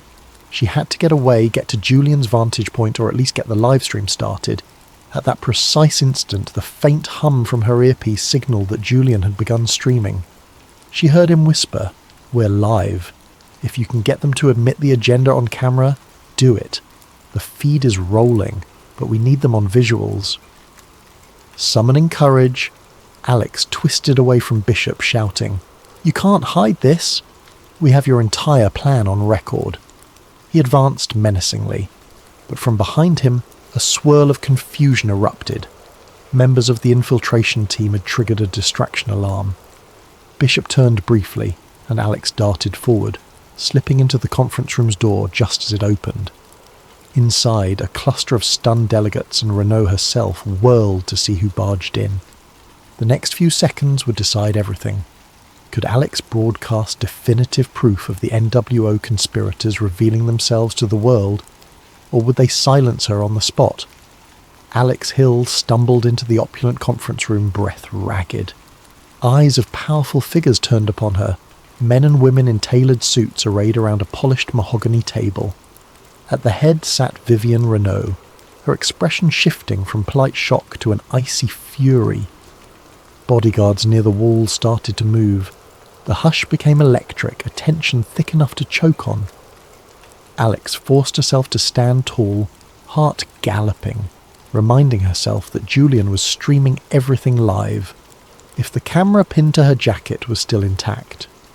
A moment of indecision froze the group. Some delegates recognised Alex from small finance press coverage. Renault's face darkened with immediate recognition of the threat she posed. Raphael Bishop stormed in moments later, posture coiled like a predator. "Close the doors," he barked to the guards. "No one else enters or leaves." Some inside the room looked uneasy. Others calmly watched, as though used to crisis management. Alex raised her voice, trembling but resolute. "You, all of you, orchestrated market crashes and manipulated entire governments. You speak of Project Crosswinds and a new dawn. It's all recorded now. The world is seeing this." A flicker of alarm crossed a few faces. Renault, however, gave a short, cold laugh. "Little journalist, do you truly think your homemade broadcast can topple what we've built for decades?" She gestured around at the delegates. "We hold the banks, the media, the politicians. We can bury any scandal, as we always have." But Alex pressed on. "Your hush strategies won't work this time. We've already distributed partial evidence. My partner is streaming your confessions." She turned slightly, trying to angle the hidden camera so it captured Renault's face. The tension soared. A few delegates exchanged worried glances, presumably realizing the unstoppable nature of digital leaks. Once it's out, it's out. Yet Renault's composure remained. "Then we address it swiftly," she said, turning to Bishop. "Retrieve her device and ensure the feed ends now." A hush enveloped the room. Bishop advanced again. Alex backed away, but a guard grabbed her from behind, pinning her arms. She winced, anticipating the worst. Yet her voice rang out in a final push. "This meeting shows your real aim. Controlling nations, enslaving them with debt, shaping politics to your design. People are hearing your own admissions." She prayed Julian's audio feed was capturing the delegates' murmurs about accelerating the plan, ensuring certain governments comply, and references to the necessity of a controlled meltdown. She prayed also that watchers would realize the gravity. It wasn't just a single rumor. It was an entire blueprint for a new global order. At that moment, Naomi Flores emerged from the corridor, having slipped past some distracted security. She saw the guard restraining Alex. Summoning unexpected bravery, Naomi shouted, "Stop! I have more files! The entire central bank manipulations are in my possession. If you harm her, the entire data dump goes public." In her hand, she brandished a small flash drive, as though it held the power to unmask them all. Renault scowled. Some delegates stood abruptly, tension fracturing the group. A few tried to calm the situation, advisors murmuring that violence wouldn't help if they were live on camera. Chaos escalated. A scuffle broke out near the door as infiltration team members from Underground Horizon tried to hold off more security reinforcements. Scenes of pushing and shouting ensued. Renault, however, remained stone-faced, lifting a phone to her ear, presumably calling for a forced media blackout. "We'll jam the feed," she hissed. "Wipe every record." But outside, Julian Park had rigged multiple secure channels, ensuring at least partial streaming continued. The delegates began to realize they might be truly compromised. Desperate, Bishop tore Alex's jacket pocket open, prying free the small camera. He crushed it underfoot. But the damage was done. Some footage, possibly partial, might already be out. The question was whether Julian had enough time to broadcast the final confessions. Renault glared at Naomi. "You'll regret your betrayal, Miss Flores." Naomi trembled, but her voice rose. "Your days of secret manipulations are over. People will see the truth, how you plan to orchestrate crises for your global restructuring." A meltdown overcame the delegates. Some tried to salvage illusions of innocence, calling for a return to order. Others fumed at Renault for letting this infiltration happen. The hush shattered into an uproar. Meanwhile, the infiltration team, aided by a few staff members quietly sympathetic, forced open the locked door. They dragged Alex free from the guard's hold. She gasped, rubbing sore wrists, half staggering. Scenes of a near brawl erupted in the corridor, but the infiltration team had cunningly prepared exit routes. Renault realized her advantage was slipping. In a final attempt, she said, "Kill the feed, Bishop. Our networks can bury the footage. We only need to contain it." Bishop, scowling, hustled to the estate's security station, presumably to cut power or jam signals. But Julian was one step ahead, managing his rig from a hidden corner. He triggered a device that jammed the local jammers. The estate's entire electricity flickered. Lights sputtered, the building's internal network glitching. The result was confusion that let Alex, Naomi and others slip through the corridors heading for an exit. Outside they found black SUVs, presumably belonging to the conspirators. A minor chase ensued, but the infiltration team had a small unmarked van waiting. They piled in, tyres squealing as they drove off the estate grounds. Inside the van, heart pounding, Alex saw Naomi huddled in a corner, tears on her face. The infiltration group was half shocked to have survived. One or two had minor injuries. Through a laptop link they heard Julian's panting breath. "I'm out a side door. Got the feed to multiple channels. People are picking it up." Their momentary relief mingled with alarm at possible pursuit. They recognized the conspirators might still strike back. In the wake of the infiltration, the group regrouped in a safe house on the outskirts. They confirmed some portion of the meeting's audio-visual evidence had indeed been broadcast, or at least uploaded to multiple secure servers. If the public seized upon it and the mainstream media covered it, it could blow the conspirators' cover. But they needed watchers to believe. Some might dismiss it as another wild conspiracy video. The presence of high-profile voices naming crosswinds and talking about controlling entire economies might shift public opinion. Yet the fight was not over. The NWO had deep media infiltration. Renault's spin doctors would soon declare the footage doctored or claim it was a private philanthropic discussion. They might orchestrate a smear campaign labelling Alex and Naomi as criminals who illegally recorded a private philanthropic summit. Governments already in the NWO's pocket might back that narrative. Despite everything, the infiltration group felt a measure of triumph. They'd forced an admission. At least partial truths would light the flames of inquiry worldwide. Some individuals in power would fear that the unstoppable wave of public outrage might demand real accountability. Exhausted, Alex and Naomi sat together in the safe house lounge. Naomi whispered, "Do we truly stand a chance? Their influence is so vast." Alex, eyes still burning with adrenaline, responded, "We stand a chance because the truth is out there now. We just have to keep it from being buried." She reflected on the day's chaos, near capture by Bishop, the confrontation with Renault, the break from illusions that the world was neatly ordered. They tried to shape a new dawn by stealth. Now, at least, we shine a light on them. Her words hung in the hush. She hoped the public would rally behind the revelations, but an undercurrent of uncertainty lingered, for the conspirators wouldn't simply vanish. As she closed her eyes for a moment, exhaustion weighed on her, but so did a steely resolve. Tomorrow, they'd finalise the data release and push it to global outlets, hoping enough voices would unite to dethrone the self-anointed puppet masters behind this so-called new dawn. In the grey light of dawn, the safe house was a swirl of activity.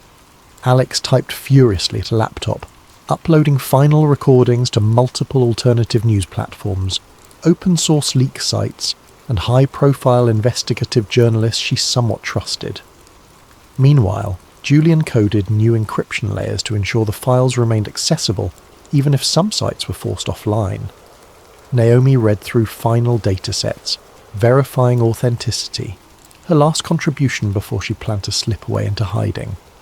Others from the infiltration group prepared statements summarising the summit infiltration, naming Vivian Renault and referencing Project Crosswinds. The plan was to bury the conspirators in a tide of evidence, making it impossible for them to contain the story. Within hours, the global reaction ignited. First, smaller online news sources ran with the story. Secret summits exposed, elite council plotting market crashes.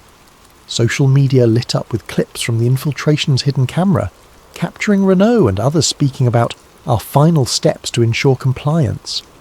Hashtags soared, outraged commentators demanding answers. At the same time, more established outlets hesitated, uncertain whether the footage was genuine. Some anchors declared it an elaborate hoax, yet the raw data and partial confessions from known corporate heads carried weight. The conspirators' crisis response flickered across live feeds, official statements calling the infiltration illegal espionage, labelling the group dangerous agitators. Tension soared. Naomi watched the headlines swirl, fear battling relief. "It's out. I just hope people believe it," she murmured. Alex assured her that the material was too detailed, too specific for easy dismissal. The public was already seeing mention of real code words matching financial anomalies. Even certain mid-level officials began stepping forward, acknowledging strange top-down directives in the last year.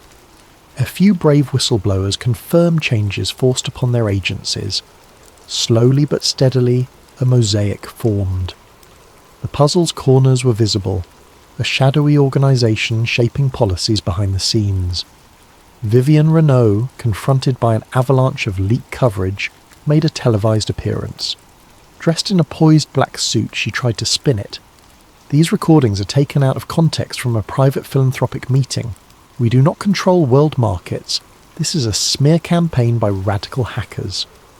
She exuded calm confidence, but viewers observed a flicker of strain in her eyes.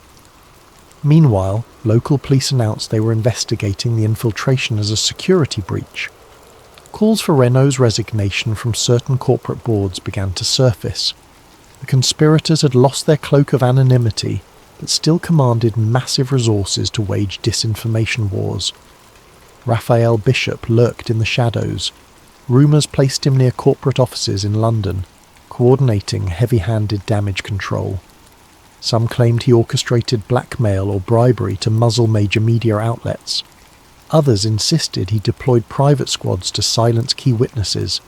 Indeed, 2 infiltration group members reported suspicious vehicles trailing them, but the collective remained resolute, refusing to vanish into silence.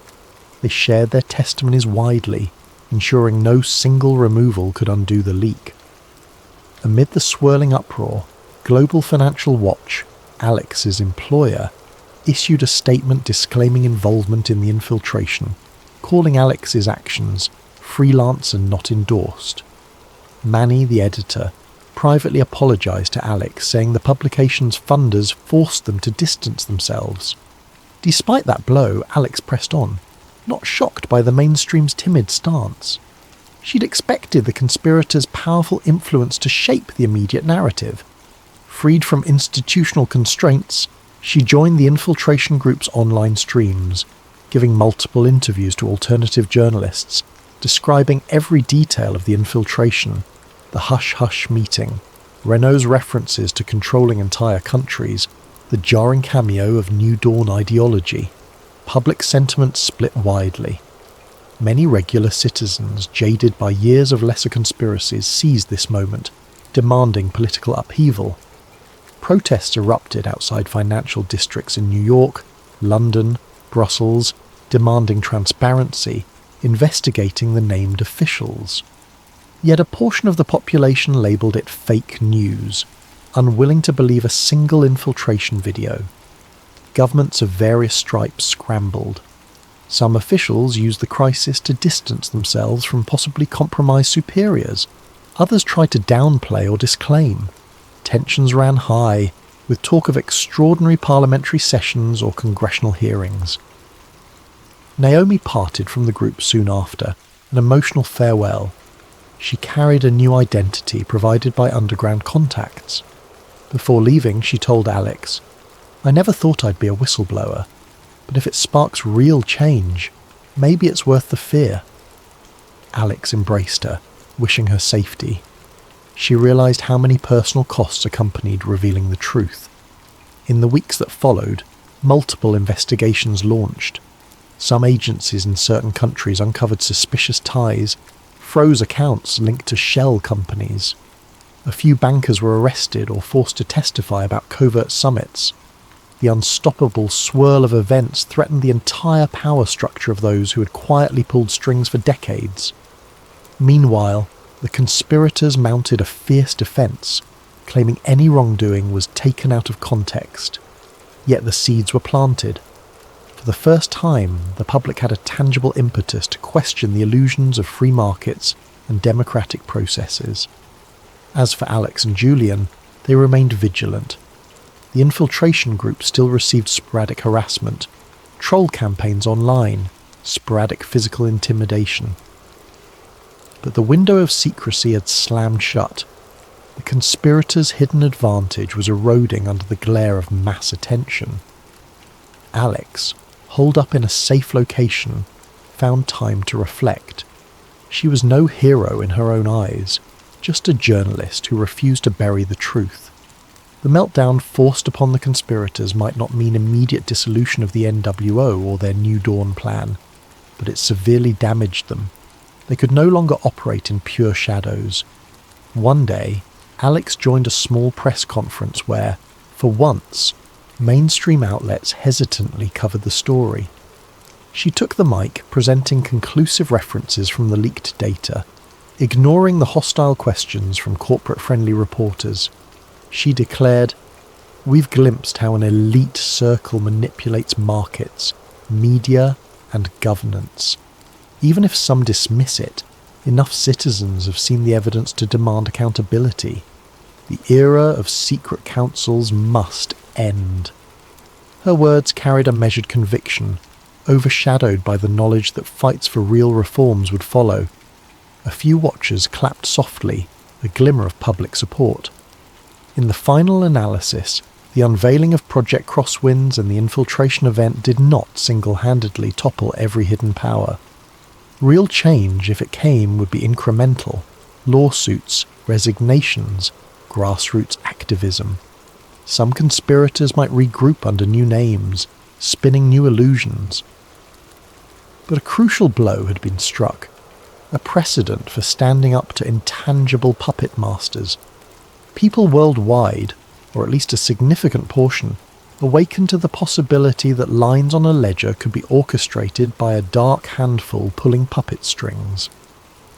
Alex ended her days in a swirl of cautious optimism.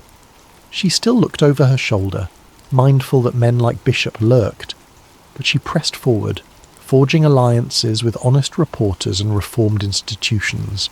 Even Manny came around, quietly praising her courage. Julian, largely behind the scenes, continued releasing periodic data dumps to keep momentum alive. The ephemeral dream of a new dawn that Renault championed had been partially exposed for what it was, a quest for centralised power cloaked in talk of stability. The public narrative might shift, inch by inch, toward genuine transparency. In a reflective final moment, Alex stood on a city balcony at dusk, gazing at the skyline lights. Despite the swirling controversies, the world carried on. She felt the gravity of what had been risked, her safety, Naomi's freedom, the infiltration group's well-being. Yet she also felt renewed purpose. The conspirators could no longer hide so easily, and that alone was a victory. She whispered to herself, "One day at a time, the truth finds its way." The city lights twinkled in the dark, a reminder that behind every grand facade shadows can be cast, and it only takes a beam of light to unveil them.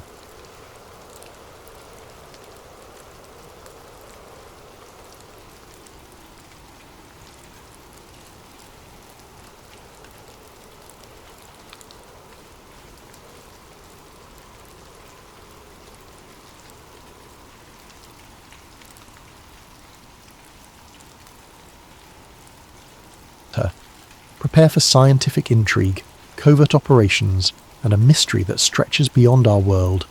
Now, settle in, dim the lights, and get comfortable for this 10-part adventure that will carry you beyond the edge of the map.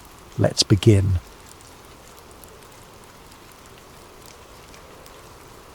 The old radio crackled across the ship's bridge, drifting in and out of static. Lieutenant Harold Talbot gripped the microphone, his knuckles bone white. "This is USS Hawthorne," he repeated. "We have encountered an anomaly at—" His coordinates garbled in static. Others in the control room exchanged nervous glances. The compass spun wildly like it had lost all sense of direction. Through the porthole the sea churned with unnatural energy, and the horizon was black as if it had vanished into a void. Outside, the whine of the wind built to a roar. Then, cutting through the tumult, a startled voice shouted, "Lights! There, beneath the waves!" A half-dozen crewmen pressed to the windows. Sure enough, ribbons of pale, flickering radiance swirled under the roiling ocean. Some claimed it looked like an underwater craft. Others insisted it had to be exotic marine bioluminescence. Before anyone could gather sense or courage, the lights blazed in brilliant turquoise, illuminating the entire ship's hull from below.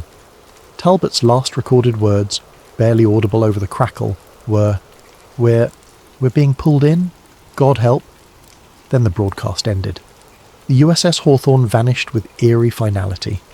When search teams arrived days later, no scrap of debris or shred of evidence floated on that calm expanse of ocean.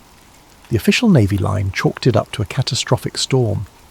But whispers persisted of something else, an impossible force dwelling within the Bermuda Triangle. Fast forward decades to present day.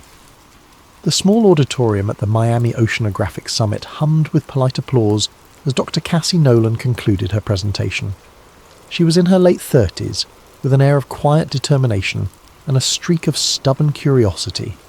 Her topic had been unexplained oceanic anomalies, a statistical overview, but the hush in the room suggested it was anything but dull.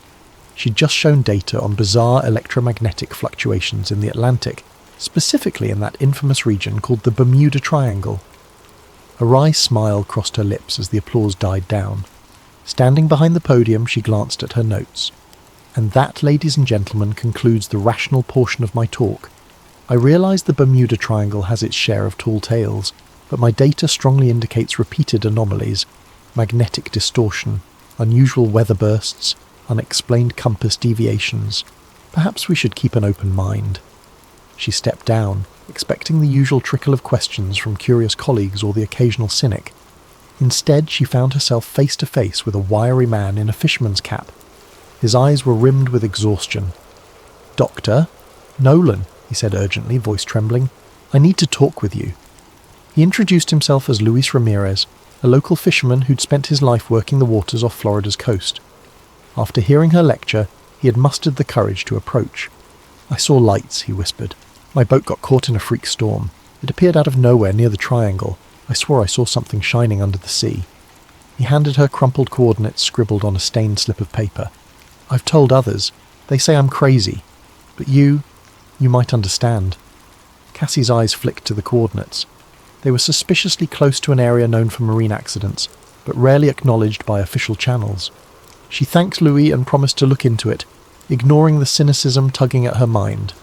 After all, she was a scientist who believed in data, but if these claims matched her existing patterns, it could be significant. Later that evening, back at her modest office near the University of Miami, Cassie pored over her mentor's old notebooks. Dr. Rourke, once a respected oceanographer, had vanished under bizarre circumstances years ago while researching the same region. He'd left behind cryptic remarks about a powerful electromagnetic phenomenon. Cassie's own data had begun to echo Rourke's notes, unexplained spikes in an underwater sensor's logs. The next morning, as she compared Rourke's final sketches with Luis's coordinates, a firm knock sounded on her door. She opened it to find two men in suits, flanking a silver-haired woman with a crisp posture. The woman introduced herself as Agent Whitfield of a government bureau Cassie had never heard of. "Dr. Nolan," Whitfield began calmly, "we're aware of your interest in that region of the ocean. We strongly advise you to discontinue your investigations for your own safety. This area is classified under national security protocols." Cassie's brow furrowed. National security? We're talking about anomalous readings, not some nuclear facility. Whitfield's polite smile never wavered. "The specifics are need to know, and you do not need to know. Consider this a friendly caution. We have no wish to see a brilliant mind squandered." "Or threatened," Cassie interjected, voice taut. Whitfield shrugged. "Interpret as you will. Good day, Doctor." With that, the trio turned and left, leaving Cassie stunned in her own doorway. Her heart hammered with equal parts fear and curiosity. Government interest in an oceanic anomaly. Something about it reeked of cover-up. She recalled the fisherman's haunted eyes and Dr. Rourke's cryptic last expedition. She couldn't just walk away. Pulling out her phone, Cassie called an old friend, Jake Moreno, a freelance dive instructor with a reputation for fearless, some might say reckless, expeditions. If she wanted to collect data from deep underwater, she'd need someone like him, someone who wouldn't balk at the mention of the Bermuda Triangle. Over a scratchy connection, she explained her hunch. "There's an anomaly out there, Jake. Government's involved. My mentor disappeared investigating it. I've got to see it myself, or I'll regret it forever." Jake's response came swiftly. "Tell me when and where." Cassie realised in that moment she was crossing a line from academic curiosity into something riskier. The tension coiled in her gut. Yet an undercurrent of excitement surged through her, like she was close to unlocking a secret older than the legends themselves. Even as she hung up the phone, however, a sense of foreboding pressed in. She gazed at the scribbled coordinates on her desk, thinking of the vanished fisherman's sightings, the hush-hush warnings from Agent Whitfield, and the shadow of Dr. Rourke's disappearance. The Bermuda Triangle beckoned with its riddles, and Cassie was about to chase them headlong, unaware of just how deep and dangerous those waters could become. The sky brooded over the Florida Keys the day Cassie Nolan and Jake Moreno met at a small marina. Clouds drifted in ominous clumps, and the late afternoon sun shimmered through patches of heavy humidity. The moment Cassie arrived, she spotted Jake by a battered fishing boat, arms folded over a well-worn t-shirt. He was ex-Navy, lean with an easy confidence, though faint worry lines creased his forehead. They exchanged a brief hug. "Long time," Jake remarked with a half-smile. "I see you're still chasing weird phenomena." Cassie's eyes danced with both eagerness and caution. "You know me. Once I get a puzzle in my head, I can't let it go." He gestured toward the boat's deck. "Ready to board your new research vessel?"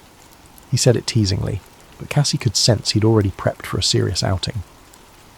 The deck was stacked with crates labelled as oceanographic sensors, along with scuba gear and a sealed barrel that presumably contained a remotely operated vehicle, ROV, for underwater exploration.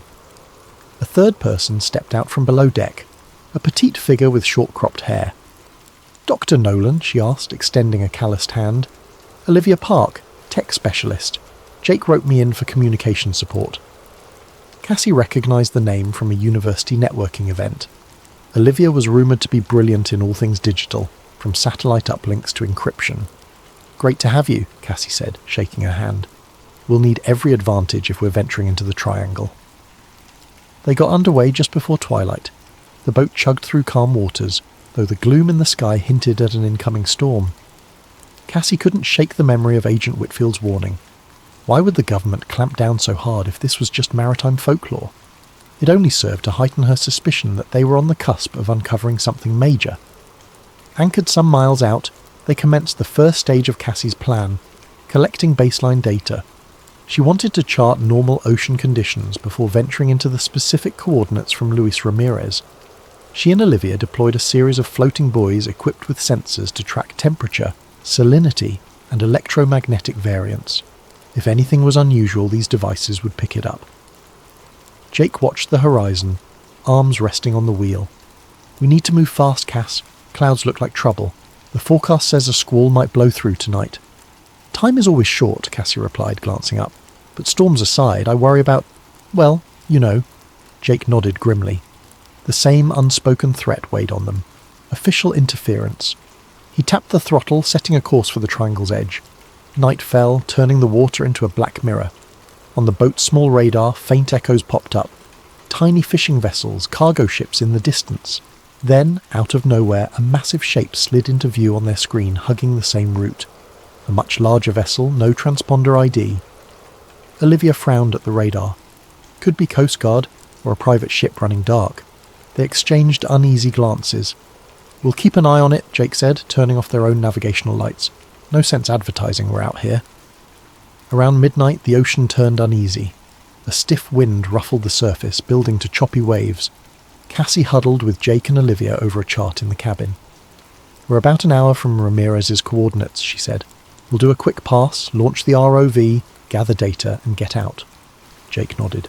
"Works for me. Let's just hope the squall holds off." Outside, the skies grumbled as if in protest. Suddenly a glare of white light blazed across them, accompanied by a droning roar. They rushed to the deck to see a helicopter overhead, searchlights cutting through the darkness. In the swirling beam, a voice boomed through a megaphone. "This is the US Coast Guard. Heave to. Prepare for inspection." Jake's grip tightened on the wheel. "We didn't request any assistance. This is suspicious." Cassie's heart pounded. "Agent Whitfield," she murmured. "They're trying to scare us off." A taut exchange followed over the radio. Jake insisted they were on a legitimate scientific survey. The Coast Guard repeated orders to halt. Over the speaker, new instructions came. "You must exit these waters. This area is restricted." Olivia typed furiously on her console, trying to get a fix on the Coast Guard's vessel. Instead, she found encrypted signals bouncing around. "They're not exactly standard," she whispered to Cassie. "Something about their communications is off." Sensing a standoff, Cassie decided to parley. She radioed back, voice steady. "Understood, but we have a valid research permit from the University of Miami. We'll comply. Just give us some time to retrieve sensors." A tense beat passed. Then the helicopter circled once more, searchlight scanning them. "You have 1 hour to vacate. If you remain, we will enforce maritime security protocols." The rotor wash receded as the chopper veered away, presumably to monitor from a distance. Jake exhaled, beads of sweat on his brow. An hour. That's barely enough time. Cassie clenched her jaw. This had to be intimidation, yet she refused to be turned back so easily. We do a quick survey, then get out. If they chase us, we'll handle it.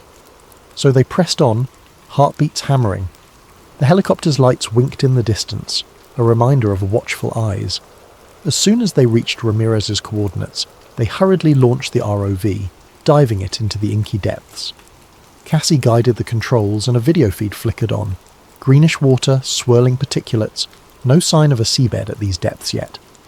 Then the ROV sensors pinged, a slight electromagnetic fluctuation. Cassie's excitement soared. We're picking up something unusual. Jake, keep us steady. Deeper the drone went. Olivia monitored the readings, each spike more pronounced. The feed showed faint glimmers, possibly phosphorescent organisms. Suddenly the ROV camera caught a fleeting sparkle, a swirling pattern of lights, reminiscent of swirling plankton blooms but somehow structured. Cassie's breath caught. Did you see that? Switch to high-resolution mode. Before they could, the ROV feed sputtered. A wave of static fuzzed the screen, then it went dark. Simultaneously, the boat's lights flickered. The engine coughed. The entire vessel lurched as if buffeted by an invisible force. Outside, the wind rose to a roar. Jake cursed under his breath, wrestling with the controls. We're losing power! Electromagnetic surge, Olivia shouted over the howling wind. It's messing with our systems. Panic clawed at Cassie as the boat pitched in a violent wave. This wasn't a normal storm. She could almost feel an unseen presence roiling beneath them. In the swirling chaos, they scrambled to pull the ROV back up, but every instrument was going haywire. Suddenly, searchlights blazed again from above. The helicopter was back, its loudspeaker cracking with urgency. This is your final warning. Lightning flashed, illuminating the water in a stark white glare. Cassie glimpsed swirling pockets of luminous plankton, or something else, just below the surface, swirling with the waves. Then, in a monstrous crash of thunder, the storm unleashed its fury in full force. Jake gunned the engine, trying to stabilize them. The Noah-like sensors rang with error codes, and across the swirling black seas, Cassie thought she saw another set of lights, far off in the distance, a massive, shadowy shape half lost in the rain. It could be the Coast Guard vessel, or something else entirely. With no choice, they retreated, battered by waves and hammered by the storm.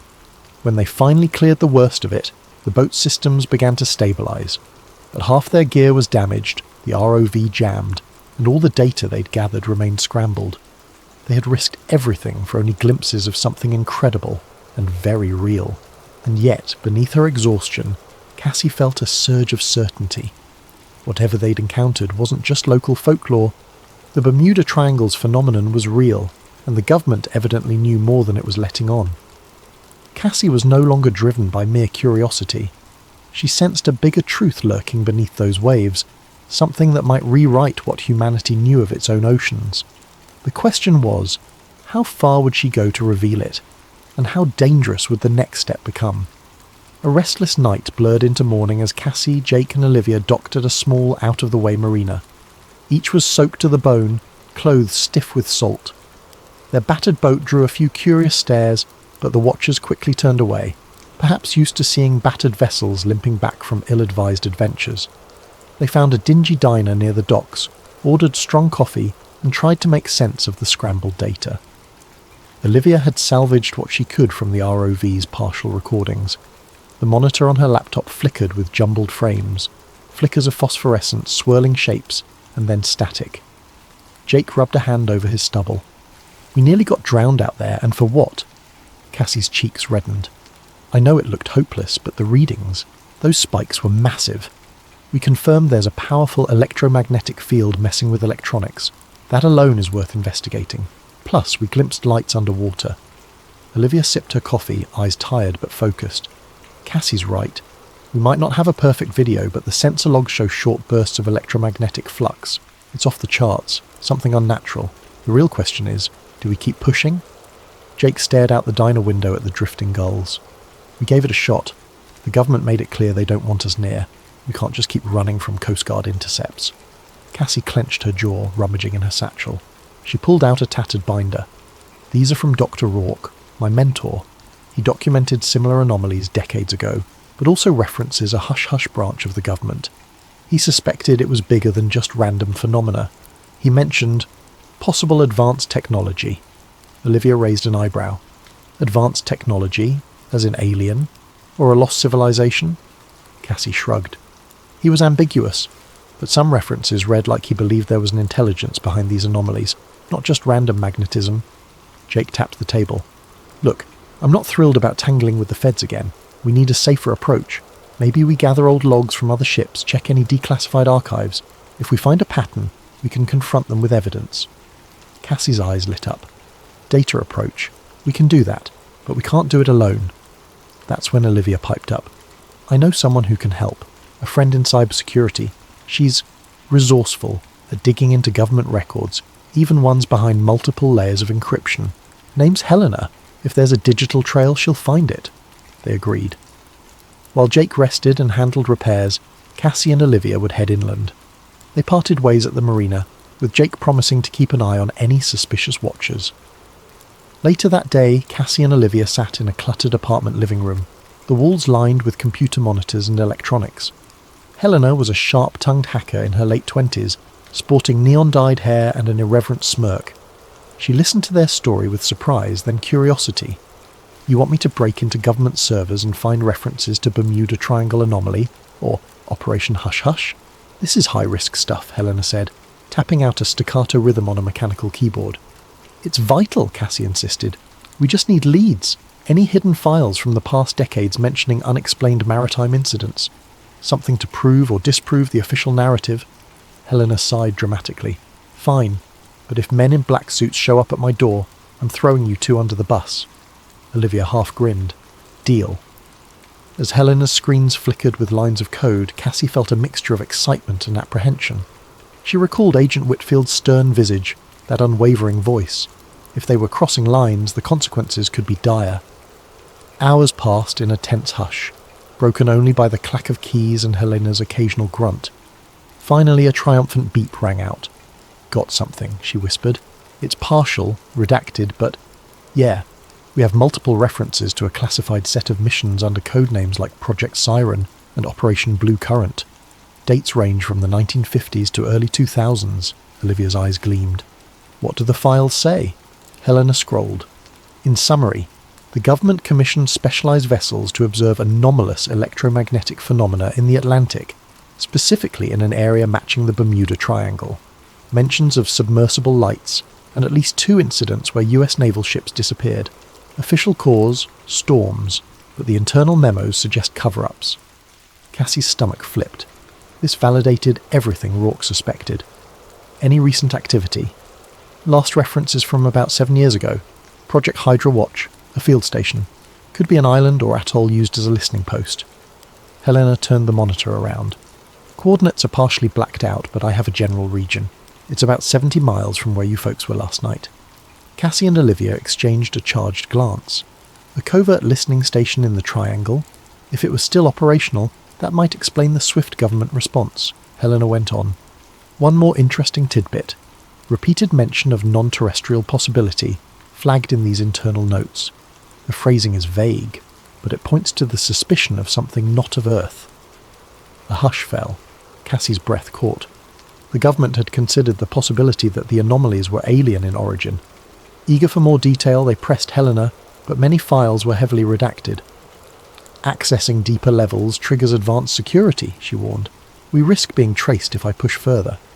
Cassie wanted to say, "Do it anyway," but she recalled Jake's warning about caution. "This is enough for a lead," she concluded. "We know they had missions to study these anomalies, and they suspect something extraordinary. That island base might hold physical evidence." Olivia nodded. "We find it. We find proof." Helena ejected a flash drive, handing it over. "Here's everything I got. Tread carefully." On the way out, Cassie thanked her. Despite the existential risk, a surge of excitement coursed through her. She had real, if partial, proof of official knowledge about the Triangle's mysteries. By dusk, Cassie and Olivia regrouped with Jake, who'd patched up the boat. "We've got a location," Cassie announced, unfurling a rough chart. She pointed to a region of islets near the Triangle's perimeter. Somewhere in that archipelago is a deserted island used as a listening station. We find it. We find out what's going on. Jake studied the chart, lips pressed into a tight line. This is in the heart of the area. If the government's patrolling, it's going to be guarded. We can approach by night, keep a low profile, Olivia suggested. We're not going to waltz in through the front door, but if the station's abandoned, maybe no one's there. Cassie recognised that this plan danced on the edge of trespassing into what might be a top-secret facility, but the urgency burned in her. The truth could be in those files or equipment. If we confirm the presence of alien tech or advanced submarines, we could blow this wide open. Jake inhaled slowly. Count me in, but we do it smart. No repeating last night's fiasco. Olivia cracked a nervous smile. Let's just hope they don't have guard drones or something. As they finalised their stealth approach, a faint dread pulsed in Cassie's chest. She thought of Doctor, Rourke, of Agent Whitfield, of the vanishing Navy ship from so long ago. The Bermuda Triangle was more than a legend. It was a stage for extraordinary forces, and they were about to step into that stage's backstage where secrets lingered. Outside, the last glow of sunset cast the harbour in bruised purples and oranges. The team loaded gear in silence. Tomorrow they'd sail for the island base. Cassie whispered a silent prayer for luck, or maybe for courage. For once she suspected they'd need more than just data and logic to survive what awaited them. The sea was eerily calm under the moonlight as Cassie, Jake and Olivia steered their small boat toward the cluster of islets rumoured to house the abandoned listening station. In the distance, reefs glimmered faintly, illuminated by streaks of pale lunar light. The hush of the waves seemed unnatural, as if the ocean itself held its breath. They'd set off after midnight to minimise the chance of detection. Radar on minimal power, no running lights. The only guide was a single GPS device that Olivia had rigged to broadcast a scrambled signal. The plan was simple: approach under darkness, anchor off the coast, and slip ashore on a dinghy. Jake took the helm. We're close. According to Helena's partial coordinates, it should be on the eastern side. Let's swing around quietly. Cassie peered through binoculars, scanning the silhouette of the main island. By the faint starlight, she could just make out a rocky shoreline with thick brush beyond. No signs of buildings or lights. It does look deserted, she murmured. Olivia studied a tablet in the glow of a red flashlight. Thermal imaging is inconclusive at this distance. No big heat signatures. We may be in luck. They anchored in a sheltered cove, hidden behind a natural rock formation. Then they lowered the inflatable dinghy, slipping onto the stony beach. The air felt heavy, laced with the brine of seaweed and the promise of storms. Cassie's adrenaline spiked with every crunch of gravel underfoot. Moving inland, they found themselves wading through waist-high grasses. The wind rustled the foliage, creating ghostly whispers in the darkness. At last they crested a small rise, and beneath the moonlight they spotted a row of rusted antenna towers jutting skyward. "There," Olivia whispered, pointing. "Must be the station." A chain-link fence encircled the compound. The gate, corroded and hanging off its hinges, suggested long-term neglect. They slipped inside without difficulty. What greeted them was a cluster of squat concrete buildings with peeling paint. Government seals had once adorned the walls, but now they were mostly faded or defaced by graffiti. Jake took point, scanning with a flashlight. "No signs of recent footprints," he muttered. "Doesn't mean it's truly abandoned, though. Stay sharp." They tried the nearest building. The door stuck, but Jake shouldered it open with a creak. Inside, a musty smell enveloped them. Rows of metal desks and outdated electronics filled the space. An old control centre, perhaps. Loose wires dangled from the ceiling. A row of filing cabinets lined one wall. Cassie's pulse raced. These are the artefacts of a covert station once dedicated to monitoring the triangle. She flicked on a pocket flashlight, scanning the desk surfaces. Dust coated everything. One nameplate read, Lieutenant Commander R. Harrington. Another bore a partial label of Project Hydra Watch, Phase 3. Her mind roiled with questions. Hydra Watch. Could this have been the final iteration of that hush-hush mission Helena discovered? While Jake guarded the entrance, Cassie and Olivia rummaged for files. Most were locked in steel cabinets, but rust and time had weakened them. Jake pried one open with a crowbar. Folders tumbled out. The top was labelled Submarine Anomalies, 1978 to 1984. Cassie's hands trembled as she flipped through. Grainy photos of swirling luminescent patches under the sea. typed notes referencing unidentified underwater craft, lights at 300 meters depth, non-US submarine potential. Some paragraphs had entire lines blacked out. She turned more pages, reading about repeated salvage missions that returned with bizarre sensor data. Olivia rummaged in a separate crate, unearthing reel-to-reel tapes labelled with dates. "These must be audio recordings," she whispered. "We should see if there's a playback machine." They carried the tapes to the battered control console in a corner. Miraculously, an old reel-to-reel player stood there. With some fiddling and a portable battery pack, Olivia managed to power it up. The spool began turning, producing a crackling hiss. A voice, faint and distorted, emerged. Base Echo calling HQ encountered strong readings at coordinates, larger than any submarine known. Non-human, repeat, non-hurt. The recording cut into static. Another snippet from a different tape. "We've lost contact with 2 dive teams. The lights are forming patterns, possibly an intelligence behind." Then more static. Cassie felt her throat tighten. This was it. Direct acknowledgement that the station had observed something decidedly not man-made. Agent Whitfield's warnings suddenly had sharper context. Suddenly a metallic clang echoed from outside. All 3 froze, hearts thudding. Jake signalled them to kill the lights. Through the dusty windows they glimpsed faint beams scanning the compound. Footsteps on gravel. Someone was here. They doused their flashlights, hugging the shadows. Cassie's mind raced. They'd been silent on approach. Who discovered them? Government contractors? Another faction? She recalled the fiasco with the Coast Guard helicopter. This time they might not be so polite. A rasping radio voice filtered through the gloom outside. 2 vehicles, east perimeter. Sweep the buildings. Jake gestured for them to move. They crept to the rear door, stepping out onto a narrow catwalk behind the building. The watchers outside fanned out. A quick glance told Cassie these weren't official military in standard uniforms, possibly private security with black ballistic vests armed. Olivia clutched the reel tapes. Cassie stuffed the key documents in her backpack. They had proof, but they also had to escape. The trio ducked behind crates and slunk between a gap in the fence. Each footstep felt like a thunderclap in Cassie's ears. At any moment, floodlights could catch them, and they'd be pinned down. A guard's voice barked, "Check around back!" Flashlights flickered nearer. Cassie squeezed behind an old generator, hardly breathing. The guard's steps clanged past, painfully close, then receded. Jake beckoned them forward. They sprinted through the brush, desperate to reach the dinghy. Shots rang out behind them. Whether warning shots or attempts to disable them, they weren't sure.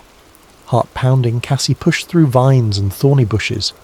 By the time they reached the beach, night clouds had drifted across the moon, shrouding them in blackness. They launched the dinghy with trembling hands, adrenaline fueling each motion. In minutes they were rowing out to their boat, tying off lines and firing up the engine. From the island behind them, faint lights bobbed along the shore. The security team was searching, but the sea was now Cassie's ally, swallowing their silhouette. They sped away into the darkness, hearts rattling. Once at a safe distance, they allowed themselves to breathe. Cassie slumped on a bench, cradling the battered file in her arms. They had risked so much, but they'd found more than they'd hoped. The tapes, the documents, references to non-human signals. Proof that the Triangle's reputation wasn't merely superstition. As they turned for open water, thunder rumbled in the distance. Cassie stared at the horizon, half expecting monstrous lights to rise from the depths. The island's outlines faded into night, but the sense of being hunted never left. She rubbed the raw edge of her neck. "They nearly caught us," she said, voice trembling with a mix of fear and excitement. Jake answered quietly, "We'd better watch our backs. They won't stop here." And in Cassie's mind, the puzzle pieces kept shifting. Government secrets, possible alien craft, and that unstoppable pull of the unknown. She clenched the file, vowing to see this through.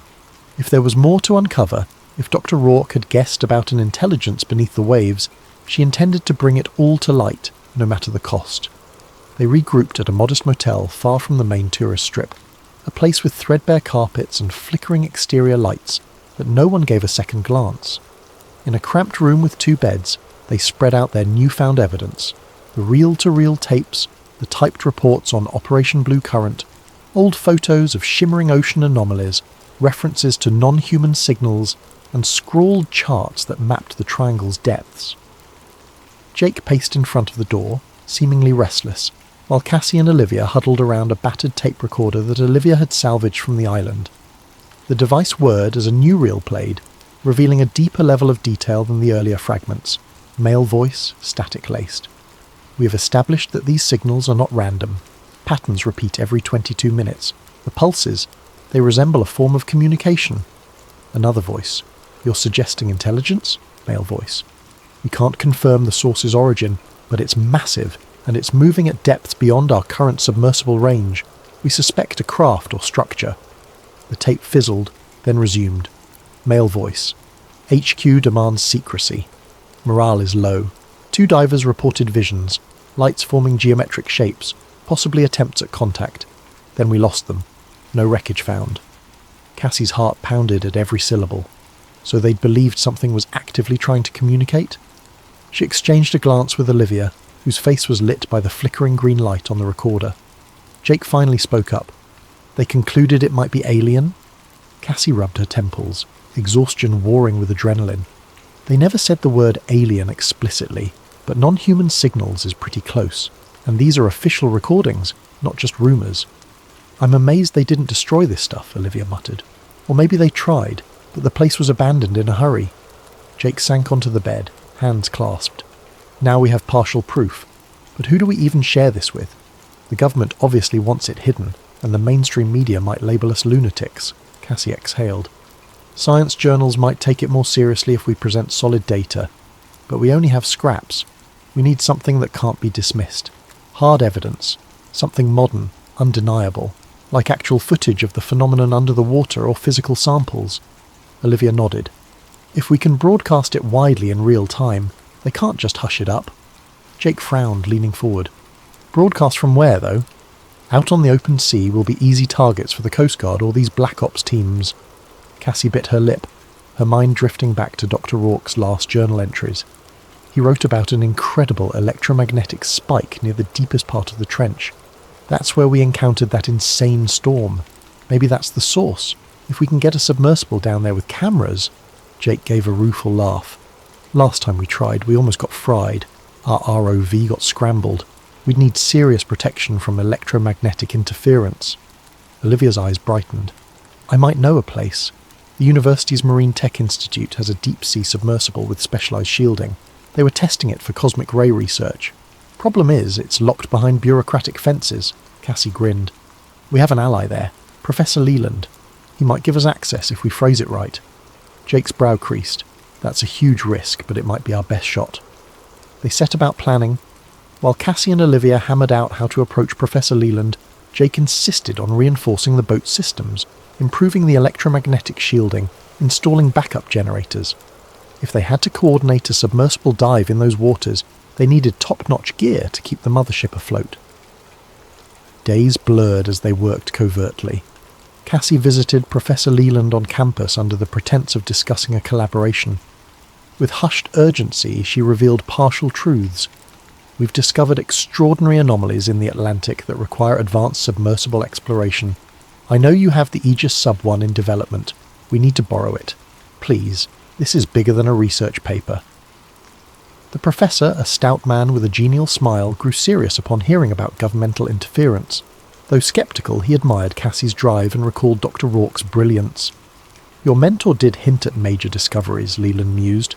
All right, I'll see if I can expedite some hush-hush loan of the sub, but the board can't know, and if anything goes wrong... Cassie gripped his hand, gratitude shining in her eyes. We'll handle it, I promise. Meanwhile, Jake and Olivia rummaged for high-tech solutions. Olivia used her cybersecurity know-how to procure a real-time satellite data link, so when they eventually dove, they could attempt a live broadcast. We'll store backups in multiple servers, she told Cassie. If the feds try to jam us, we can at least send fragments out. One evening, Cassie returned to the motel to find a battered envelope slipped under their door. Inside was a single photograph, a blurred snapshot of her meeting with Professor Leland on campus. No note, just the unmistakable threat that they were being watched. She felt a cold dread coil in her gut. They're on to us, she murmured to Jake. He cursed under his breath. We might not get another chance if they clamp down. Let's act soon. When the submersible was finally delivered to a secluded dock, thanks to a few discreet staffers loyal to Leland. Cassie stood in awe before the Aegis Sub-1. It was shaped like a sleek pod, gleaming with reinforced plating, designed to handle deep trench pressures and shield sensitive instruments from cosmic radiation. They'd repurposed that for the Triangle's electromagnetic onslaught. A day of frantic modifications followed. Jake integrated an extra battery bank. Olivia installed custom software to patch the sub's cameras directly to her mobile command unit on the boat. Cassie triple-checked every sensor: magnetometers, sonar, thermal imaging. Time was running short, though. Agent Whitfield and her shadowy cohorts could swoop in at any moment. Even the weather forecast predicted intensifying storms near the Triangle. Cassie had no illusions about the danger, and yet the deeper the secrecy, the more determined she became. On a rainy afternoon, they loaded the last crate onto their boat, securing the submersible to the deck with heavy straps. As lightning flickered on the horizon, Cassie gazed at the surging waves. She thought about the tapes referencing alien signals, the old ship vanishings, Dr. Rourke's unyielding quest. "Are we absolutely sure about this?" Jake asked quietly, stepping up beside her. "We might be unleashing something we can't handle." Cassie took a moment to answer, remembering the terror of the storms and the hush in the tape recordings. If it's something beyond Earth, or even if it's just advanced tech from who knows where, the world deserves to know. Rourke believed that. So do I. Jake nodded, resolved. Then let's do it. They planned to depart at dawn for one final approach into the Triangle. The storms had battered them once, but this time they'd be prepared, with a submersible that could theoretically withstand the electromagnetic chaos. Their objective was simple yet monumental: descend to the depths, capture definitive evidence, and broadcast it to the world before forces of secrecy could clamp down. In the motel that last night, Cassie barely slept. She lay awake imagining what might lurk beneath the ocean's surface, an alien craft slumbering in a watery tomb, or perhaps a living intelligence swirling in those hidden trenches. When slumber finally came, her dreams churned with phosphorescent shapes, ghostly transmissions, and the distant echo of voices trapped underwater. By morning, the horizon still seethed with storm clouds. It felt like an omen. Yet they set off, hearts pounding into the swirling seas, armed with technology, determination, and the unwavering belief that truth, even the strangest truth, must eventually surface. Grey clouds hung low over the Atlantic, the wind carrying a briny chill as Cassie's expedition boat cut through the waves. The Aegis Sub-1 sat on deck, lashed down, its sleek hull glistening under intermittent drizzles. Jake steered into open water, while Olivia double-checked the communications rig in a sheltered corner of the deck. Cassie stood near the bow, scanning the horizon. This region was the heart of the Bermuda Triangle, an area that had frustrated explorers and enthralled storytellers for generations. She felt a jolt of nerves recalling her near-disastrous attempt just days ago. But now they had more robust technology, and an unwavering purpose. Once they reached the approximate coordinates gleaned from Dr. Rourke's notes and the old Project Hydra references, Cassie signalled for them to hold position. The boat's sensors beeped with an uneasy rhythm. Olivia's console showed subtle electromagnetic fluctuations, well above normal ocean background. Jake cut the engine, letting them drift. Wind's picking up, but not too bad yet, he observed, scanning the sky. Indeed, dark clouds scudded overhead, though the storm front seemed miles off. They wasted no time. Together they manoeuvred the submersible crane, lowering the Aegis Sub-1 into the water. The sub bobbed, tethered by a thick cable that connected to the boat's power lines and data. Once Cassie and Jake climbed inside its cramped cockpit, they sealed the hatch. Through a small viewport, the watery expanse beckoned, dark and infinite. Olivia's voice crackled through an earpiece. "I'm reading you loud and clear. Try to keep communication short so the link doesn't overload if the electromagnetic surges spike." Jake ran through final checks: oxygen levels, thruster controls, lighting systems. "All good. Let's submerge." A mechanical hum vibrated through the hull as the sub began descending. Water streamed past the acrylic dome windows, transitioning from bright surface blues to a dim green twilight. Cassie's heart pounded in time with the pressure gauge climbing. She glanced at the instrument panel, specifically the magnetometer. Already it was dancing. They sank deeper, the temperature dropping. At 100 meters, fish flitted by in shimmering schools. At 200, the sunlight faded to near black, replaced by the sub's floodlights. Cassie scanned for any sign of unusual objects or luminous phenomena. "Nothing yet," she murmured. keeping the tension from her voice. Jake advanced the thrusters, guiding them farther into the trench. A cloud of sediment drifted up, swirling around them. The sub's sonar pinged, revealing the seafloor dropping sharply ahead. Cassie felt a jolt of adrenaline. We're nearing the major drop-off. Let's keep a steady rate of descent. Back on the boat, Olivia's console beeped with an urgent tone. Cassie, Jake, picking up a spiking electromagnetic field. Watch your instruments. Inside the sub, the lights flickered momentarily. Jake cursed, adjusting a dial. Shielding's active, but the surge is strong. Then, out of the gloom, they glimpsed a faint glow far below. Cassie pressed her face to the viewport. "Do you see that?" she whispered. A pale, bluish luminescence shimmered at the edge of visibility. Jake angled the sub's cameras. On the overhead screen, the glow took shape. A series of patterns, almost like drifting curtains of light. Could be some strange bioluminescent algae, he speculated. Cassie felt goosebumps prick her arms. Let's get closer. Cautiously they descended.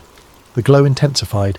Streams of luminous particles twisted in what looked like a geometric swirl, almost too organised to be a natural marine phenomenon. The sub's instruments crackled. Cassie tapped the camera feed button, beaming the images topside to Olivia. "Receiving partial feed," Olivia's voice came faint. "It's glitchy, but... oh my god, I see it. That's not normal plankton." At around 400 metres, the sub's sonar picked up a large structure on the ocean floor. Massive, metallic. Jake slowed their approach, shining the sub's powerful headlights. Across the screen, a curved expanse of what looked like dark metal or alloy came into view. Barnacles clung to portions, but large swaths shimmered smoothly. Cassie's pulse thundered. This is no mere rock formation. They edged closer. Some parts of the structure jutted upward in spire-like formations. Others lay partially buried in sediment. Even at first glance it looked too symmetrical, too artificial to be a random undersea ridge. Cassie's mind raced. Could it be a downed craft? Possibly an advanced submarine, or something far beyond known technology? Jake guided them around a protruding ridge, and they beheld a deep indentation, like an entrance or portal. A faint glow emanated from within, pulses of light that matched the swirling luminescent patterns outside. "We have to record this," Cassie breathed, activating high-resolution cameras.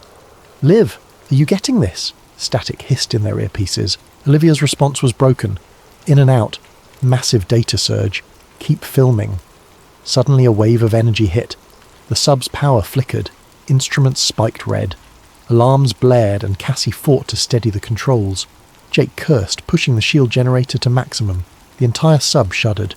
Through the viewport, the swirling luminescence escalated, spinning faster around the structure. For a moment, Cassie glimpsed a pattern of markings on the metal hull, indecipherable glyphs or symbols. Then a bright flare erupted, and the sub's electronics shorted. Darkness swallowed them. Only emergency backup lights remained. Cassie's heart hammered in the pitch black. "Jake, systems are down." He fumbled with manual resets. "We have partial life support, trying to reboot main power." Outside, the swirl of lights continued. Cassie's stomach twisted at the notion that whatever lay in that structure might be reacting to their presence, or was it sending a signal somewhere else? Gradually, some instrumentation returned. Jake managed to restore basic thrusters. The sub's external cameras flickered on momentarily. "We should ascend," he insisted. "We can't risk being stuck down here." Cassie yearned to explore further. The structure beckoned with unspoken secrets, but rationality won out. They had enough footage to prove something extraordinary. "Let's go," she agreed. They rose through the water column, battered by intermittent electromagnetic pulses that threatened to sabotage them at every turn. When they finally breached the surface, the sea greeted them with lashing rain and roiling waves. Above, thunderheads seethed, and lightning forked across the sky. Jake navigated the sub back to the mothership, where Olivia helped winch it aboard amidst the rising storm. The instant the hatch opened, Cassie sputtered out breathless words. "We found a craft, or structure. Definitely not natural. We have footage, though it's glitchy." Olivia's eyes were wild with excitement and worry. "I caught partial glimpses, enough to show a massive artificial object down there." But their triumph was short-lived. Through the sheets of rain, a series of lights approached on the water's surface, multiple vessels closing in fast. Cassie recognised the silhouette of a military-style boat, The radio crackled with an authoritative voice. "Vessel, stand down. You're ordered to surrender your submersible and any collected data." Jake's knuckles whitened on the boat's throttle. "We've got company!" Lightning illuminated the menacing outlines. Cassie's mind reeled. They had the evidence of a lifetime, but the government wasn't about to let them broadcast it freely. The ocean pitched violently, as if echoing the tension. "We have to protect the footage," Olivia shouted over the gale. "I'll start uploading right now." Cassie nodded, adrenaline surging. The final confrontation had arrived. Whether they escaped or not, the truth could still get out, unless these forces managed to silence them first. Rain pounded the deck in relentless sheets as the ominous vessels drew nearer. Cassie, Jake and Olivia braced themselves against the howling wind. The searchlight sweeping across the waves reminded Cassie of the earlier run-ins, but this time it felt more final, like a net closing around them. Olivia hunched over her console under a tarp, fingers flying over the keyboard. "I'm initiating the data dump to multiple secure servers," she hollered. "If they jam us, we lose the real-time broadcast. We still have local copies on drives, but that's risky." Jake exhaled sharply, scanning the boat's limited arsenal. They had no real weapons, just a few flares and a handheld emergency kit. "We can't outrun a naval vessel in this storm," he gritted, "but maybe we can stall them long enough for the upload." Cassie felt a swirl of dread and determination. She clutched the submersible's camera module, which contained the crucial raw footage. If all else failed, they needed to protect that hardware. Leaning into the wind, she keyed the radio. "Unidentified vessel, this is a civilian research craft. We are in distress from the storm. We have no contraband or..." A harsh voice interrupted. "Cease transmissions. Power down your equipment. Prepare to be boarded." A surge of panic struck her. They were going to confiscate everything. Cassie's eyes snapped to Olivia. "Keep the data flowing, no matter what." A spotlight swept across their deck, and they saw the outlines of armed men in black tactical gear on the approaching boat. The staccato bark of a loudspeaker. "Shut down communications or face immediate action." Jake revved the engine in a desperate attempt to shift the boat's position, but a massive wave rocked them, nearly capsizing. The storm had grown furious, waves cresting at 8 or 10 feet. Salt spray stung Cassie's eyes as she scrambled to hold onto the railing. Up on the makeshift command station, Olivia cursed. "They're jamming part of the signal. Upload speed is dropping." Lightning flashed. In that momentary glare, Cassie glimpsed something else stirring in the distance. A swirl of luminescence beneath the surface, reminiscent of what they saw deeper down. Could it be that the submerged structure was activating again, fueling the storm or intensifying it? Suddenly a smaller speedboat peeled off from the main vessel, cutting through the waves toward them. Gunmen stood at the bow. Cassie's stomach lurched. She heard a crack. Gunfire. Or was it the thunder? Jake spun the wheel, but the surging sea left them at the mercy of the storm. The speedboat drew alongside, lines thrown, grappling hooks clattering against the deck. Within seconds, armed figures began hauling themselves aboard. Lightning illuminated one figure stepping forward, gun raised. Even through the rain, Cassie recognized a face. Agent Whitfield. Her silver hair was plastered to her skull, eyes cold. "Doctor!" "Nolan," she called over the wind. "Stand down, you're coming with us." Cassie's rage flared. "You have no right. We're in international waters, investigating a natural phenomenon." Whitfield's expression hardened. "This is beyond your pay grade. Hand over all data and equipment immediately." Jake moved to intervene, but 2 other agents trained their rifles on him. Olivia, trembling, hovered near her console. "We've already transmitted some of it," she spat. "You're too late." Whitfield's gaze flicked to the overhead radio mast. With a curt nod, she signalled her men, who slashed cables, yanking out modules. Sparks flew as the boat's primary radio and data link severed. Olivia let out a cry, yanking the laptop from the surge protector just before an agent seized it. With guns pointed, Cassie and Jake were herded toward the stern. Whitfield advanced on Olivia, wrenched the laptop away. "No more transmissions," she hissed. "And the submersible data, where is it?" Cassie's mind raced. She had the camera's raw storage in a waterproof case strapped inside the sub's cockpit. If they discovered that, everything was lost. She prayed it remained hidden amidst the chaos. She decided to confront Whitfield directly. "You saw our recordings, didn't you? The storm, the structure below. Why hide it? The world deserves to know." Whitfield's jaw clenched. Doctor, Nolan, this is about preventing mass panic and safeguarding national security. If you understood the stakes, you'd realise we're protecting you from forces you cannot fathom. A colossal wave slammed the boat, nearly sending everyone sprawling. The agent with the laptop lost his balance, and the device crashed onto the deck, skittering dangerously close to the railing. At that same moment, a flash of brilliance erupted from the ocean behind them. Cassie stared in awe as swirling lights broke the surface, dancing like ghostly will-o'-the-wisps. Thunder boomed overhead, and the sky seemed to open in a torrent of rain. Whitfield's men balked, momentarily transfixed by the eerie spectacle. That gave Jake the opening. He lunged forward, knocking aside one rifle. Shots rang out into the air. Cassie dropped to the deck, adrenaline pounding. Olivia scrambled for the laptop, grabbing it before it could slip into the sea. Another agent lunged, tackling her. Cassie rushed to help, but was seized by a burly operative who pinned her arms. Lightning illuminated the water once more, revealing those otherworldly luminescent spirals. They seemed to pulse in a deliberate pattern, the same pattern Cassie had seen on her sub's instruments. The storm howled louder, as if nature itself mirrored the fury of the confrontation. Suddenly a deep, thrumming vibration coursed through the hull, nearly toppling everyone. The boat's metal fittings rattled. Whitfield's eyes widened in alarm and she shouted orders. "Retreat to our vessel! Everyone, we're pulling out!" Cassie guessed the anomaly was intensifying. Agent Whitfield's men grabbed her and Jake forcibly. They motioned to Olivia, but she clung to the boat's railing, refusing to budge. That's when the ocean near the stern erupted in a colossal whirlpool. The swirling lights coalesced in an eerie ring. Another pulse hammered the boat, disabling electronics. The lights on the deck flickered out. Whitfield's expression finally cracked with genuine fear. She stared at the mesmerising vortex. "No, not now," she muttered, as if she had suspected something like this but prayed it wouldn't happen. The swirling overcame the rudder, spinning the boat in a slow circle. Cassie felt the agent restraining her lose his grip, staggering. She seized the moment, broke free and lunged to help Olivia, who was pinned by an operative. Jake slammed a guard with an elbow, sending the rifle clattering. The sea pitched the deck violently. Another swirl of lights rose, forming a halo around the boat. Cassie's hair stood on end from the static charge in the air.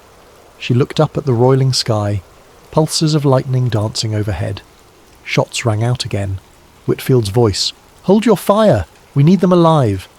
But it was too late. A monstrous wave crashed over the rail, sweeping gear and men alike. Cassie felt herself lifted by the wave, tumbling in cold chaos. She flailed, grasping at the slick deck as water rushed past.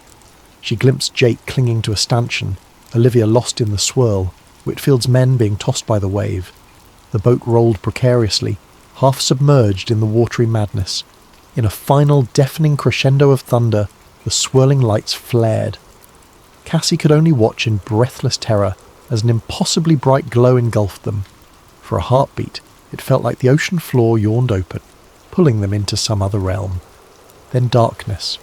Warmth on Cassie's cheek pulled her from unconsciousness. She opened her eyes to see pale sunlight filtering through tattered clouds. Pain throbbed through her limbs. She tasted salt on her cracked lips. She lay sprawled on a deck strewn with debris and seaweed.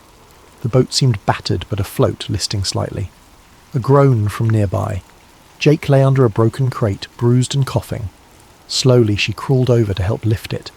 "You alive?" she whispered. He grimaced, pressing a hand to his ribs. Alive enough. No immediate sign of Whitfield's men. The boat's main mast was snapped, electronics thoroughly trashed. Cassie felt disoriented, as though she'd been through a dream. The last memory was that blazing light and swirling vortex. Had they been tossed miles away by the storm? She staggered to the railing. The ocean was unnaturally calm, turquoise blue under a watery sun. Far off she glimpsed an unfamiliar shoreline. Not the Florida coast, though. This place had black rocks arching in jagged spires, the terrain dotted with lush green. Jake joined her, wincing at each step. "That's not any key I recognise. Where are we?" Cassie could only shake her head. The compass was worthless, spinning aimlessly as before. The GPS was dead. She turned to check for the submersible. Miraculously, the Aegis Sub-1 still clung to the deck, albeit battered. The crane rig was half bent, but the sub's hull looked mostly intact. Sudden panic seized her. Olivia! She frantically searched the deck. They found her near the stern, tangled in rope, drenched and unconscious, but her pulse beat faintly. Cassie and Jake carefully freed her. After a few nerve-wracking minutes, Olivia coughed up seawater, blinking in confusion. What happened? Relief rushed through Cassie. We survived somehow. All around them, the boat's wooden railings were splintered, gear scattered, but it floated.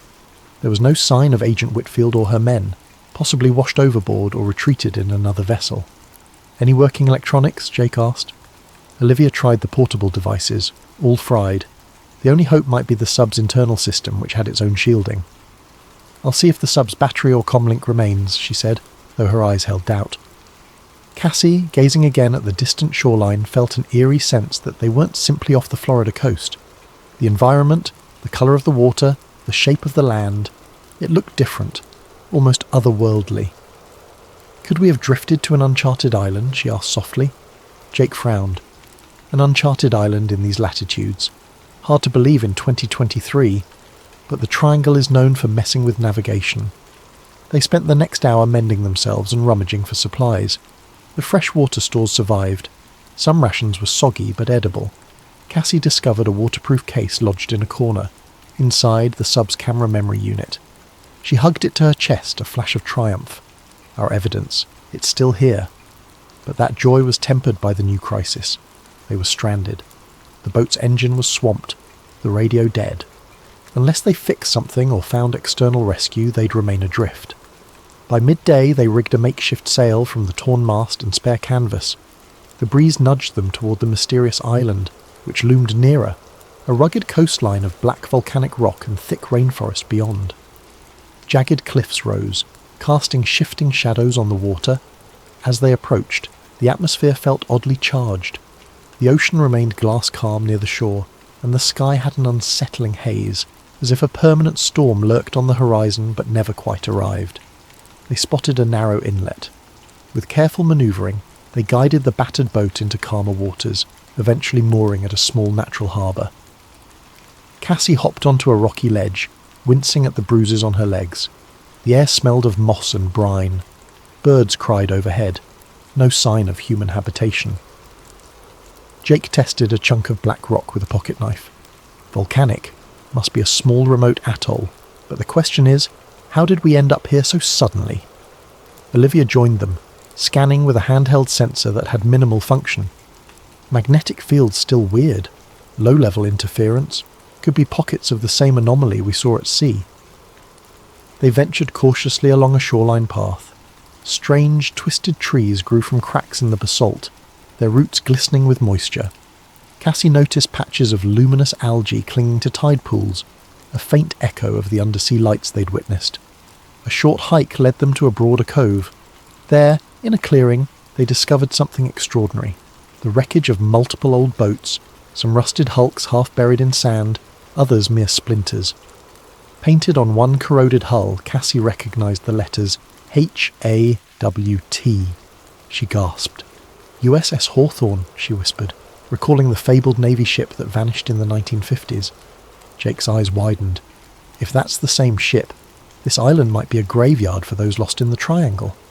They pressed on, stumbling upon more debris from different eras, a wooden mast with 19th century styling, plain fuselage fragments that looked World War II era, modern yacht remains.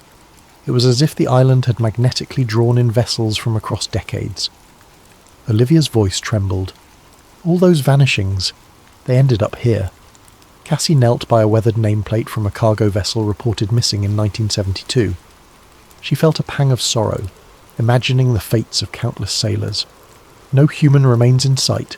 Did they vanish, or move inland for survival? Jake pointed deeper into the jungle. We might find answers that way, but let's be careful.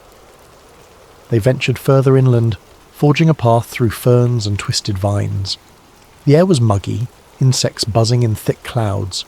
The vegetation seemed oddly vibrant, with flowers of unusual hues. Cassie suspected the same electromagnetic oddity that affected technology might also be fueling odd growth. Eventually they reached a clearing where massive stone pillars jutted from the ground, ancient and covered in alien glyphs, the same style of markings Cassie had glimpsed on the submerged structure. her breath caught in wonder. This can't be a coincidence. Something or someone built these. Olivia ran her fingers over the carvings. This is beyond known history. Could it be a lost civilization? Or something else? Jake scanned for footprints or signs of life.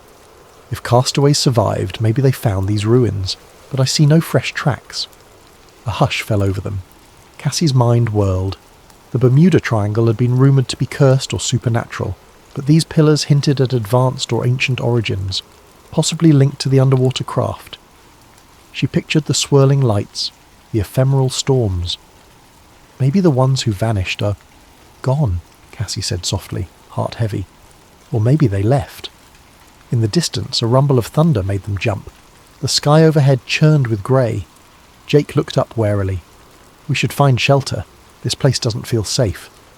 Indeed, an uneasy energy filled the clearing, as if unseen watchers lurked just beyond the tree line. Cassie felt her pulse quicken. They had stumbled onto the heart of the triangle's secret, an island seemingly out of place and time, hosting remnants from countless lost expeditions and stone pillars older than any modern chart. With no immediate rescue in sight, they'd have to rely on their own resourcefulness, and the possibility that the submersible might help them solve the riddle of the island's bizarre magnetism. Cassie forced a steady breath. She might be trapped, but she wasn't giving up. The next step was to survive, unravel the enigma of these ruins, and hope that revealing the truth might set them free. Night fell quickly over the mysterious island, wrapping the jungle in a claustrophobic darkness. Cassie, Jake and Olivia had returned to their boat to gather supplies, flashlights, sleeping bags, rations. With no functional radio, they were effectively marooned. Lightning flashed on the horizon, revealing gnarled treetops swaying in the wind. They camped near the clearing of ancient pillars, choosing a spot beneath a leaning rock overhang for partial shelter. Cassie built a small fire using driftwood and scraps from the old wrecks. The flickering flames cast dancing shadows on the worn glyphs etched into the towering stones. As they huddled for warmth, the conversation inevitably drifted to the day's surreal discoveries. Olivia toyed with the battered remains of a handheld device. I can't get a signal. There's no satellite coverage. Maybe the electromagnetic interference is blocking everything. Jake rubbed his chin, eyes on the monolithic pillars. Could these have something to do with the phenomenon we saw under the ocean? It's like they share the same design language. Cassie took out a sketchbook from her backpack. She started drawing the glyph patterns from memory, cross-referencing them with the shapes she'd glimpsed on the submerged structure. They appeared geometric, almost fractal, could be a written script, or even symbolic code. In the silence that followed, they listened to the distant crash of waves against the rocky shore. The hush felt eerie, as though the island itself was holding its breath. Something rustled in the underbrush, prompting them to snap on flashlights, but they found only wind-stirred leaves. As fatigue set in, they took turns at watch, each haunted by the knowledge that no rescue was forthcoming. Sometime after midnight, Cassie dozed off under the shimmering constellations, though the ghostly pillars loomed in her dreams. At dawn, they woke to a startling scene. The previously calm area around the pillars now sparkled with beads of condensation, and in the rising sunlight the glyphs appeared faintly luminescent, like they'd absorbed energy overnight. Cassie stepped closer, heart pounding. They're glowing. This is new. Olivia snapped photos, though their cameras were reduced to near manual function. Must be the humidity reacting with whatever the pillars are made of, she said, though she didn't sound convinced. Jake rubbed his temples. I want to check the rest of the island.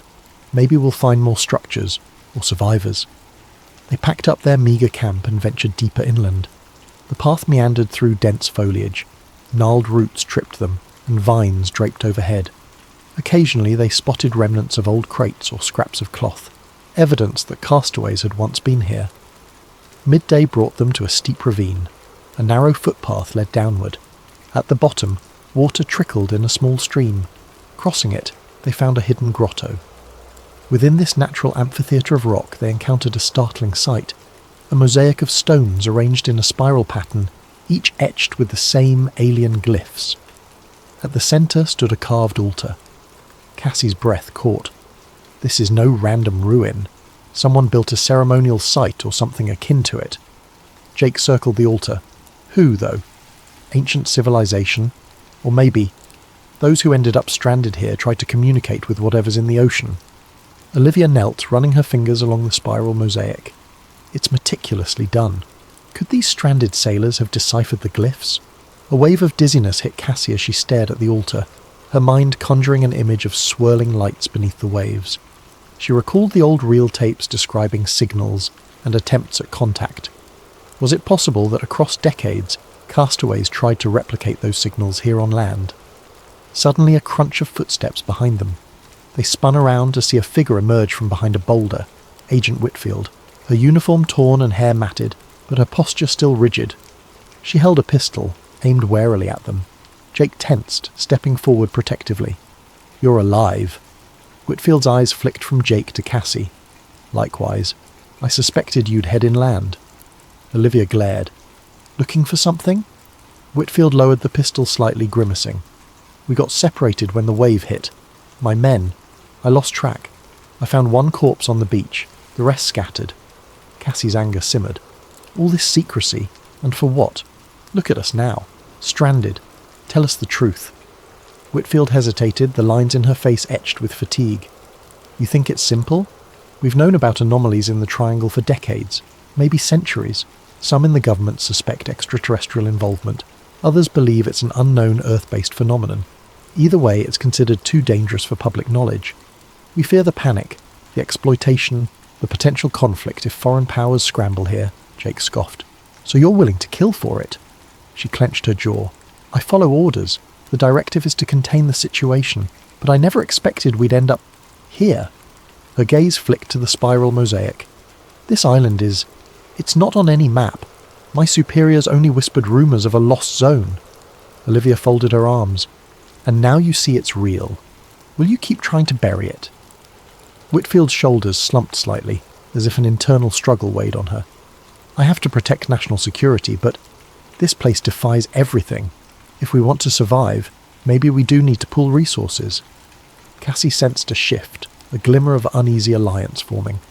"Truce, then," she suggested quietly.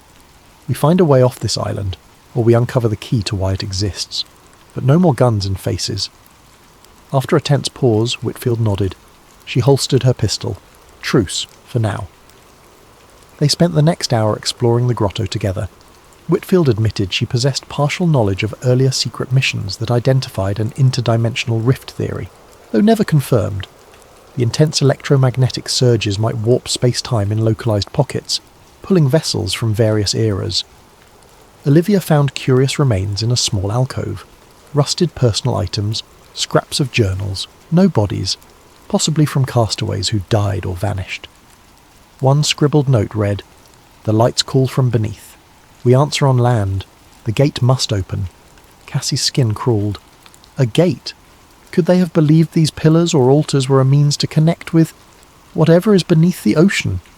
A distant rumble of thunder broke their musings. Whitfield frowned. "Another storm's brewing. We can't linger." Returning to the boat, they decided to share supplies and watch each other's backs. Whitfield was grudgingly grateful for a place to rest. Under the watchful eye of the looming pillars, the odd alliance took shape. That evening the wind rose again, rattling the battered hull. As they huddled in the glow of a lantern, Cassie studied the camera unit from the submarine. The footage they captured might be the only real proof of that underwater structure. She glanced at Whitfield, who stared into the darkness with haunted eyes, likely torn between her duty and the unsettling reality they all faced. In her mind, Cassie kept returning to that cryptic note. The gate must open. Could the island's ruins serve as a beacon or a key? If so, a key to what? She recalled the swirling lights, the sense of intelligence behind them. Perhaps the next step lay not in merely escaping, but in comprehending the phenomenon, why it brought them here, and how it might let them go. Storm-laden clouds churned overhead at dawn, casting the island in shades of grey. Cassie, Jake, Olivia, and the reluctant, ally-turned adversary agent Whitfield gathered near the ancient pillars. Despite the tension in the group, they'd agreed on a plan. Explore the possibility that these ruins interacted with the electromagnetic anomalies, perhaps opening a way to escape. Using sketches from the mosaic in the grotto and the glyph patterns on the pillars, Cassie attempted to piece together a cohesive design. The spiral in the grotto and the arrangement of these pillars. It might be some sort of symbolic representation of the ocean floor structure, she hypothesized. If the castaways tried to replicate signals from underwater, maybe they believed these pillars could resonate. Jake rubbed his sore shoulder. Resonate how? Like a giant antenna? Olivia nodded, following Cassie's logic. Yes, maybe. The electromagnetic surges might be triggered by a certain arrangement or activation. The question is, do we even want to activate them? Last time we faced an anomaly, it stranded us here, Whitfield frowned. But if we can harness the phenomenon, maybe we can open a path back, or at least send a powerful enough signal for rescue. She looked uneasy, admitting that a more extraordinary method might be needed. They spent the morning clearing debris from the clearing, uncovering additional stones that had fallen over time. With each revealed glyph, Cassie felt a thrill of discovery. She recognised patterns akin to waveforms or frequencies. If they matched the pulses recorded on the sub's instruments, they might replicate those pulses here on land. Jake rigged a makeshift generator from the boat's salvageable engine parts, hooking it to a coil of copper wire. We can create an electromagnetic field, direct it into these pillars, see if that does anything. Olivia set up the sub's sensor suite on shore, linking it to a small console. I'll monitor real-time feedback. If we get a spike like we did out at sea, we'll know. Whitfield kept watch, pistol at her side. Although an uneasy truce still hung over them, her sense of mission remained. She occasionally asked Cassie pointed questions. If you manage to open some sort of rift, do you realise the risk? Something else might come through. Cassie paused in her wiring. We're already dealing with unknown forces. Doing nothing keeps us trapped here. I'd rather take a leap of faith, especially if it aligns with how these pillars were meant to function. As the afternoon wore on, they assembled a ring of cables around the largest pillar cluster. With the generator revved, a low hum filled the air. Cassie carefully toggled power, stepping back as the cables glowed faintly. She glanced at Olivia. Any changes? Olivia's console flickered. Slight electromagnetic rise, but we're well below the levels we recorded at sea. Jake frowned, adjusting the generator's output. Let's dial it up, but watch for surges. They increased power. The hum deepened, and the glyphs on the pillars began to shimmer with that eerie luminescence. The ground beneath them vibrated softly. A sudden swirl of wind whipped the clearing, scattering leaves in a spiral. Cassie's hair stood on end. That's more than just a breeze, she muttered.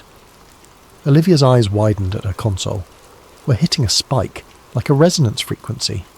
Whitfield took a step back, eyes darting around. Is the storm reacting? Overhead, thunder rumbled, but the swirling wind in the clearing felt different, like a localized vortex forming among the pillars. Dust and small stones lifted into the air, circling them. The glyphs glowed brighter, each symbol pulsing in sequence.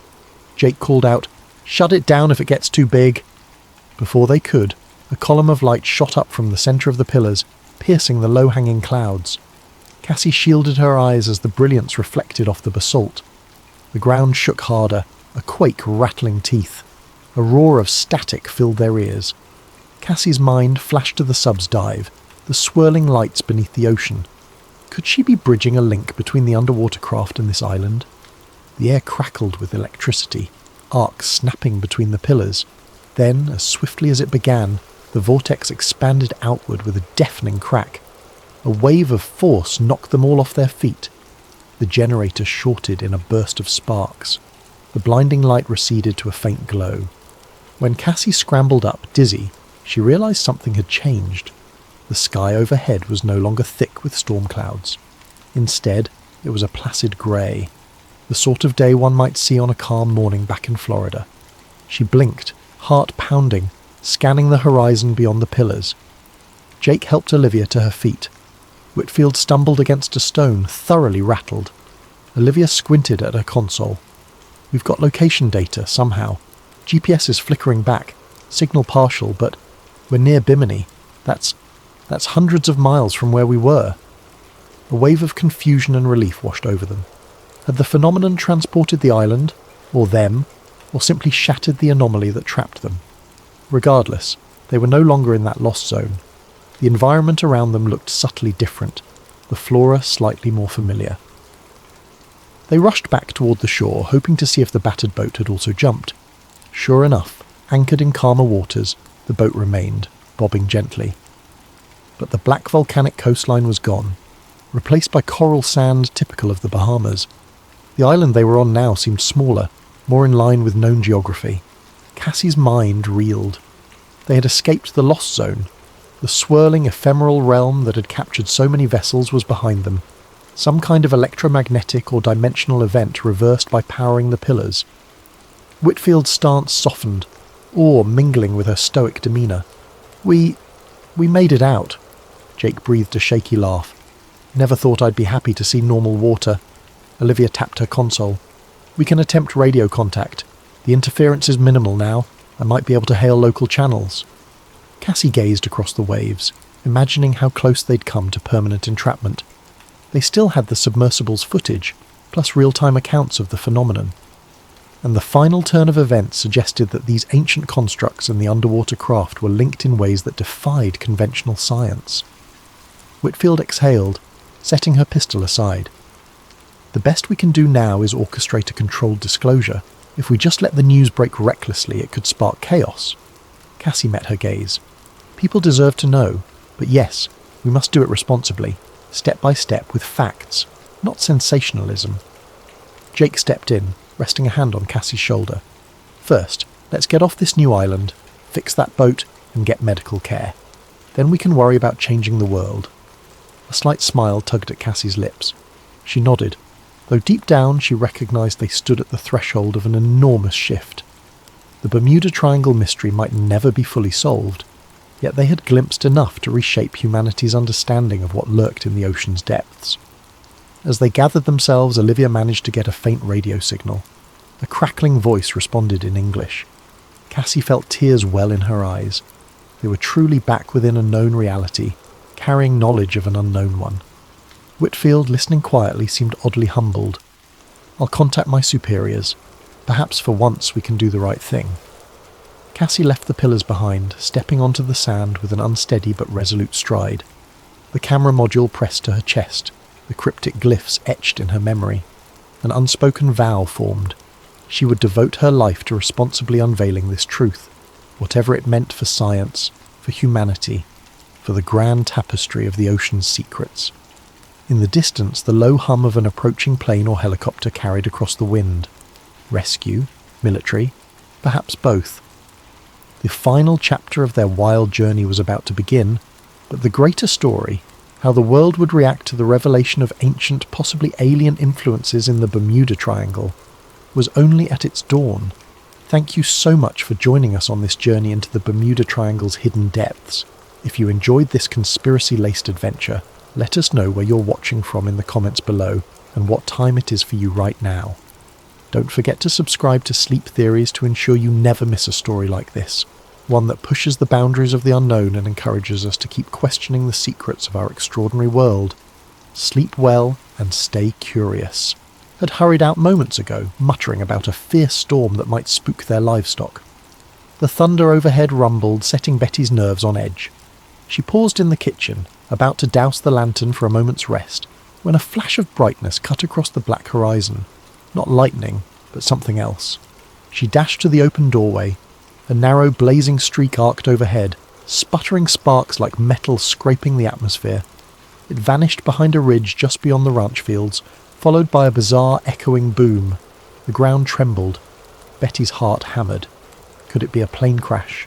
She called out for her father, but heard only the storm's roar.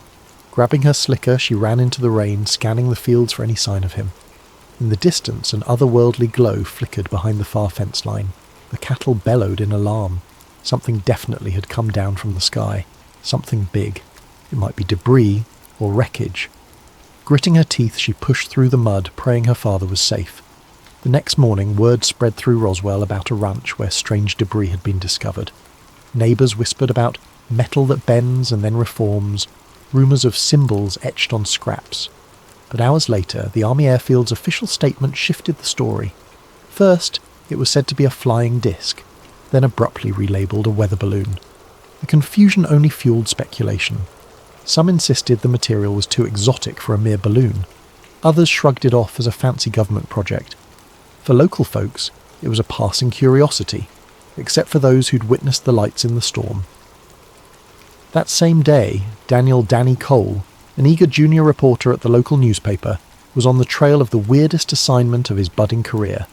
He'd heard that Betty Navarro's father had driven into town early, telling a few folks about the odd metal he found in his grazing fields.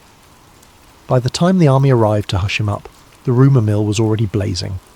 Danny's editor, an older man with a short temper, tossed him a single line of instruction. Go find out if this is news or nonsense. With a pencil behind his ear and a notepad in hand, Danny steered his battered truck toward the Navarro ranch. En route, he spotted a row of army trucks rumbling back to Roswell, tarps covering what appeared to be crates. Odd tension itched at the back of his mind. Why would the military be so secretive about a balloon crash?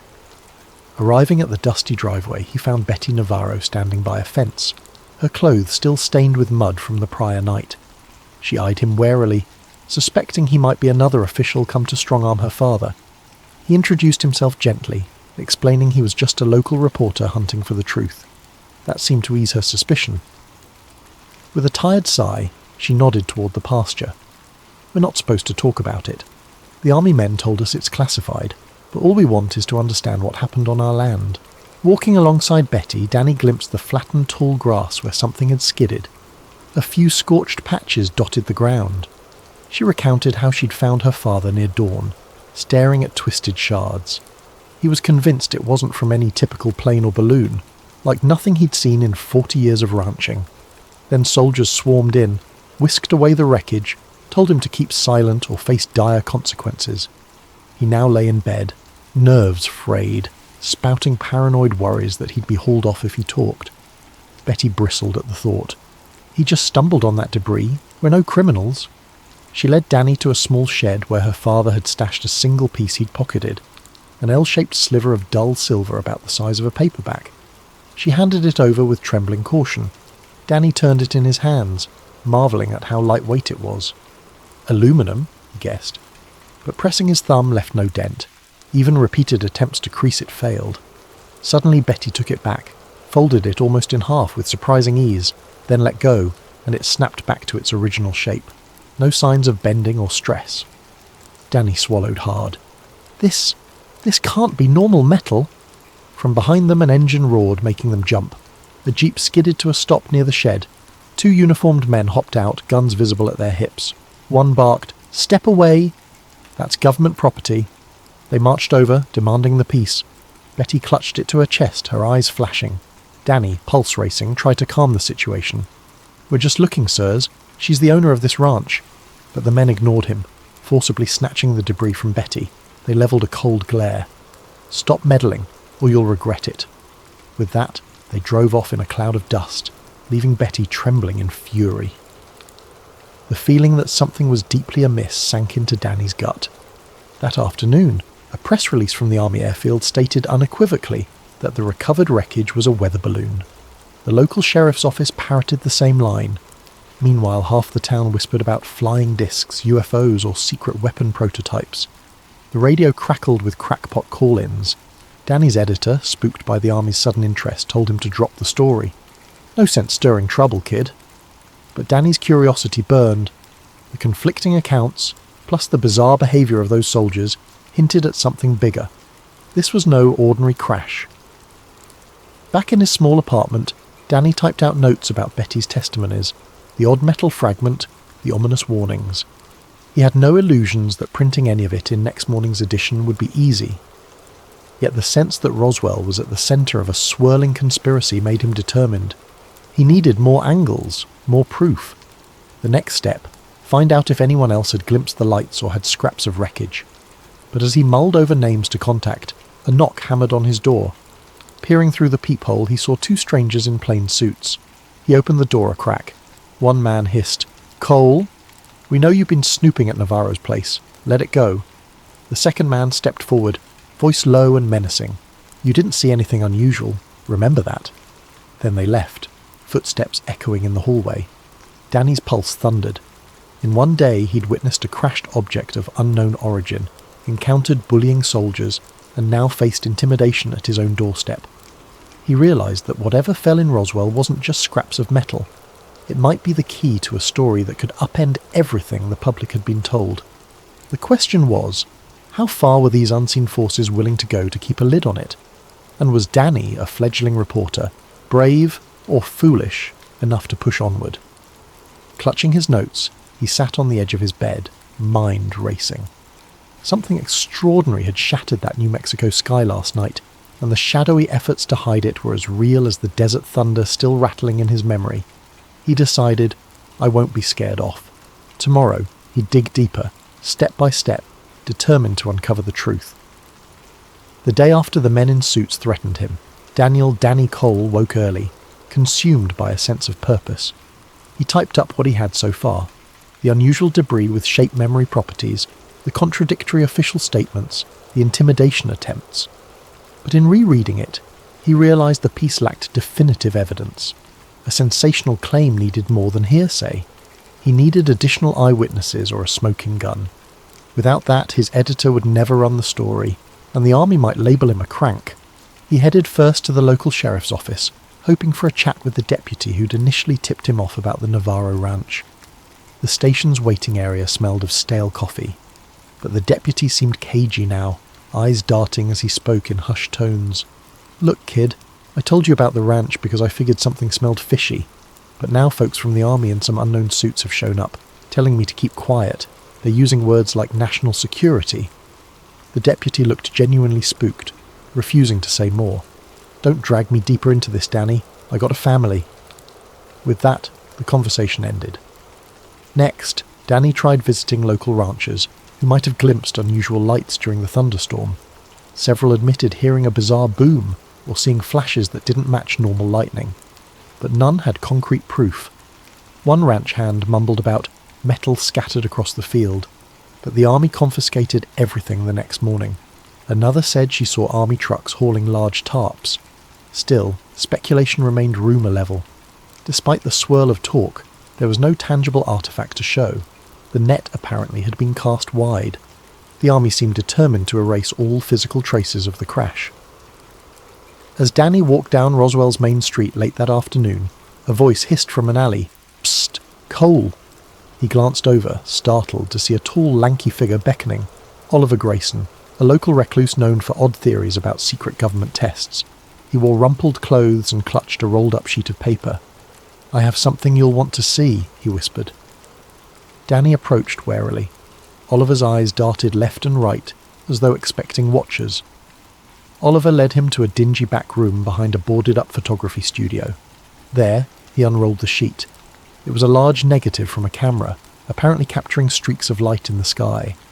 Took this the night of the storm, Oliver said, voice trembling with excitement. The negative showed multiple lines, perhaps meteor-like trails, except one line curved oddly, as if under controlled flight. I was out trying to snap lightning shots. Then I saw these lights. They moved too intelligently to be random. Danny squinted. The negative quality made it difficult to interpret, but it definitely looked peculiar. If real, it might bolster the claim that something extraordinary flew overhead that night. Why not show the police? Or the paper? Oliver snorted. They'd call me a crank. Also, those men in suits rummaged through my place. I barely hid this negative before they arrived. They took everything else. He inhaled shakily. I know they're covering up something big. That evening, the Roswell Army Airfield held a hasty press conference. Major Harold Tate, a tall, composed officer, took the podium. Beside him, a bland visual display of a weather balloon's diagram was pinned up. Journalists from the local paper asked if the army still stood by their explanation. Tate nodded gravely. Yes, we recovered a balloon and related radar reflectors. No evidence suggests anything unusual. He urged citizens to trust official channels, denouncing wild rumours about unknown craft. Danny was in the back, scribbling notes. He saw the tightness in Tate's jaw when asked pointedly about the ranch location, or the rumoured strange metal. Tate repeated the same line. Balloon materials, nothing else. The tension in the room was palpable. Then, in a moment of quiet, Danny asked, Major, can you confirm you visited or seized property from any civilian homes, like the Navarro Ranch, for purely weather balloon debris? Tate's eyes flickered. Those are routine procedures, he replied stiffly. If folks have mistaken ordinary junk for something else, we clarify and remove what belongs to the government. No further explanation. Over the next few days, Roswell's rumour mill intensified. Some insisted the entire crash was a hoax. Others whispered about little men taken to the base. In local diners, talk alternated between scornful jokes and uneasy speculation. Meanwhile, the army presence around the outskirts grew. Patrols began restricting access to remote desert roads, claiming it was for safety. They're systematically shutting down the story, Danny thought. One morning, Betty Navarro arrived at the newspaper's office, flustered. She explained that her father had been visited again by men in suits, who repeated the weather balloon line and threatened legal trouble if he said otherwise. "He's a proud man, but he's frightened," Betty said, eyes flashing with anger. She placed a battered envelope on Danny's desk. Inside was a second chunk of that bizarre metal. "We'd kept it hidden. I can't just let them stomp on the truth." Danny touched the fragment. Indeed, the same strange properties. He promised to safeguard it. Through a contact at the local airfield, Danny arranged a secret meeting with Dr. Evangeline Parker, rumoured to be an aerospace engineer quietly assisting Major Tate's project. Late one evening, they met in a deserted hangar's shadows. Parker, her face etched with worry, confirmed that the debris was not from any standard balloon or plane. She'd run tests showing unearthly durability and superlight composition, yet official instructions forced her to classify it as common. She felt deeply torn, a sense of duty to her country versus moral unease about perpetuating a lie. She showed him lab notes, incomplete but revealing anomalous chemical structures. "I suspect it's a technology we can't replicate with known alloys," she whispered. "But if I speak openly, I'm done, possibly imprisoned." Danny gulped. "So the army's lying, systematically?" Parker nodded. "They claim it's to prevent mass hysteria or foreign exploitation, but it's bigger than that. They might be dissecting something that rewrites everything we know about flight." She urged him to be cautious. As dawn neared, Dr. Parker disappeared into the gloom, leaving Danny reeling. Advanced metal, reverse engineering. The puzzle pieces aligned. The army's clampdown was more than mere pride or embarrassment. They wanted to harness an unearthly find. Could it truly be from beyond Earth, or was it advanced domestic tech? Regardless, the secrecy suggested a massive conspiracy. With Oliver Grayson's photograph, Betty's second metal piece, and Dr. Parker's hints, Danny now had potential proof. Yet he felt watchers behind every corner. Each phone call crackled suspiciously. An unmarked sedan loitered near the paper's building. Even his editor avoided him in the hallway. Fear weighed heavy. If Danny published, would these men in suits escalate? Could he vanish like some folks rumoured? At midnight in his cramped apartment, Danny typed a draft article titled "Debris in the Desert, More Than a Balloon." He included everything. The rancher testimonies, the inexplicable metal, Oliver's photograph, Parker's anonymised statements. He planned to show it to the editor in the morning. If only I can get the paper to run it. But something told him the next 24 hours would decide whether the truth saw daylight or was buried deeper than the desert dunes. He slept fitfully. The hush of late-night Roswell broken only by the soft hum of passing military vehicles, an ominous lullaby that underscored how close he stood to something bigger than he'd ever imagined. The next morning, Daniel Cole arrived at the paper with a glimmer of hope, only to discover the editor's door locked and a meeting in progress sign. Murmuring voices leaked through. It sounded like the editor was speaking with men who had crisp, authoritative tones. Danny knocked once, hesitated. The door cracked open.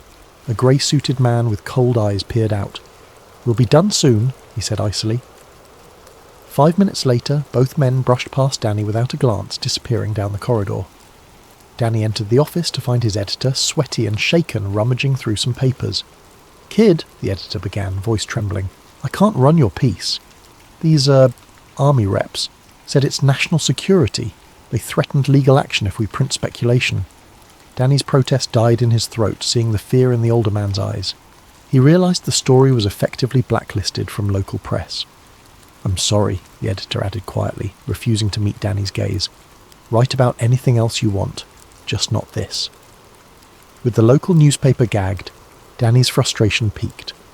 That afternoon he found Oliver Grayson hunched in a corner booth at a dusty cafe. The frantic man shoved an envelope across the table, negatives from the prior night's attempt at photographing new lights. "Look at these," Oliver whispered, eyes darting. "I spotted more strange aerial objects over the ranch region, different from standard planes. I tried to call the radio station, but they brushed me off. The local press is compromised.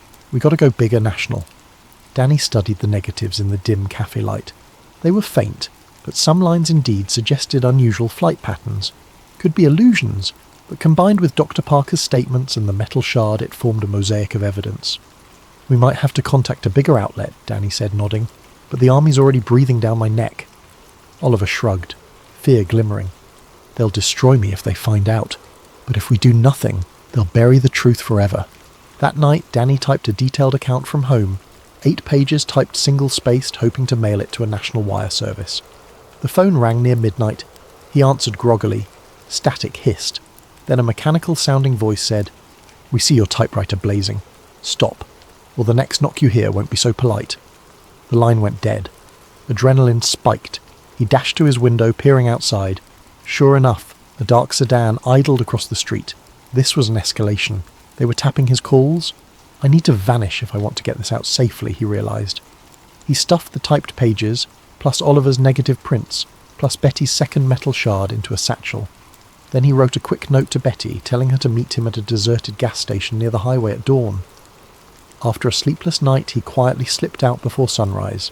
The sedan was still there, but the occupant apparently dozed off, or so Danny hoped. He guided his battered truck onto the dusty roads, heart pounding. At the designated spot, Betty arrived in her father's old pickup. She looked anxious, hair tied back. They compared notes. She'd had more visits from stoic men claiming the family best remain silent. They demanded the last piece of debris. She'd feigned ignorance. "We have to get this to someone who'll help," she said. "But who?" Danny decided to contact Dr. Evangeline Parker again. Maybe she had scientific colleagues outside the region who'd verify the artifact's authenticity. Betty agreed. They set out to find Parker at a secret location, a friend of a friend's empty barn on the outskirts, where Parker occasionally retreated for privacy. The drive felt surreal, desert wind whistling past. Both half expected a military checkpoint at any moment. They found Parker waiting in the barn's shadowy interior, eyes shadowed with fatigue. She had news. The base was intensifying its security. Major Tate was rumoured to have formed a special unit to track subversive elements in Roswell. She also claimed she'd seen glimpses of a second site where more debris had been stored, and possibly biological materials. She refused to elaborate, but her haunted expression said it all. "I'm done playing along," Parker murmured, scanning the artifact shard Betty extended. "We need to publish proof, or history might rewrite itself as a trivial balloon incident." Just then, a booming voice rang out. "Freeze!" A group of uniformed soldiers, led by none other than Major Harold Tate himself, emerged from behind bales of hay, their rifles aimed unwaveringly. The trio, Danny, Betty, Parker, raised their hands in alarm. Tate's eyes glinted with cold triumph. "Breaking onto private property, conspiring to steal government assets, you're all in serious trouble." He nodded at a subordinate who grabbed the metal shard from Parker's hands, sealed it in a pouch. Danny's breath caught. "We're simply verifying the truth, Major. You have no right." Tate cut him off with a sneer. "I have every right. This is a matter of national security. You meddle beyond your depth. People who push too far in matters like these often vanish." Betty bristled, fists clenched, but a soldier pointed a gun barrel her way. She glared silently. Tate motioned for them to be bound with zip ties. Another soldier rummaged through Danny's satchel, extracting the typed documents and Oliver's negatives. Tate eyed them, mouth twisting in disgust. "You journalists think you can decide what's best for the public. Sometimes they must be protected from truths that sow panic." He gestured for a nearby soldier to confiscate everything. As Danny was shoved to the ground, he glimpsed Parker trying to maintain composure. She locked eyes with him. Some quiet signal passed between them. Then, unexpectedly, an old caretaker from the barn area stepped in, feigning confusion, stumbling with a lantern that spilled oil, igniting a small flame on the dusty floor. Soldiers panicked, distracted by the sudden smoke and possible barn fire. In the chaos, Parker lunged, snatching a single negative from the soldier's hand. She tucked it into her coat. Another swirl of dust, and the caretaker yanked a side door open, beckoning the captives to flee. Disoriented, Tate barked orders to secure the perimeter, but the smoke gave Danny, Betty and Parker precious seconds. They scrambled out the side door, stumbling across the yard to Betty's truck. Shots rang out, bullets whining overhead. Parker slid into the back, Danny hopped in the passenger seat. Betty gunned the engine, tyres spewing gravel as they roared away. Soldiers tried to chase them on foot, but the swirling desert dust obscured the pursuit. In the rearview mirror, Danny saw Tate's furious silhouette receding into the haze. Once they were miles away, hearts pounding, they pulled the truck onto a sidetrack. Parker breathlessly produced that single negative she'd saved. It's not everything, but it's something. She rummaged in her pocket, revealing a crumpled note she'd scribbled about the chain of custody for this exotic metal. A hush fell. They'd lost most of their evidence, again, but they still had enough for a partial exposé, especially with Parker's direct testimony. "We have to leave Roswell," Parker said quietly. "Tate will lock the town down searching for us. The only way is to get these documents to an outside journalist or radio station that's not under their thumb." Betty swallowed, gazing at the desert horizon. "If we vanish, who takes care of my father? The ranch?" Danny placed a reassuring hand on her shoulder.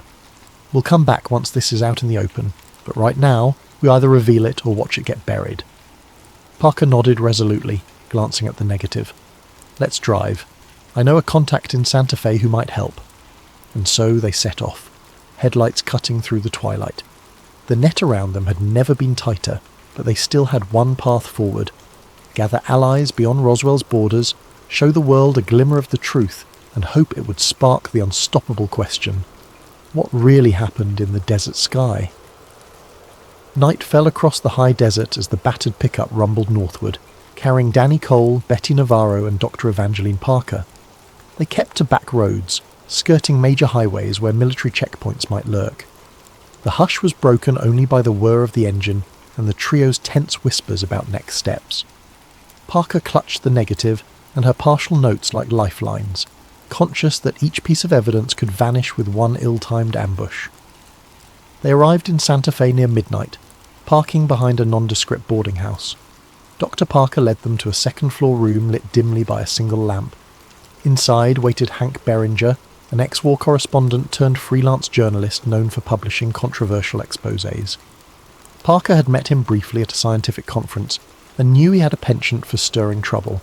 He listened wide-eyed as they recounted the Navarro's ranch debris, the Army's hush campaign, Oliver Grayson's photo negatives, and the persistent threats from Major Tate. Hank rubbed his stubble, glancing through the negative. "You sure about the unearthly angle?" he asked, sceptical. Parker offered a battered envelope containing her scribbled analysis of the debris' extraordinary properties. "I can't claim it's alien," she clarified, "but the composition defies known alloys. We suspect the official line is a cover for advanced tech. Possibly foreign, possibly beyond anything we've seen." Hank's eyes flickered. He sensed a goldmine of a story, yet fear tempered his excitement. "This is bigger than a typical scoop. You realise the consequences if they've decided this is top secret." Betty exhaled. "We do, but we can't let them intimidate the entire region. My father's ill, my ranch is crawling with men who bark classified at every turn. People deserve the truth." Hank suggested an immediate plan. Broadcast a shortwave radio bulletin at dawn to a friendly station, then telegram certain national newspapers. "I know some folks in Chicago who might run it if I vouch for authenticity," he mused. That way, the story would break faster than the Army could muzzle it. But the group also realised that if the Army got wind of their location, they might be raided any moment. They set watch shifts, snatching brief hours of restless sleep. At dawn, the group used Hank's radio set to contact a small independent station on the west coast. Parker spoke carefully, summarising: "Unidentified debris, not consistent with weather balloons, suppressed by local authorities, eyewitness intimidation." The station's operator sounded astonished, promising to broadcast snippets soon. Meanwhile, Hank drafted a telegram to a Chicago desk editor, hinting at Roswell fiasco unravelling, unearthly materials confirmed. He left out direct mention of aliens to keep it credible. Then the group braced themselves. If the cavalry was coming, it'd be soon. They didn't wait long. Mid-morning, a knock rattled the boarding house door, tension spiked. But when Betty cracked it open, it was Oliver Grayson, dusty and dishevelled. He'd hitchhiked after escaping another ransacking of his place, surmising they might have fled to Santa Fe. In his satchel was a battered film canister. "A second set of the best negatives," he wheezed, chest-heaving. "I stashed them in an abandoned well. Good thing, because men came at dawn, turning my place upside down." Oliver's images depicted not just the original streaking lights, but subsequent late-night captures of more patrol flights, possibly the army searching or retrieving more fragments. "This is proof they're conducting operations out there," Oliver insisted. Hank carefully examined the negatives, nodding. "We can incorporate these into the telegram, combine them with Parker's data to form a cohesive angle. The army found advanced debris, is conducting covert retrieval, lying about it." Before they could finalise the story, Parker's face fell. She confided that while analysing the material at the base, she'd overheard rumours of a body, some alleged occupant discovered at the crash site. Officially, it was said to be a test dummy or a small monkey from a high-altitude experiment. Yet whispers suggested something more bizarre. "I can't prove it," she admitted, but the hush surrounding it was intense. Tate seemed fixated on sealing that aspect in particular. This possibility unsettled everyone, even Oliver, who thrived on outlandish theories. If a body, human or otherwise, existed, the cover-up stakes skyrocketed. "Now we're dealing with cosmic-level secrets," Oliver breathed. Betty, however, maintained composure. "We share only what we can verify. The rest remains rumour." They typed up a comprehensive piece, scanning the negatives for partial prints to attach. Hank proposed they physically deliver the story to a bigger city, like Denver, where the newspapers might risk printing it. But travelling was risky. Any attempt to cross the desert roads might result in capture. Meanwhile, the Dawn shortwave broadcast had already teased a bombshell revelation from Roswell, setting the stage for a confrontation. "It's a gamble either way," Danny said. "If we stay put, Tate's men might swarm in. If we move, we might get intercepted. We need to outmaneuver them." Oliver suggested a decoy plan. He'd drive his beat-up car in one direction, making it conspicuous. The rest would slip out at dusk in another route, carrying the final story. With luck, the army or men in suits would chase Oliver's decoy, letting them escape. The group agreed. Time was too short to refine it further. That evening, tension ran thick as Oliver took off, windows down, radio blaring, heading south. About half an hour later, Danny, Betty, Hank and Parker quietly loaded into the truck and turned north. They stuck to back lanes, avoiding main highways. The desert twilight cloaked them. For a while, all seemed calm. Then, near a lonely stretch, headlights appeared behind them, quickly closing in. "They found us," Betty muttered, pressing the gas. The pickup rattled dangerously. 2 black sedans flanked them, forcing them onto a dusty side path. Gunshots cracked. Parker ducked, cradling the precious documents. The truck wove between cacti and scrub brush, dust plumes swirling. Betty proved an adept driver, swerving at high speeds. The sedans lost traction in the shifting sand, sliding. The truck seized that gap, bounding over a small ravine. The chassis groaned, but held. In the rearview mirror, Danny saw the sedans come to a halt, one stuck in the gully. The men leaped out, shouting, but the truck kept rolling away. Through it all, Hank clutched the seat, white-knuckled, muttering curses under his breath. At last, they rejoined a firmer dirt road. The headlights behind them had vanished. Each occupant exhaled in relief. They pressed on under starlight, aiming for a safe haven rumoured to be a small printing press in the next county. Somebody who might put out a short-run publication, or at least forward their story to a national wire. The sense of dread lingered, but they had come too far to turn back. With every mile, the major pieces of the puzzle, fragments, photos, testimonies, burned in Danny's mind. If they succeeded, the official narrative might shatter. If they failed, the army would bury this story once and for all. In that moment, Danny realised how razor-thin their advantage was. They had the story that could change everything, but that truth carried a heavy cost. Recalling the crashed object's memory metal and the hush around rumoured occupants, he wondered if the public was truly ready. Yet he believed people deserved to decide for themselves, no matter how extraordinary. "We're nearly there," he thought, gripping the satchel. Soon, they'd stand at a press that might finally echo the real events from the desert sky. But fate still had a few moves left in this dangerous game. Under the faint glow of dawn, the pickup rattled into the modest farm where a small independent press was rumoured to operate. An old barn doubled as a printing workspace. The owner, Miriam Solis, greeted them with wary eyes. She'd heard rumours of mysterious soldiers roaming the countryside, but agreed to help, if it truly was as urgent as they claimed. Dr. Parker, with all the seriousness an aerospace engineer could muster, affirmed they carried evidence of an unprecedented find and an active cover-up. Miriam sighed, sensing their desperation. "I can set type for a short print run," she said, "but distributing it widely might be tricky." They hauled in the battered documents and the partial negatives. Hank began writing a final introduction that framed the story for an outsider. He avoided hyperbole, sticking to verifiable points: ranch debris, memory metal, army intimidation, Parker's partial lab results, contradictory official statements, Oliver's photos. Meanwhile, Betty hovered near the door, scanning the horizon for any sign of approaching vehicles. Each time a dust swirl appeared, her heart kicked up a notch. Midway through typesetting, tyres crunched outside. Everyone froze. Betty peered through a crack in the barn door. A single black sedan parked in the yard. Out stepped Major Harold Tate, alone. He raised his hands as if to show no immediate threat, calling out calmly, "I know you're in there." Danny stepped out, jaw tight. The group formed a semicircle behind him: Betty, Parker, Hank and Miriam. Tate's eyes flicked over them, landing on Parker. "Doctor, I'd hoped you'd see reason. Your brilliance is wasted in these theatrics," she glared. "I've seen enough twisted orders. I won't be your pawn." The Major exhaled, then turned to Danny. "You're about to put the entire region at risk. Our country is not ready for this. Our enemies might exploit the technology." Tate's voice softened. "This crash, whatever it is, should remain under top security. Why feed the public hysteria? Why give foreign powers an edge?" Danny clenched his fists. "Because the truth belongs to everyone, not just the army. People have died for lesser secrets, and your men threatened innocent ranchers who stumbled on it. That's not how we do things in a free country." Tate's mask of composure cracked slightly. "You think it's that simple? The moment this story goes out, we lose control. We can't control who else might come sniffing around, maybe sabotage or weaponize the find. Sometimes deception is the only shield." Parker stepped forward, eyes fierce. "What if the technology you're shielding has moral or cosmic ramifications? Should a handful of men decide for the entire planet?" A tense silence fell. Tate drew a deep breath. "I can't let you publish this, but I respect your convictions. If you step away, I'll ensure no harm befalls you or your families." He glanced at Betty, offering a glimmer of sympathy.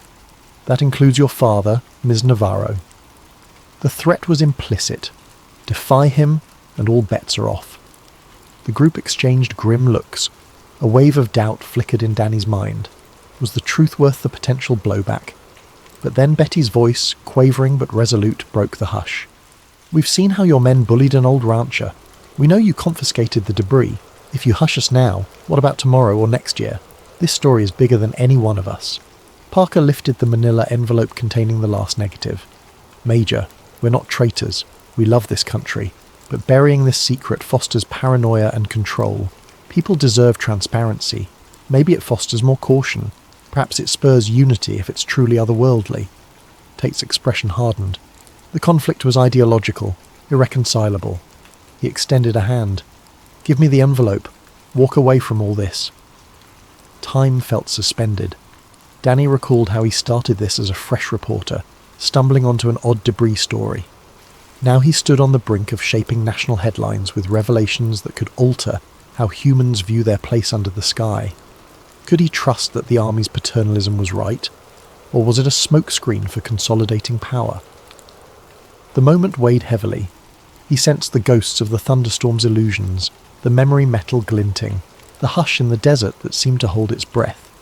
He turned to the press owner, Miriam Solis, who was trembling but determined. She whispered, "If we do this, we do it now." Hank took the typed copy to the press machine. With a screech of hinges, he began inking plates. Parker clutched the negative. Tate stepped forward, voice raised. "Stop! I won't let you do this. You'll regret." But he paused as Parker pointed out how many copies they could churn out in an hour. Even if Tate destroyed the press now, some copies might slip out, or the negative might be mailed. The cat was out of the bag. Suddenly another vehicle rumbled in, kicking up dust. Out leapt Oliver Grayson, wearing an exuberant grin. "I led more army men on a wild goose chase, circled around to help." He toted a spare camera, battered but functional, possibly for capturing any final confrontation. Major Tate, pinned between them, realized his position. Physically outnumbered, his backup misled. He glared, fists clenched, but couldn't forcibly stop the printing. He might shoot, but that would cause a scandal. The standoff ended with Tate stepping back, face pale with anger. "You're making a mistake, but I won't kill you over it." When chaos breaks from your revelations, remember this moment. In the tension-laden barn, the press whirred. Sheets came out bearing headlines: unexplained debris, scientists denounce balloon claims. The story included Parker's partial analysis, Oliver's photo of strange lights, Betty's testimony about the ranch, Danny's chronicle of intimidation. Only a small local print run, but enough copies to mail to key radio stations, newspapers or allies. The group, fueled by relief and adrenaline, prepped envelopes. They distribute them discreetly, ensuring the news spread beyond Roswell's sphere of control. Major Tate stared, chest heaving. No bullets flew, no arrests occurred. He simply gave a final glare and turned away. The black sedan roared off. Possibly he'd craft a new strategy or blame incompetent subordinates. But at least for now, the honest story would surface. Danny's chest tightened with both triumph and a pang of worry. The army might spin fresh narratives, might brand them cranks or seditionists. Still, if the seeds of doubt were planted, public scrutiny might keep the army from fully smothering the truth. Within days, a handful of radio hosts read excerpts from the newly minted pamphlet on air. A few out-of-state journalists visited, intrigued but cautious. The army responded with more official statements about advanced weather balloons, Project Mogul, or test dummies. The broader press remained uncertain. Some newspapers printed small pieces referencing contradictory Roswell reports, but larger outlets hesitated. The official line overshadowed the local pamphlet's claims, leaving the general public divided. For some, Roswell became a fleeting curiosity. For others, a symbol of suppressed truth. Nevertheless, the conspirators, Danny, Betty, Parker, Oliver, secured small victories. A few investigators believed them, quietly gathering more evidence. Parker found a new job under an assumed name, continuing to speak out in coded ways. Betty's father improved in health once the ranch was left alone. Oliver dropped out of sight soon after, rumoured to be trekking the deserts in search of hidden crash remains. Danny kept writing, penning long articles about the Roswell affair for any magazine or newspaper that would listen. Reception was lukewarm, but seeds of doubt grew. As months turned into years, the mania died down. The official story grew codified, taught as case closed. Yet in Roswell's dusty corners, whispered recollections persisted. Some nights, old ranchers told grandchildren about the day government trucks hauled away metal that defied logic. Dr. Parker, in an interview decades later, would recall her fleeting contact with that impossible alloy and how it changed her perspective on Earth's place in the cosmos. Danny Cole's battered pamphlet copies would circulate among UFO enthusiasts, fueling endless speculation.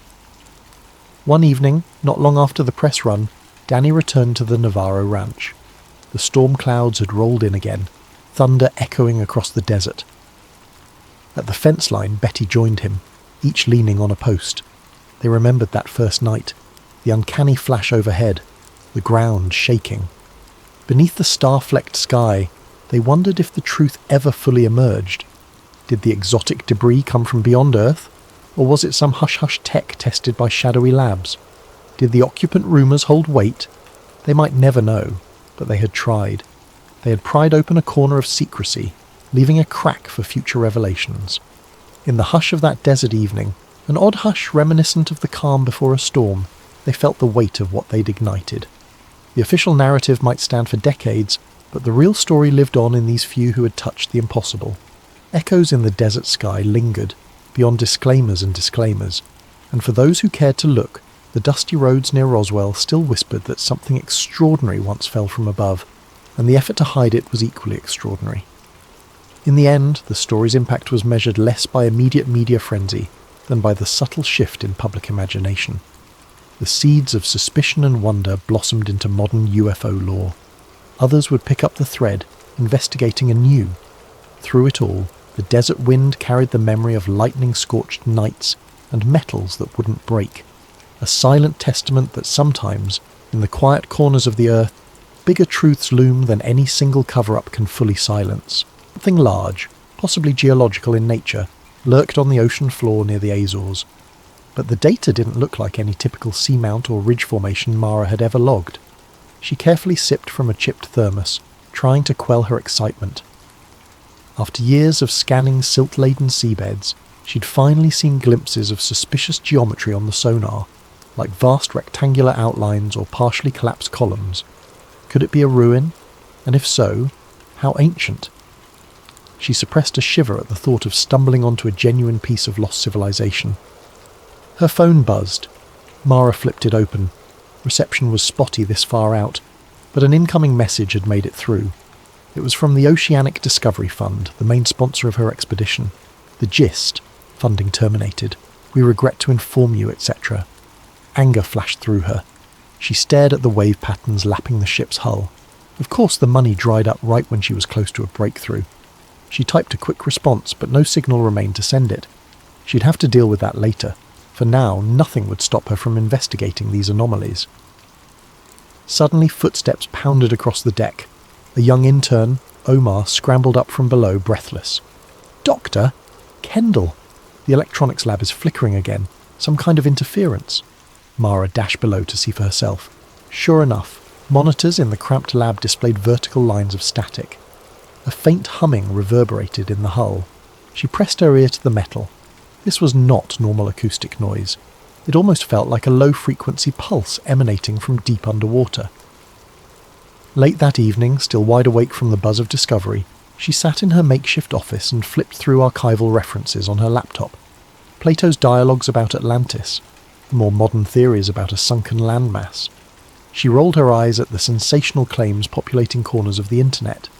Yet her sonar scans strongly suggested massive man-made shapes. If it was some advanced sunken city, the ramifications would be immense. Atlantis? A soft knock on the cabin door startled her. Omar handed over a sealed envelope addressed to Doctor, Monsieur Kendall. It had no postage. She tore it open to find a small flash drive labelled Project Trident, restricted. Inside was a single typed note. "You're on the right track. They'll try to silence you. Don't back down." Mara's pulse raced. She'd never heard of Project Trident. Was this a tip from a whistleblower? She quickly plugged the drive into her laptop. Password-protected files. She tried a few guesses. No luck. She set it aside for the moment, unsettled. Back on shore 2 days later, Mara faced a bureaucratic nightmare. Her sponsors had withdrawn funds without explanation. Her research permit was suspended, pending safety reviews. She smelled a deliberate clampdown. Checking her bank account showed abrupt cancellations of grants that should have lasted another year. Furious, she reached out to colleagues, but they all offered apologies and said their hands were tied. The next day, her entire lab at the university's marine archaeology department was found vandalised.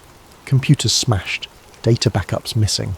It reeked of sabotage, though no one could prove it. Desperate for outside help, Mara contacted Eric Lawson, an investigative journalist she'd admired from afar. He wrote for an independent media outlet known for exposing corporate pollution scandals and questionable government projects. She'd never spoken to him personally, but she'd glimpsed him at a conference once, grilling a shady CEO in a hallway. If anyone could bring attention to her suppressed findings, it was Eric. They arranged to meet at a rundown cafe near the pier, well away from her usual academic circles. Mara arrived clutching the battered laptop that held her last copies of the sonar scans. Eric appeared a bit older than his byline photo, tired eyes but still brimming with curiosity. After ordering coffee, she showed him the partial sonar images, rectangular outcroppings, deep grooves too symmetrical to be natural. She explained how her sponsors withdrew funding the moment she got close to a breakthrough. Eric studied the images, frowning. Looks like man-made structures, or at least artificially altered. But why would anyone want to shut you down? The scientific world loves big finds. Mara shrugged. I suspect government involvement. That leaked flash drive labelled Project Trident. No clue what it is yet, but it's obviously top secret. Someone wants me silenced. Eric's expression darkened. I've seen it before. Some black budget project. I can try to crack the password or reach out to my sources. If your sonar readings point to advanced ruins, that's major. Possibly too major if certain agencies plan to exploit it. Weapons, technology, or maybe national pride in controlling a historical site. She nodded. If this is Atlantis or something akin to it, it'll be the biggest find in centuries. But if unscrupulous powers are seizing it, we risk losing that knowledge to black programs. He grinned wryly. Well, I love ticking off unscrupulous powers. Count me in. That evening, Eric introduced her to a hush-hush network of whistleblowers and data hackers. They set about decrypting the flash drive. Meanwhile, Mara realised the gravity of forging this alliance. She was a scientist, not an activist. But the cat-and-mouse dynamic swirling around her research gave her little choice. If official channels were compromised, only the spotlight of public scrutiny might protect her. Within days, Mara's hunch about government meddling was confirmed. A mild-mannered man in a suit arrived at the Marine Archaeology Department, politely asking about her whereabouts. The departmental receptionist recalled he flashed some official ID from a naval intelligence branch. She found it odd. That same evening, she discovered an unmarked car following her from the grocery store. Adrenaline spiked. After rushing to Eric's makeshift office, a cramped space above an old printing shop, she found him hunched over a computer. "Mara," he said quietly, "I've got partial decrypts from that flash drive. Mentions of a Commander Alex Cross, Project Trident lead, special appropriations to secure Atlantean technology.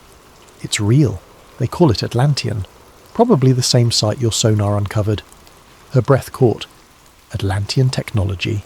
So the rumours of a hidden advanced city might be more than myth, and the government, led by someone named Cross, was actively seeking it. She sank into a rickety chair, overwhelmed by the magnitude. "Cross's unit must have the resources to sabotage my funders," she muttered. "To remove me from the field, keep the site hush-hush. But why?" Eric typed rapidly, scanning newly discovered references. They're talking about harnessing bioorganic structures and advanced energy from the ruins, possibly for military advantage or a world power move. Mara's stomach turned. This can't remain hidden. If this city or technology is real, it belongs to everyone, not some covert black project. Eric nodded, face grim. "Exactly. Time's short. They know you're onto them. We have to strike first, gather indisputable evidence from the site itself, then blast it across every news outlet that'll listen." At that moment, her phone buzzed. A text from an unknown number. "Stop digging, Doctor. Kendall. No second warning." She showed it to Eric. He set his jaw. "We'd better get you out of your apartment for a while. They're not bluffing." Thus, in less than a week, Doctor. Mara Kendall's quiet scientific pursuit spiraled into a conspiracy-laden race against a clandestine government branch. With Eric's journalistic connections, she prepared for an unsanctioned dive to the coordinates, hoping to retrieve physical evidence of a lost civilization. If she succeeded, they'd have the leverage to blow Project Trident wide open. If she failed, or if Cross's men found her first, the greatest archaeological find in history might remain forever locked behind a veil of secrecy. The real question was, how far would these unseen forces go to ensure the truth stayed buried beneath the waves? Distant thunderheads boiled over the horizon as Dr. Mara Kendall, Eric Lawson, and a small, hastily assembled crew prepared to depart on the Sea Lotus, a salvage vessel that belonged to one Captain Bryce, Hammer Hammond. The name fit, tall, broad-shouldered, with a disposition shaped by countless risky operations. Initially, Mara had reservations about involving a mercenary type, but with official funding cut and covert agents lurking, legitimate channels were closed. She needed an experienced, discreet salvage captain. Hammond's boat swayed at the dock, engine rumbling. He tapped a thick finger against a laminated map. "So these coordinates are from your fancy sonar, Doc. This is deep water near the mid-Atlantic ridge. Currents can be brutal, but I've seen worse." Mara nodded, adjusting the harness on a diving suit. "We'll use a remote submersible first. If the scans confirm a large man-made structure, we do a direct dive. Time is precious. The Crown, the government, won't be far behind." Eric, fiddling with a handheld camera, shot a quizzical glance. "Just so we're clear, Captain, we're not salvaging anything for profit alone. We're documenting the site for proof. If it's Atlantis or some advanced ruin, that belongs to the world." Hammond shrugged. "Hey, I get paid for my boat and my expertise. If we find gold or some fancy tech, I'm not opposed to an extra bonus, but I'm not suicidal. If it's protected by deep-sea guardians or triggers a war, I'll happily watch from a safe distance." With that uneasy arrangement, they cast off. The Sea Lotus ploughed through choppy seas for 2 days, forging a zigzag route to avoid prying eyes. Eric used his satellite phone sparingly, checking if any suspicious craft tailed them. So far, so good, though all felt the tension coil. At night, Mara lay awake. the hum of the engine underscoring her dreams of submerged pillars and swirling glyphs in basalt walls. She suspected mythic Atlantean wonders, but also dreaded the hidden cost of unveiling them. On the third day, the sea calmed. Early morning found them in an expanse of ocean dotted with drifting sargassum. Mara, in the vessel's cramped control room, studied her laptop's feed from a small advanced sonar toad behind the boat. The readout displayed a cluster of rectangular shapes some 300 metres below. Her heartbeat soared. That's it. Definitely symmetrical outlines, not typical geology. Excitement spread across the crew. Even Hammond cracked a grin, muttering something about treasure. Eric readied his cameras. Mara carefully deployed the ROV, remotely operated vehicle, a sleek underwater drone equipped with lights and cameras. The screen flickered as the ROV descended, watery darkness swallowing it by increments. The feed displayed swirling plankton at first, then murky gloom. At about 200 metres, a faint shape emerged, columns or partial walls, crusted with barnacles. When the ROV's floodlights cut through the haze, the feed revealed a massive archway partially collapsed, draped in seaweed. Fish darted around carved friezes. Mara gasped. The style looked archaic, yet geometrically precise. Long-lost architecture built on a scale unimaginable. A lump rose in her throat. If these images were real, it could rewrite civilization's timeline. Her trembling voice crackled over the boat's comm. These structures, they confirm an advanced design. I see inscriptions or symbols on the stone. This might be the real deal. The cabin erupted in murmurs. Eric's eyes glowed with the thrill of a career-defining scoop. Hammond whistled softly, rapt. Suddenly the ROV's feed flickered. The telemetry spiked, instruments reading a low-frequency pulse. The image jittered, then stabilized. "What the?" Mara muttered. She steered the drone closer to a half-buried obelisk. A faint glimmer caught the camera's lens, something crystalline embedded near the top. The drone sensors beeped, warning of electromagnetic interference. All at once, the ROV's thrusters faltered. "I'm losing power," she said, frantically toggling controls. The video feed cut to static. Eric cursed. "Did we just lose our best evidence?" "Wait," she said, resetting connections. The feed returned, but dangerously glitchy. Enough to see the drone had snagged on an outcrop. She coaxed it free. However, the battery read near depletion. They had to surface it or risk losing it. As the ROV ascended, glimpses of that crystalline device glowed faintly. Possibly technology, not just decorative stone. Mara exhaled in awe. Atlantean technology, perhaps. She recalled the rumoured accounts in Plato's dialogues about harnessing energies from special crystals. Most archaeologists labelled that pure myth, but the drone's weird power fluctuation suggested otherwise. She retrieved the ROV with shaking hands, eager to analyse the recorded data. That night they anchored to recheck the footage. Everyone gathered in the vessel's small mess area, eyes glued to Eric's laptop. The partial images of the archway, the carved murals, and that glowing crystalline object were mesmerising. Mara's mind whirled with possibilities. If the entire city existed at deeper strata, who built it, and how advanced were they? In the midst of this electrified atmosphere, a second vessel's lights appeared on the horizon. Hammond peered through binoculars, cursing. That's a military patrol boat, no doubt about it. Tension spiked. Could it be Commander Alex Cross's unit? Before they could react, a radio call crackled. "Unidentified vessel. Power down and prepare for inspection. This is a restricted zone." The entire crew stiffened. Mara's heart hammered. She'd never heard of any official restrictions here, but apparently Project Trident had declared it so. Hammond clenched his jaw. "We can't outrun them. We'll have to bluff or hide the evidence." Eric stashed the memory cards in a watertight pouch, shoving it into a secret compartment behind a panel. The rest of the crew scrambled to appear innocent. Soon, a small military inflatable pulled alongside. 3 armed men boarded, clad in black gear with no insignia.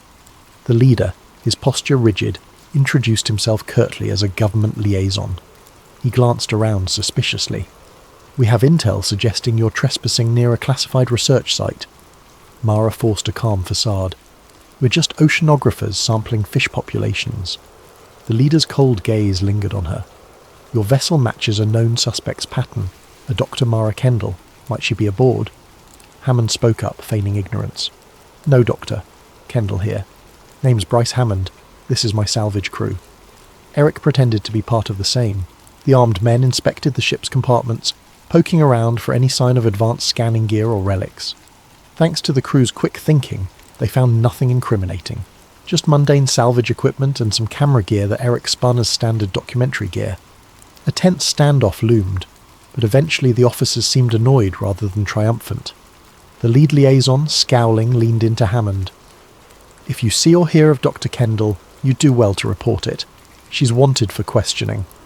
He flicked a glance at Mara, perhaps suspecting but lacking proof. "Stay out of restricted waters if you value your license." With that, they left as abruptly as they'd come. The military vessel receded into the night. Once the coast was clear, everyone exhaled. Mara rubbed her temples. "They're sure I'm out here. We have to act quickly." Eric nodded. "We've got footage from that first site, but it's partial.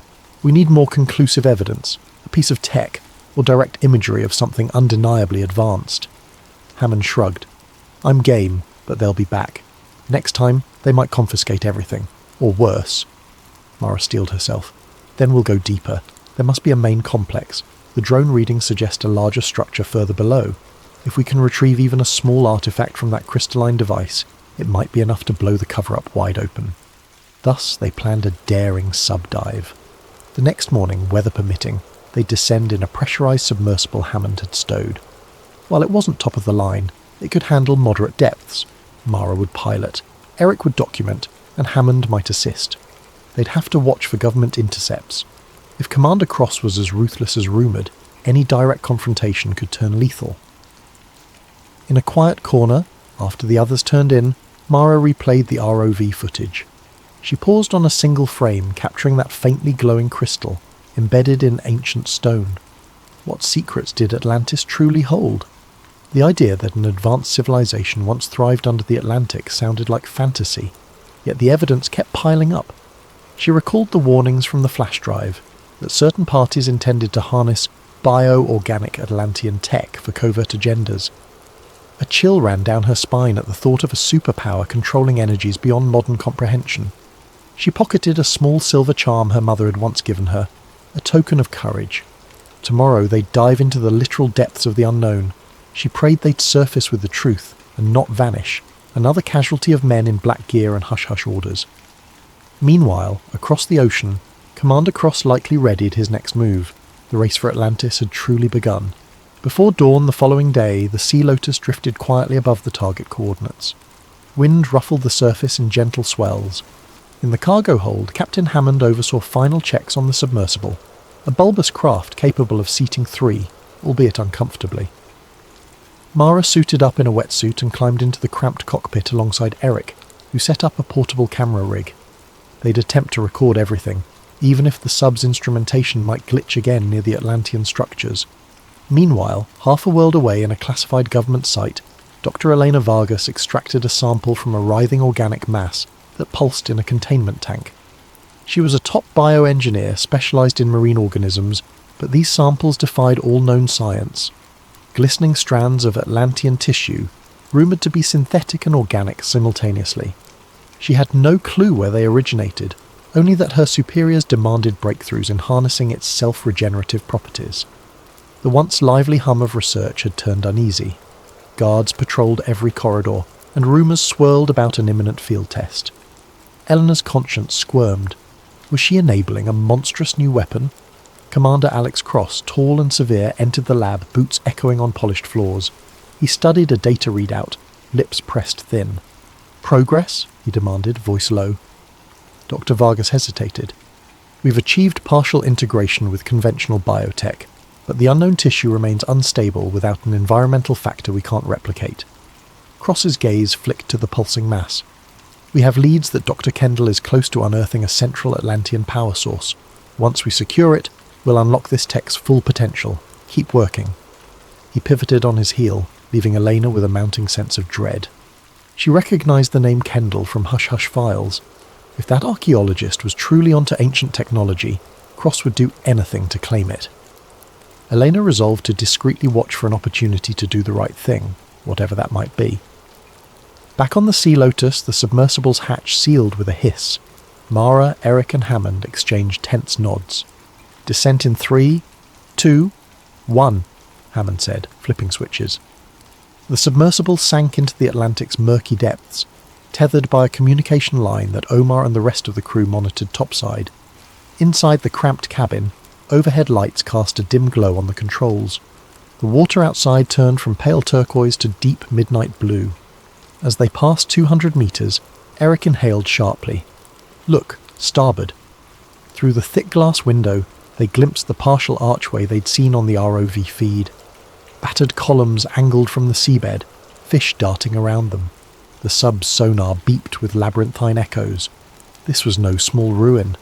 There might be entire boulevards entombed in silt. Mara's pulse pounded. She angled the sub's external camera, capturing every detail for posterity. Deeper they went. The sub's lights illuminated carved walls, half-collapsed domes, and terraces reminiscent of a lost metropolis. Eric's voice quivered with awe as he filmed. This is insane. The detail, symbolic inscriptions, were basically rewriting history. Hammond carefully manoeuvred around chunks of fallen debris. The sub's hull creaked under the water pressure, reminding them of the risk. They followed the ROV's last known trajectory, approaching the zone of interference. Sure enough, electronic dials flickered, but the sub-system stayed mostly functional. Then, a faint glow shimmered ahead. Mara keyed the thrusters gently. There it was, a large square plaza with a towering spire at its centre. In the spire's base, a crystalline device pulsed a soft bluish radiance. Meanwhile, Dr. Elena Vargas had decided to act. Seated alone in her sealed lab office, she typed a coded message to an external server. She'd gleaned enough from overheard conversations. A hush-hush operation led by Cross was about to seize a newly discovered Atlantean site. Her data indicated these relics were potent, but also potentially catastrophic if misused. She pressed send, praying the digital handshake reached someone outside the facility's firewall. If it got to the right hands, maybe an alarm would be raised. She heard footsteps. Shutting her terminal in panic, she turned to see Cross enter again, brows knitted. "We've located Dr. Kendall's vessel. They're diving now. Prepare for a containment team to examine your latest findings. Expect an influx of new specimens soon." Eleanor nodded mutely, heart racing. She suspected it wouldn't be just specimens.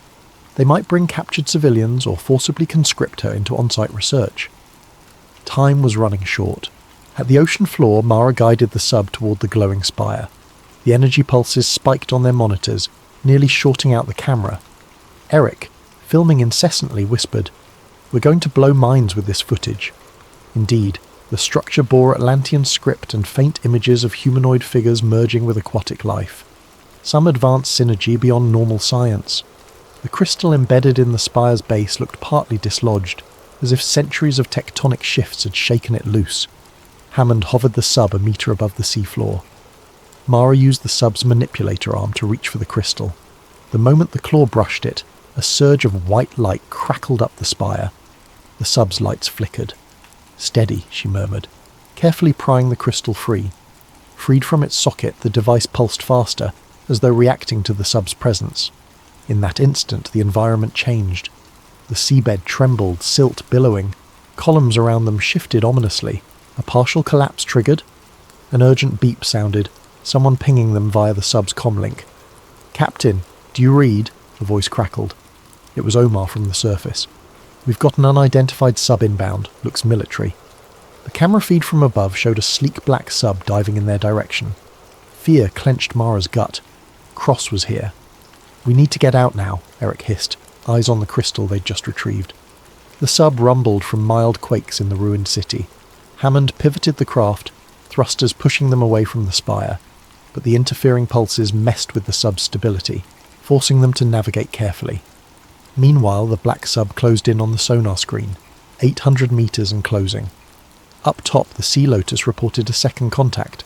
A smaller ROV launched from the black sub, likely armed or rigged to sabotage them. Hammond cursed under his breath.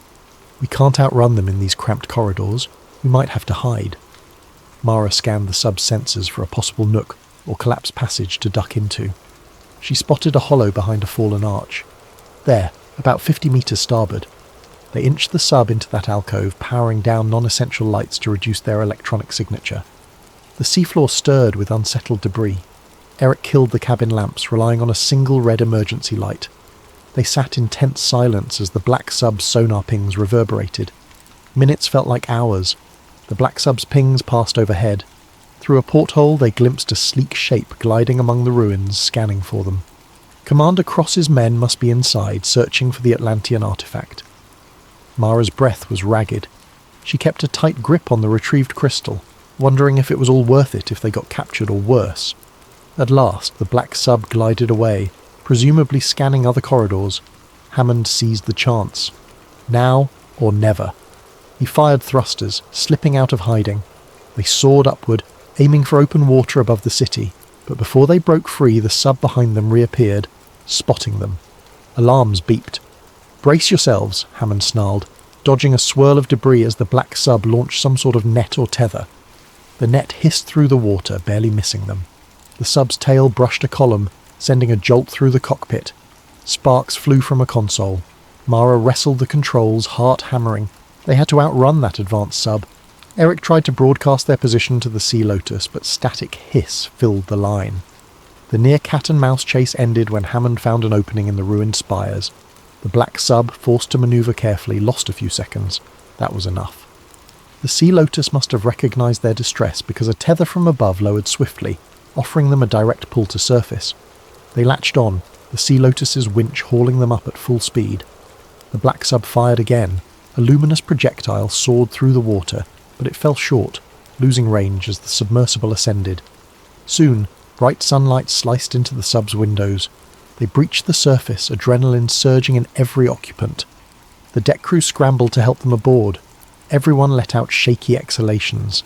They had the crystal device, partial footage, and their lives. Barely. In that moment, Mara realised the scale of the conspiracy swirling around them. The government's resources, the advanced technology of that black sub, all pointed to a determined effort to seize or hide Atlantean relics. She clutched the crystal, energy pulsing faintly beneath her fingers. They had a tangible piece of Atlantis, but time was short, and Dr. Elena Vargas's research back in the clandestine lab, unknown to them, hinted at even more ominous possibilities. Next steps. They had to reveal everything, or at the very least ensure that this technology wouldn't vanish into black vaults, never to see the light of day. Dr. Elena Vargas paced her cluttered lab, heart pounding. The sample she'd been studying for weeks, an organic crystal grown from Atlantean tissue that reacted oddly to electromagnetic fields, now quivered on its own. She'd glimpsed top-secret documents referencing an upcoming field test. Her misgivings grew. Each day, Commander Cross demanded progress on integrating Atlantean biology with modern weaponry. Now that Cross was closing in on the rumoured main site, Eleanor realised her research would pivot from the theoretical to the violently real. At last, she resolved to flee. Under cover of a pre-dawn shift change, she slipped into a storage area, pocketing a few small vials of critical samples, plus encrypted notes. She'd contact outside help, some group who believed in open research instead of militarization. She recalled reading about Dr. Mara Kendall, an archaeologist rumoured to be blacklisted by the same people employing Elena. They might be natural allies. Stepping out into a deserted corridor, she nearly jumped when a security guard approached. Elena forced a smile, showing a phony pass indicating a late-night calibration run. The guard grunted and waved her on. Heart drumming, she hurried to an exit. Outside, the desert air felt cold and bright stars hung overhead. The hidden facility, somewhere in the southwestern US, sprawled behind chain-link fences. She made it halfway to her car when a siren blared. They discovered my lab entry logs. She sprinted, lab coat flapping. Bullets ricocheted off asphalt. She dove behind a concrete barrier, panicked, but fate favoured her. A supply truck roared out, forced open a gate, distracting guards. In that chaos, Eleanor scrambled to her car, gunned the engine, and sped off into the night. She had no illusions.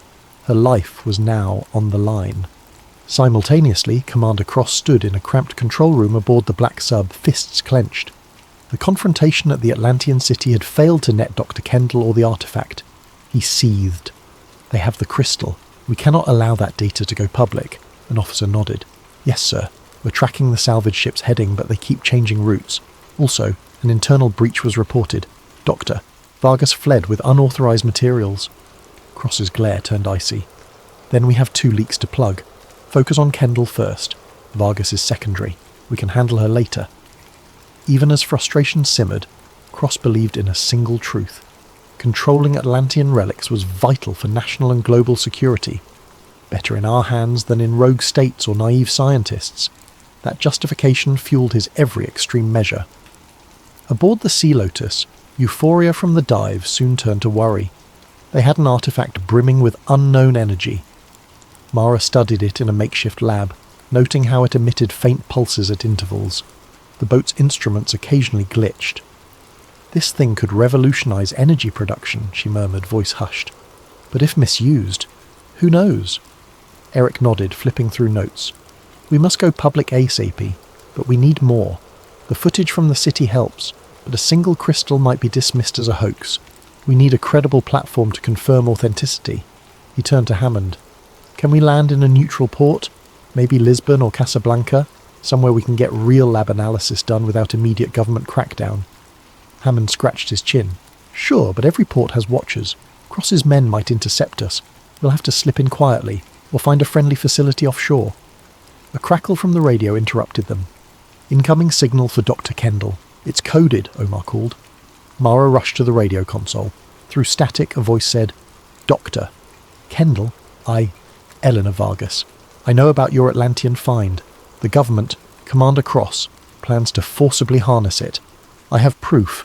They're after me too." Mara's eyes widened. "Another ally from inside the system?" Eleanor's voice trembled. "I've seen glimpses of weaponized organic tech. If you have a real Atlantean artifact, they'll stop at nothing. We must meet, share data, expose them before it's unstoppable." Mara turned to Eric, mind spinning. "She's the inside contact we needed, but how to arrange a rendezvous without cross-tracking us both?" After coded back and forth, they decided to meet at an abandoned oil platform in international waters, a neutral spot away from prying authorities. Eleanor could charter a plane or boat.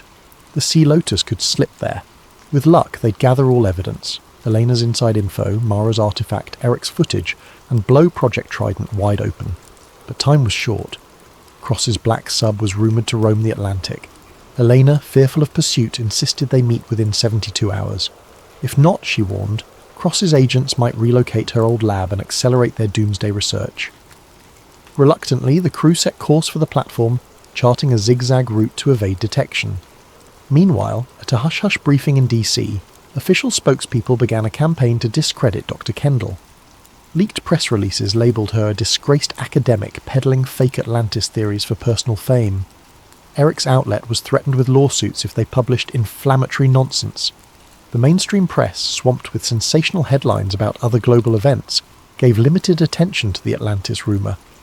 Some online circles buzzed about it, but official sources repeated the same line: no credible evidence of advanced ruins. Through manipulative press strategies, Cross kept a lid on the story for now. Eric watched these developments with clenched fists. "They're burying us in misinformation," he told Mara. She nodded. "We'll need a bombshell, like Elena's insider documents, plus tangible lab results on this crystal. Once people see that and the raw sub-footage, we might break through the spin." Still, the creeping dread that Cross might physically stop them overshadowed every plan. Days turned into a frantic blur. The Sea Lotus changed headings at random, scanning radar for suspicious vessels. Tension frayed nerves. Omar needed rest from constant watch shifts. Eric typed stories on a battered laptop, prepping for a massive info dump once the final puzzle pieces arrived. Mara found herself on deck at dawn, eyes on the horizon, reflecting on how her quiet pursuit of an archaeological dream had become a cloak and dagger drama. She fingered the Atlantean crystal, its faint pulses matching her heartbeat as though it shared her anxious anticipation. That afternoon, they neared the coordinates of the abandoned oil platform, a rusted hulk rising from the waves like a ghost. Seabirds circled overhead. From a distance, the structure looked deserted. No sign of Elena or any other craft. They approached cautiously, hooking a rope ladder to a corroded railing so they could climb onto the platform. The ocean swelled beneath them, metal groaning as if resentful of their intrusion. Stepping onto the deserted walkway, they waited. Eric set up a vantage point with binoculars, scanning for Elena's approach. Hammond readied a sidearm just in case. Time crawled. Then a small speck appeared on the horizon, a motorboat heading their way. They waved signals. The boat came close, revealing a lone figure in a hood. Once she was near, the figure climbed the ladder. She pulled back the hood, revealing a woman with anxious eyes. Eleanor Vargas. She clutched a black briefcase. Doctor? Kendall? Eric Lawson? She exhaled in relief. I have documents. Proof of genetic manipulation. Experiments on... But she froze mid-sentence. Her gaze flicked to a distant corner. Wait, do you hear that? Mara strained her ears. Faint rotor blades? Suddenly a helicopter swooped overhead, black and unmarked. Gunmen peered from open doors. Commander Cross? Possibly. The platform reverberated with the thrum of rotors. Then a second chopper soared into view, ropes uncoiled. Armed men in tactical gear descended, forming a perimeter.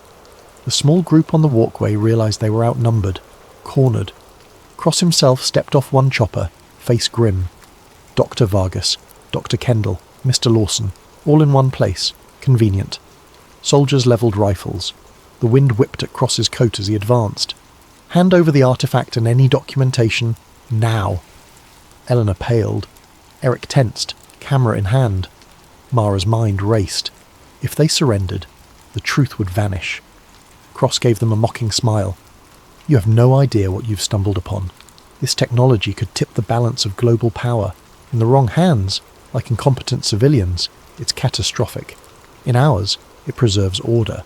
You can't possibly comprehend the stakes. Mara, teeth gritted, clutched the crystal in her jacket pocket. She felt its pulses intensify as if reacting to the confrontation. Eleanor clutched her briefcase. Hammond, gun half raised, whispered to Mara, We can't take them all. We're done. Cross raised a hand. Soldiers stepped forward, ready to seize them. The standoff crackled with tension, no easy escape. If they lost this moment, all hopes of unveiling Atlantis to the world might be crushed. As the swirling rotor wash battered them and Cross's men closed in, the only question was, could they break free one last time, or had the government finally cornered them in the quest for Atlantis? Commander Cross's men fanned out across the rusted oil platform, rifles trained on Mara Kendall and her companions. The helicopter blades overhead thundered, creating an invisible cage of swirling air. Dr. Elena Vargas clutched her briefcase of incriminating files, while Eric Lawson hovered protectively near her, camera half raised. Captain Hammond, outnumbered, could only grit his teeth in frustration. Mara felt the Atlantean crystal throbbing in her pocket, a silent testament to the ancient city's secrets and the peril they faced. Cross stepped closer, voice calm yet menacing. Hand them over. Crystal, files, everything. This fiasco ends without bloodshed, and you can walk away. Resist, and I can't guarantee your safety. Elena's eyes flashed with defiance.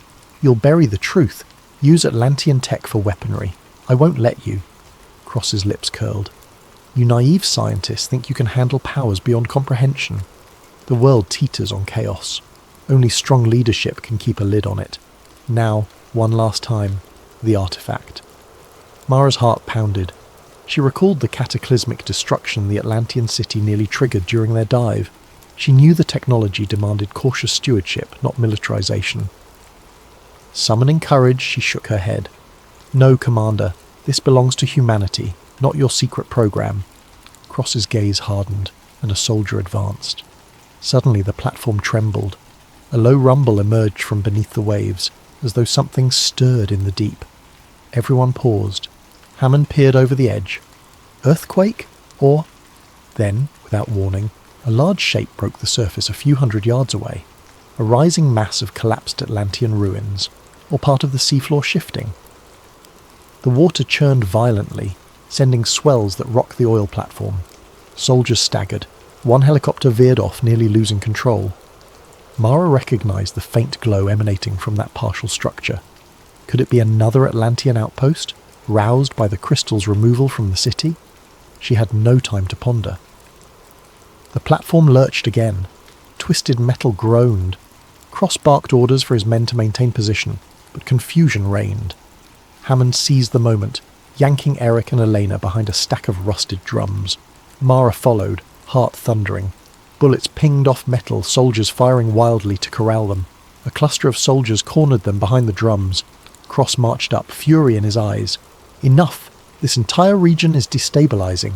Give me the relic, or we all sink with the platform.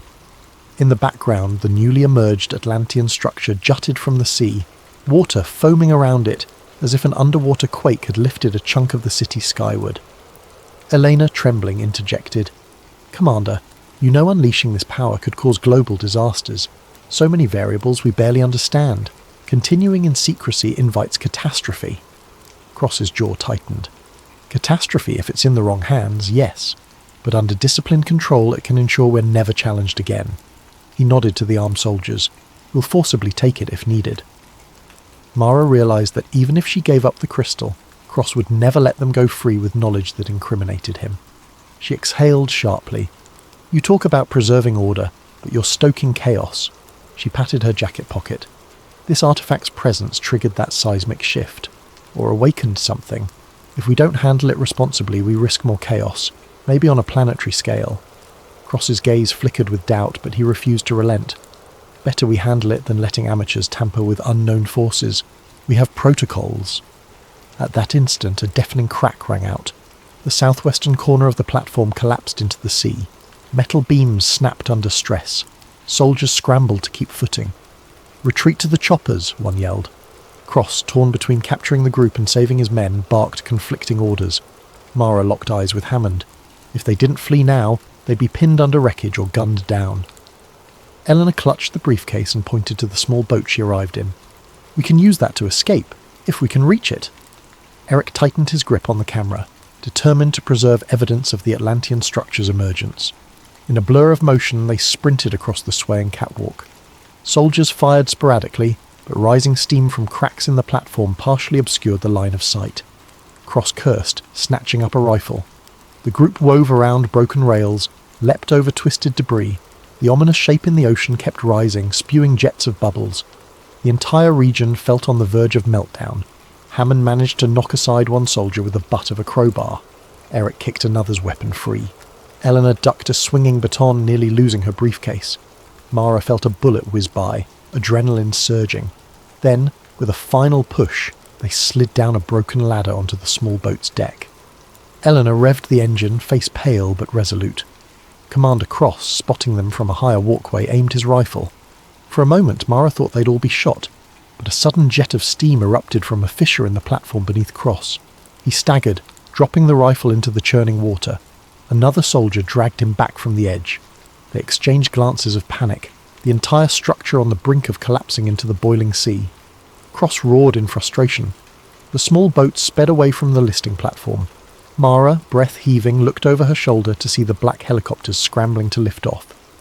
One rose unsteadily, only to be pelted by debris from the disintegrating tower. It spun out of control, crashing into the waves with an explosion.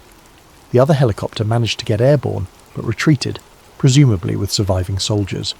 Whether Cross escaped or not was unclear. The platform folded into the ocean in a shriek of twisting metal, swallowed by the swirling water. The group steered well clear of the collapsing site, the ocean churning violently. For a time they simply drifted, stunned by the near-death ordeal. The newly emerged Atlantean structure in the distance continued to bubble and spout water jets, as though releasing pent-up energies. Mara clutched the crystal, half expecting further cataclysm.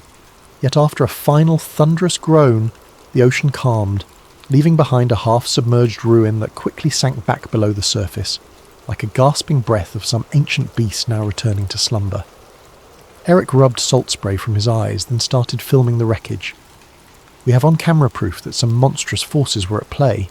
Our story just went from shocking to insane. The footage, the documents, it's unstoppable." Eleanor exhaled a shaky sigh, hugging the briefcase to her chest. Project Trident's unethical experiments, Cross's covert ops, all of it can be exposed. I just pray the Atlantean relic doesn't fall into new hands that repeat the same mistakes. Mara, heart heavy, stared at the artifact's pulsing light. "We have a moral duty to ensure it's used for knowledge, not power.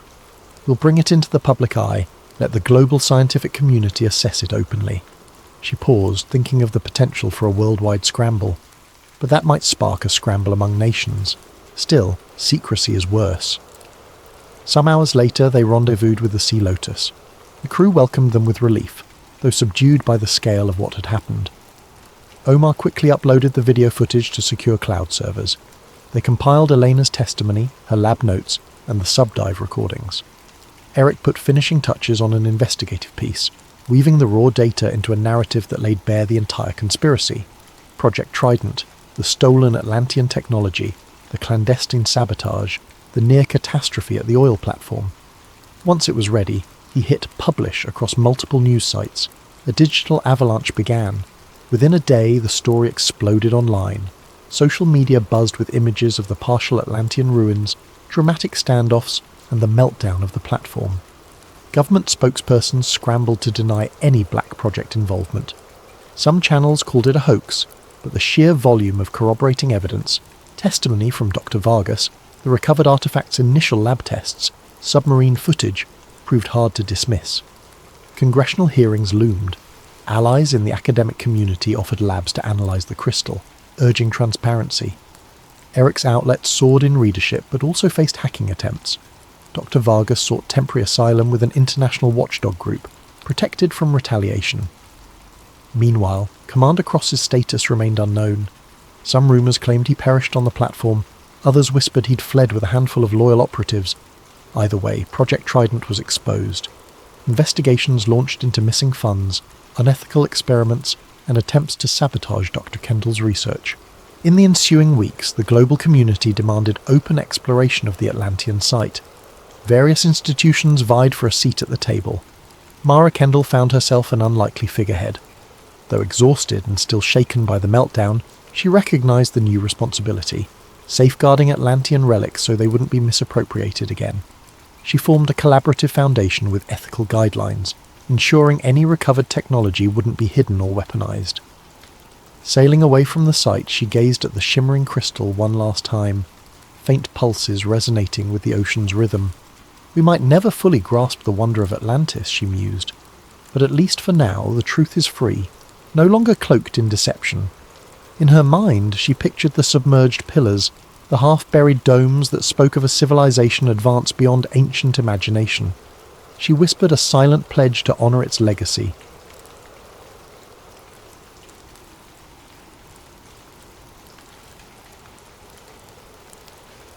Sam Whitaker felt the day's fatigue deep in his bones. At 46, the daily grind of commuting to an unremarkable office job had sapped a vigour he barely remembered having. Despite it all, Sam always told himself that another day meant another chance, a small mantra he repeated quietly over the hum of the overhead lights. Every little thing seemed designed to stress him out. The crowds on the bus, the never-ending digital notifications, the glare of computer monitors.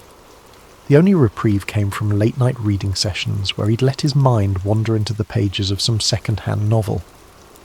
It was during one such late evening at the office, when the fluorescent tubes in the hallway hummed a bit louder than usual, that Sam noticed an odd corridor near the break room. The entire floor layout was typically so familiar that any variation stood out immediately. For years, the hallway led only to a supply closet, but tonight, it looked different. It seemed longer than usual, the far end swallowed by flickering shadows. He hesitated. Maybe it was the eye strain or the reflection of the lights playing tricks. Some part of him warned that this was odd enough to warrant caution, but he was exhausted and needed to drop off a stack of old reports in the closet. The corridor beckoned, the overhead fixtures buzzing steadily. As Sam walked down the hall, that peculiar hum grew uncomfortably loud. It drilled into his ears. Halfway to the closet, the lights flickered. One loud pop echoed behind him. He turned around quickly, perhaps a bulb had burned out, yet everything behind him was swallowed by a pale haze. The hallway felt endless now, an expanse of off-yellow wallpaper stretching back the way he'd come. He shook his head, blinked several times, even rubbed his eyes, but the reality refused to snap back. "This can't be right," Sam murmured, squinting at what should have been the door back to the main office. The crisp smell of stale carpet hit his nose, reminiscent of an old motel from decades past. The hum overhead was the only companion in sight. He doubled back, heart thumping. 10 steps, 20 steps. The corridor refused to end. Each corner revealed yet more of the same unwelcoming corridor. The overhead fluorescents flickered and buzzed in a dissonant pattern. How had he gotten so turned around so quickly? A low-level panic set in. Sam didn't want to panic yet. Panic leads to foolish decisions, an old co-worker had once told him. But his senses told him something was horribly wrong. The deeper he moved, the more the environment seemed to lose any logical sense of dimension. There were more corners than should exist in a standard office floor plan. More identical stretches of damp, dingy carpet and walls tinted the kind of yellow that reminded him of aged paper. He debated calling for help. His cell phone had 0 signal, which made no sense for an office building in a metropolitan area. Then again, a moment ago, there had been an entire row of cubicles and a break room behind him. Now, there was just this. He took a turn and found what might have been a lounge area, only it was empty. No chairs, no decor. The hum from the ceiling felt as if it was getting inside his head, setting every nerve on edge. A bead of cold sweat trailed down his temple. Sam forced a deep breath. "Hello?" he called out, voice echoing strangely. No response. The silence, save for the buzzing lights, felt suffocating. He moved forward, found another corridor, and realised with dread that each hallway looked exactly like the last. The floor plan repeated ad nauseum, as though he were stuck in some poorly rendered video game environment. Anxiety gnawed at him. He considered turning around again, but which direction was that? He could try leaving chalk marks on the walls, but he didn't have any chalk. He paused to rummage through his pockets. He had a pen. He might attempt some kind of mark, but the wallpaper was too old and textured for the ink to take properly. Still, it might be worth trying. As he pressed his pen to the wall, an unexpected sound drew his attention. A distant scuttle, like something scraping against the carpet, far off yet distinct. The hair on his arm stood on end. No, he thought, it could just be his imagination, or maybe the building's ventilation. But part of him, deep down, knew something else was in here with him. Pushing down a flood of fear, Sam took a slow step toward the sound. The corridor stretched on, occasionally turning at sharp angles. Everywhere was that same lifeless colour, that same unwavering hum.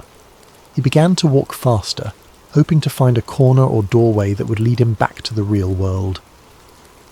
The scuttling sound faded, replaced again by endless white noise. The entire place felt like a stale trap designed to push a person to the brink of their sanity. Finally, after navigating what felt like half a mile of identical halls, Sam found a dead end. Littering the corner of the floor was a single piece of trash, an old wrinkled fast food napkin. That tiny scrap of normalcy startled him as much as any strange figure might have.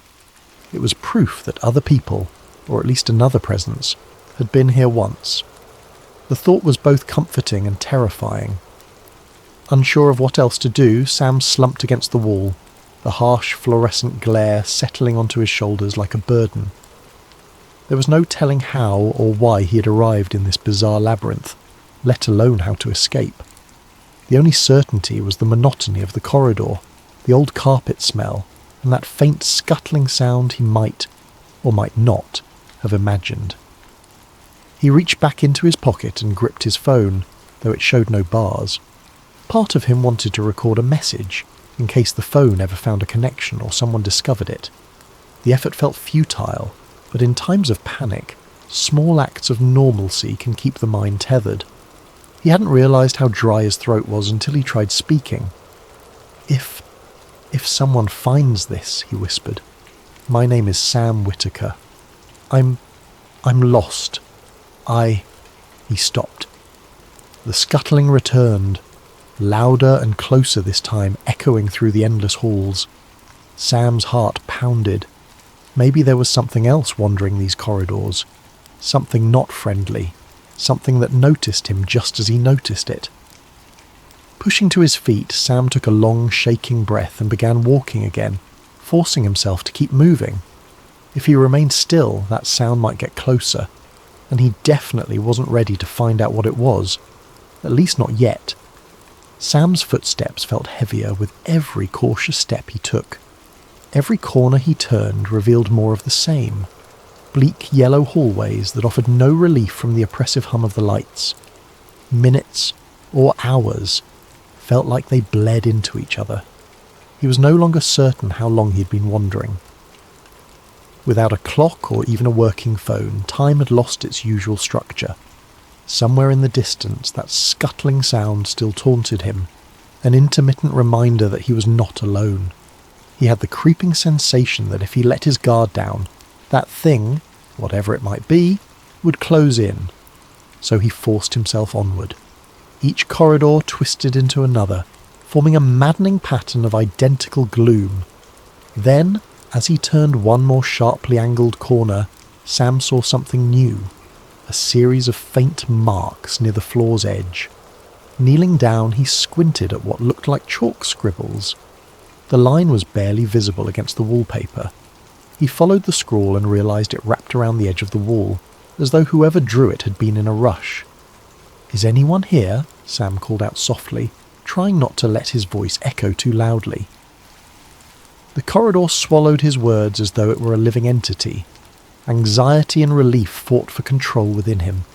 Chalk markings might mean there was another person wandering these halls, someone who might help him find a way out. Or it could be an ominous sign left by something else. Still, it was the first real clue he'd encountered. As he pressed on, he found more markings, each forming a kind of trail. Sometimes the lines dipped low or streaked higher, as if the chalk holder's hand had been unsteady. After a dozen or so steps, he heard something ahead. A faint shuffle. Maybe footsteps. He held his breath, part of him terrified that the scuttling entity was waiting just around the corner. But then a voice, a human voice, low and tense, whispered, "No, no, don't do this to me again." Sam's heart leapt. He hurried forward, rounding a bend. There stood a woman, around his age, maybe a bit older, her hair pulled back in a messy braid. She held a small chunk of chalk in one trembling hand. She froze when she saw him. Her expression flickered between terror and guarded hope. "Oh God," she breathed. "You're real?" Sam raised both hands, palms out, as if to show he meant no harm. "I think so," he said, voice cracking from dryness and relief. "My name's Sam Whitaker. I'm stuck here. I don't know how I ended up in this place." She nodded, swallowing hard. "Grace Kane." Her voice was strained, as though she had spent days shouting or crying. "I've been here. I don't even know how long, but it feels like forever." The chalk in her hand wavered. Sam saw the raw fear in her eyes. She hesitated, scanning the corridor behind him, as if expecting a monster to come barreling down at any second. "If you're just another hallucination," Grace murmured, "please don't vanish on me again." He carefully stepped closer. "I'm as real as I can be," he assured. The overhead light flickered, making them both jump. Sam tried to steady his breathing. "You've been marking your path?" Grace nodded. "It's my best guess at not going in circles, but the corridors change sometimes. I swear they shift. One day, a hallway will lead to a certain area, but the next, it's a dead end, or a different place entirely." The notion of shifting corridors made Sam's already unsettled stomach twist further. "So there's no set way out?" She shook her head. "Not that I've found, but I keep hoping. It's better than just giving up." They stood there, letting the bleak hum fill the silence.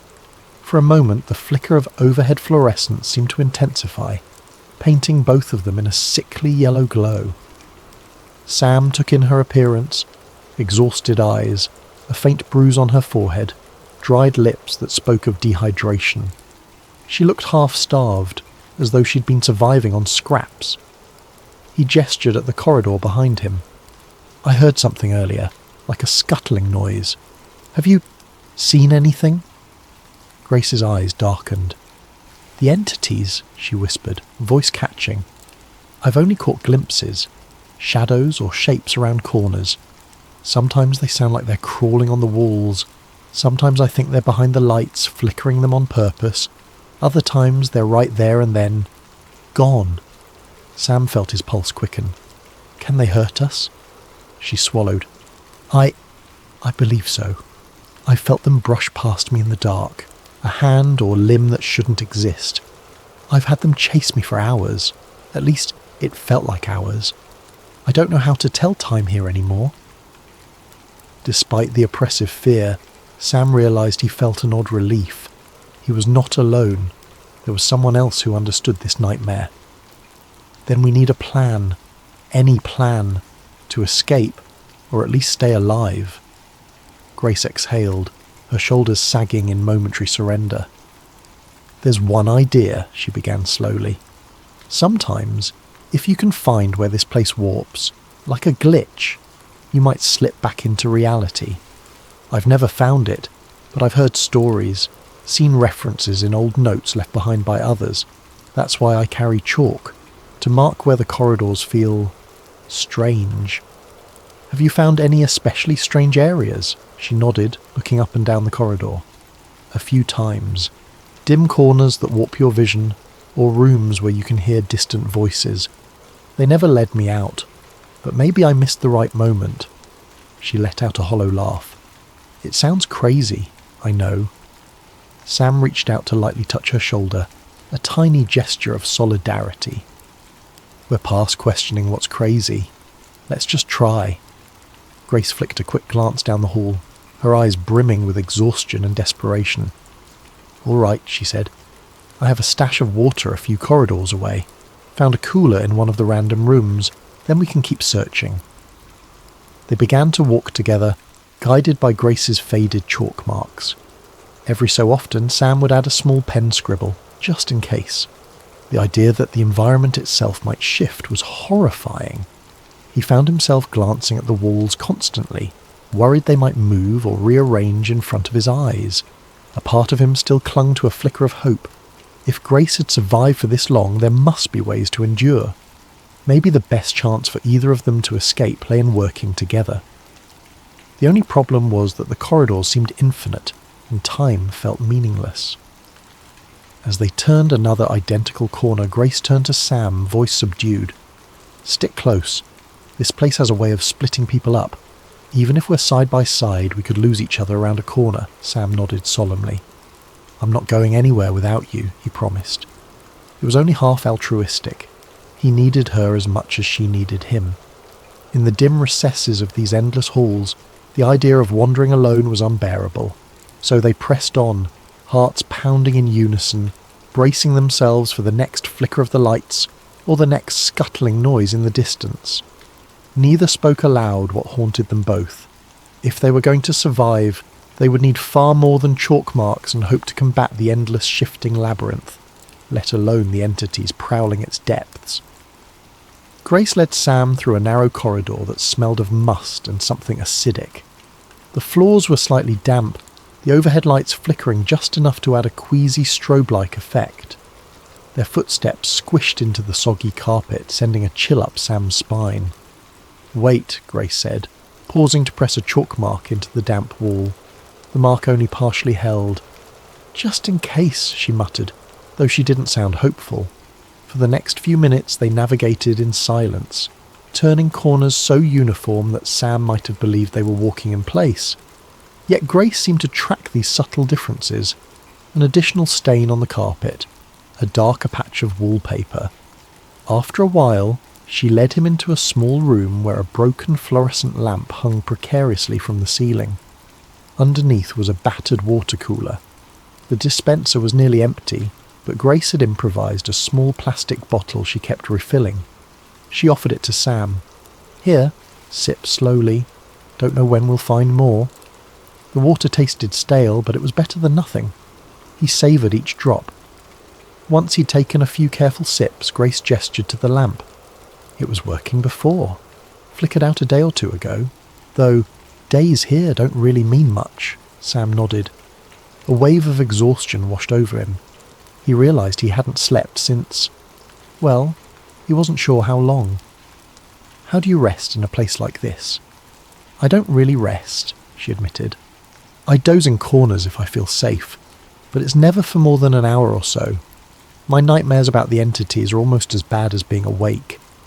He handed back the water bottle. Any leads on your search for a glitch or exit? Grace bit her lip. I found these once. She rummaged in her pocket and produced a few scraps of a notebook. The handwriting was frantic, the pages water-stained. One line read, Level 0 is a paradox. Must find threshold for a stable tear in geometry. The next line, Entities feed on fear, low-level hostility or pure predator instincts. Unknown. Sam felt a chill. Where did you get them? In another area of the back rooms, Grace explained. There were more pages at first, but the place flooded with some weird murky liquid, so I could only save these. The name Dr. Avery Morrow is scrawled in the margins. I think whoever that is studied these corridors, maybe looking for a pattern or a way out. But I have no idea if they escaped, or became something else. Sam's eyes lingered on the half-legible scrawl. They mentioned liminal physics, or something about reality collapsing. She nodded. Sounds like a fancy way of saying this place isn't bound by normal laws, or maybe it's an in-between space that was never meant to be inhabited. She glanced around nervously, then added, Sometimes I see glimpses of him. Dr. Morrow, I mean. A figure in a lab coat flickering like a bad reception. Could be an illusion, but it feels real sometimes. They took a moment to breathe. The oppressive hum was slightly quieter here, but it still vibrated in the background like a headache that refused to subside.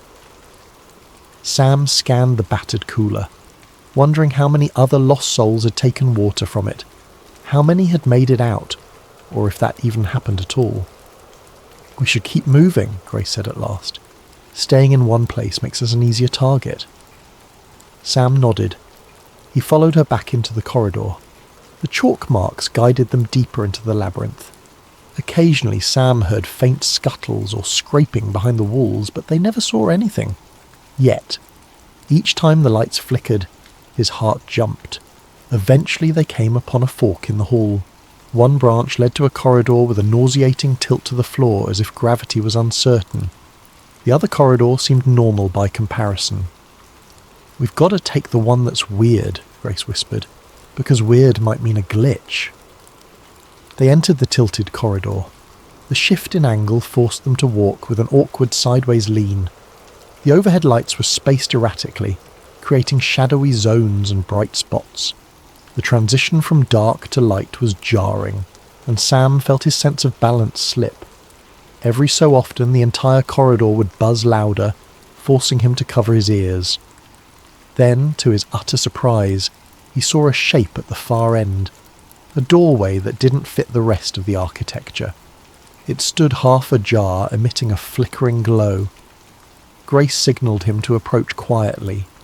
With each step, the hum in the air vibrated more aggressively, as though resisting their progress. When they reached the door, Sam peered inside. The room beyond looked like a small study, complete with a desk, chair, and bookshelves.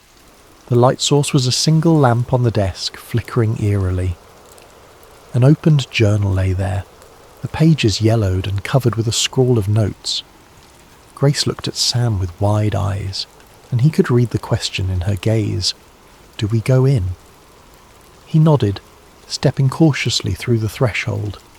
The atmosphere inside the room felt thicker, as if the air were dense with static. Sam's eyes scanned the desk. The handwriting on the journal matched the scraps in Grace's pocket. A heading read, Dr. A. Morrow's Field Study, Backrooms Anomaly. Fragments of the text jumped out. Experimentation with corridor alignment. Entities behave as guardians or parasites. Searching for the threshold. Grace ran her finger along the pages. So he was definitely researching this place, she murmured. Suddenly the lamp flickered violently, casting the room in near darkness. For a split second, Sam thought he saw a figure standing behind the desk. A man in a lab coat, face partially obscured by shadows. The figure mouthed something silently, an inaudible warning or plea, then evaporated as the light stabilized. Grace jerked back, nearly toppling the chair. "Did you see that?" Sam nodded, breathing fast. He was there. On the next page, scribbled in large letters, was a single phrase: "Threshold, flux point. Observe flicker, align exit." It looked like the writing of a desperate mind, someone who had been close to a revelation but never fully grasped it. Grace frantically searched the drawers while Sam scanned the shelves. There were battered tomes, some in languages he couldn't identify. Others looked like incomplete references to architectural anomalies. Then, with a pop, the overhead corridor lights dimmed, and the hum rattled the desk lamp. A deep, resonant sound echoed from the hallway, an unearthly groan that made Sam's blood run cold. Grace froze, chalk piece in hand. "Entities," she whispered. "They heard us, or they sensed the flux." Sam grabbed a scrap of the notebook, any clue he could carry, and stuffed it into his pocket. "We need to move." "Wait," Grace said, scanning the final lines. "Level 0 is the simplest plane. Must descend to ascend." She shot Sam a bewildered look. "Descend? That means going deeper, to a lower level." Sam shivered, recollecting the water-stained lines referencing level 0. If this was truly the simplest plane, he dreaded what deeper levels looked like. But Dr. Morrow's cryptic clue seemed to suggest that escaping required going further in, not pulling away. Outside the door, the corridor lights flickered wildly now. A black shape darted across the far end, too quick to identify. Sam's heart hammered as adrenaline surged. "Grace, we have to decide. Do we push deeper, or try to find another route out?" She glanced at the note again. "Descend to ascend." Her voice shook, but a resolve flickered in her eyes. If Dr. Morrow was onto something, we can't just ignore it. Sam swallowed, acutely aware of the stuttering lamp, the buzzing hum, and the sense that something was creeping closer. Another guttural groan echoed, this time from somewhere to the left. It was too late for a calm debate. Any further hesitation could mean a face-to-face encounter with the entities. "Let's go," Sam agreed, voice taut with fear. Grace nodded, and they both bolted back into the corridor, leaving behind the flickering desk lamp and the lonely study. The wedge of knowledge they gained was minimal, but it was better than the total ignorance they'd endured until now. They raced down the sloping hallway, the environment warping oddly beneath their feet. Shadows loomed and vanished in the corners of Sam's vision. At one point, the corridor lights blinked out completely, plunging them into darkness for several seconds. He felt Grace's grip on his elbow tighten. He held his breath, expecting to feel a claw or a hand on his shoulder. Then the lights returned, revealing they were standing at a T-junction, both directions leading into deeper gloom. "Which way?" Sam asked, voice hushed. Grace bit her lip.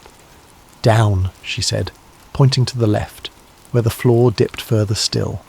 She gave him a meaningful look that said, "We follow Morrow's clue." With that they descended, hearts pounding, uncertain whether their only chance at freedom lay deeper in the back rooms, or straight into the jaws of the entities lurking below. The narrow corridor gradually sloped downward, leading Sam and Grace into a layer that felt even more wrong than the last. The fluorescent hum pulsed at an almost deafening frequency, resonating through Sam's bones. Cold, stale air licked at their faces, carrying an odour reminiscent of damp concrete mixed with something metallic.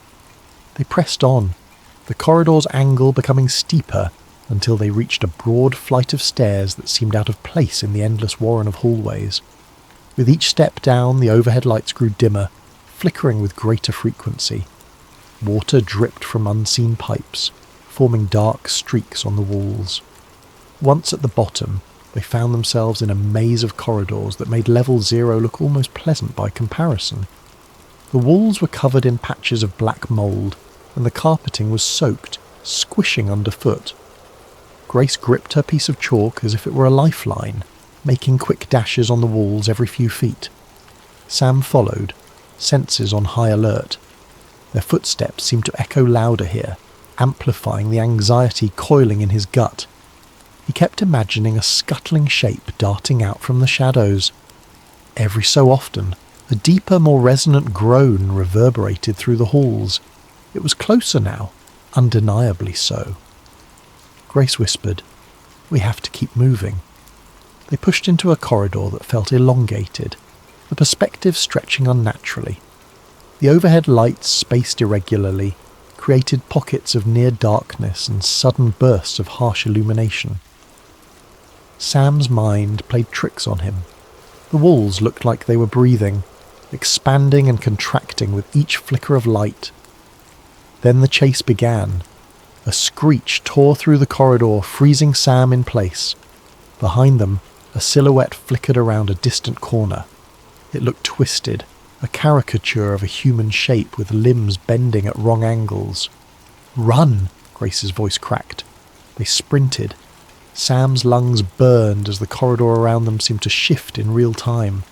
Corners led to new corners, forming a labyrinth within a labyrinth, and always behind them, that frantic screech, the unnatural pattering of limbs. The entities were no longer content to stay hidden. They were hunting. The overhead lights began strobing. Each flash froze a moment in Sam's vision. Grace's determined face, the black mould on the wall, the water dripping from the ceiling, and behind them in one flash, a glimpse of the entity, half crawling, half lurching toward them.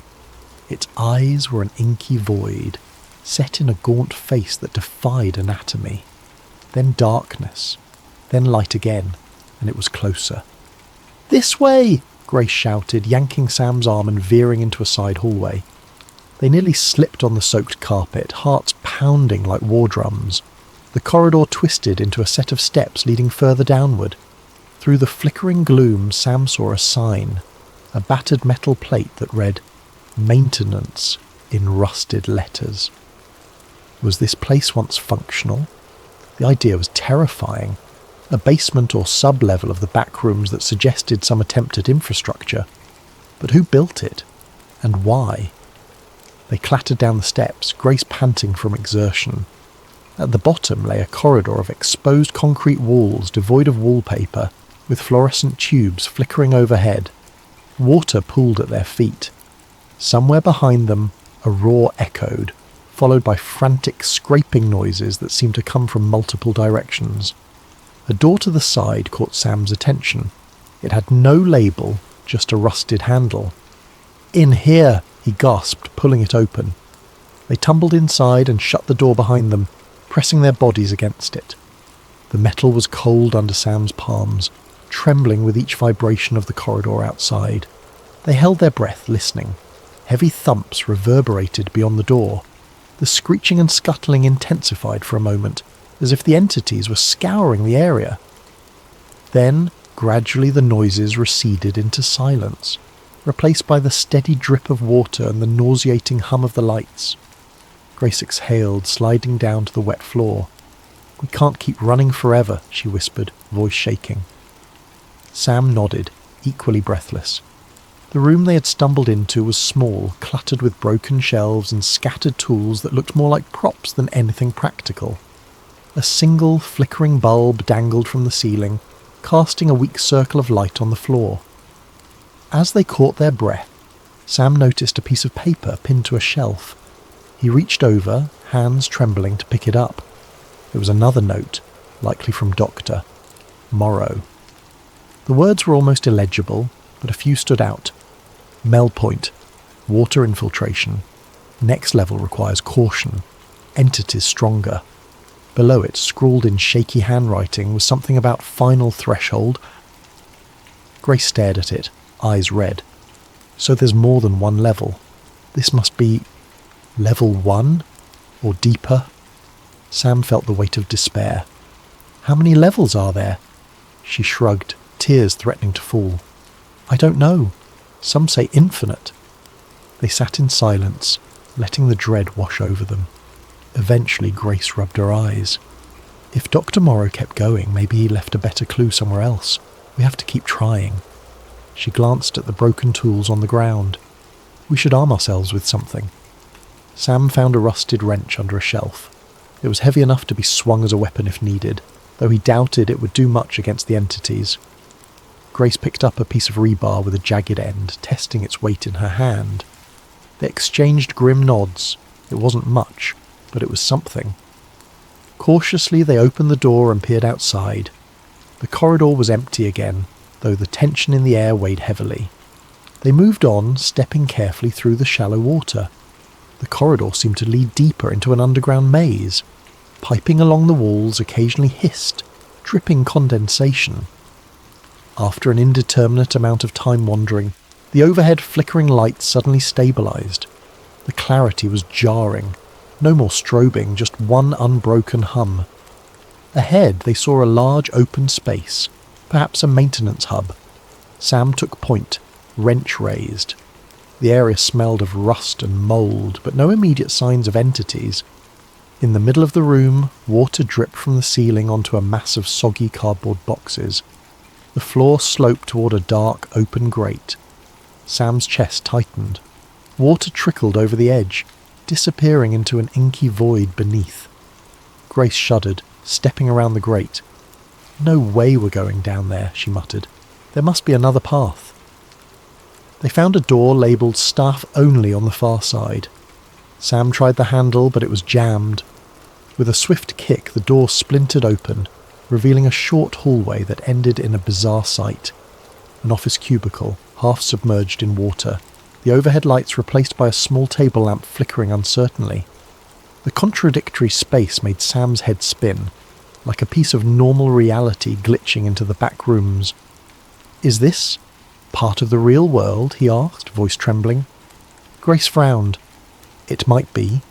Or it's just another section the back rooms absorbed. Let's look." They waded into the half-submerged office, the water reaching mid-calf. The ceiling sagged, leaking from multiple cracks. File cabinets were strewn about, and a mouldy computer sat on a desk. Sam noticed a single piece of paper pinned under a paperweight. Gateway experiment. Corridor realignment. Exit possible. The final lines cut off in a watery smear. Then the flickering table lamp dimmed, and Sam saw another ephemeral silhouette. Dr. Morrow. The figure seemed to mouth something like "threshold above." A wave of dizziness overcame Sam as the vision vanished. He turned to Grace, who had gone pale. "Did you see him?" he asked. Her lips parted. I think so." Before they could process it, a sudden roar echoed behind them. The entities had caught up. Sam heard pounding footsteps and the scraping of claws against concrete. His mind screamed. "They're here!"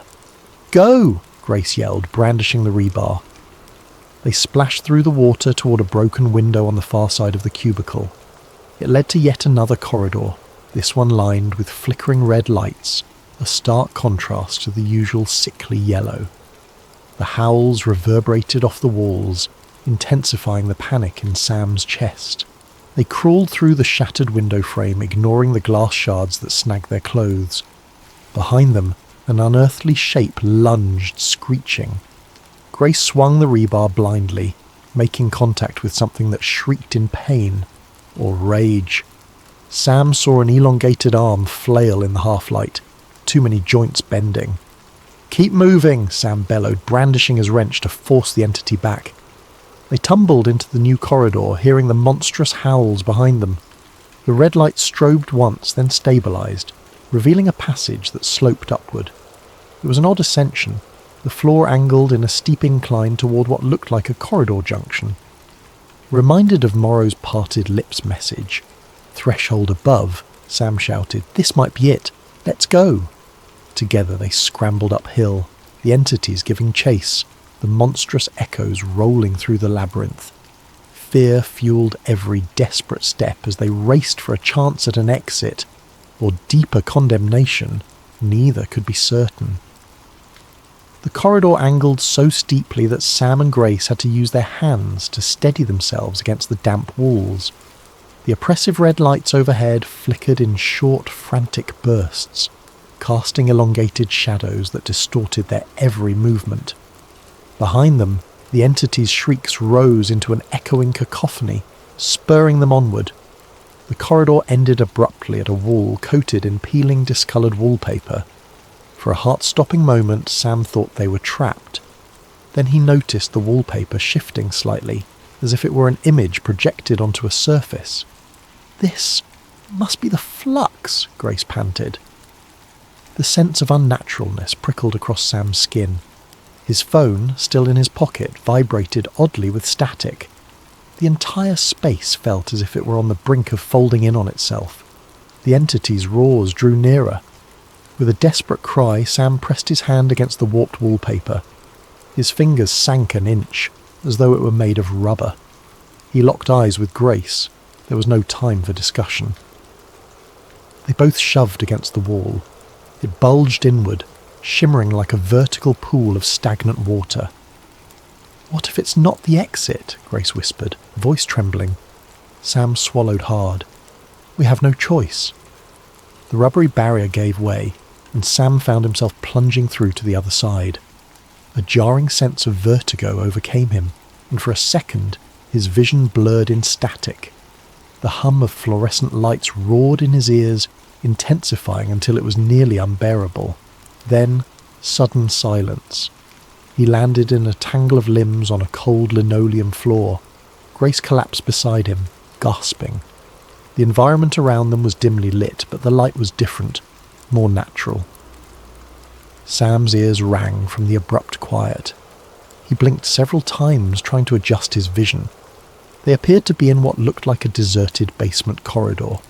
The walls painted a drab grey. The overhead fixtures spaced normally. No flickering, no perpetual hum. A battered sign on the wall read, "Loading dock. Employees only." Grace let out a shaky laugh, tears welling in her eyes. Are we out?" Sam stood slowly, muscles aching. He looked around, still cautious. The corridor had a single door at the end, its small window revealing a faint daylight glow. "Let's see." They limped to the door, hearts pounding in collective anticipation. Sam pushed it open to find a large, dusty loading area with a metal garage door partially open. Sunlight, true, honest sunlight, streamed in from the gap.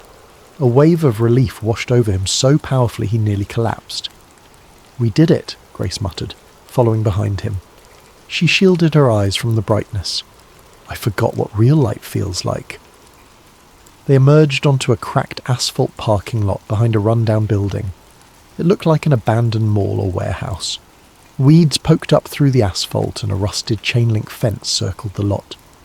Beyond the fence, normal city sounds drifted in. Distant traffic, a siren's wail, the rustle of wind in the trees.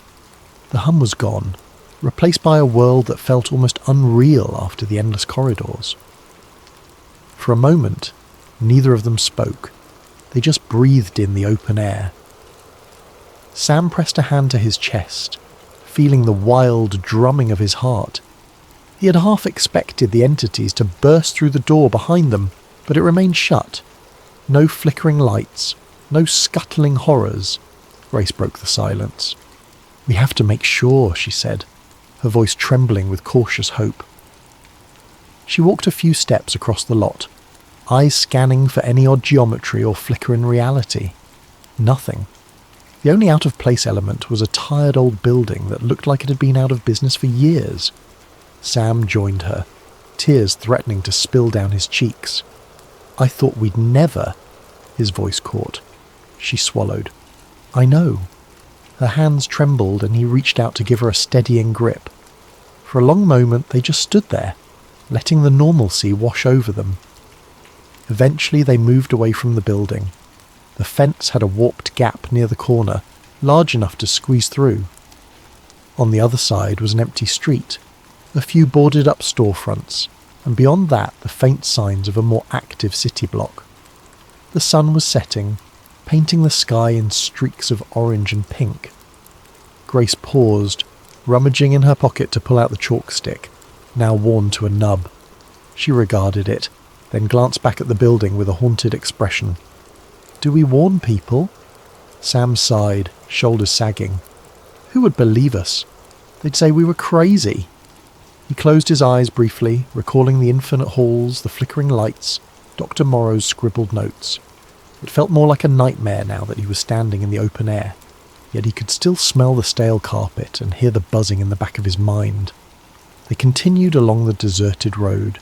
The occasional distant car was a surreal comfort. Sam couldn't help a lingering fear that each corner or alley might lead back into that labyrinth, that the back rooms were not done with them. Eventually they found a small convenience store with lights on inside. Grace hesitated outside the doors.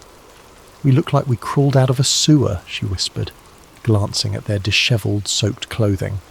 "And we've got no money, no phones that work." Sam checked his phone again. Still no signal, and the battery was nearly dead. "Maybe we can call someone, at least get help." They stepped inside. The fluorescent lighting was painfully bright but normal. A bored-looking cashier glanced up, clearly unimpressed by their haggard appearance. Sam and Grace exchanged a silent look. There was no easy way to explain what had happened. "Any chance we can borrow a phone?" Sam asked, voice hoarse. The cashier eyed them but shrugged, pointing to a landline behind the counter. "Go ahead, just don't take off with it." Sam dialed the only friend's number he could recall. The line rang and rang, then went to voicemail. He left a stilted message. "Hey, it's Sam. I need help. I'm at..." He glanced at the store's name, reciting the address. "Please, if you get this, come. We'll explain everything." He set down the receiver with trembling hands. Grace was already eyeing a shelf of water bottles. The cashier cleared his throat. "You two okay?" Grace forced a smile that conveyed nothing close to okay. "We got lost. Really lost." Outside, the sky darkened further. The neon sign above the door flickered on, humming faintly. The sound made Sam's heart skip, just for a second, until he realised it was only the normal hum of a store sign. He released a long, ragged breath.